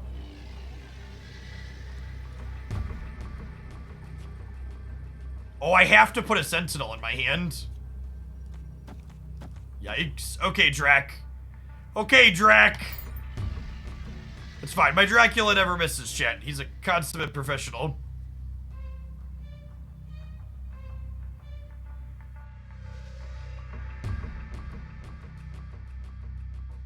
Don't mess this up for me, vampire. I need this. I need it. I hate to break it to you, Jeff, but Dracula hates you. Yeah, that's true. Ooh, are we gonna be good even if Dracula misses? Chat, we're good even if Dracula misses. Got him.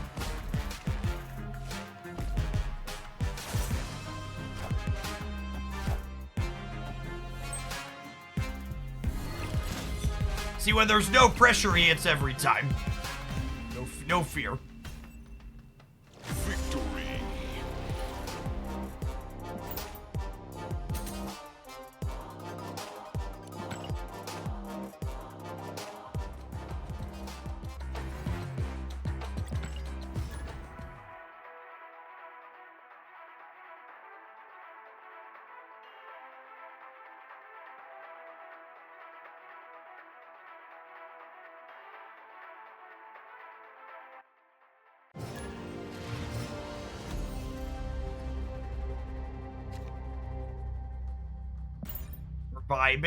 We're vibing.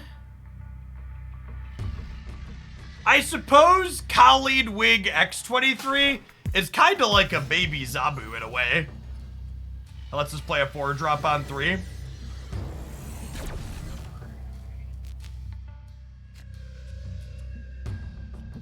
Taking Dakin ahead of curve here.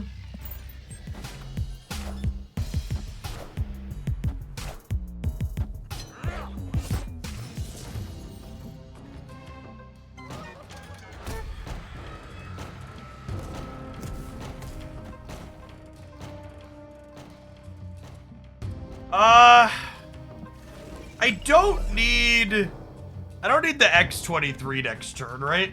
X23 energy. I think I just play Dracula.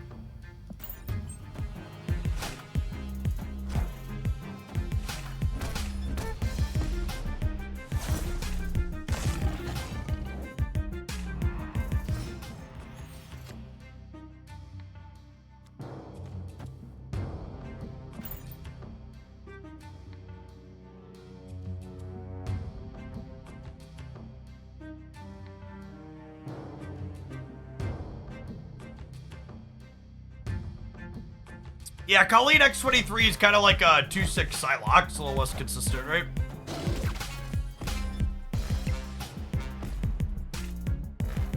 Punish for not having X23 in play. Clear for takeoff.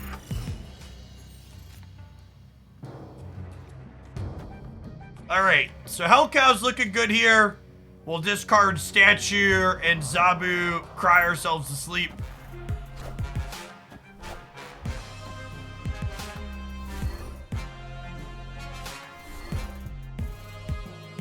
You know what? It could have gone worse. It could have gone worse. Is all I'm saying. All I'm saying is, of all the ways that could have ended, there were many ways that it ended much, much worse than it did. I'll put a Statue and a Swarm here, and Dracula's gonna win the raid.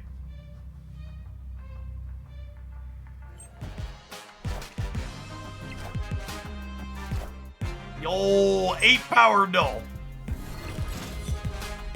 Here, look at our Dracula practicing his apocalypse shots.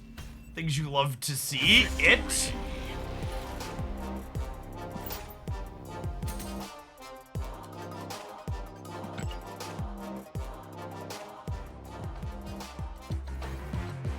Yeah, we should probably work on drawing Colleen and Dracula.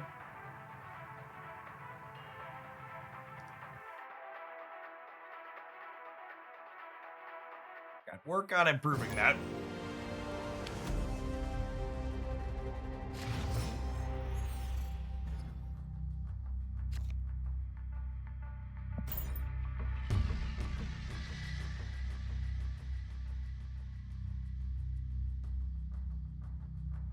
Okay, we've got some candy. We're cooking a little bit.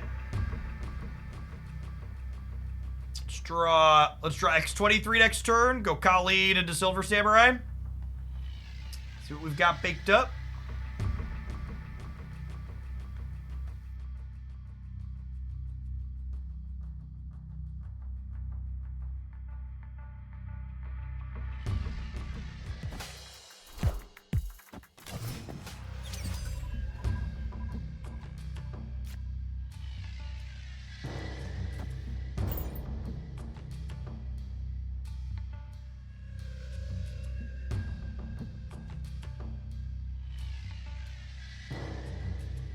How long are you staying mid-roll free for 2,500 subs? When is that going to change? So long as I continue to hit 2,500 concurrent subs each month, I leave the mid-roll ads off. BN jam.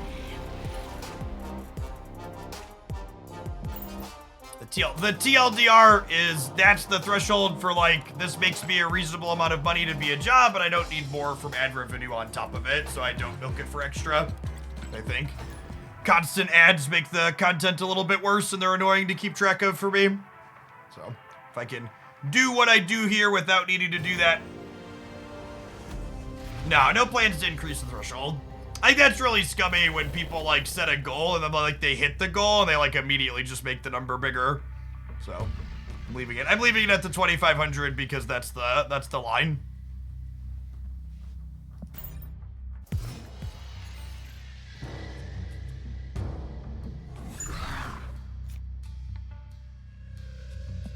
Awkward. All right, half our deck costs 3 or less. We'll draw Odin.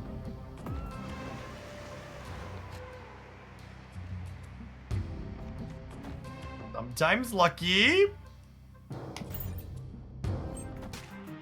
Friendly neighborhood Spider-Man here.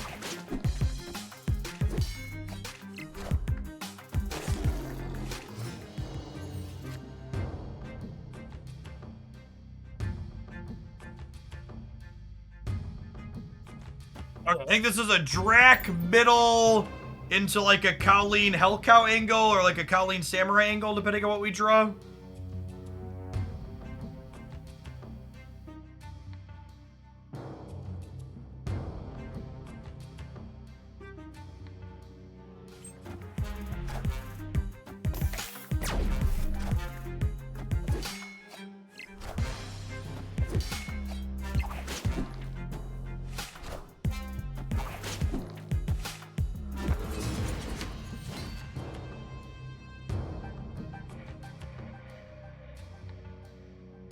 So if I Samurai and Colleen, I'm gonna discard one of these two.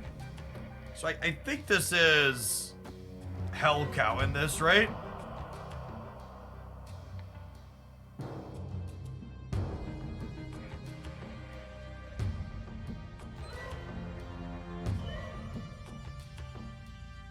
Well, I guess Samurai technically makes stature cheaper.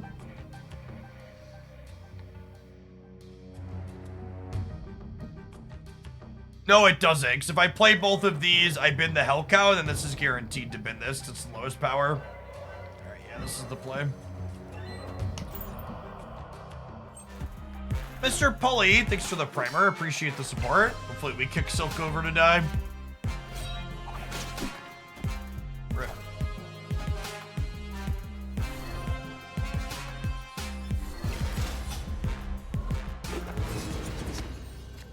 That's actually really good for us, right? Because now I get to go to... Oh my god, we drew Swarm. We drew Swarm, chat. Oh no. What a disaster. I was gonna say, this is great. We just Odin here and clear our hand so Dracula can go. But Swarm was the only of our 4 draws that makes that up. You know what, chat? Our Dracula has been practicing all day. He's gonna hit the apocalypse.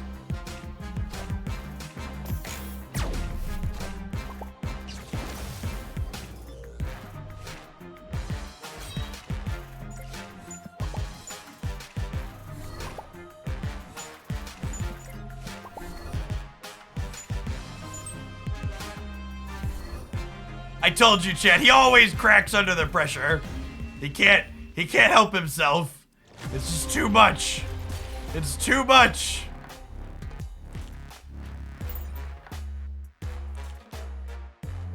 Why not Apocalypse mid? Because if I don't trade my Dracula, he's never gonna get better at this. I gotta trade him to make sure he can get better at this. Their stuff died in Danger Room, our Drac discarded Swarm. It's a fair trade. That's true. All things considered, the variance was pretty evenly allotted there.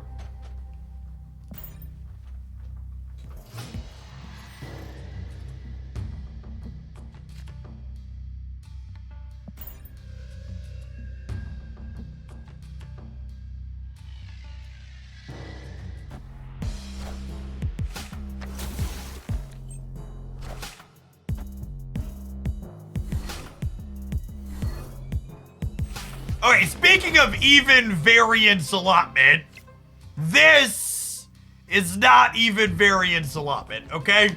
I would like the record to reflect that we have been given an unfair lot in life. It's things that are not okay.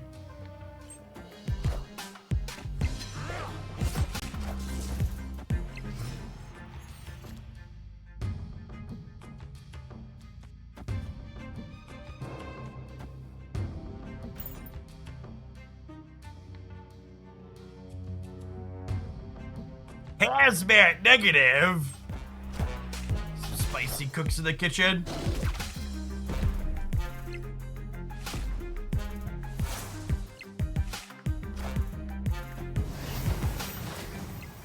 Oh, Wongers.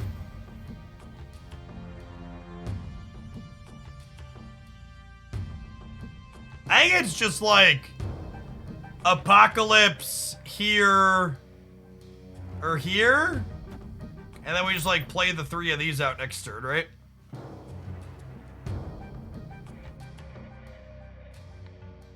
I could have played everything and guaranteed to hit Apocalypse. Is that better? Maybe that's better. It puts more things into the sewer system. I assume they're setting up an Odin for the hazmat on the Wong. Wakanda forever!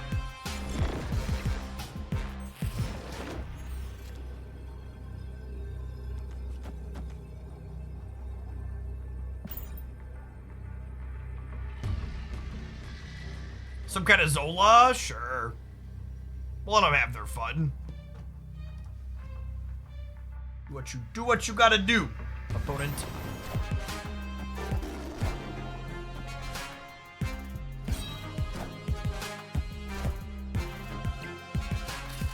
Oh my gosh, and they hit the Wong to start. They hit the Wong to start. Oof. Oof. Big rip. Mr. Cage holding him back.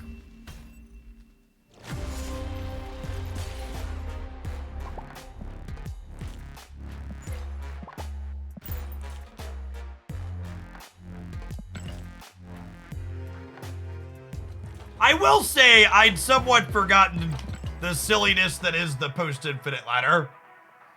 It's definitely more casual than even the Proving Grounds.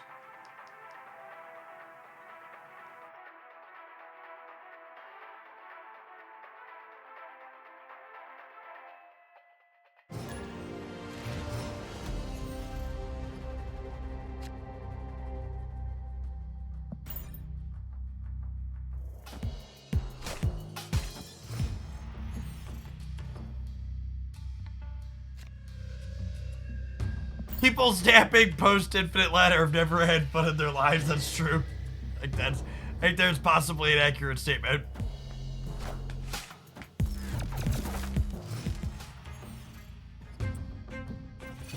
I mean, well,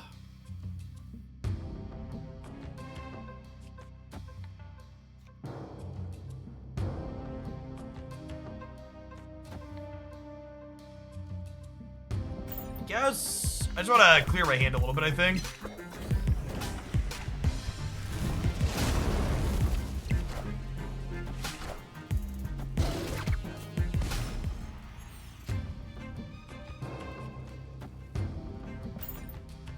To pull like a hell cow here.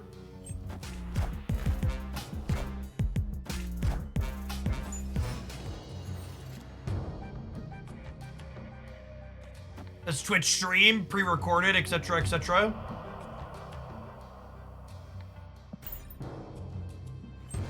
Hoping to hit the 75%er here. Oh my gosh, if we could hold on to Odin. All right, one more 75%er, please. Oh, baby. Oh, baby. Brutal. Savage. Wrecked. And the Odin even triggers the Killmonger before the Green Goblin goes back. So we're guaranteed to send the Green Goblin back over. Who's a good little vampire cow? Yes, you are. Yes, you are.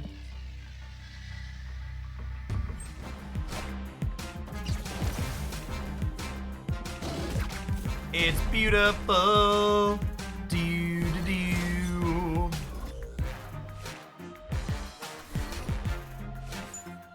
I would like to apologize for questioning Odin's role in this deck. He is the All-Father, chat.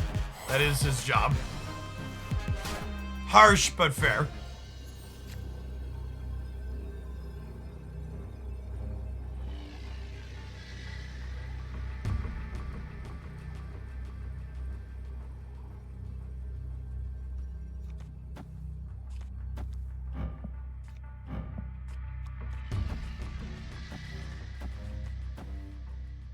Get that perfect board.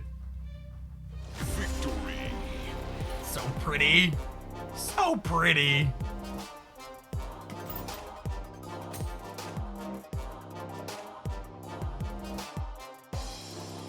Imagine retreating later inside of Infinite. Curs.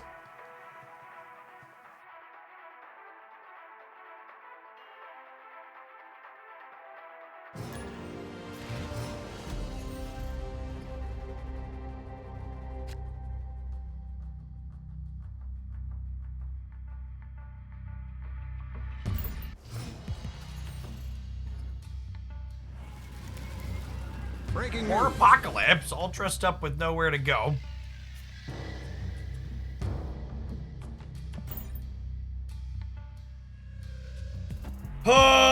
Maybe I'm supposed to play Swarm on 2 so I don't miss my draw on 4. Or miss my draw on 3, I should say.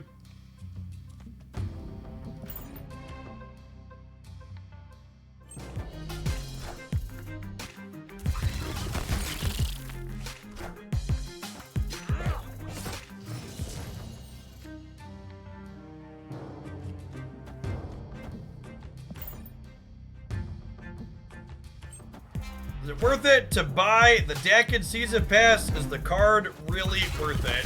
The only decks, and this is still a super early take because we just got Silver Samurai, but these Silver Samurai decks are like the first decks this season where Dakin really feels somewhat worthwhile, if I'm being honest. That being said, if you're someone who has $10 to spend on Marvel Snap, the Season Pass is definitely the best thing to spend your $10 on.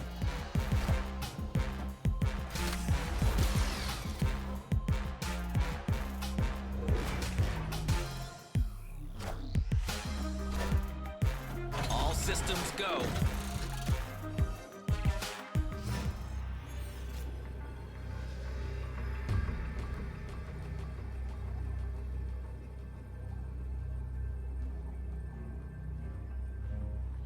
Like we're dead.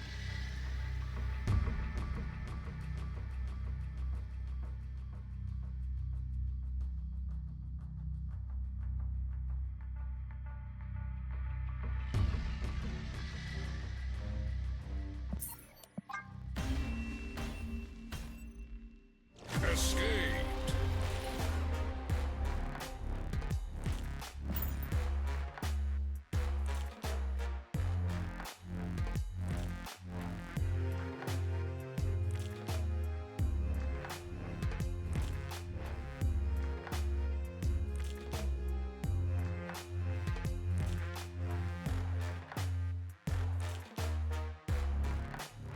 Sorry, apologies. I was just blocking and reporting the user that threw some personal insults in chat. Their account is quite old, so I assume if they get reported a couple of times, they'll be sad to lose their account that's 7 years old. Be a damn shame if there were repercussions for their shitty actions.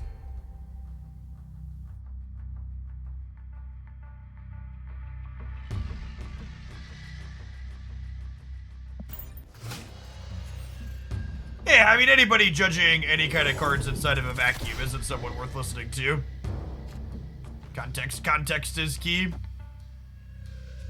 This is our sweet Curs, our first time getting to Cow Lead Wing into X23 into a 4-drop. Any thoughts on Loki? I think Loki will probably go into a wider range of decks and be more applicable than Dakin. I think if you ask me, Jeff, would you rather play with Dakin or would you rather play with Loki? My answer would be I'd rather play with Loki.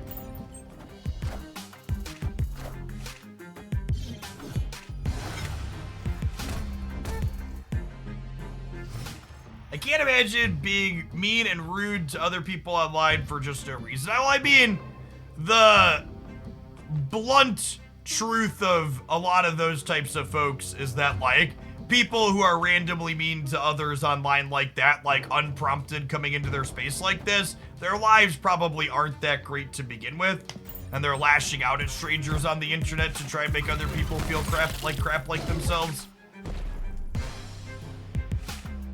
Hopefully they find some way to make their life better, but it's not my job to improve it for them, so they should go hope to be better somewhere else.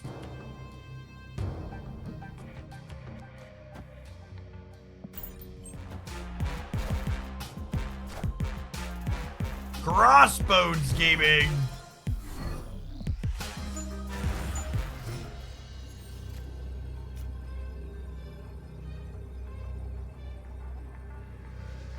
Well,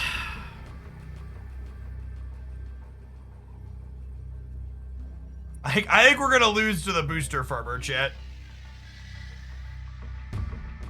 Odin the kill. Why would I Odin the Killmonger lane?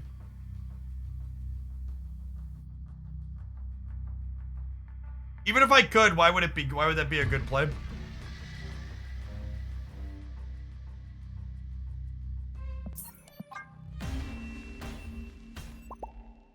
Look at this one, a couple more shakes, but definitely some clunky wrong half problems here. Finding the right mix of stuff has been rough. We finally hit the Colleen wing on 2, and it just did not pan out with the rest of it.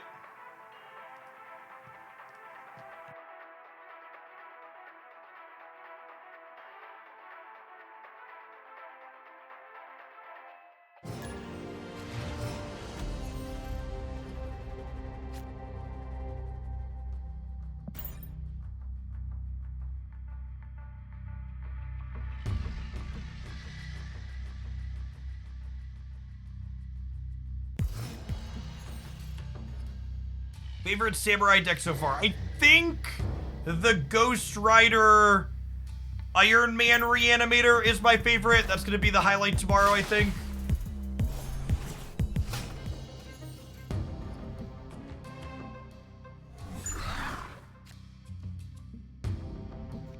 I think that's my favorite so far. Yikes. Have an enabler.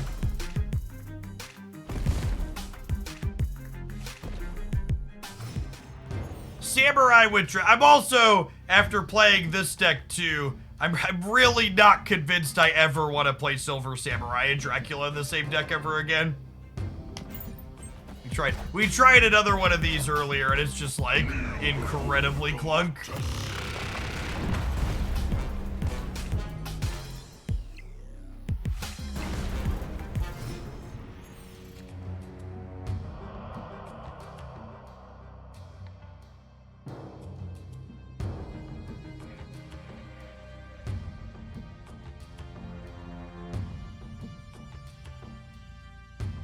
No, Chad, it's fine. We'll play Silver Samurai and we'll discard their null.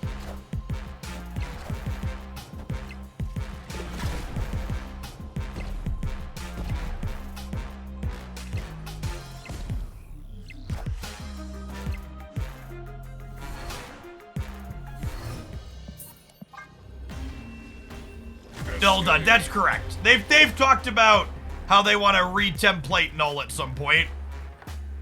Because it's different than Darkhawk. You can check your drops by checking out your inventory. Twitch.tv/drops/inventory. I'll show them progressing there for you.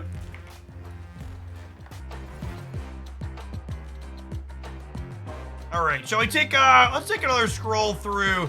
First, let's check in and see how Infinite Conquest is doing, because I've been laughing about this. The Legion deck is up to 13% popularity. Its win rate is down to 73.2%. Yup. This is interesting. So, the difference between these decks and under here is so much that there's no C. That's interesting to know. What is in Collector?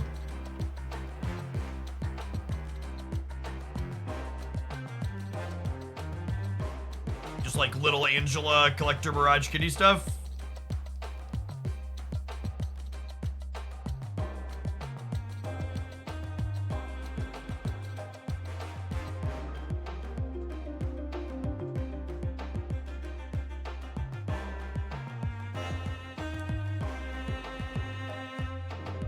Stature deck is doing some numbers. Thanos Control. Small samples. The Shidot deck underperforming compared to other things. Makes me smile a little bit because this deck's been kind of medium.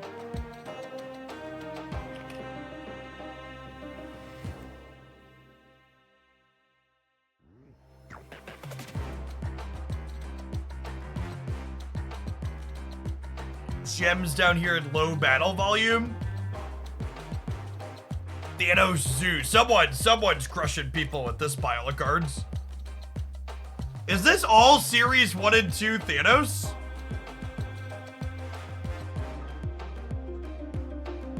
It is, isn't it?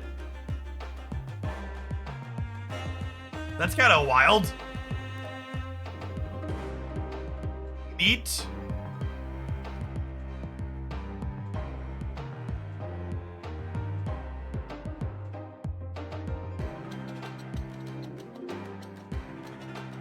Is that the new budget deck? Honestly, it might be.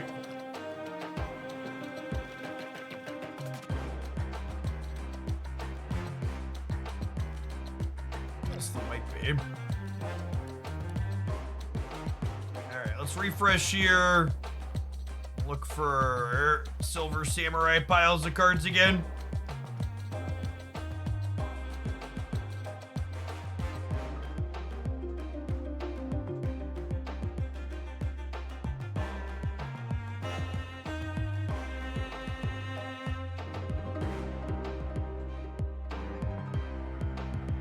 This is... Hey, look! This is one of the ones we built earlier. It's putting up decent numbers. The sample size is getting bigger. Is it the winningest one, chat? Is it the winningest one with 100 or more? I think it is. Maybe we'll make that tomorrow's video. We'll do the Ghost Rider one the second day. If that one's having better metrics. We built this one on stream earlier today. And played some matches with it. Felt pretty reasonable.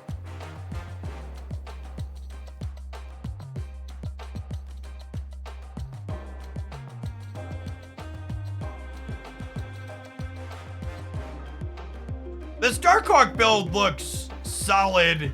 It just probably doesn't... It just doesn't really do anything in the games where you don't have... It just like only has 3 cards before the 4th turn of the game, right? If you don't have Zombo, you just kind of do nothing.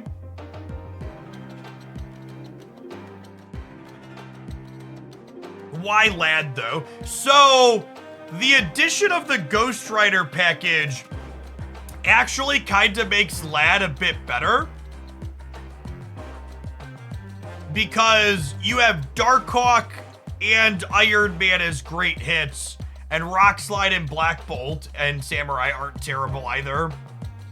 Darkhawk plus Samurai, I mean, you could bring the Hawk back with Ghost Rider. Honestly, looking at this deck, what if we put Psylocke in here to just like lean into the we want to always have a 4-drop on 3? What if I cut Black Cat for Psylocke in this deck?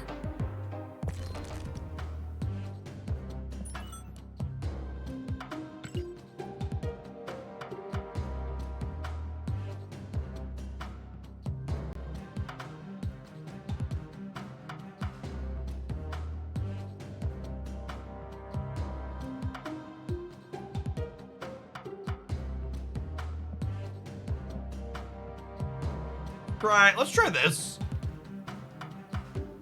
Down to clown.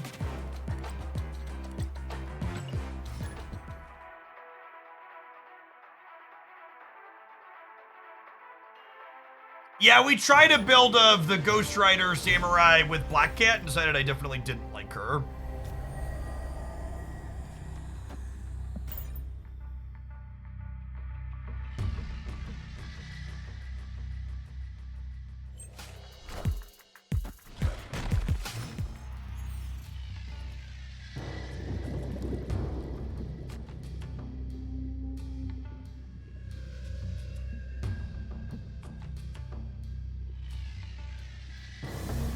Psylocke into Vormir, so we can play a 4-drop ahead of time.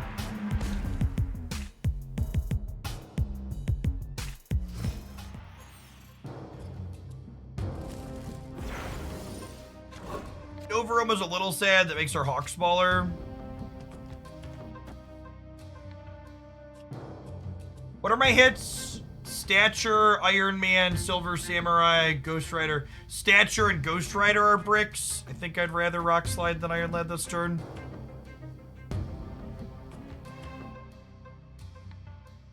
Hey, Omega King, thank you for the 41 months. Appreciate that. Welcome back. Drops will almost assuredly be coming back at some point in the future. They have not communicated in advance what cadence they intend to bring drops back with. But I've never seen a dev in the past to go through the effort to like put drops in their game and then like not do drops again.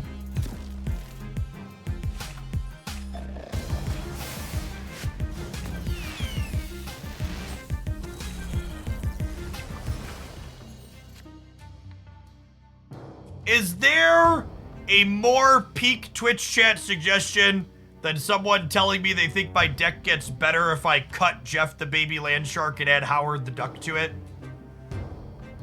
I understand what you're going for there, but also, no, stop it. please stop.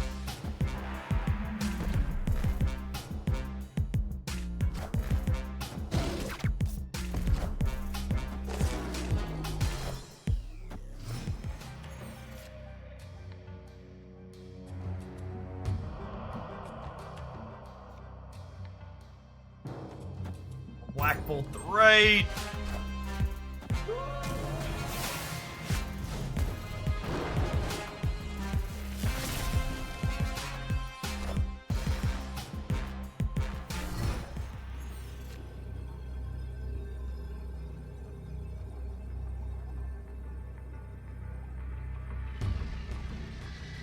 I think we're unfortunately dead.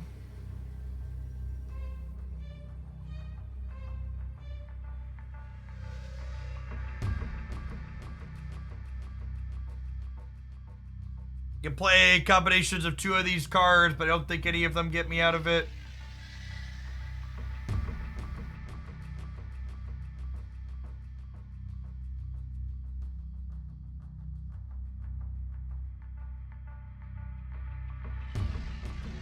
Samurai into Iron Lad could bring back the thing. Yeah, but how do I win 2 locations is the problem. I'm just so far behind everywhere, right?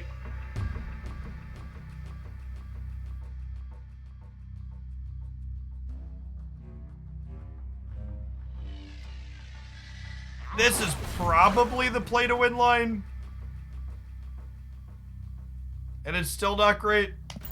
Like if I'm forced to stay here, this is the line we take. Oh my god, we won a game?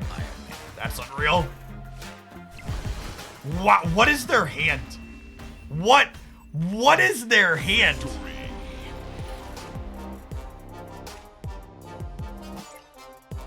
Like what?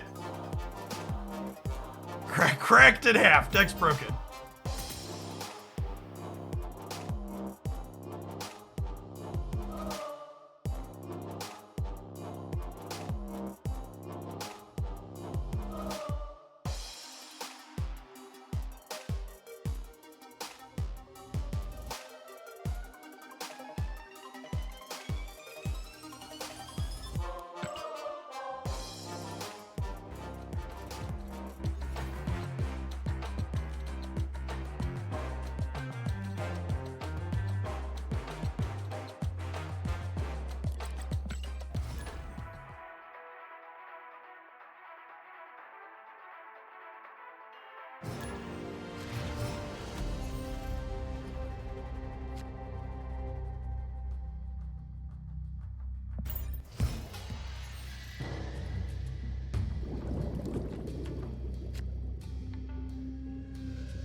Straw?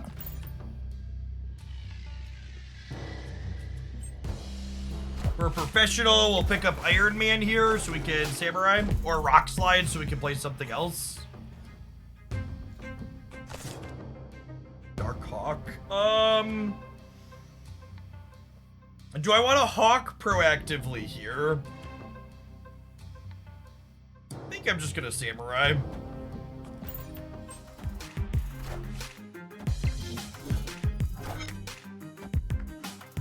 Oh, fuck. Oh, chat. Oh, chat. I knew that was gonna happen, right? We knew what we were doing. I did take their Mr. Negative away. That's true. So fair's fair. That could have gone much worse.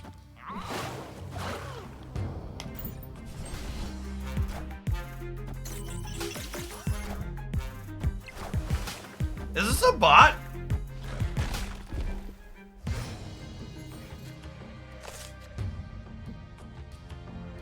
This is a bot, right? Pretty sure. Oh, did they emote? Oh, you know what? It's all the same borders. They're not a bot. Bots have varying borders. It's a good show. Definitely a human. We are definitely dead. Escape. What's the point in post-infinite bots? They keep the queue times low. Because if queue times are too long, human beings stop playing. So I just want to, like, get you into a match. Shaman Exile! Thank you for the almost 5 years.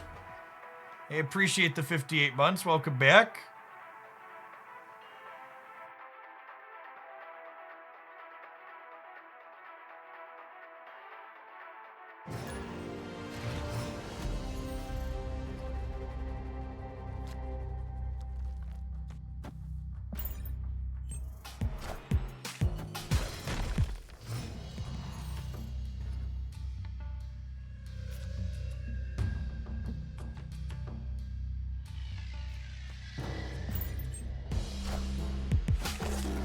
Don't say how long it's been. It makes me feel old. Apologies.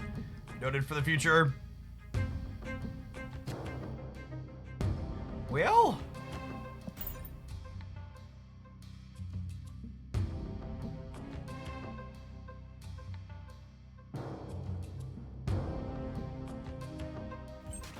Reddit told me the bots emote and they cheat to make me use Golden Conquest. LOL.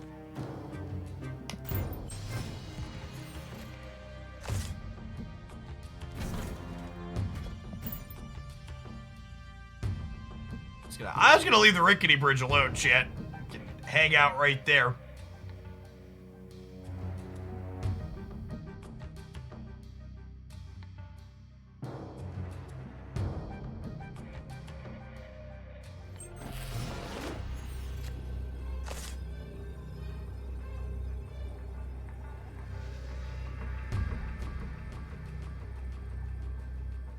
I haven't discarded anything, right?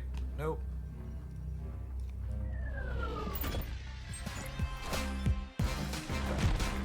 About to get combo killed?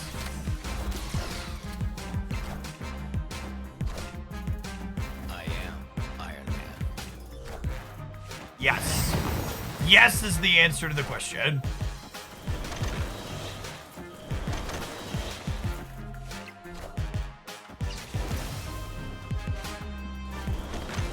Wait, maybe not?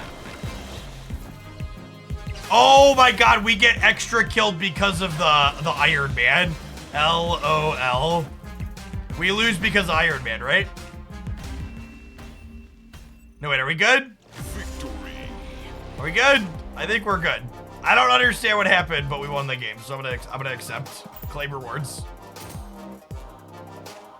Oh! The rickety bridge doesn't blow up because the dark dimension is after the game. That's what happened. I was like, why did the rickety bridge clear? Because the bridge triggers and then dark dimension happens. Is the 1-2. Yeah, leaving their hood there won the game. 110% leaving the hood there won the game.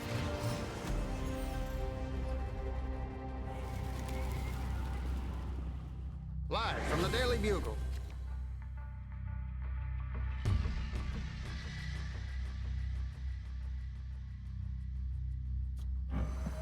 Pretty Magento.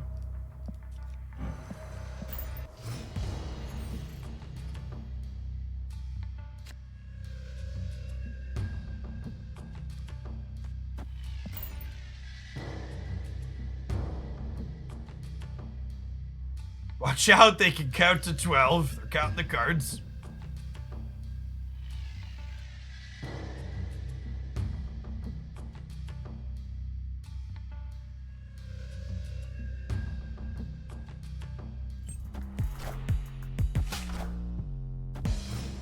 Untap did update their tracker to reflect out. I've had it up on the screen. Looks real good. I don't think I can compete in the vault into their deck, so. And I'm just gonna play my 3s and 4s into the Valley of the Hand so Magento can't pull them there and trigger Craven.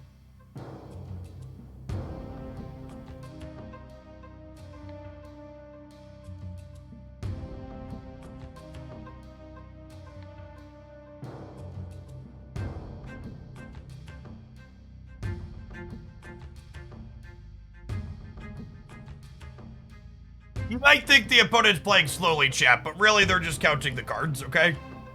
Someone's got to make sure everything stays in order here.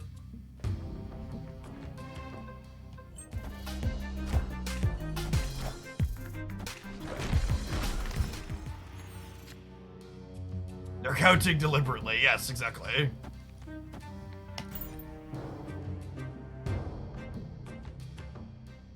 Oh, they're a cheeky move deck, not the good one.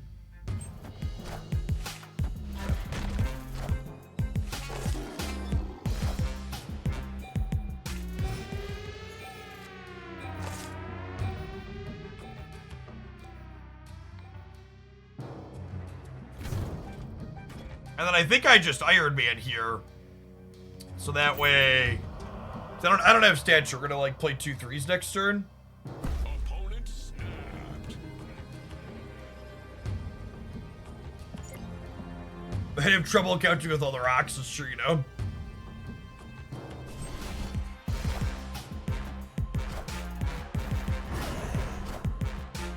I am Iron Man.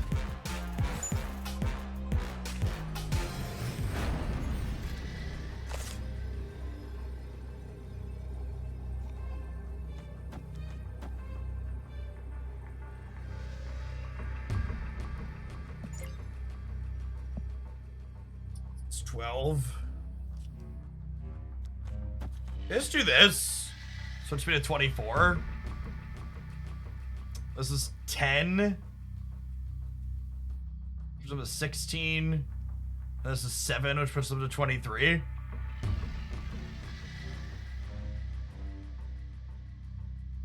Samurai middle, Ghost Rider left. Oh yeah, that is better, isn't it? Gets me 3 more. Yeah, good show. Whoa, are they just playing for pure tiebreakers? Oh, I guess, what's your name can go here? Oh my god! Marty lost me the game to Magento! But it's fine, we were dead anyways, right? I think we were dead anyways. Yeah, because Captain Marvel would have meant we were dead anyways, but this was much worse than the Magento. Could I have played around this? If I would have put Hawk here and Samurai here, I win the game, right? Because I would have been 24-28 here to their 10. I would have been 13 to 17 and 20. I would have won by 1 if I would have put Darkhawk here and Silver Samurai here, which I was doing it wrong anyways. I wasn't thinking about this card I had staring me in the face that I commented on, but I could have played around this line from them. I think making Human Torch a 2/2 would make it a significantly better Marvel Snap card and one I would be excited to play with. Yes, a big part of why Human Torch is not playable is the fact that it is a Killmonger target.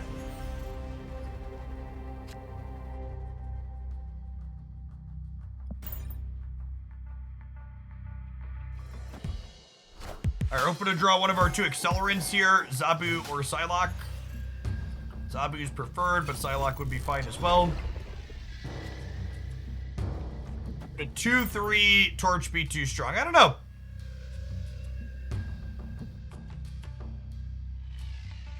Maybe. I think that'd be worth trying, though.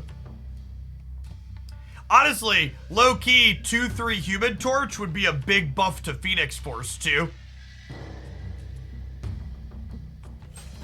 Right, Infinite Width. We used Shuri, Kitty, and Bounce because both those decks are good at farming bots. I mostly played against bots.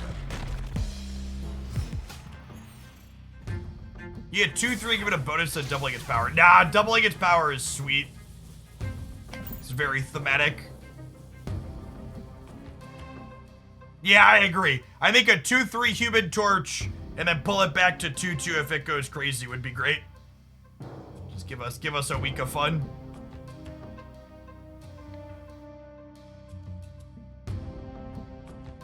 Yeah, I'd be down for that.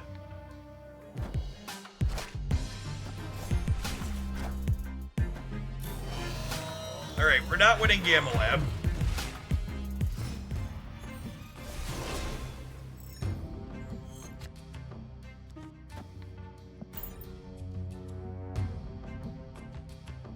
Two, 3 Torch goes from getting Killmonger to getting Shang. Sure, but it's easier to dodge Shang than it is to dodge Killmonger, is like the TLDR.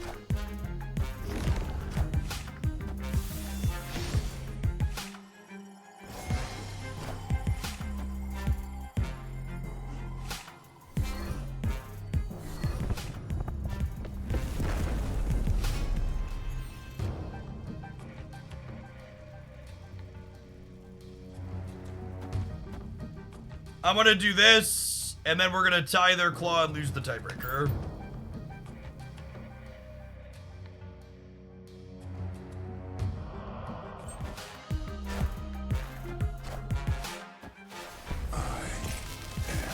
I must play my first card on the right. The hell I do. You're not my mom, Jean Grey. You don't tell me how to live my life. I go where I want. I do as I please.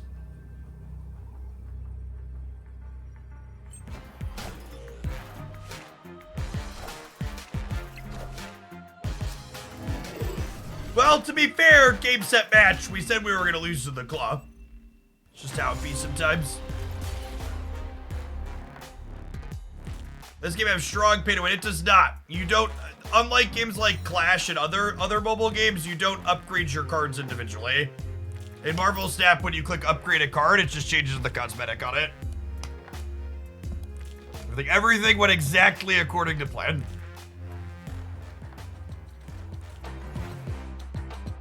Zabu next needs Shang-Chi. I disagree with that. I know that you, like, just watched a game where location variance meant that we lost to Gamma Lab.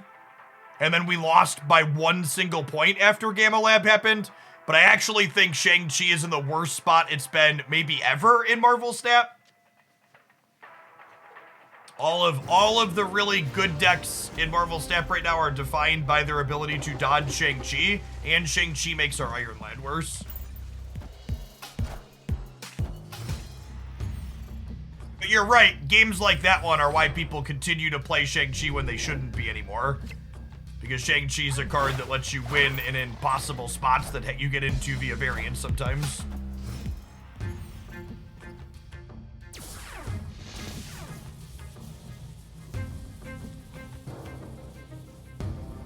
Second Gamma Lab matchup in a row. Better put Shang-Chi in my deck.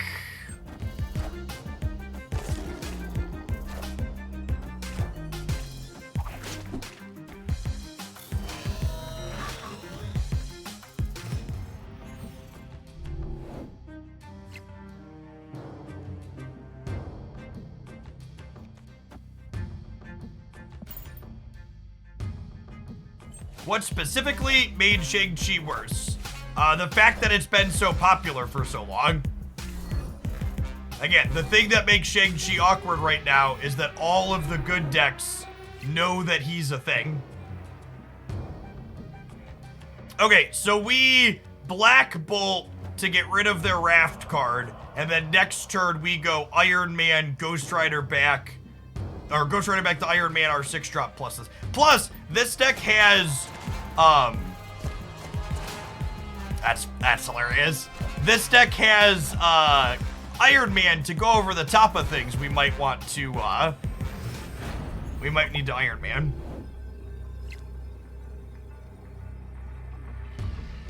Okay, so we'll move this here. We'll go Ghost Rider, Iron Lad, and then Heimdall here. Right? Actually, am I supposed to Hawk here? This is 12, 14, this is 22. Nah, there's no way they have something bigger than 10 here, right? They just have like Legion and Chavez, so 22 is fine here. Yeah, 22 is fine. Yeah, every time. People don't play Gamora in their neck like they should. Iron Man.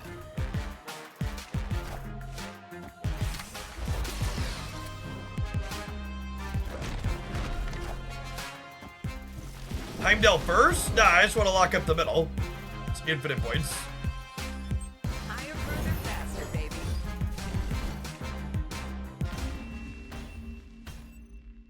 Victory.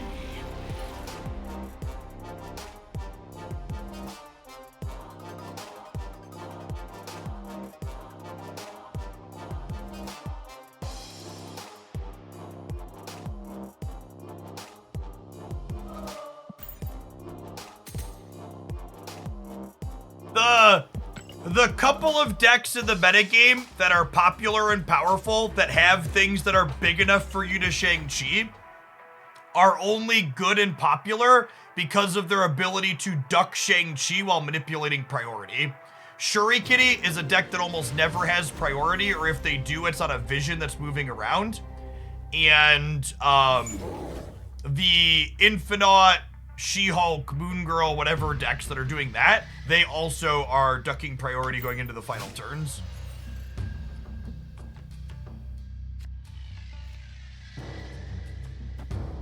How long am I planning to stream for today? A little while longer, at least. When I'm done streaming today, I will be hosting someone who's still doing drops. So if you're hanging out, you're not paying super close attention, I'll make sure I raid you somewhere where you'll continue getting prizes when I'm done.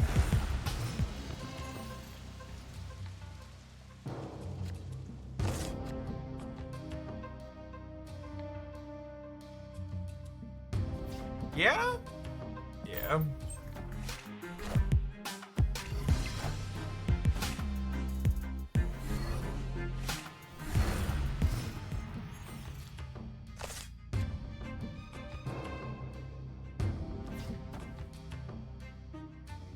Some of these decks play Rogue, but I'll only be a coin flip with my Zabu here, so I'm just gonna like put the Iron Man out and like crunch him in the middle here.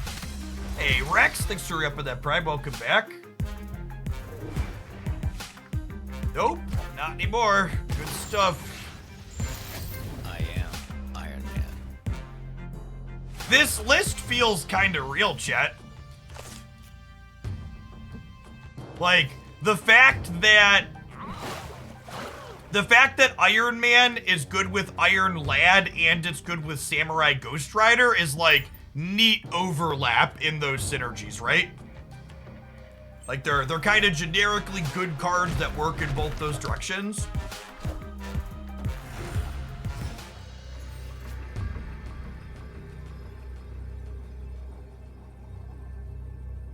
So I'll go Iron Lad here. Move you over, go Korg Psylocke. Here, a coin flip for Dark Card here. Or 1 and 3, but we hit it because we're professional.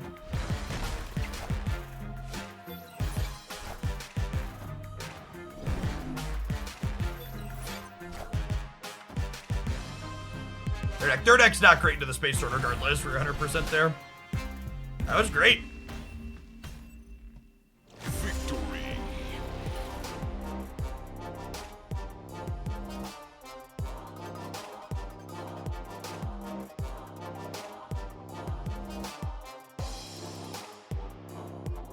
I think this is consistent enough to play with the big boys. No idea. Played 5 games with it. Well, I will say the tech card versions of the Zabu Hawk deck, I think, are poorly positioned right now because of the other good decks dodging Shang-Chi. So this variation giving you stuff to do that's not Shang-Chi feels pretty solid.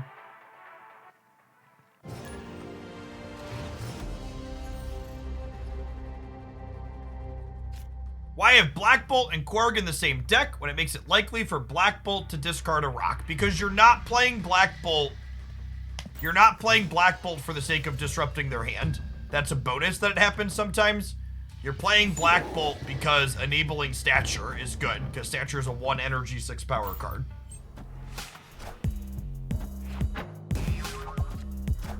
And sometimes she's a pig, you know? Life comes at you hard and fast sometimes.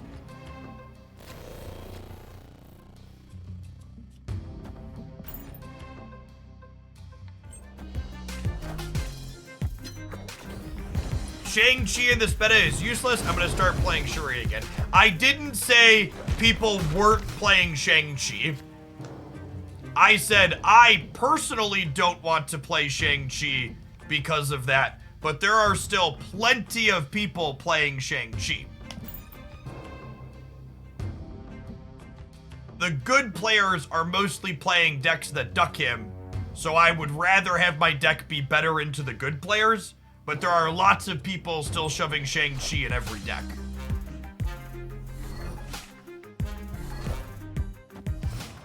I agree that Shang-Chi is pretty mediocre right now.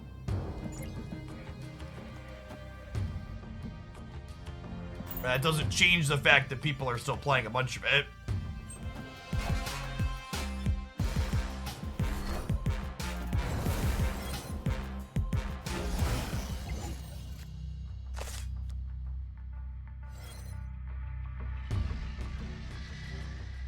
Ghost Rider, Darkhawk, Korg.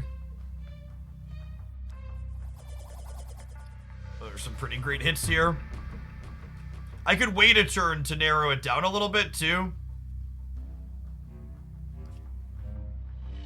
Just play Pig out.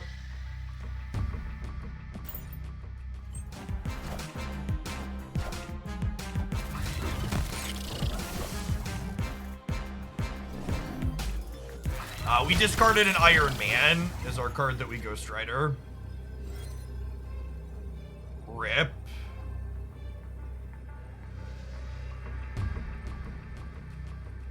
So if they Surfer, they go up to 16 here. This puts me up to 17. And then Ghost Rider or Darkhawk wins the center. And those are the 2 cards left in my deck.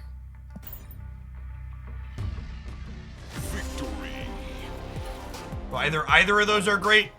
The Korg's putting a 5th card in their deck, so if this hits Darkhawk, it's 18. And if it hits Ghost Rider, it brings back Iron Man, and then it's 17.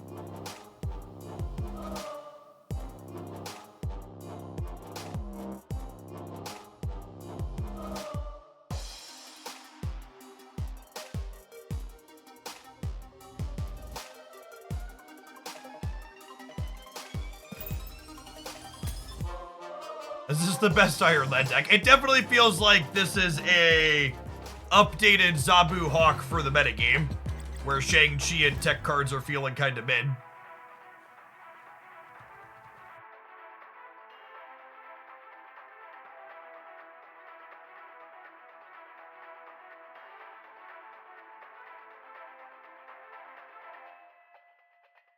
How's my day, man? My day's been really swell, Kipper. Samurai's been a fun and sweet card. Seems very reasonable. This deck's kind of on the expensive side, huh? Stature Series 4, Samurai Series 4, Hawk Series 4, Zabu Series 4. Samurai is 5, Iron Lad's 5. Smack him in the face with our wallet.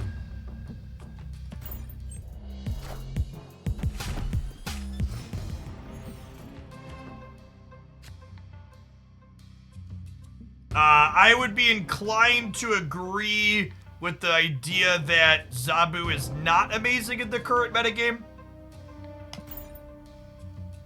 I also think Zabu is going to get worse in September when Mobius drops.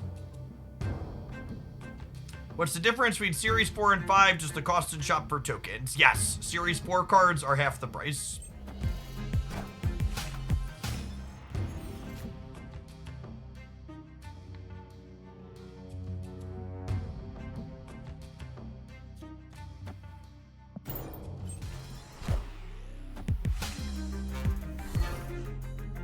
Jeff's actually fairly replaceable on this deck.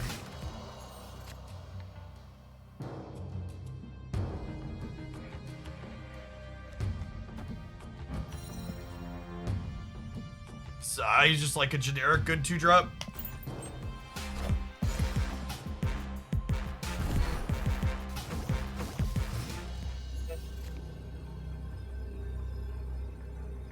We're just gonna get infinite here, huh?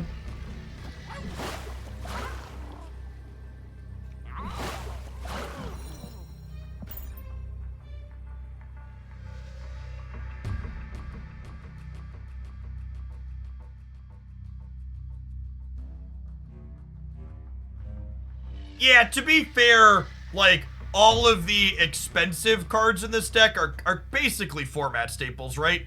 It's not like I'm playing weird bad. It's not like I'm playing weird and bad series. Series 4 and 5 cards.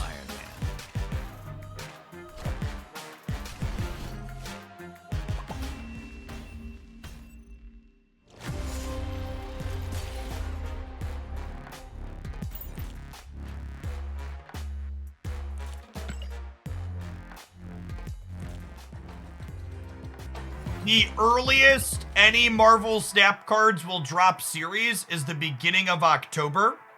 They have told us that all series drops will be communicated at least 2 weeks in advance. And since we are less than 2 weeks out from our next patch, there will be no series drops in that patch. Meaning, the earliest a card can drop series is 4 weeks after September 5th. Which would be October 3rd, and we'll know by September 19th if cards are dropping on the 3rd.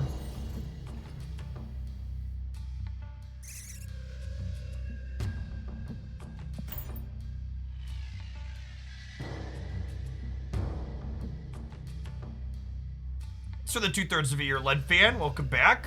Rex, appreciate you re-upping for the 2nd month. Marty, I missed your sub gift in there, sorry about that. We're still hanging out. I'm gonna Jeff here just in case we get like a Venom or something silly out of here. I think the nerf to stature was necessary with Samurai being in the game. Yeah, I also think like stature is still pretty good even with the nerf, so it was fine to nerf her if she's still good.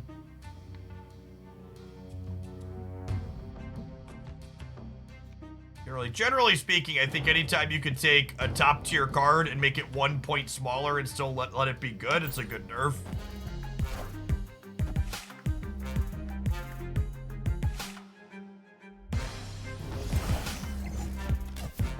Not holding your breath for any drops. Second Dinner told us point blank that drops will resume when they feel series 4 and 5 are big enough to maintain good spotlight caches. Once upon a time, drops didn't exist at the start of collector's tokens either. And then eventually they happened. You explain how to use Psylocke in this deck. You play Psylocke on turn 2, and then you play a 4-drop on turn 3. She's like a janky second Zabu.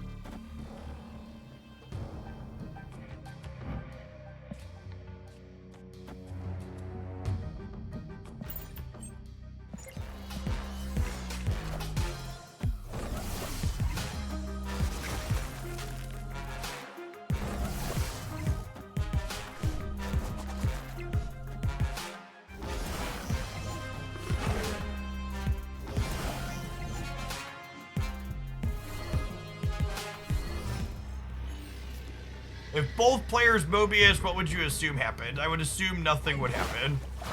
I would assume all cards would play out what their cost is written. And this brings back the Dark Hawk, and this plays here. Honestly, this is really solid for us again, right? Because our Hawk is huge, it's 12. I guess like a Hit Monkey here gets us.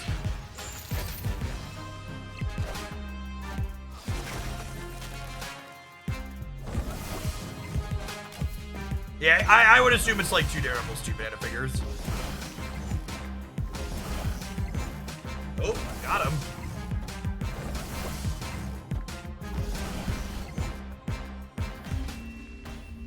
This feels real cohesive. Victory. And obviously, it's like not that far off of like the other good Zabu deck, but we have a different plan instead of tech cards. They definitely won the right.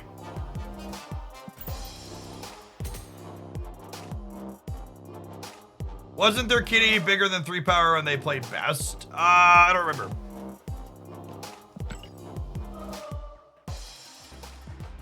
Yeah, this deck still has disruption, right? Like we're disrupting their hand and their draws as opposed to disrupting their board. This deck's like all proactive disruption. It really is Jund now, huh? Got a little reanimate package too.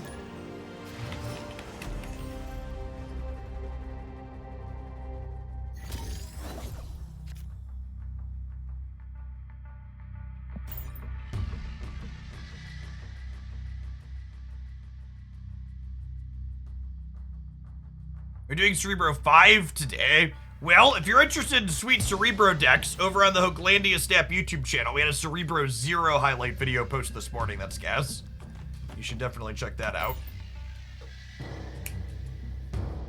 You called this Jund, and now I need to go get myself a Silver Samurai. Silver Samurai is definitely one of the Jundiest cards Marvel Snap has had in some time. If you are a Jund enjoyer, you should probably pick up Samurai. Alright, I'm gonna flip a coin on the Iron Man versus the Darkhawk here so I can have a Hulk. What's Jund? Jund is a Magic the Gathering archetype that's like a disruptive good cards deck.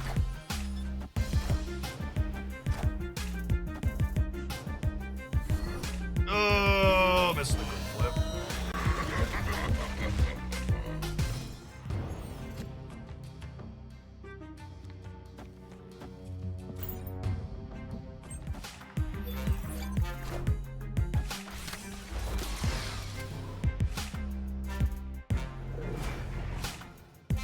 How many hours left to claim drops? Plenty of time. Drops are going for another, quick math, 9 hours.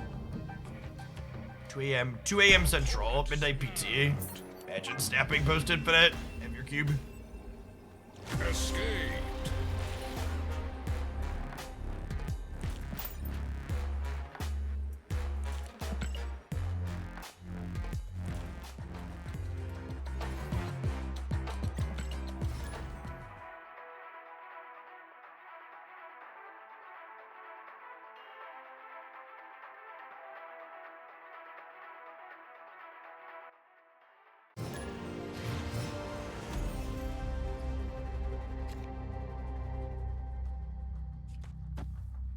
Sands, very solid.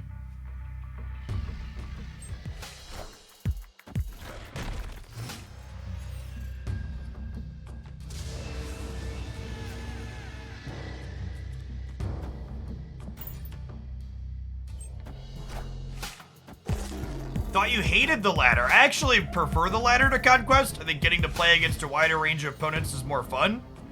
I just don't really enjoy playing against bots, and I hadn't climbed to Infinite yet in the season. So there's lots of bots pre-Infinite. Post-Infinite, there's significantly less bots. Nice. Perfect.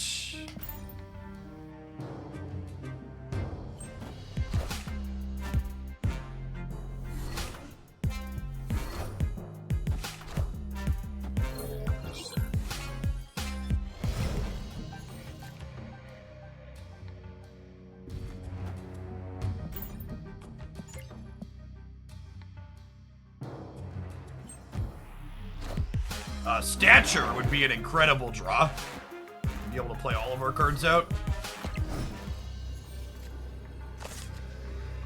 Opponent snapped. Iron Lad.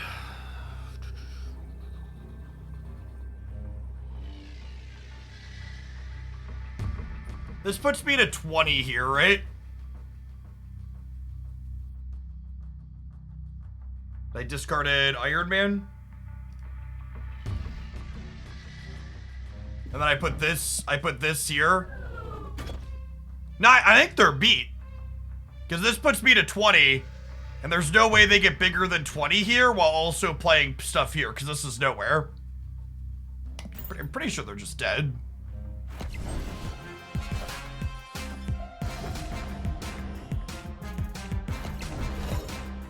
Is that even if they get above 20, there's nothing that gets them above 20 here while also beating 12 here, and they can't play them here because of nowhere, so I just win center and right. So in order for them not to lose this, they get crushed in these 2 spots. Pretty sure there's no combination of Marvel Stamp cards that gets them out of this.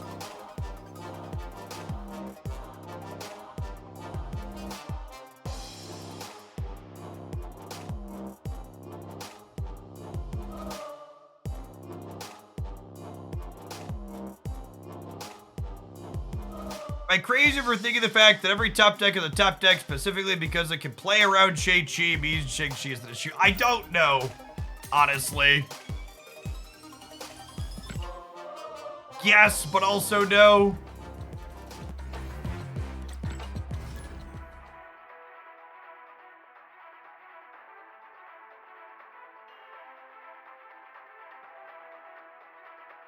Mystique into Coulson.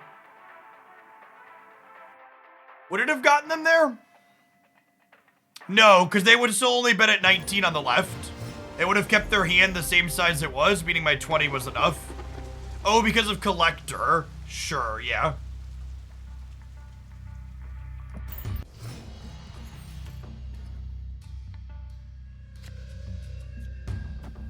Opponent snapped. Alright, gamer, calm down.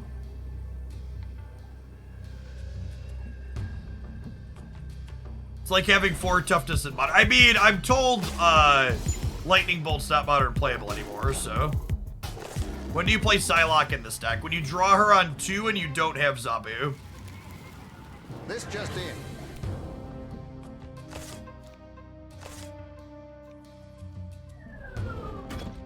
Got some bad hits here, but I want to just fill the raft.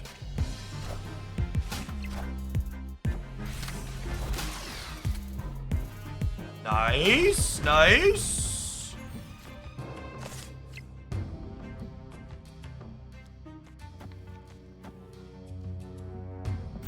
Put a couple of rocks in their deck here. Absorbing Lad will copy Iron Lad's effect here. The effect he currently has. So Iron Lad has the on reveal put 2 rocks in. So he will put rocks into their deck. Chat! Aww! You shouldn't have. No, really, you shouldn't have.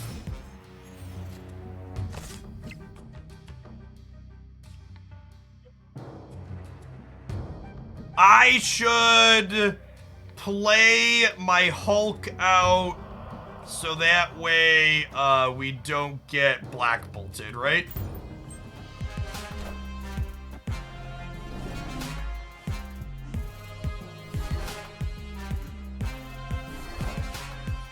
Rip their Shang-Chi.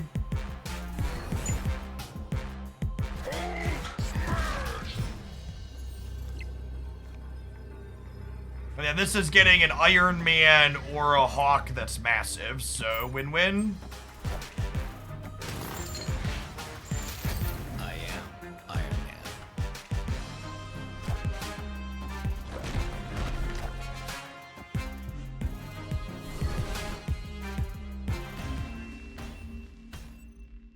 Victory.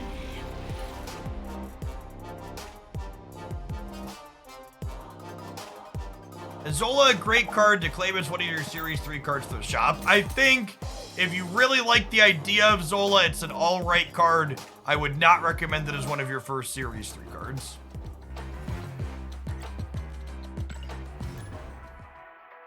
I think probably the best Series 3 card you can claim as your first one is Sarah. But you can make arguments for a couple others too.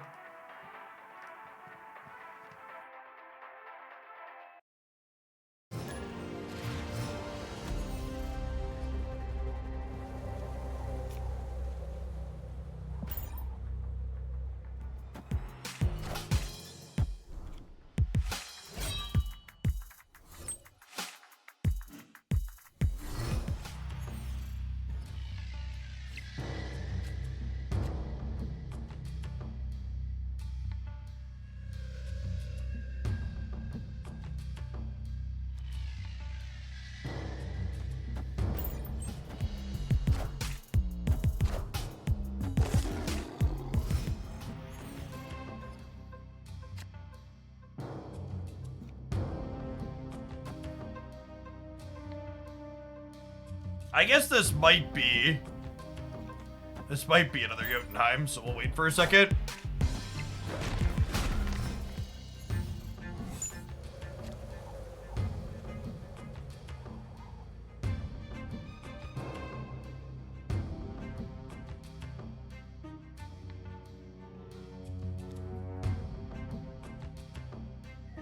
Most of these Iron Land hits are good.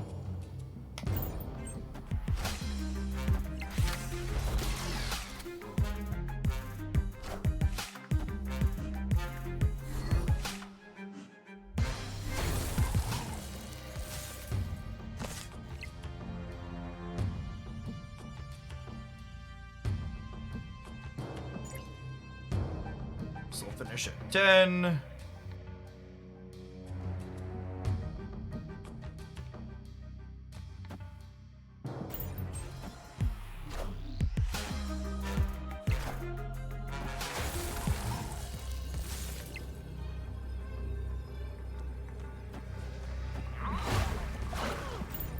Look at me, I'm helping!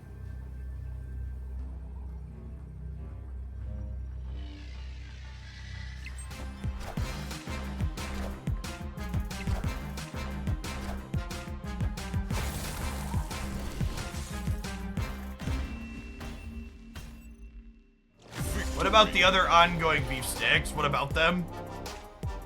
Like Dino and stuff? I know Dino and Ronin specifically both have anti-synergy with Silver Samurai.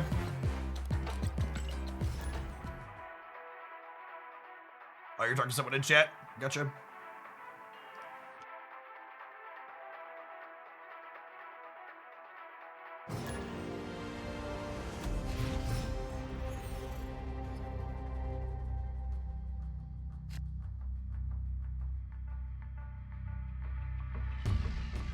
Here's my review on the upcoming spotlights here. Unstoppable.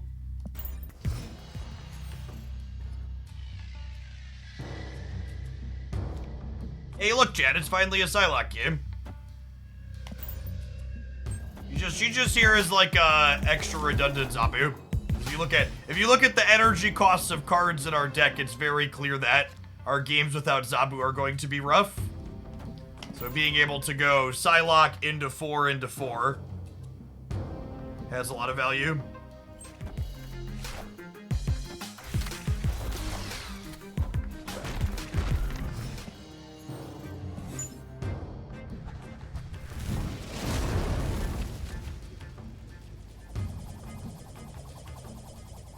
There's a lot of pretty reasonable hits. I think I'm gonna go for it.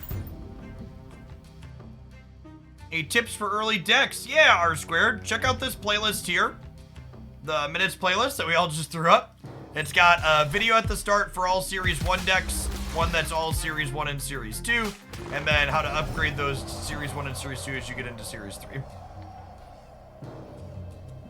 I guess Mind Scheme means we're kind of screwed. Sedge.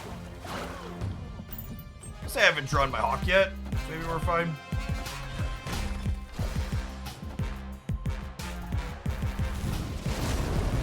Oh, sure. Thanks.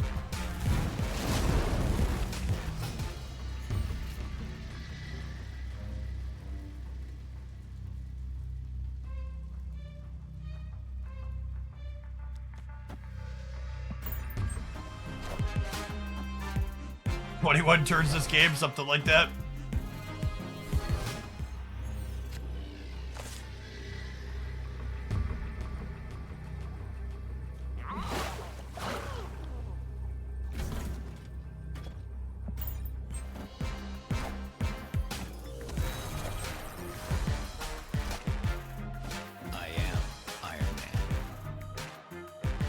Game was just super awkward for us. I was playing like there was gonna be a Mindscape.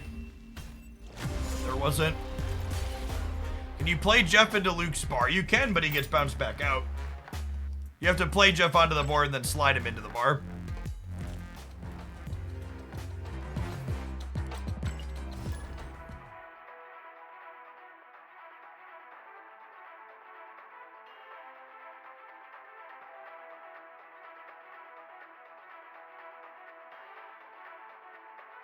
No worries, Square. To be fair, even those of us that started at the beginning, there was a lot to begin. Jeff gets kicked out of the bar because he's a baby. Itty bitty baby, a shark.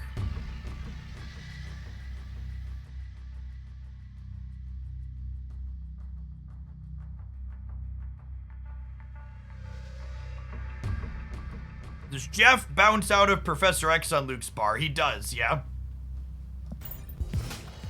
Another Psylocke game potentially, unless we peel the Zabu here.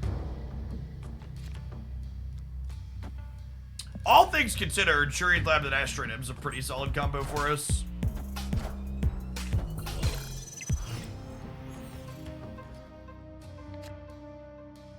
Hey, Tio's Adventure, thanks for the brand new prime. This is my full-time gig here on Twitch, and folks like you make that possible. Thanks.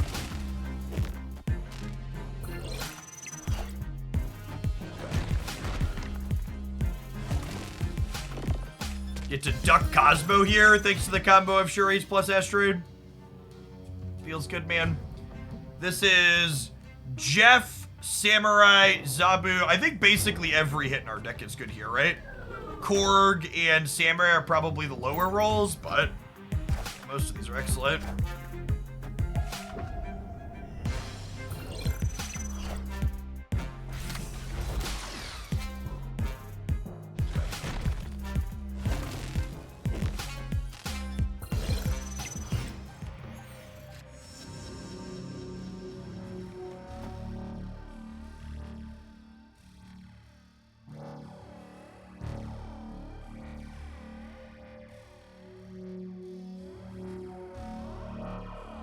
This deck isn't great into Hella. I mean, I assume the games where you have Rockslide and Korg, your Hella matchup's pretty good. But you're right, you're not gonna have those every game.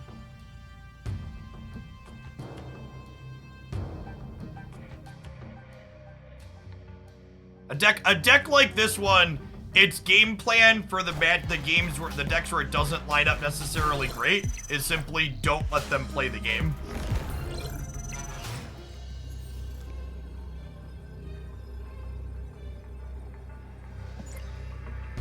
They have 6 cards in their deck. So I'll go Stature here, Korg Hawk here. This puts them to 7. I have a total of 16 here.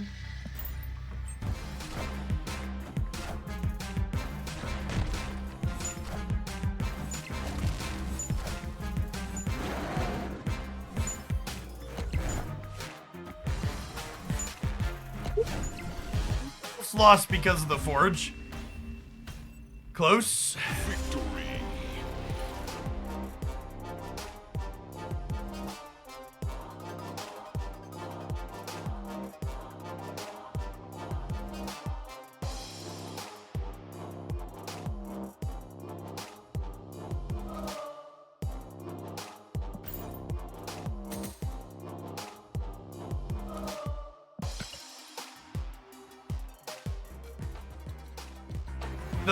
The Black Bolt Samurai decks have been really good at making Devil Dino look extra embarrassing today. I think that card's looked mediocre for a little while, and with these extra discard effects in the format, they look more mediocre than ever. Appreciate everybody hanging out super late today. We've had almost 700 new followers here on Twitch. For anybody that's not familiar with me, welcome. My name's Jeff Hoagland. I stream full-time here, with Marvel Snap being my primary game of choice. You'll find me here typically Monday through Friday from about 9 a.m. until about 4 or 5 p.m. Central in the afternoon. We play a mixture of ladder and conquest. Usually we play a ton of different decks. I try and make a point to change decks every 60 minutes to 2 hours or so. So we get to rotate through a bunch every day, trying new stuff out.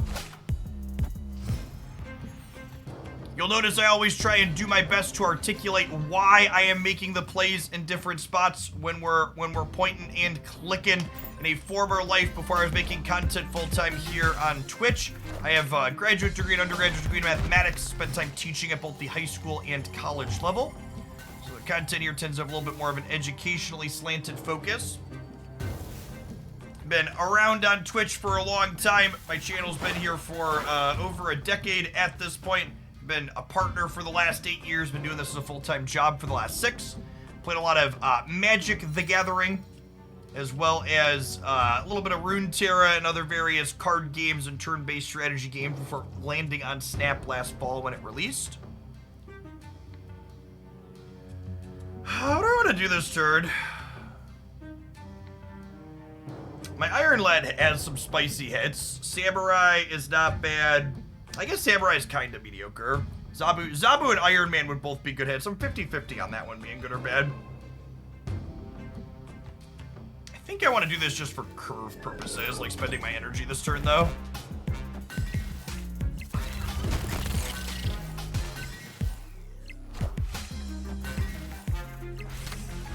I am Iron Man. And that type of professionalism, guys, gals, and non-binary pals, is exactly why people coming back to this, keep coming back to this stream over and over and over again.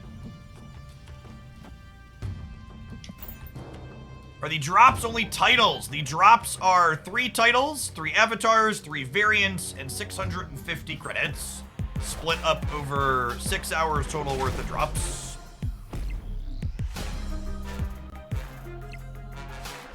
Iron Man. Iron Man's been very sweet in this deck. It feels good with Iron Lad. It feels good with Ghost Rider, bringing it back after the Samurai discards it. A lot of good stuff going on. Stature here would put me plus 11, so it put me to 44, which should be plenty, and then I go to 26 here. Yeah, they're just gone. Victory. No joke, I've played a few different other games, and I play a couple of games that do drops periodically on Twitch. Snap's first round of drops are easily the best drops I've ever seen for a game on Twitch in terms of the actual in-game stuff they give you. They're really, really solid. I'm curious to see if they tone them down when they do more in the future.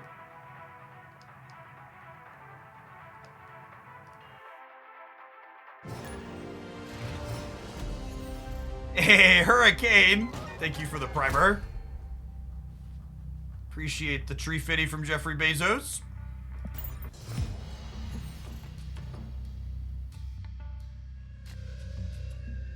I'm gonna throw Psylocke under the bus here. This location is gonna be a little cluttered, and if this one is cluttered as well, I'm gonna need the space.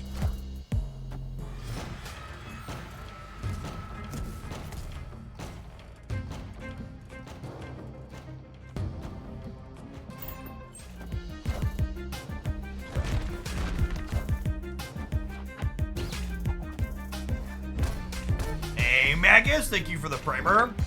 I asked the team about the quality and cadence of the drops moving forward and got ignored. I mean, that's one of those things where I would wager they don't know the answer to that question yet.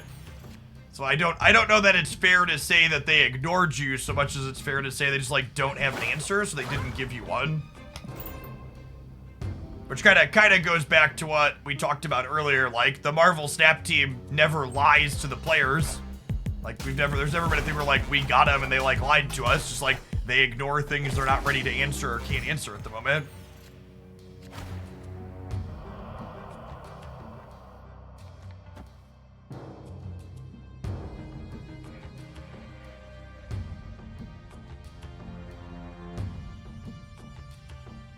Hey, Sergeant Bill. For anybody new here, Jeff's the real deal. One of the best, not just Snap, but TCG players, period. I learned so much from my downloaded Twitch just to catch these stream and learn as much as I can from the man. His laughter and positive attitude can be uplifting, and it's immeasurable. Thanks for hanging out. I appreciate the kind words. I think Galactus Gamer. Yeah, maybe we're supposed to play around Galactus. Probably. Wakanda forever.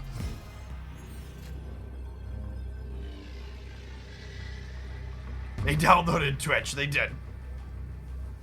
Can I beat a Arnim Zola? They have 5 cards in their deck.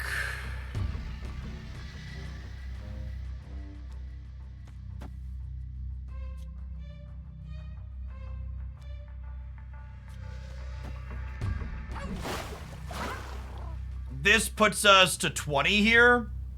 And it puts me a +10 over here. I think this is the line.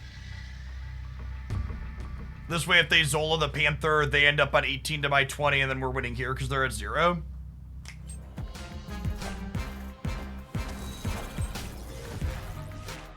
This has this covered too, right? We'll tie the left and then we'll win the breaker. We would have lost to Doom left here. Victory. This game. Our conquest opponents adjusted to player level or something. So in the proving grounds, there is collection level based matchmaking similar to on the ladder. In silver, it lessens. In gold, it lessens again. And in Infinite Conquest, there's no collection level based matchmaking. So if you're someone that's new, you're going to be in the deep end of the shark pool in Infinite Conquest.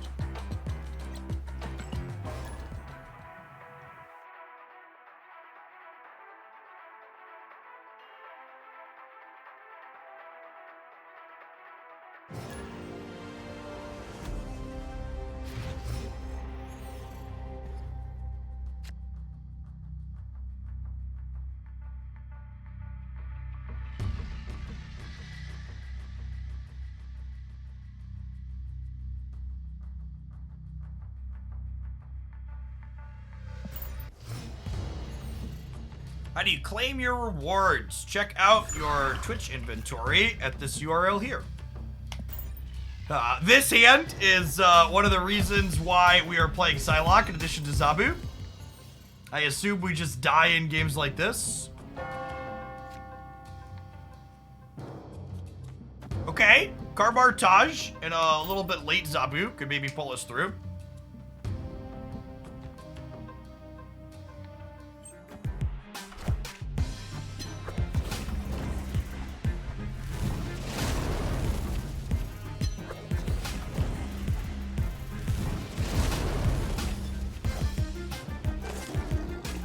Magic also helps us out here.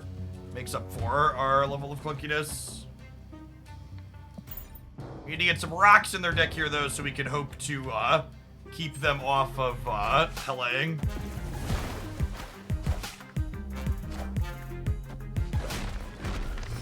Or whatever it is that they're doing. It could still be Hella, I suppose. Black bolt them here while everything costs 4 and grab a random one.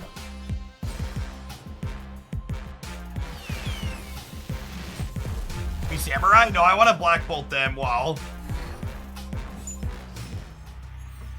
all their cards have random costs. The other upside is now on 6. I get to Hawk plus Samurai and guarantee discard the Iron Man, and then I could Ghost Rider plus like land the next turn.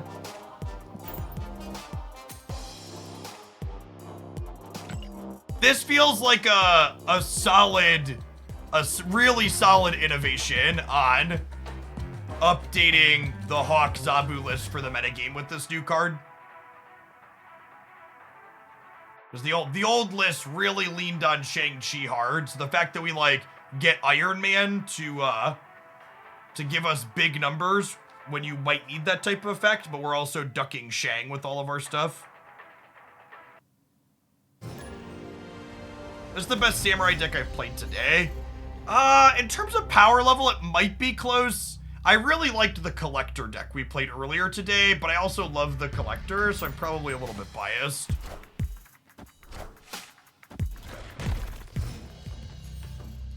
I'm happy that it feels like Ghost Rider's gonna have a real home, though. Ghost Rider. Ghost Rider's a wonderful Marvel Snap card that's just seen, like, no play for a while now.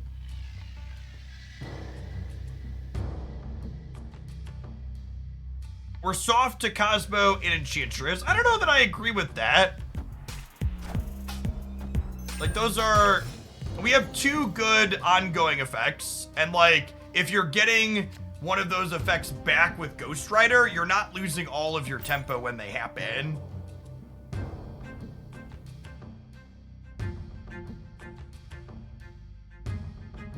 I do need a Ghost Rider variant. That is a base art Ghost Rider. Keep an eye out for one.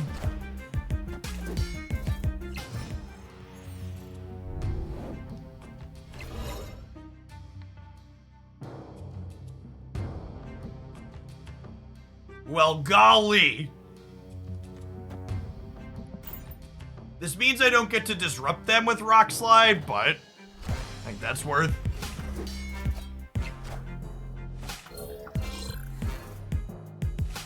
When do you think it's a good idea to start saving gold for holiday bundles as opposed to Token Tuesdays? I don't know, how warm is your credit card?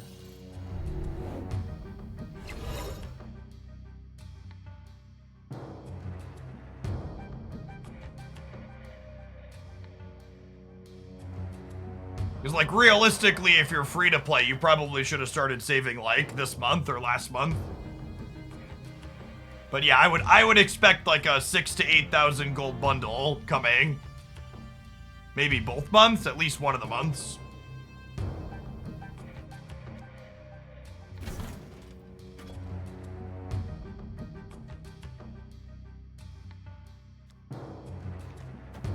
You decide what I want to do here.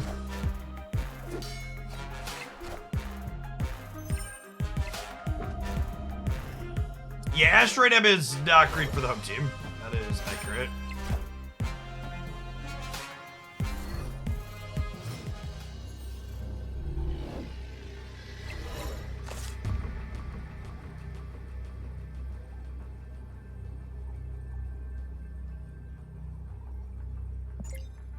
Four cards in their deck.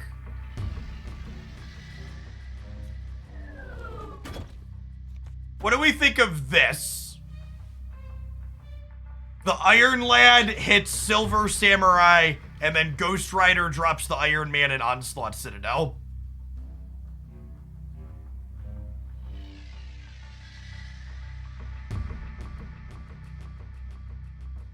That's the play to win line. Will they dig up this time?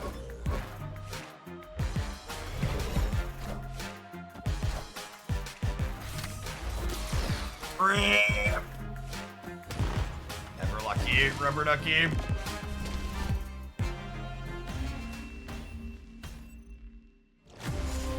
His stature more than Darkhawk. No, the Hawk was 8.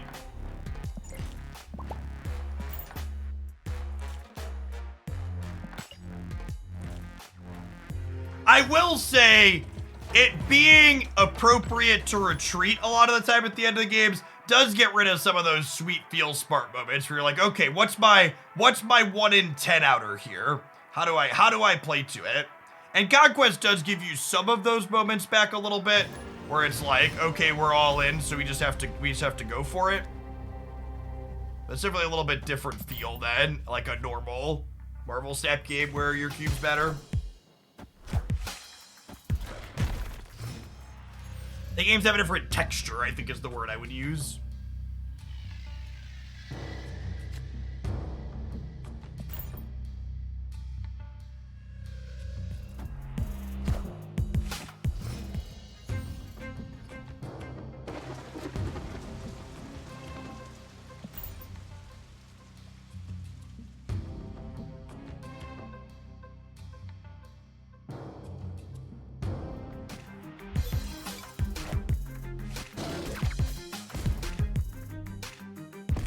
Opinion on using tokens to buy Series 3 cards. I think if you think you would get more joy from buying 6 Series 3 cards at random than you would from having however many one new Series 5 card, I think that's fine. I think you should do what sparks joy for you.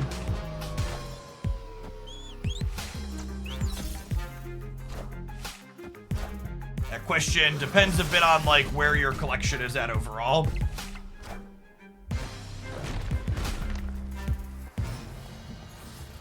Black Bolt. Black Bolt's got his RAF card sniper rifle on, ready to take him to work.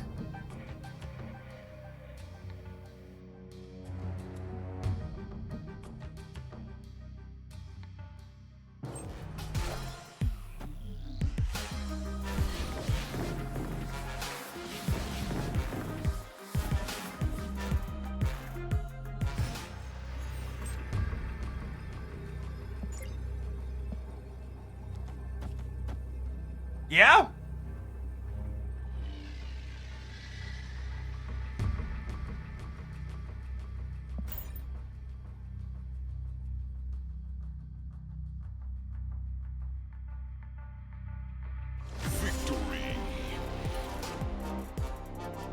Sure.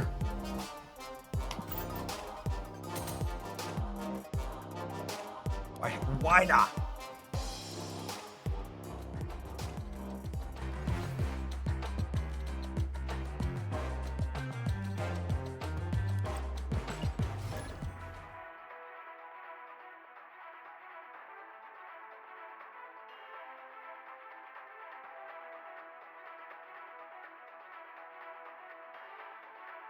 This feels like a good deck. Yes, this is doing something I don't do often on stream.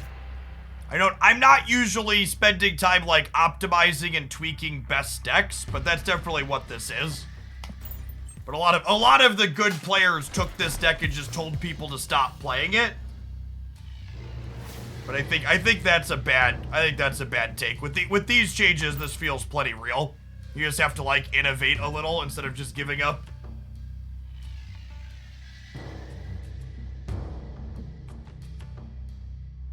It's easier to give up than it is to innovate. Black Widow. Black Widow mostly doesn't matter unless they're getting rid of Adelan, right? Well, that's rude.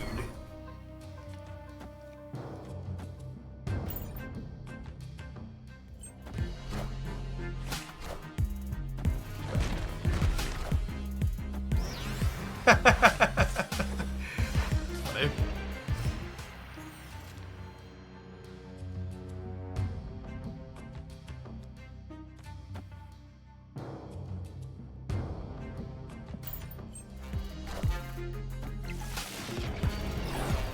Playing the Hawk early exposes us to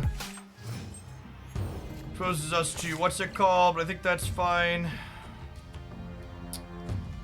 Black Bolt them, and then we're hoping to draw Ghost Rider next turn. Oh! Sure. Iron Man. Okay, fair is fair. Fair is fair. You gave me a little, I gave you a little.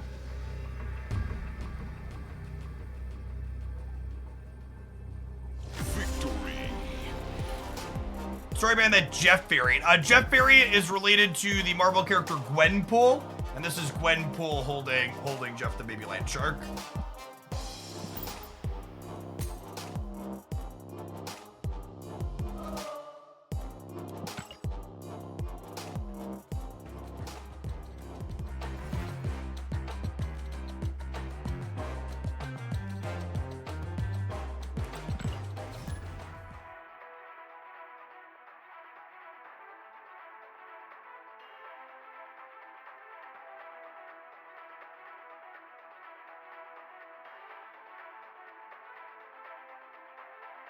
Gwenpool officially adopts Jeff in the comics. Every baby needs a mommy, chat.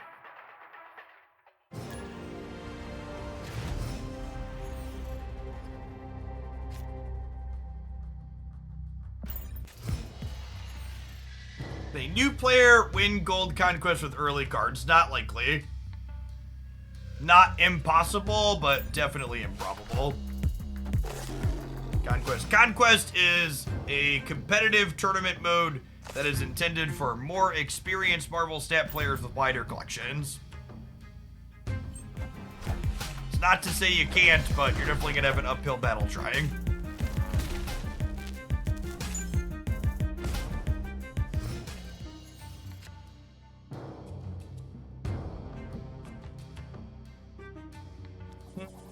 They have all the power. Altar of Death is definitely much better for our opponent than it is for us.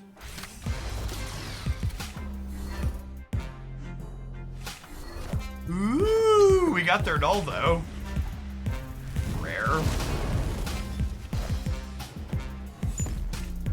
Enough said, Bob.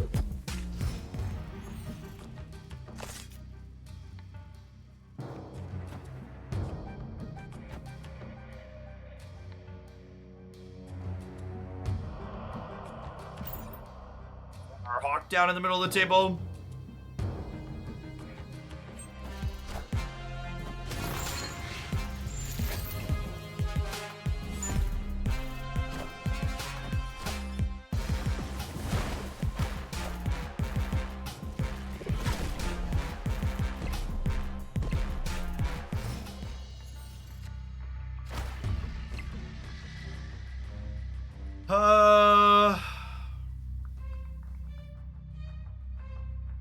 Iron Man, Black Bolt. So we're likely to draw 5-drop next turn. If I play Jeff into the altar... Oh, I could play 2 4s this turn, actually. I didn't think about that. Because of the altar. Huh? I think I want a Samurai then and take one of their cards away. They're leaving, sure. Victory. No, I don't think we need to Korg the Fire. I think it's just like Samurai plus Korg to keep the Hawk big and disrupt their draw more.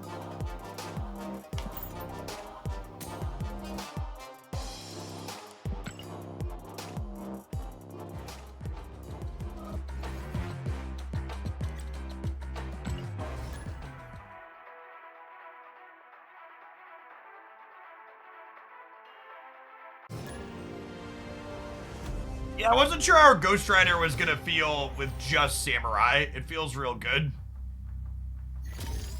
Feels just fine.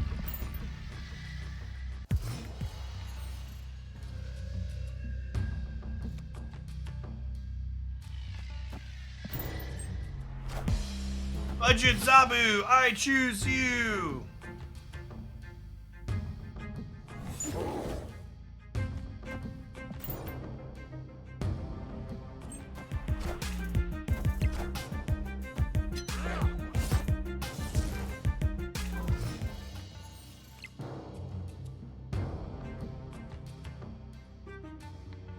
Zabu, Ghost Rider, Rock Slide, Silver Samurai, Stature.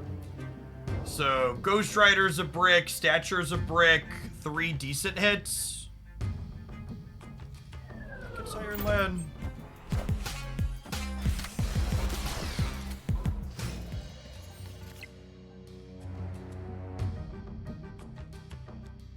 Then we'll Black Bolt here, and then we have Stature, Iron Man on the last turn. Here's my 8-hour shift, and you've been here all shift. Thanks for the entertainment. Thanks for sticking around, Big Bottom. Good to have you here.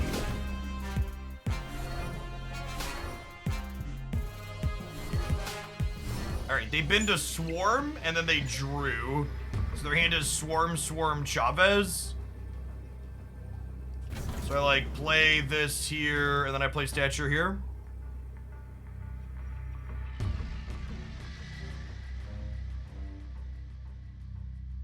You have any thoughts from content creators giving a card is bad verdict on YouTube after playing with it for less than a day? I've seen it with a lot of cards, X23 and now Silver Samurai. I mean, that's just the type of content people that watch YouTube want to click on. They're just trying to eat.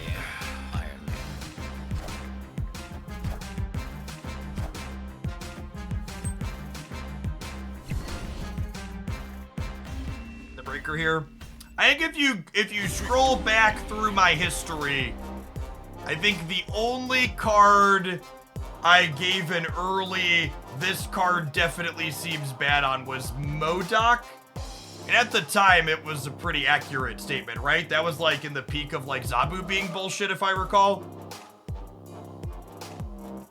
And there were Cosmos and there was Cosmos. Oh, that was Leech. Leech was going around too. There was plenty of Leech to boot. Snowguard. I think we took a couple of days with Snowguard, if I recall.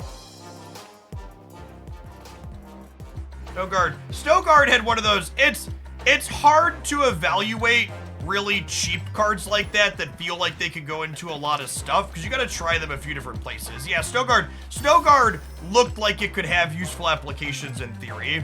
And honestly, I think Snowguard is very, very close. I think if you could choose which of the 2 modes Snowguard comes out on, it would be playable, but the variance on it just makes it too awkward.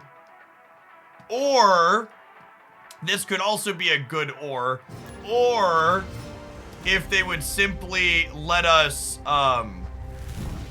if they would simply make her one-sided. Like, could you imagine if Snowguard, when Snowguard first got spoiled, I remember reading her and being like, oh, she only disables locations for me. but she disables them symmetrically, which kind of sucks. If you could choose when her effect happens, or if they were one-sided, that would be great. I understand they're not going to choose forums. They very explicitly make card design decisions in Marvel Snap, so you don't have to click extra interfaces to make choices. So I understand they're not going to do that. I'm just also articulating that that would make the card playable, to kind of highlight how close it is, in my opinion.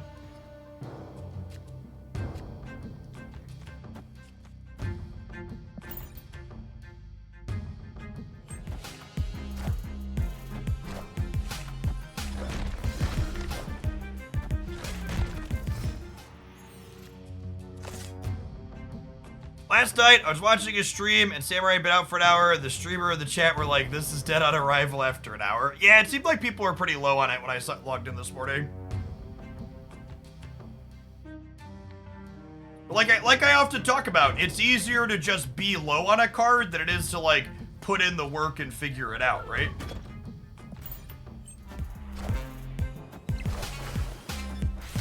Rating the card off is easy and gets done quickly. Figuring out if it's actually good or bad takes a while.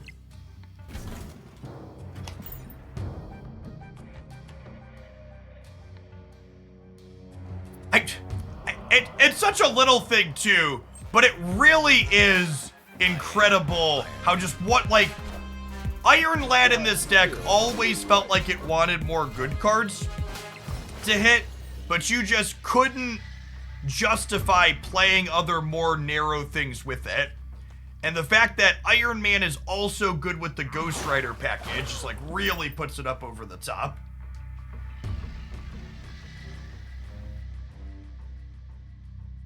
Yeah, I feel like every time a new card releases that isn't high evolutionary, people are like, this card's dead on arrival, why are we bothering?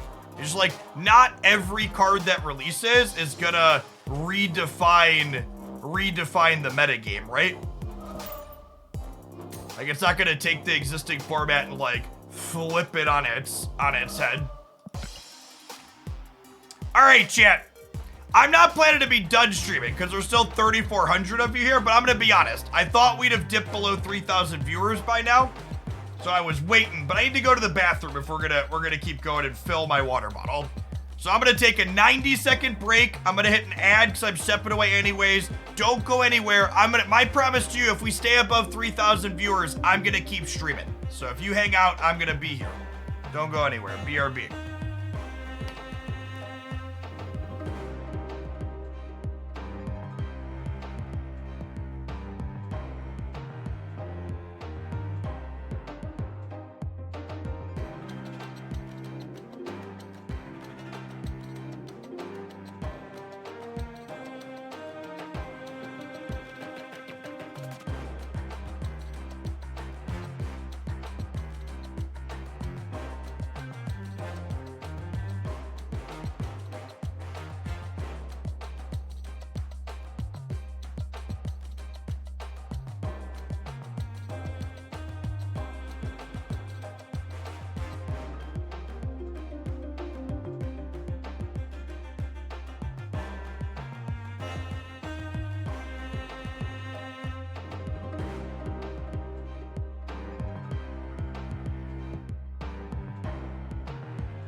All right.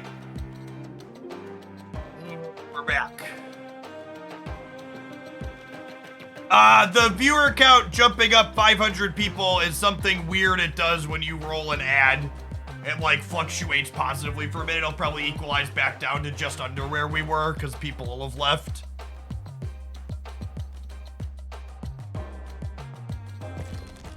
All right, so we played this one for a little bit, and this felt really trip. If you're someone who was a Zabu Hawk enjoyer and you've been lackluster with that deck, this feels like a really solid innovation improvement time on it. Just like moving away from the Shang-Chis and stuff that people are ducking, this felt like a very, very clean, reasonable thing. Earlier today, we were playing some of this, and I think I want to play a few more games with this and get a feel for how it compares to the other one we were just playing and get closer together. This is like a non-Zabu build without Hawk stuff and other disruptive elements and generically good cards like Armor and Mirage. Let's play a few more with that. I liked Forge in the Surfer Samurai deck, yeah.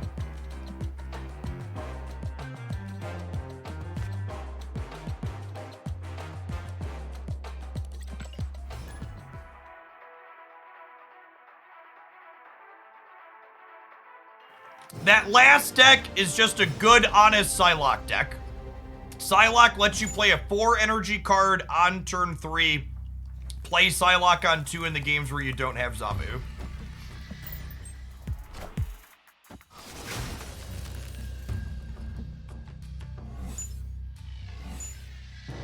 Word.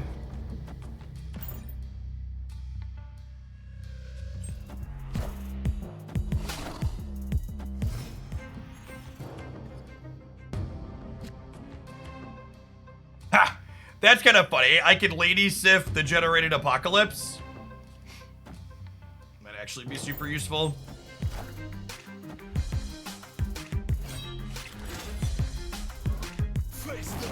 You tried Samurai with Hela yet? I don't envision Samurai fixing any of the problems that the Hela deck has. So no, I don't really intend to try that.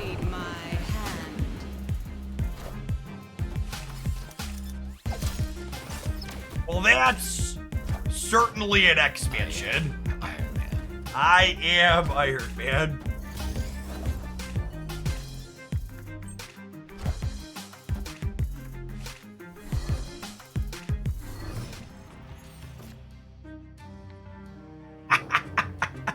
What do we discard? Patriot. Okay, Patriot's not that good of a discard.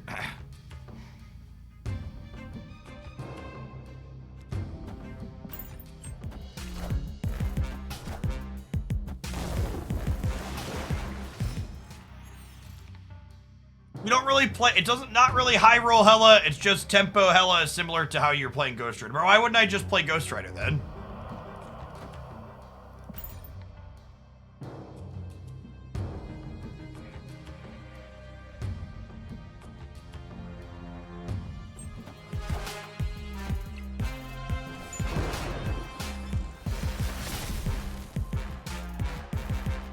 I think we're dead here. Or Juggernaut's a boss. Or Juggernaut's a boss.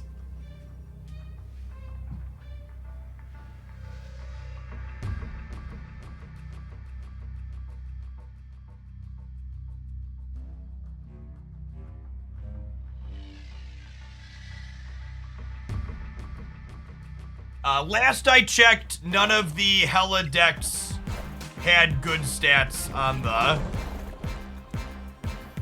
Untapped. I guess they could put over 10 into here. We'll see what they do. This might be a big one and they might get us. To me. Yeah, rip.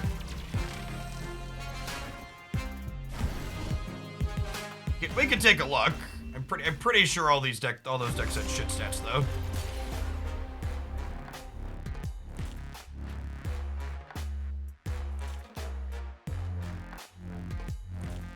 barely positive. This is probably the one you were talking about where it's just kind of like a tempo deck. This is shit.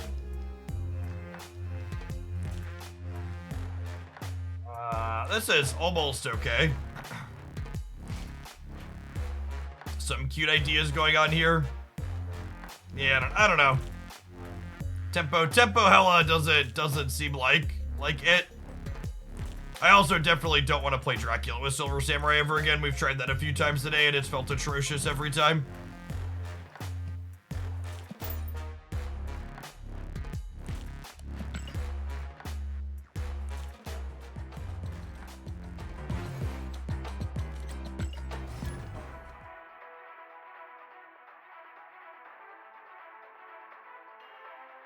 Hey, Soyo Sauce, glad you're having fun with it. Hoyoverse makes excellent games. Both Honkai and Genshin are solid.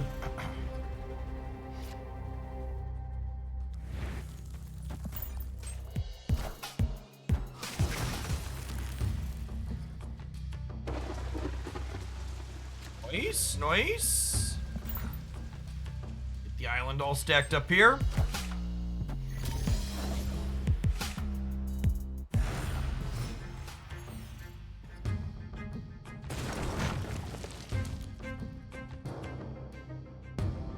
And then we get to sit here and get value.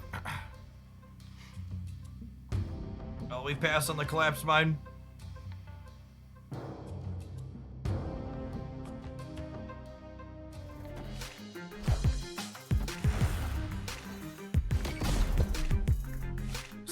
Not high evolutionary. Okay, so they're a Patriot deck.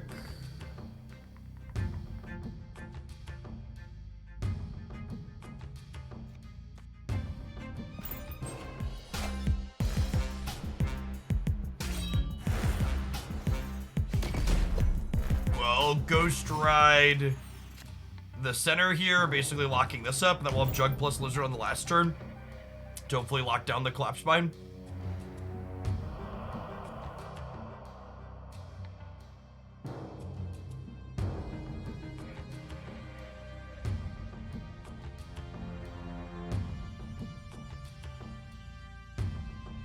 To be fair, probably a third to half of our time in Conquest we're also mostly not caring.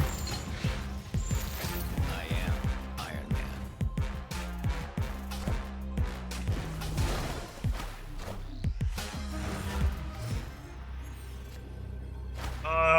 I guess Dr. Doom or Ultron get us?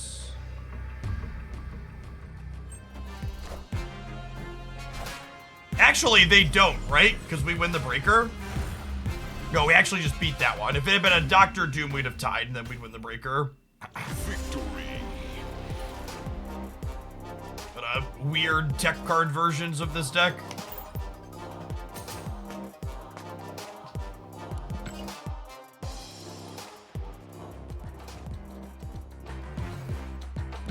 I'm excited Ghost Rider is gonna have a real home in Marvel Snap now.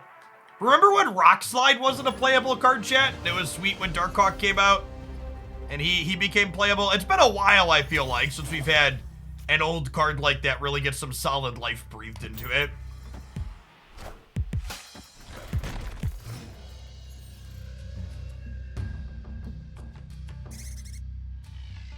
Forge. Well, Forge was a glow-up scenario. That wasn't a new card released and made it better. That's a little different.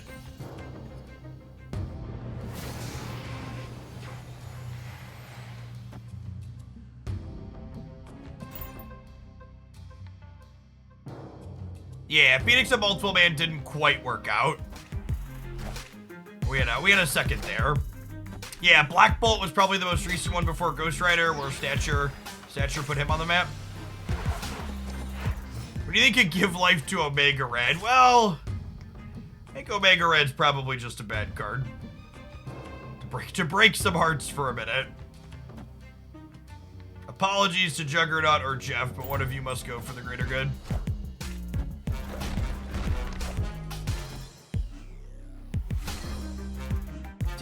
Taking their Hawk away is solid here. Lizard is not stellar on this board. There's no reason for me to stature in advance, because whenever we draw next turn, I can play stature and it. So we'll just chill for now. Wait to commit our stats. The Black Bolt would be great. It shrinks the dino. It's a rock.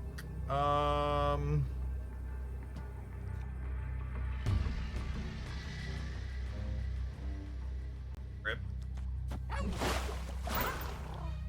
It might be right to stature here, but mostly a flip here at the end. Yeah, they played for the Lizard Path. Yikes. If I'd have left Jeff and stature, would we have gotten it? Oh, we would have. So close. No, we'd have lost the breaker, right? I forgot Mirage was gonna give him one. Oh! Oh, chat! Chat, if I would have played the rock, that's what I'm gonna have to remember. Getting my hand empty bricks Mirage. That's one that's super relevant in these matchups as she becomes more popular. So if I would have left Jeff, played stature, and played rock, we would have gotten him here. Things to think about. What's going on, Outlaw Racer? Yeah, it's the last day of drops. I'm planning to run until we fall solidly below 3,000 people. We've been floating up above that for most of the day, so I'm feeling good. We've got some sweet samurai decks. There's a new card. There's a bunch of people. I'm jamming. Deck's not great at Quantum Realm, but it's not terrible either. What if we never drop below 3,000 people? I think my limit is midnight. Yeah, let's say midnight is the limit. But that's 6 more hours, so.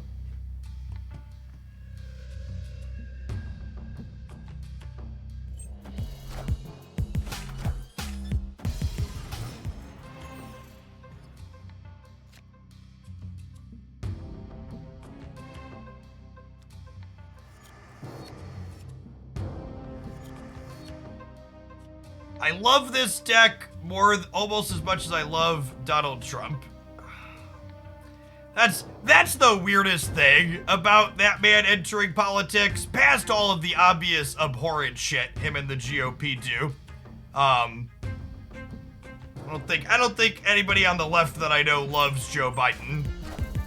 Man's been an all-right president, has done some good shit, but like, it's just so fucking weird and cringe. Don't worship your politicians, chat. They work for you.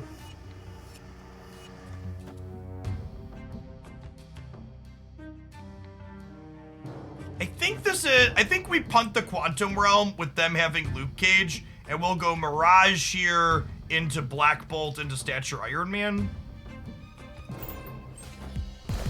Could they meant the opposite, like they hate the deck? Maybe. Knowing how that cult works, probably not. Oh, wait, they're gonna give me my thing back in the Valley of the Hand, right? Thanks, bud. Oh, we could get Cosnode in the Valley.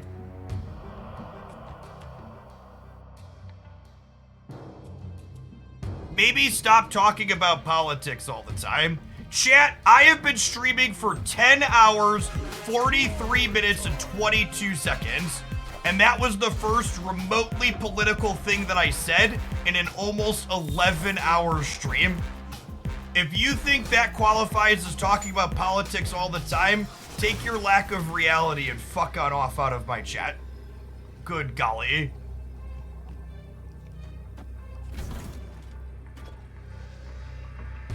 Never forget that silence is acceptance, and being quiet about things that are important and matter helps the status quo and offers your support of it. Silence always helps the oppressor, never the oppressed.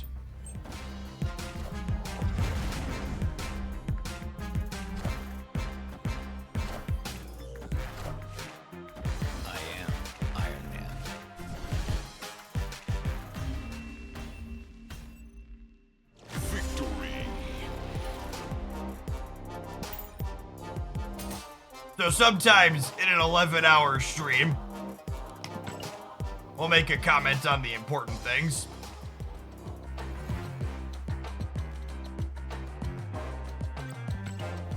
Thanks for the primer, Estrion. Appreciate it. Welcome back.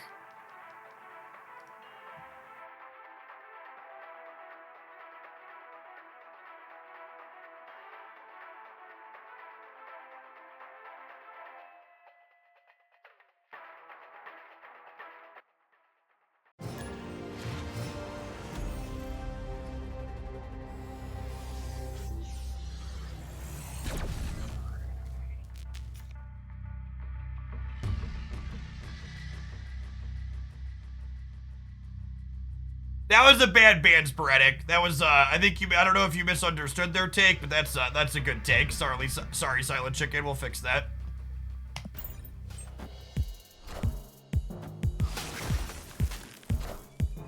Why is Juggernaut here? Juggernaut is here so I can answer the question, why is Juggernaut here?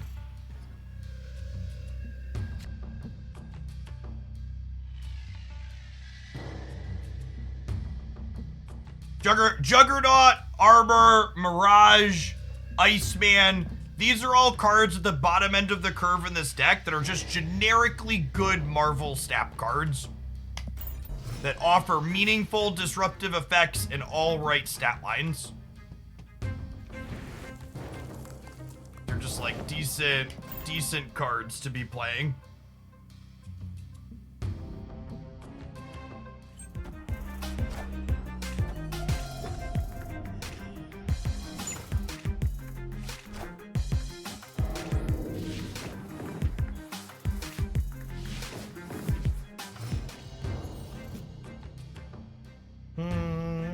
Well, we'll very clearly Lizard here. Got an Iceman here as well, and then we'll tee up Black Bolt next turn, and we'll see where we go from there. Probably Black Bolt into Ant Maze, get that triggered, and figure out where our stats are going to end up at. People talk about good card decks, but we need more decent card decks. I mean, to be fair, this deck is kind of like attempting to be like a they're trying to be like a non-Zabu good card decks, right?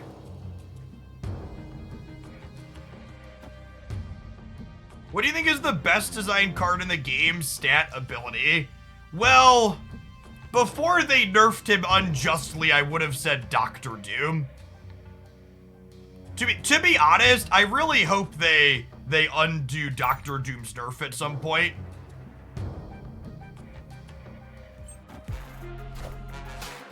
I liked his design a lot. They got a rock.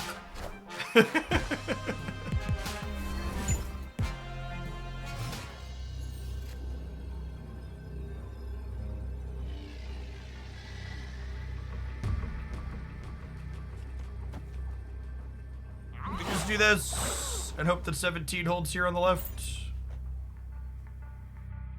Rewarded for holding the rock this time around, that's true. Accurate. I think this is probably a newer player. Remember, there's less collection level base matchmaking in the higher tiers. This is all series 1 and 2 stuff here for them, so probably someone with a little bit less experience, a smaller collection playing here at Post Infinite.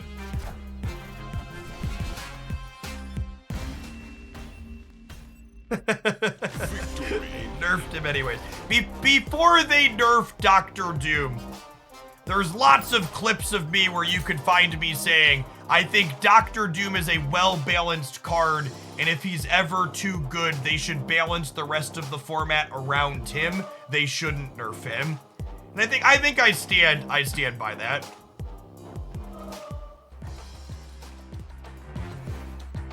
I think they should put him back to all 5s. I like the symmetry. The real nerf is we don't get to hear the Doombot song anymore. That's true. Big facts. Breaking news.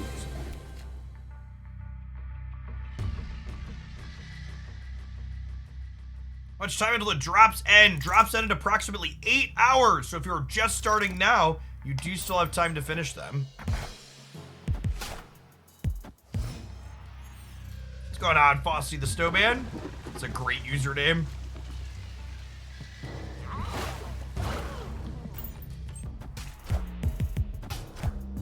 Eight more hours, Jeff. I don't know that I'm gonna last 8 hours, but I'm gonna be here for a number more, at least I would wager.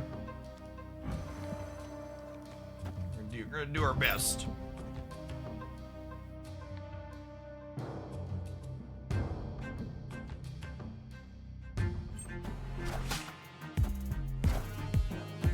Wind, aid my hand. Interesting.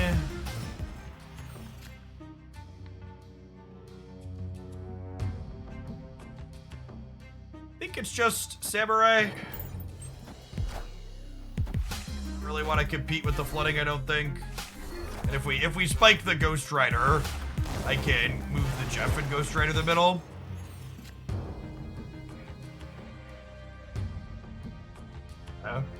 Honestly, I think I just keep disrupting their hand tier, and I don't let them know that the Iron Man's coming back. So we'll drop this here, and then next turn I could go slide Jeff Lizard Ghost Rider, or we could potentially go draw Stature, and then like Stature slide Jeff Ghost Rider. Ooh, taking their Juggernaut away is real good.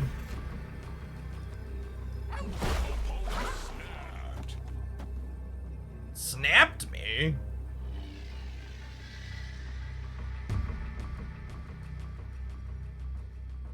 Do we beat Infinaut? Infinaut Center puts them to 35 and then 38.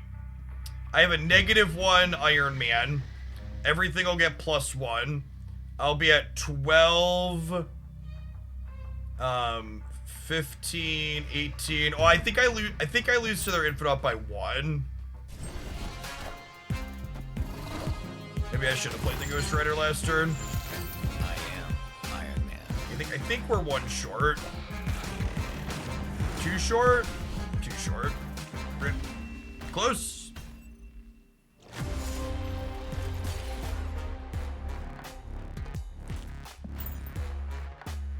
There's Scorpion doing some good work there, huh? Took those 2 points away. Yeah, big Scorp diff.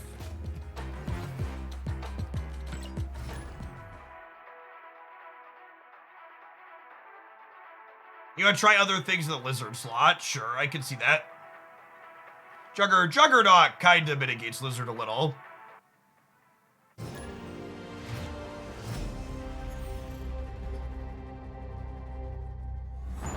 Yeah, I mean, I talked about it when they nerfed Doctor Doom, but Doctor Doom was also seeing a ton of play when old Spider-Man and Storm were in the best deck in the format. So, like, Doctor Doom seeing play everywhere wasn't just a symptom of Doctor Doom's power level, so much as it was also a symptom of, like, how the format was developed. So I don't think it's fair to say that Doctor Doom was too strong, so much as the format was kind of funky and it made him extra good.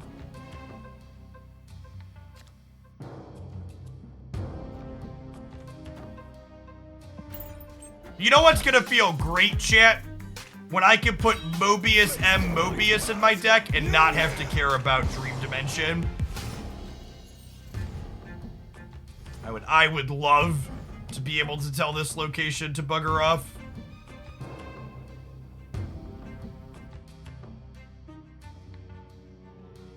All my homies hate Dream Dimension, mine too.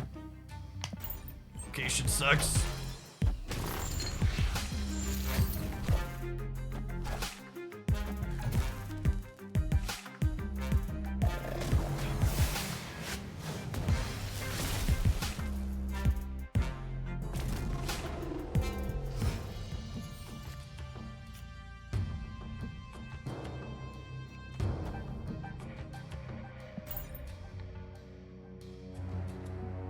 Here's a forgotten deck. We 3-0'd a gold conquest with stock Jane Jaw the other day. I actually wasn't even playing High Evolutionary. It was just like the most stock Jane Jaw deck you could imagine. Felt very reasonable. There's no way this holds here. No enabler for our stature. Yeah. I was originally gonna do a highlight with this one, but I think after playing the updated Zabu build, the updated Zabu build feels a lot cleaner. I definitely don't like Black Cat.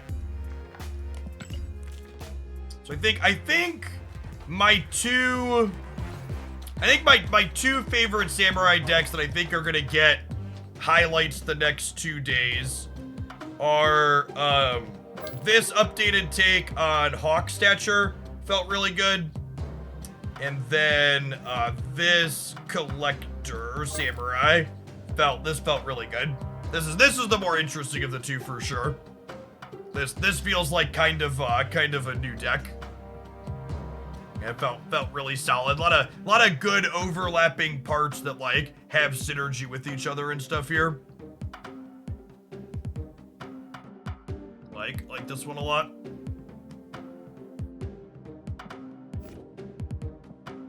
Actually, speaking of, I wonder if the other build that felt kind of mid, I wonder if Dakin can make it better.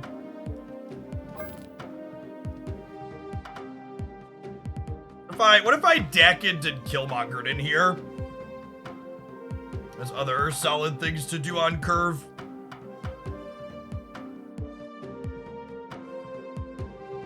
It's like another little thing that does numbers.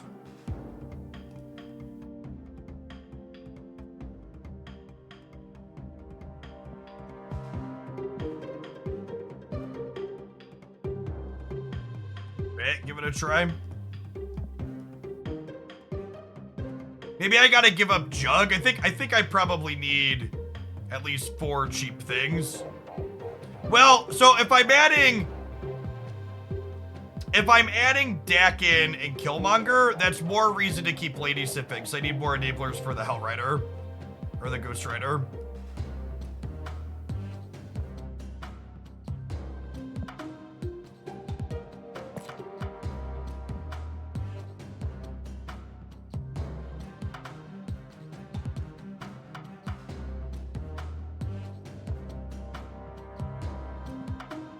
Probably just Lizard back in.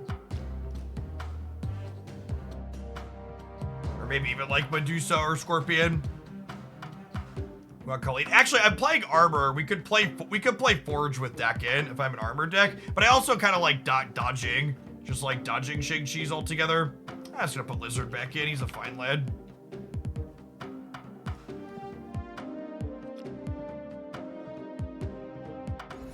Medusa could be okay too.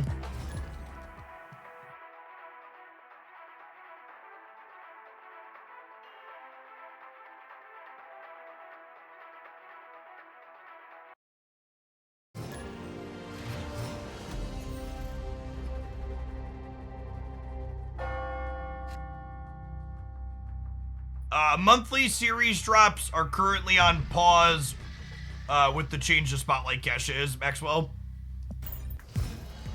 They're supposed to resume at some point, but we don't have a timeline on it.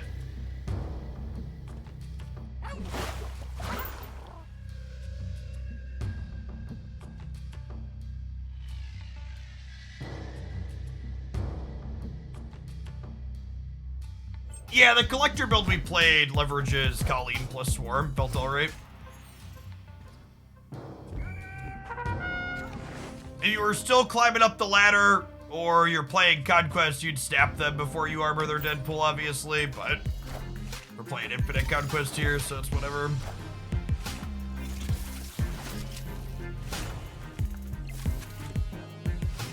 Sweet as we will.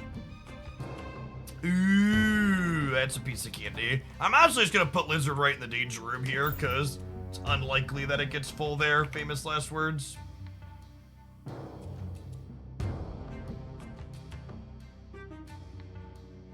Is the bounce deck with Hawkeye still my favorite deck? Yeah, probably. Like the bounce deck in general.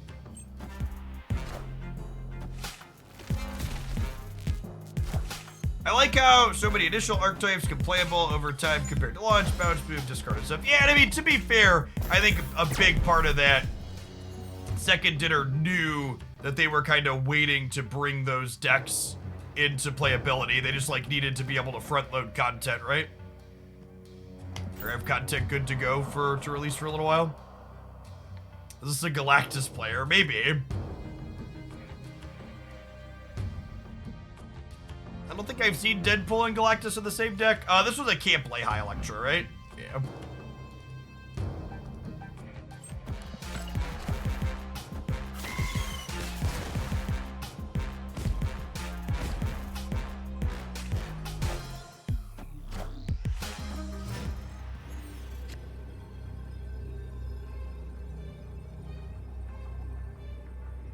Well, I haven't discarded anything.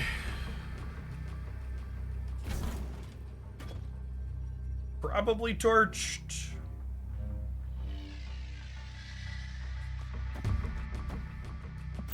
Looks like the take a line, hope for the best.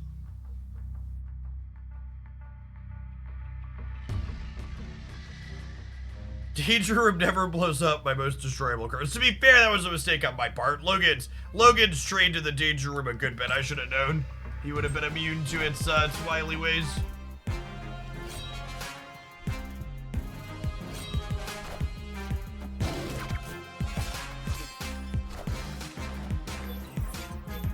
All right, Danger Room. Rip. As far as pixels go, Wolverine is not bad. That's true. To set a low bar, Wolverine's pixel variant is one of the better pixel variants.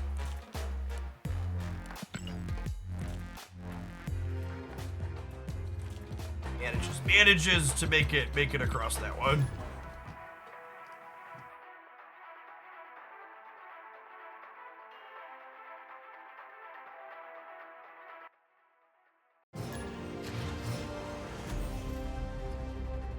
Playing Killmonger, why not play X23 for a cheeky +1 on turn 6? Because adding a card like that to your deck's not free.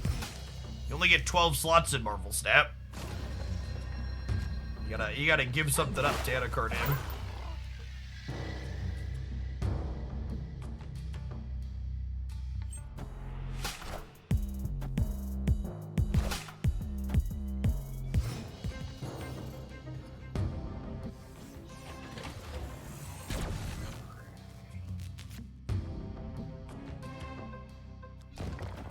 I want to play into here because this could be a Ghoulia here in a second.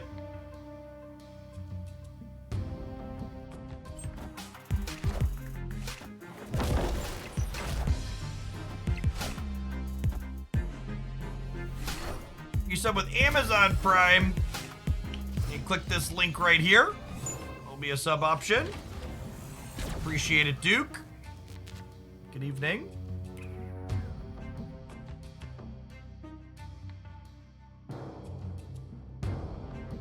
I might just vomit my hand and then play Silver Samurai or something next turn.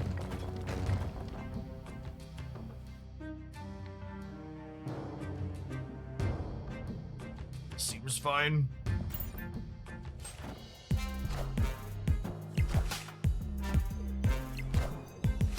I am Iron Man.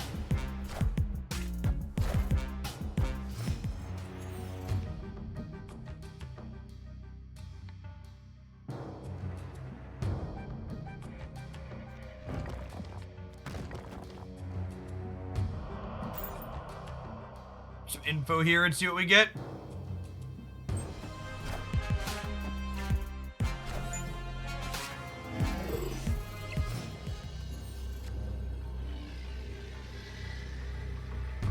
Our armor looking solidly awkward here.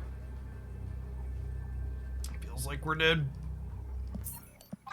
Yeah. After playing it more, this definitely is not going to be a highlight.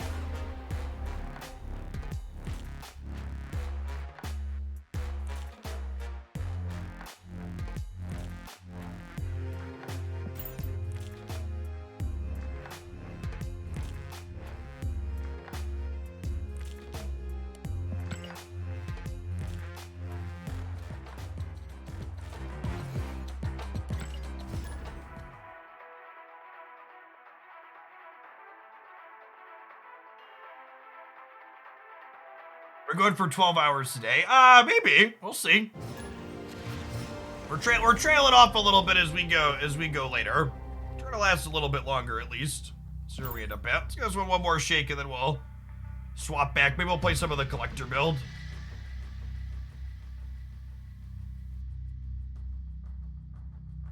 Things up.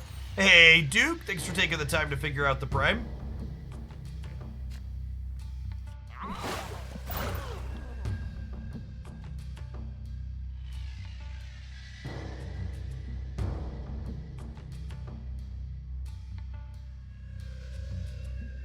We to live the dream. Dakin into Samurai into Ghost Rider. Bring back the Shard into Killmonger Stature Lizard. Be a large lad.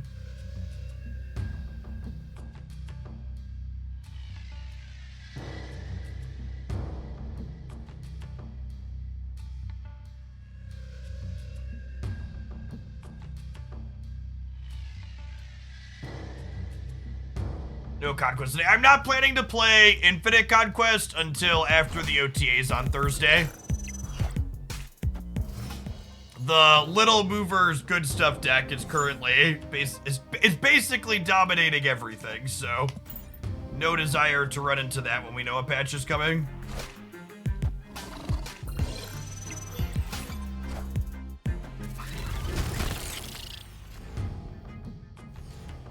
Oh, I should have played the Rock last turn, so that way I'd guaranteed bin the Iron Man.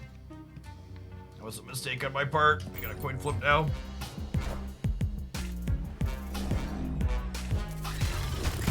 Maybe Zabu on this deck. I don't think you really want Zabu in a deck with 2 4-drops. Yeah, so we're gonna miss. That's my fault. Mucked it up, chat. Mucked it up. Looks like Drops Week solidly bumped up your sub number. It did, yeah. Yeah, I think we started last Tuesday's stream with like 2450 concurrent subs. So we're up almost 1,000 on the week.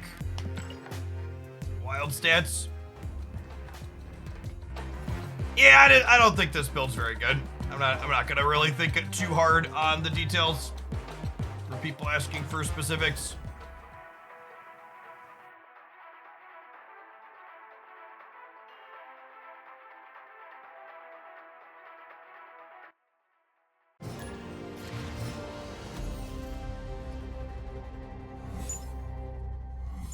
That's annoying.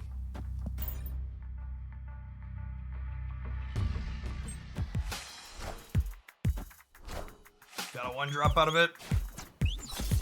So longers.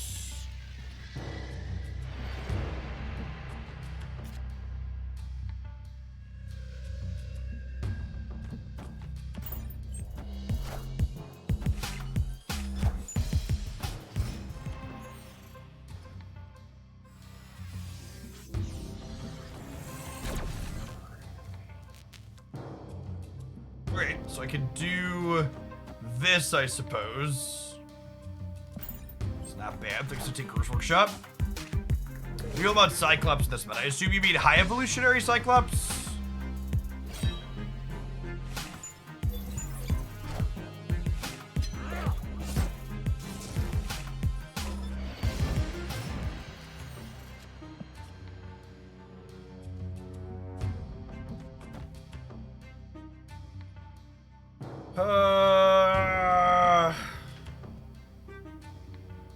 I want to draw next turn, so I think we do this.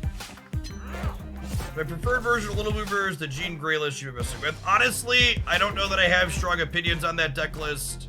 I haven't been playing it recently. I don't really do mirror matches. So once a deck becomes super popular, you probably shouldn't expect optimal ideal lists from me. Just go on untapped.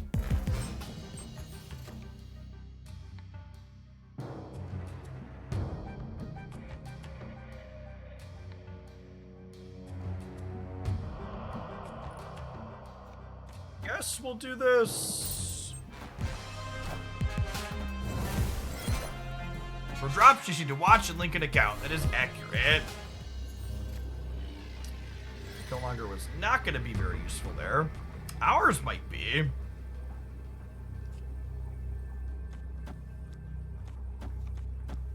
Yeah? Yeah? Yeah. I believe 15 wins middle. 15 wins middle every time. And we're going to have plus 10 on the left. So it'll be 17, 15, 12.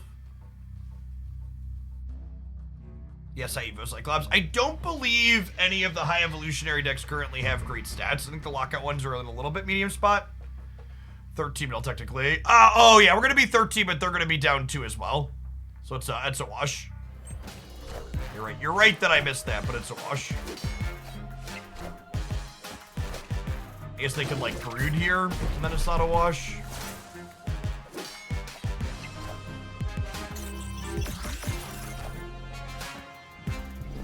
Monka! Monka! Oh, rip. Rip! Close game. It's a little bit too cluttered.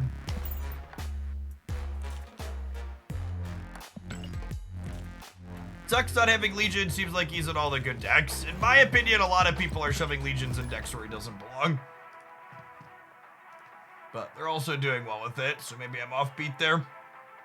Legion and Chavez, in my opinion, are the two most overplayed cards in the current metagame.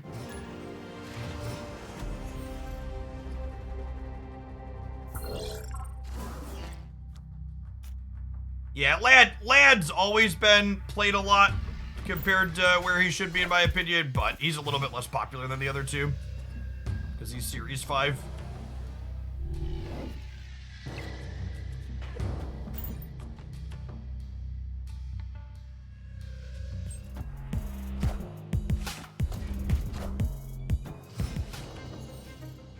Don't the stats say Legion is one of the best win rate cards? Yeah, but if you put Legion in all of the best decks and suddenly the card that you put in all of the best decks has a good win rate, right? Like,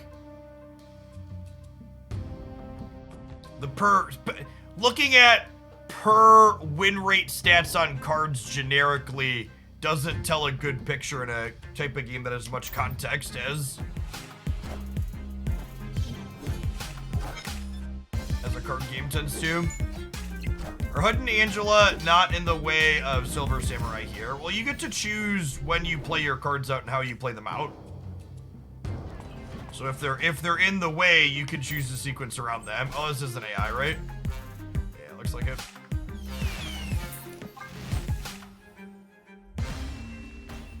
Escaped.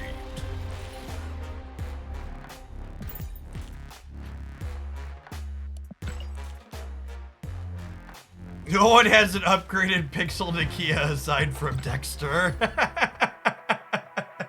That's probably true, you know.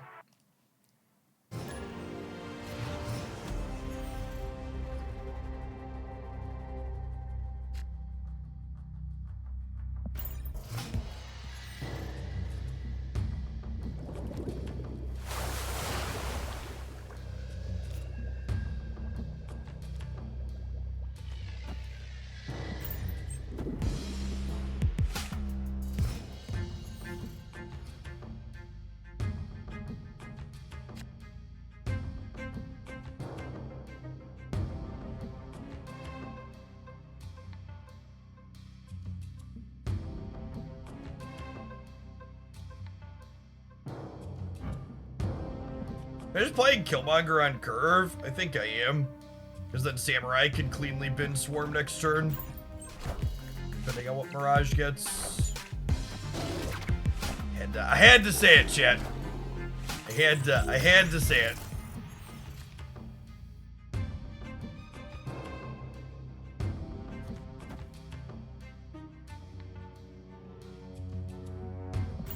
Have you tried, Samurai with, what's it called? With Hobgoblin. Yeah, we started with that this morning, and Hobgoblin just isn't a very good Marvel Snap card. It turns out things just feel better when you play more good Marvel Snap cards.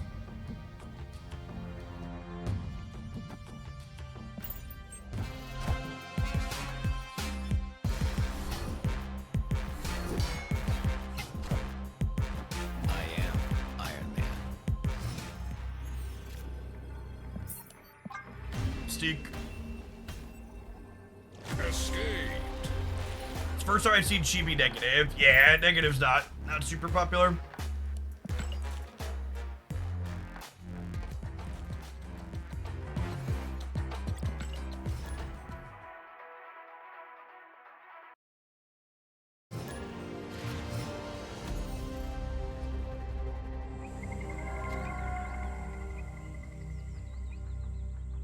I think the singular worst thing to happen to Marvel Snap in the last month is some person who wanted to sound smart calling the conspiracy theory that locations repeat location batching. So a bunch of other people on the internet started repeating location batching, thinking they also sound smart, when in reality, you're just saying you think the locations are rigged against you and aren't random. Stop it. The shuffler's not rigged. The matchmaking's not rigged. There's no location matching. Random includes clumps. Clumps are random.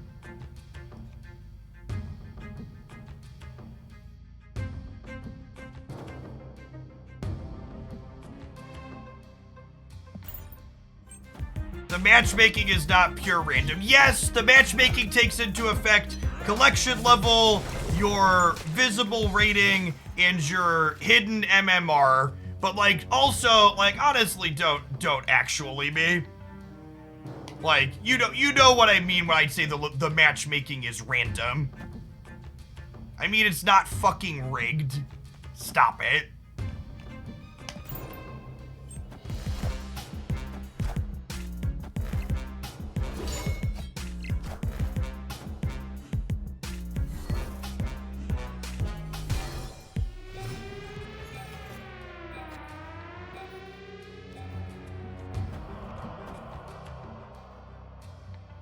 If it's not rigged, how did I lose? We'll never know the answer to that one. It's an age-old question.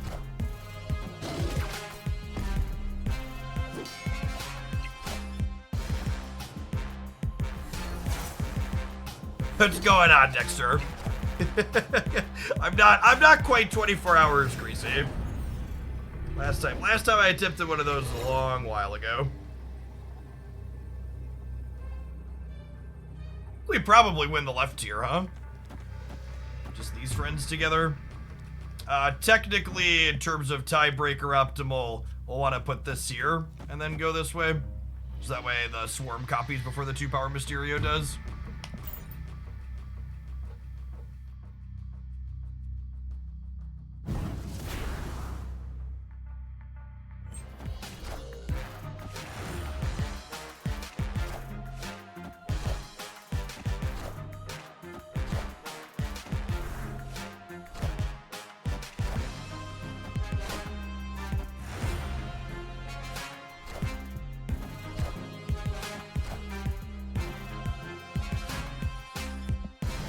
This wasn't AI. We didn't hit many bots at all post-infinite on the ladder today. And now there's been 2 in the last little bit. They're always pretty. Yeah, we queued into a bot with a pixel Nikia earlier and your name came up.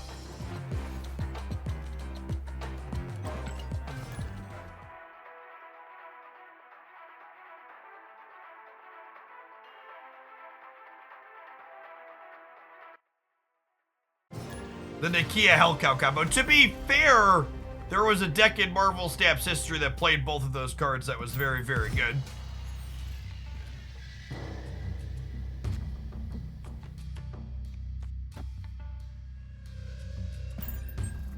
If we were playing for keeps, I think I'd probably snap him here. Although that location's not amazing for us, I suppose. Friendly neighborhood Spider-Man here.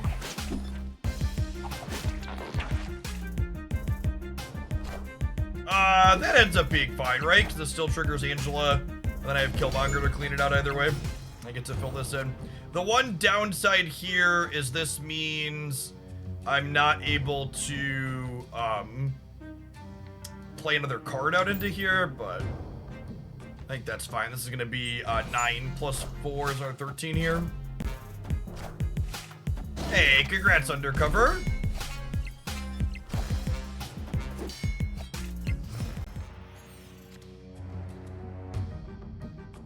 So, if I Silver Samurai this turn, I can't Stature here.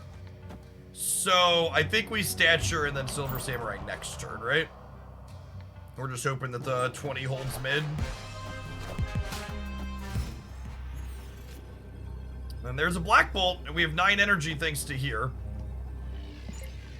These decks typically don't have anything super big to play, so this 20 might be good. They could surprise us with like a Magento or something, but I think we're a favorite at this point. Killmonger Hero Demon is worse than Basti Hero Demon. That is true by a little bit. Enough said. They got us?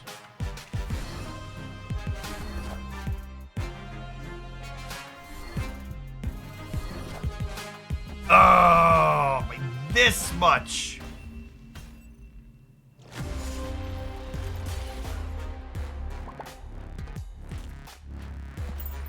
We did update the Zabu Darkhawk shell. It felt very reasonable.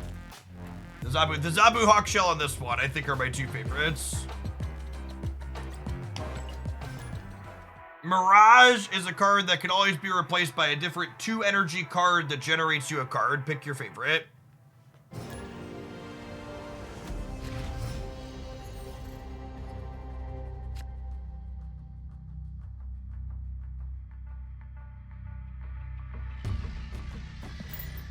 General reminder, when you can't play Kitty into the first location, you always play her into the third location so she doesn't accidentally get stranded in deep space in the middle. Would you like better, the Darkhawk version or the Collector? Well, I like the Collector build better, because Collector is one of my favorite Marvel Staff cards.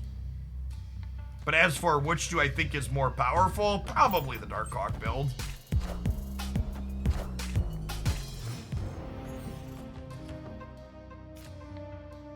Oh, lucky. Dodge the icebox on the Kitty. And it hit the stature. Hitting the stature with the icebox is like cheating.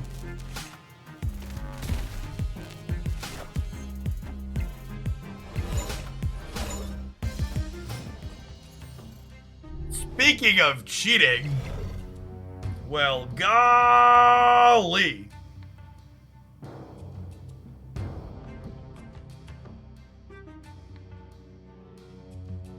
Oh, they're totally a Galactus deck, aren't they? I want to play around that.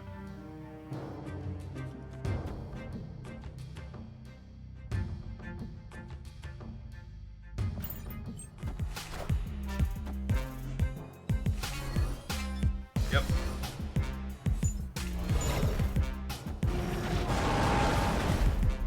Enough said, bub. Enough said, bub. We just double discard them. I don't know about double discard.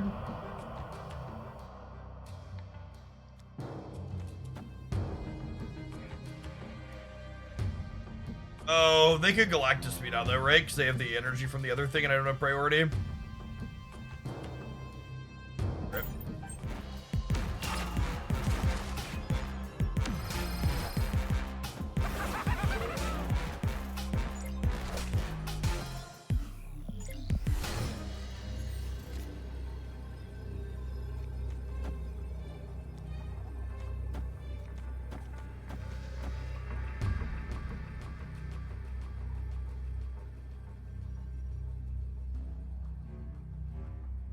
The problem is they have priorities, so we are just dead to Galactus because of the Wolverine. I don't think I can play around that, right? Well, can I? I would need to have 15 here.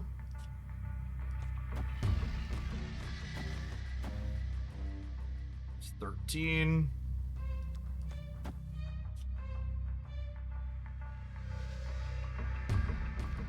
It might be destroyed twice. Yeah, the problem is I could beat it, but I might lose to, I'm gonna lose to anything else, right? Is like the typical Galactus problem. And they just like play a big thing here, I lose. So like I can beat the Galactus here, but the problem isn't like the problem is beating the Galactus isn't a deterministic win in spots like this. So they can just like play a null or whatever on the right.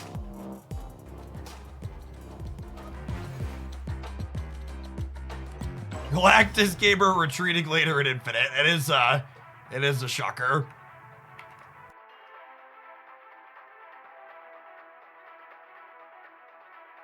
Yeah, Galactus's actual strength is making people play around the card existing. Its impact on the games where it doesn't show up is why it's so huge and why it's powerful.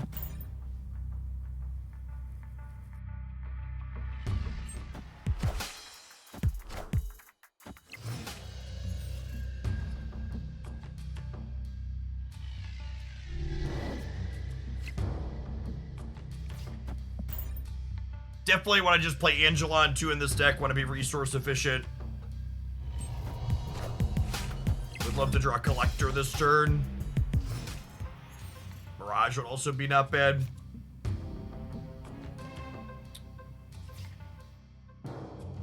Aww.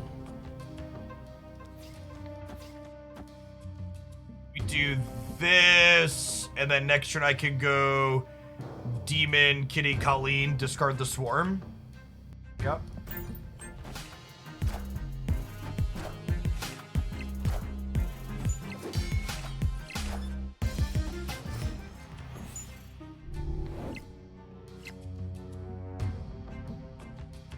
Dakin.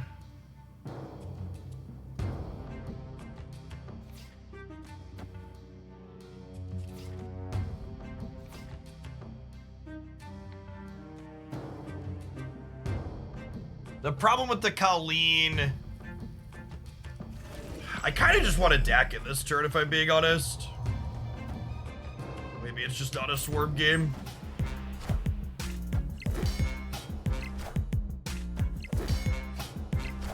They might be able to beat Dakin at the Space Throne.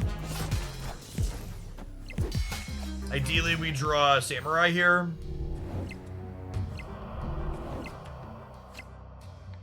Killmonger. Oh, we have Killmonger in our deck too. Yeah, Killmonger would have been better. That's a good shout.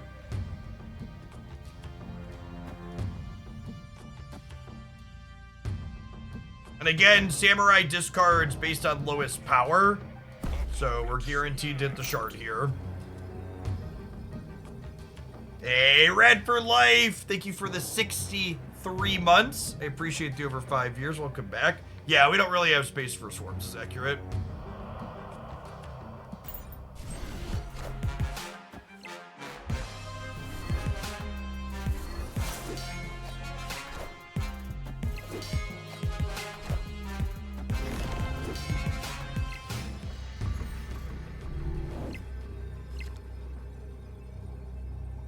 Professor X was not a piece of string cheese I was expecting.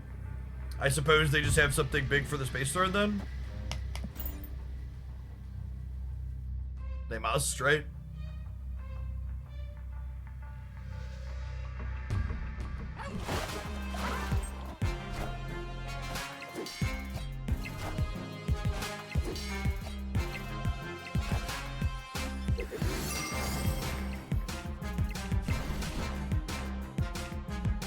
Sure, you got me.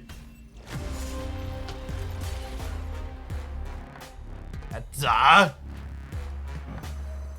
Killmonger would have gotten there. That's not a card we're ever playing around. And this is honestly why playing bad cards is better on the ladder, right?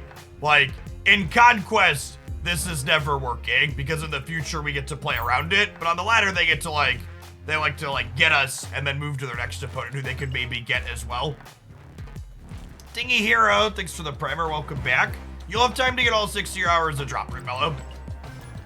I'm not sure exactly how much longer I'm streaming for, but I'll raid someone who's also doing drops when I'm done. Also, keep in mind, you can't just load up any of these Twitch streams and forget about it. Every 2 hours, you'll need to check your Twitch inventory and claim the drop to start in the next one.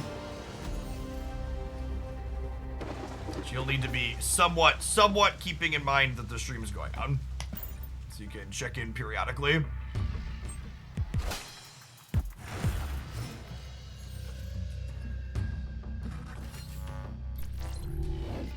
You check your progress. You check at the same URL where you claim your drops, that inventory link.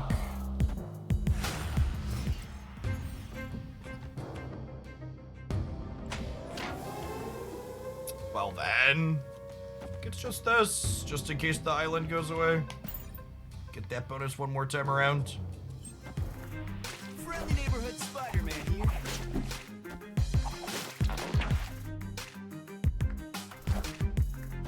They're probably Surfer,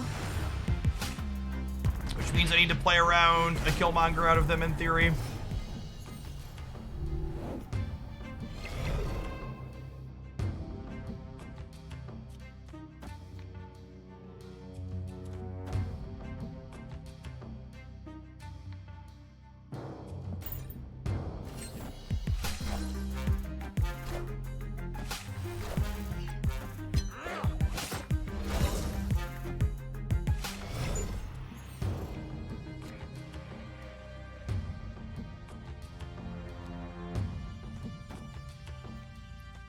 So if I go Nova into Shard into Killmonger, I'm guaranteed to not have priority here. But I also am not guaranteed to have the ability to play into Mojo World next turn, right? Is unfortunate. Shangers. I'm not really worried about Shang out of their deck, because they're a surfer deck.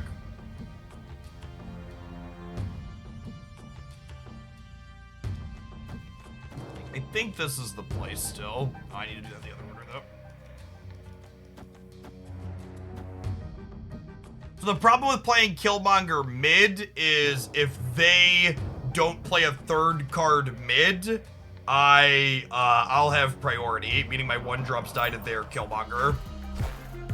So I think I have to play my Killmonger to the left, so that way I go second, going into this last turn. Yeah, but I'll have priority, Marty. If I do it the other way. Yeah, Dakin's getting big.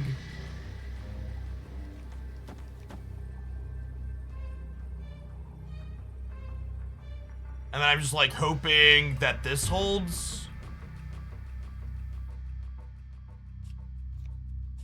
I could give up on Mojo World. What if I did this? This is plus 7 on the left. I think they're gonna play for Mojo World and this will be good.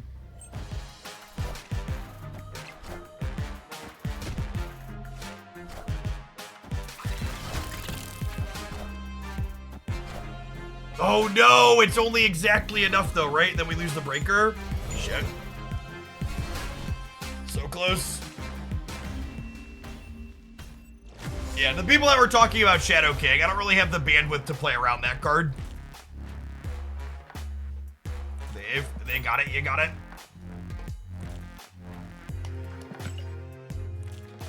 Drop rewards end in approximately 7.5 hours. So if you're starting now, you've got time to clear all of them still.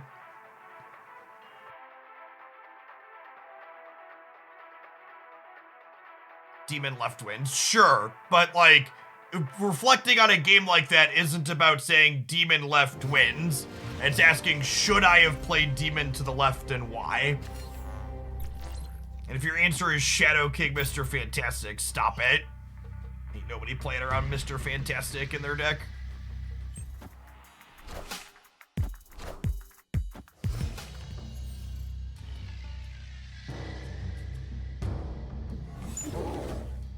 Back-to-back Mojo World games, chat.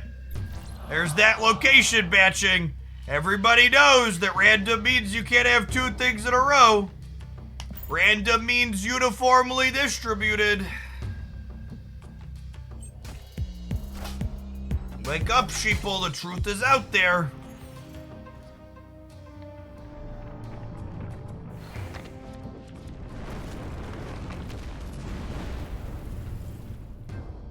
Life's a batch and then you die.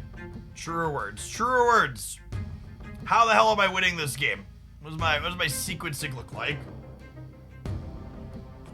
It's like, I think it's... I have no idea. Is it like Angela, Kitty, into Dakin Kitty, into Hood, Dakin Blade Killmonger... That doesn't fit Mirage in anywhere is the problem. I want to play Mirage before the end of the game, I think. I also, in theory, need to try and duck their Killmongers. Mirage later for death. Well, Lamentus just happened, so if they have death, she's already there.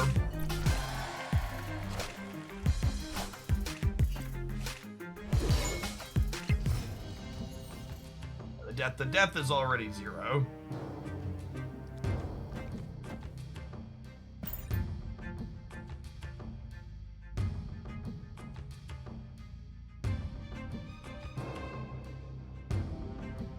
Yeah, Lamentus games would make some interesting, like solve the puzzle style things. You're like, okay, figure out the best way to do this.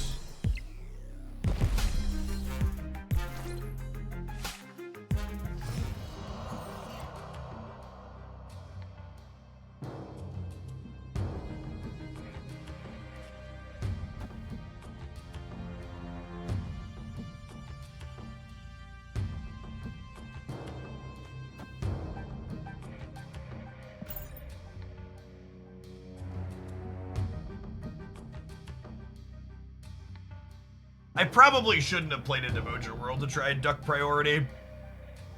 Is realistically what I should have avoided.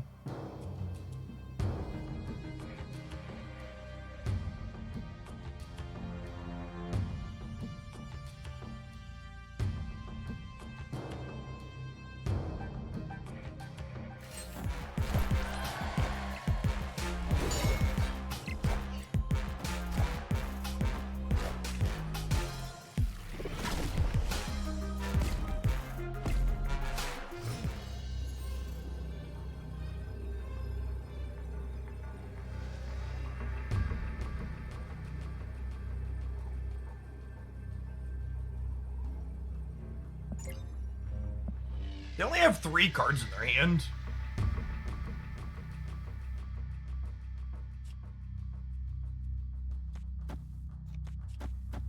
Just this, right?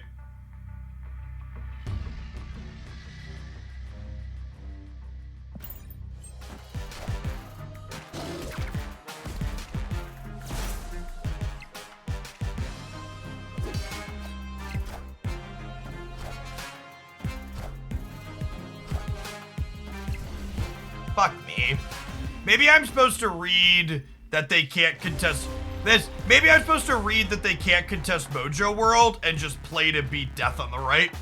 Because my death being +2 beats their death in the middle. So I think actually, and this is it. Them playing Deadpool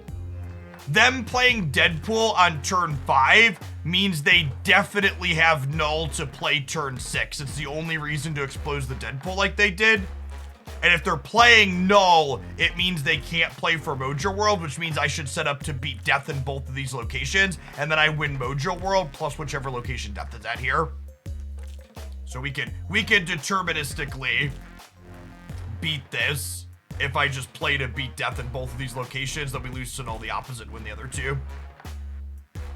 And that's the type of reflection you need to have, where it's not just, could I beat their thing, but it's, did their plays indicate the thing that they could have, and then should I play to beat it, or can I play to beat it if this is indicative of what they have? You can't just look back at their plays and be like, yeah, I could have beaten that, because in the future, that doesn't help you get better. It's, okay, was this likely to happen? Why was it likely? Then can I play around it? Yeah, I mean, and their hand was good for Lamentus, and we still would have beaten them with better play, right? Like if I take a beat and reflect a little bit better and think like, okay, what do their plays mean in terms of mine? All right, chat. We're about 100 off below 3,000. I've been live for almost 12 hours. I'm gonna go ahead and call it a day. I appreciate all of the new followers and subs that we had today. I am not taking tomorrow off. I'm going to take this weekend off. I'm going to be going back to just streaming Monday through Friday like I usually do, but I'm still planning to do 6 to 7 hours Wednesday, Thursday, Friday this week like my normal stream time is. We're going to do viewer deck submissions tomorrow because it's been a couple of days since we did that. So if you're a subscriber who has a deck idea you want to see me play, we'll do $10 tips to play viewer decks for a half hour or more depending on how sweet and fun they are. I'm going to go ahead and give a raid over to someone else doing drops for people looking to farm out the last of their drops. Those end in about 7 hours. Just doing some Marvel snapping that we can raid. Doug Pie is streaming. I'm going to raid you over their way. They're a member of our community. We've raided them before. Be kind. Check them out. Give them a follow. Dino10, thanks for the half a year. Welcome back. I'm on the way out. Catch you tomorrow, hopefully. Oh, if you didn't see it, chat, on my YouTube side, Cerebro Zero highlight video, youtube.com/Oglandia Snap. It's real good. Some of the best content you're gonna watch this week. All right, peace.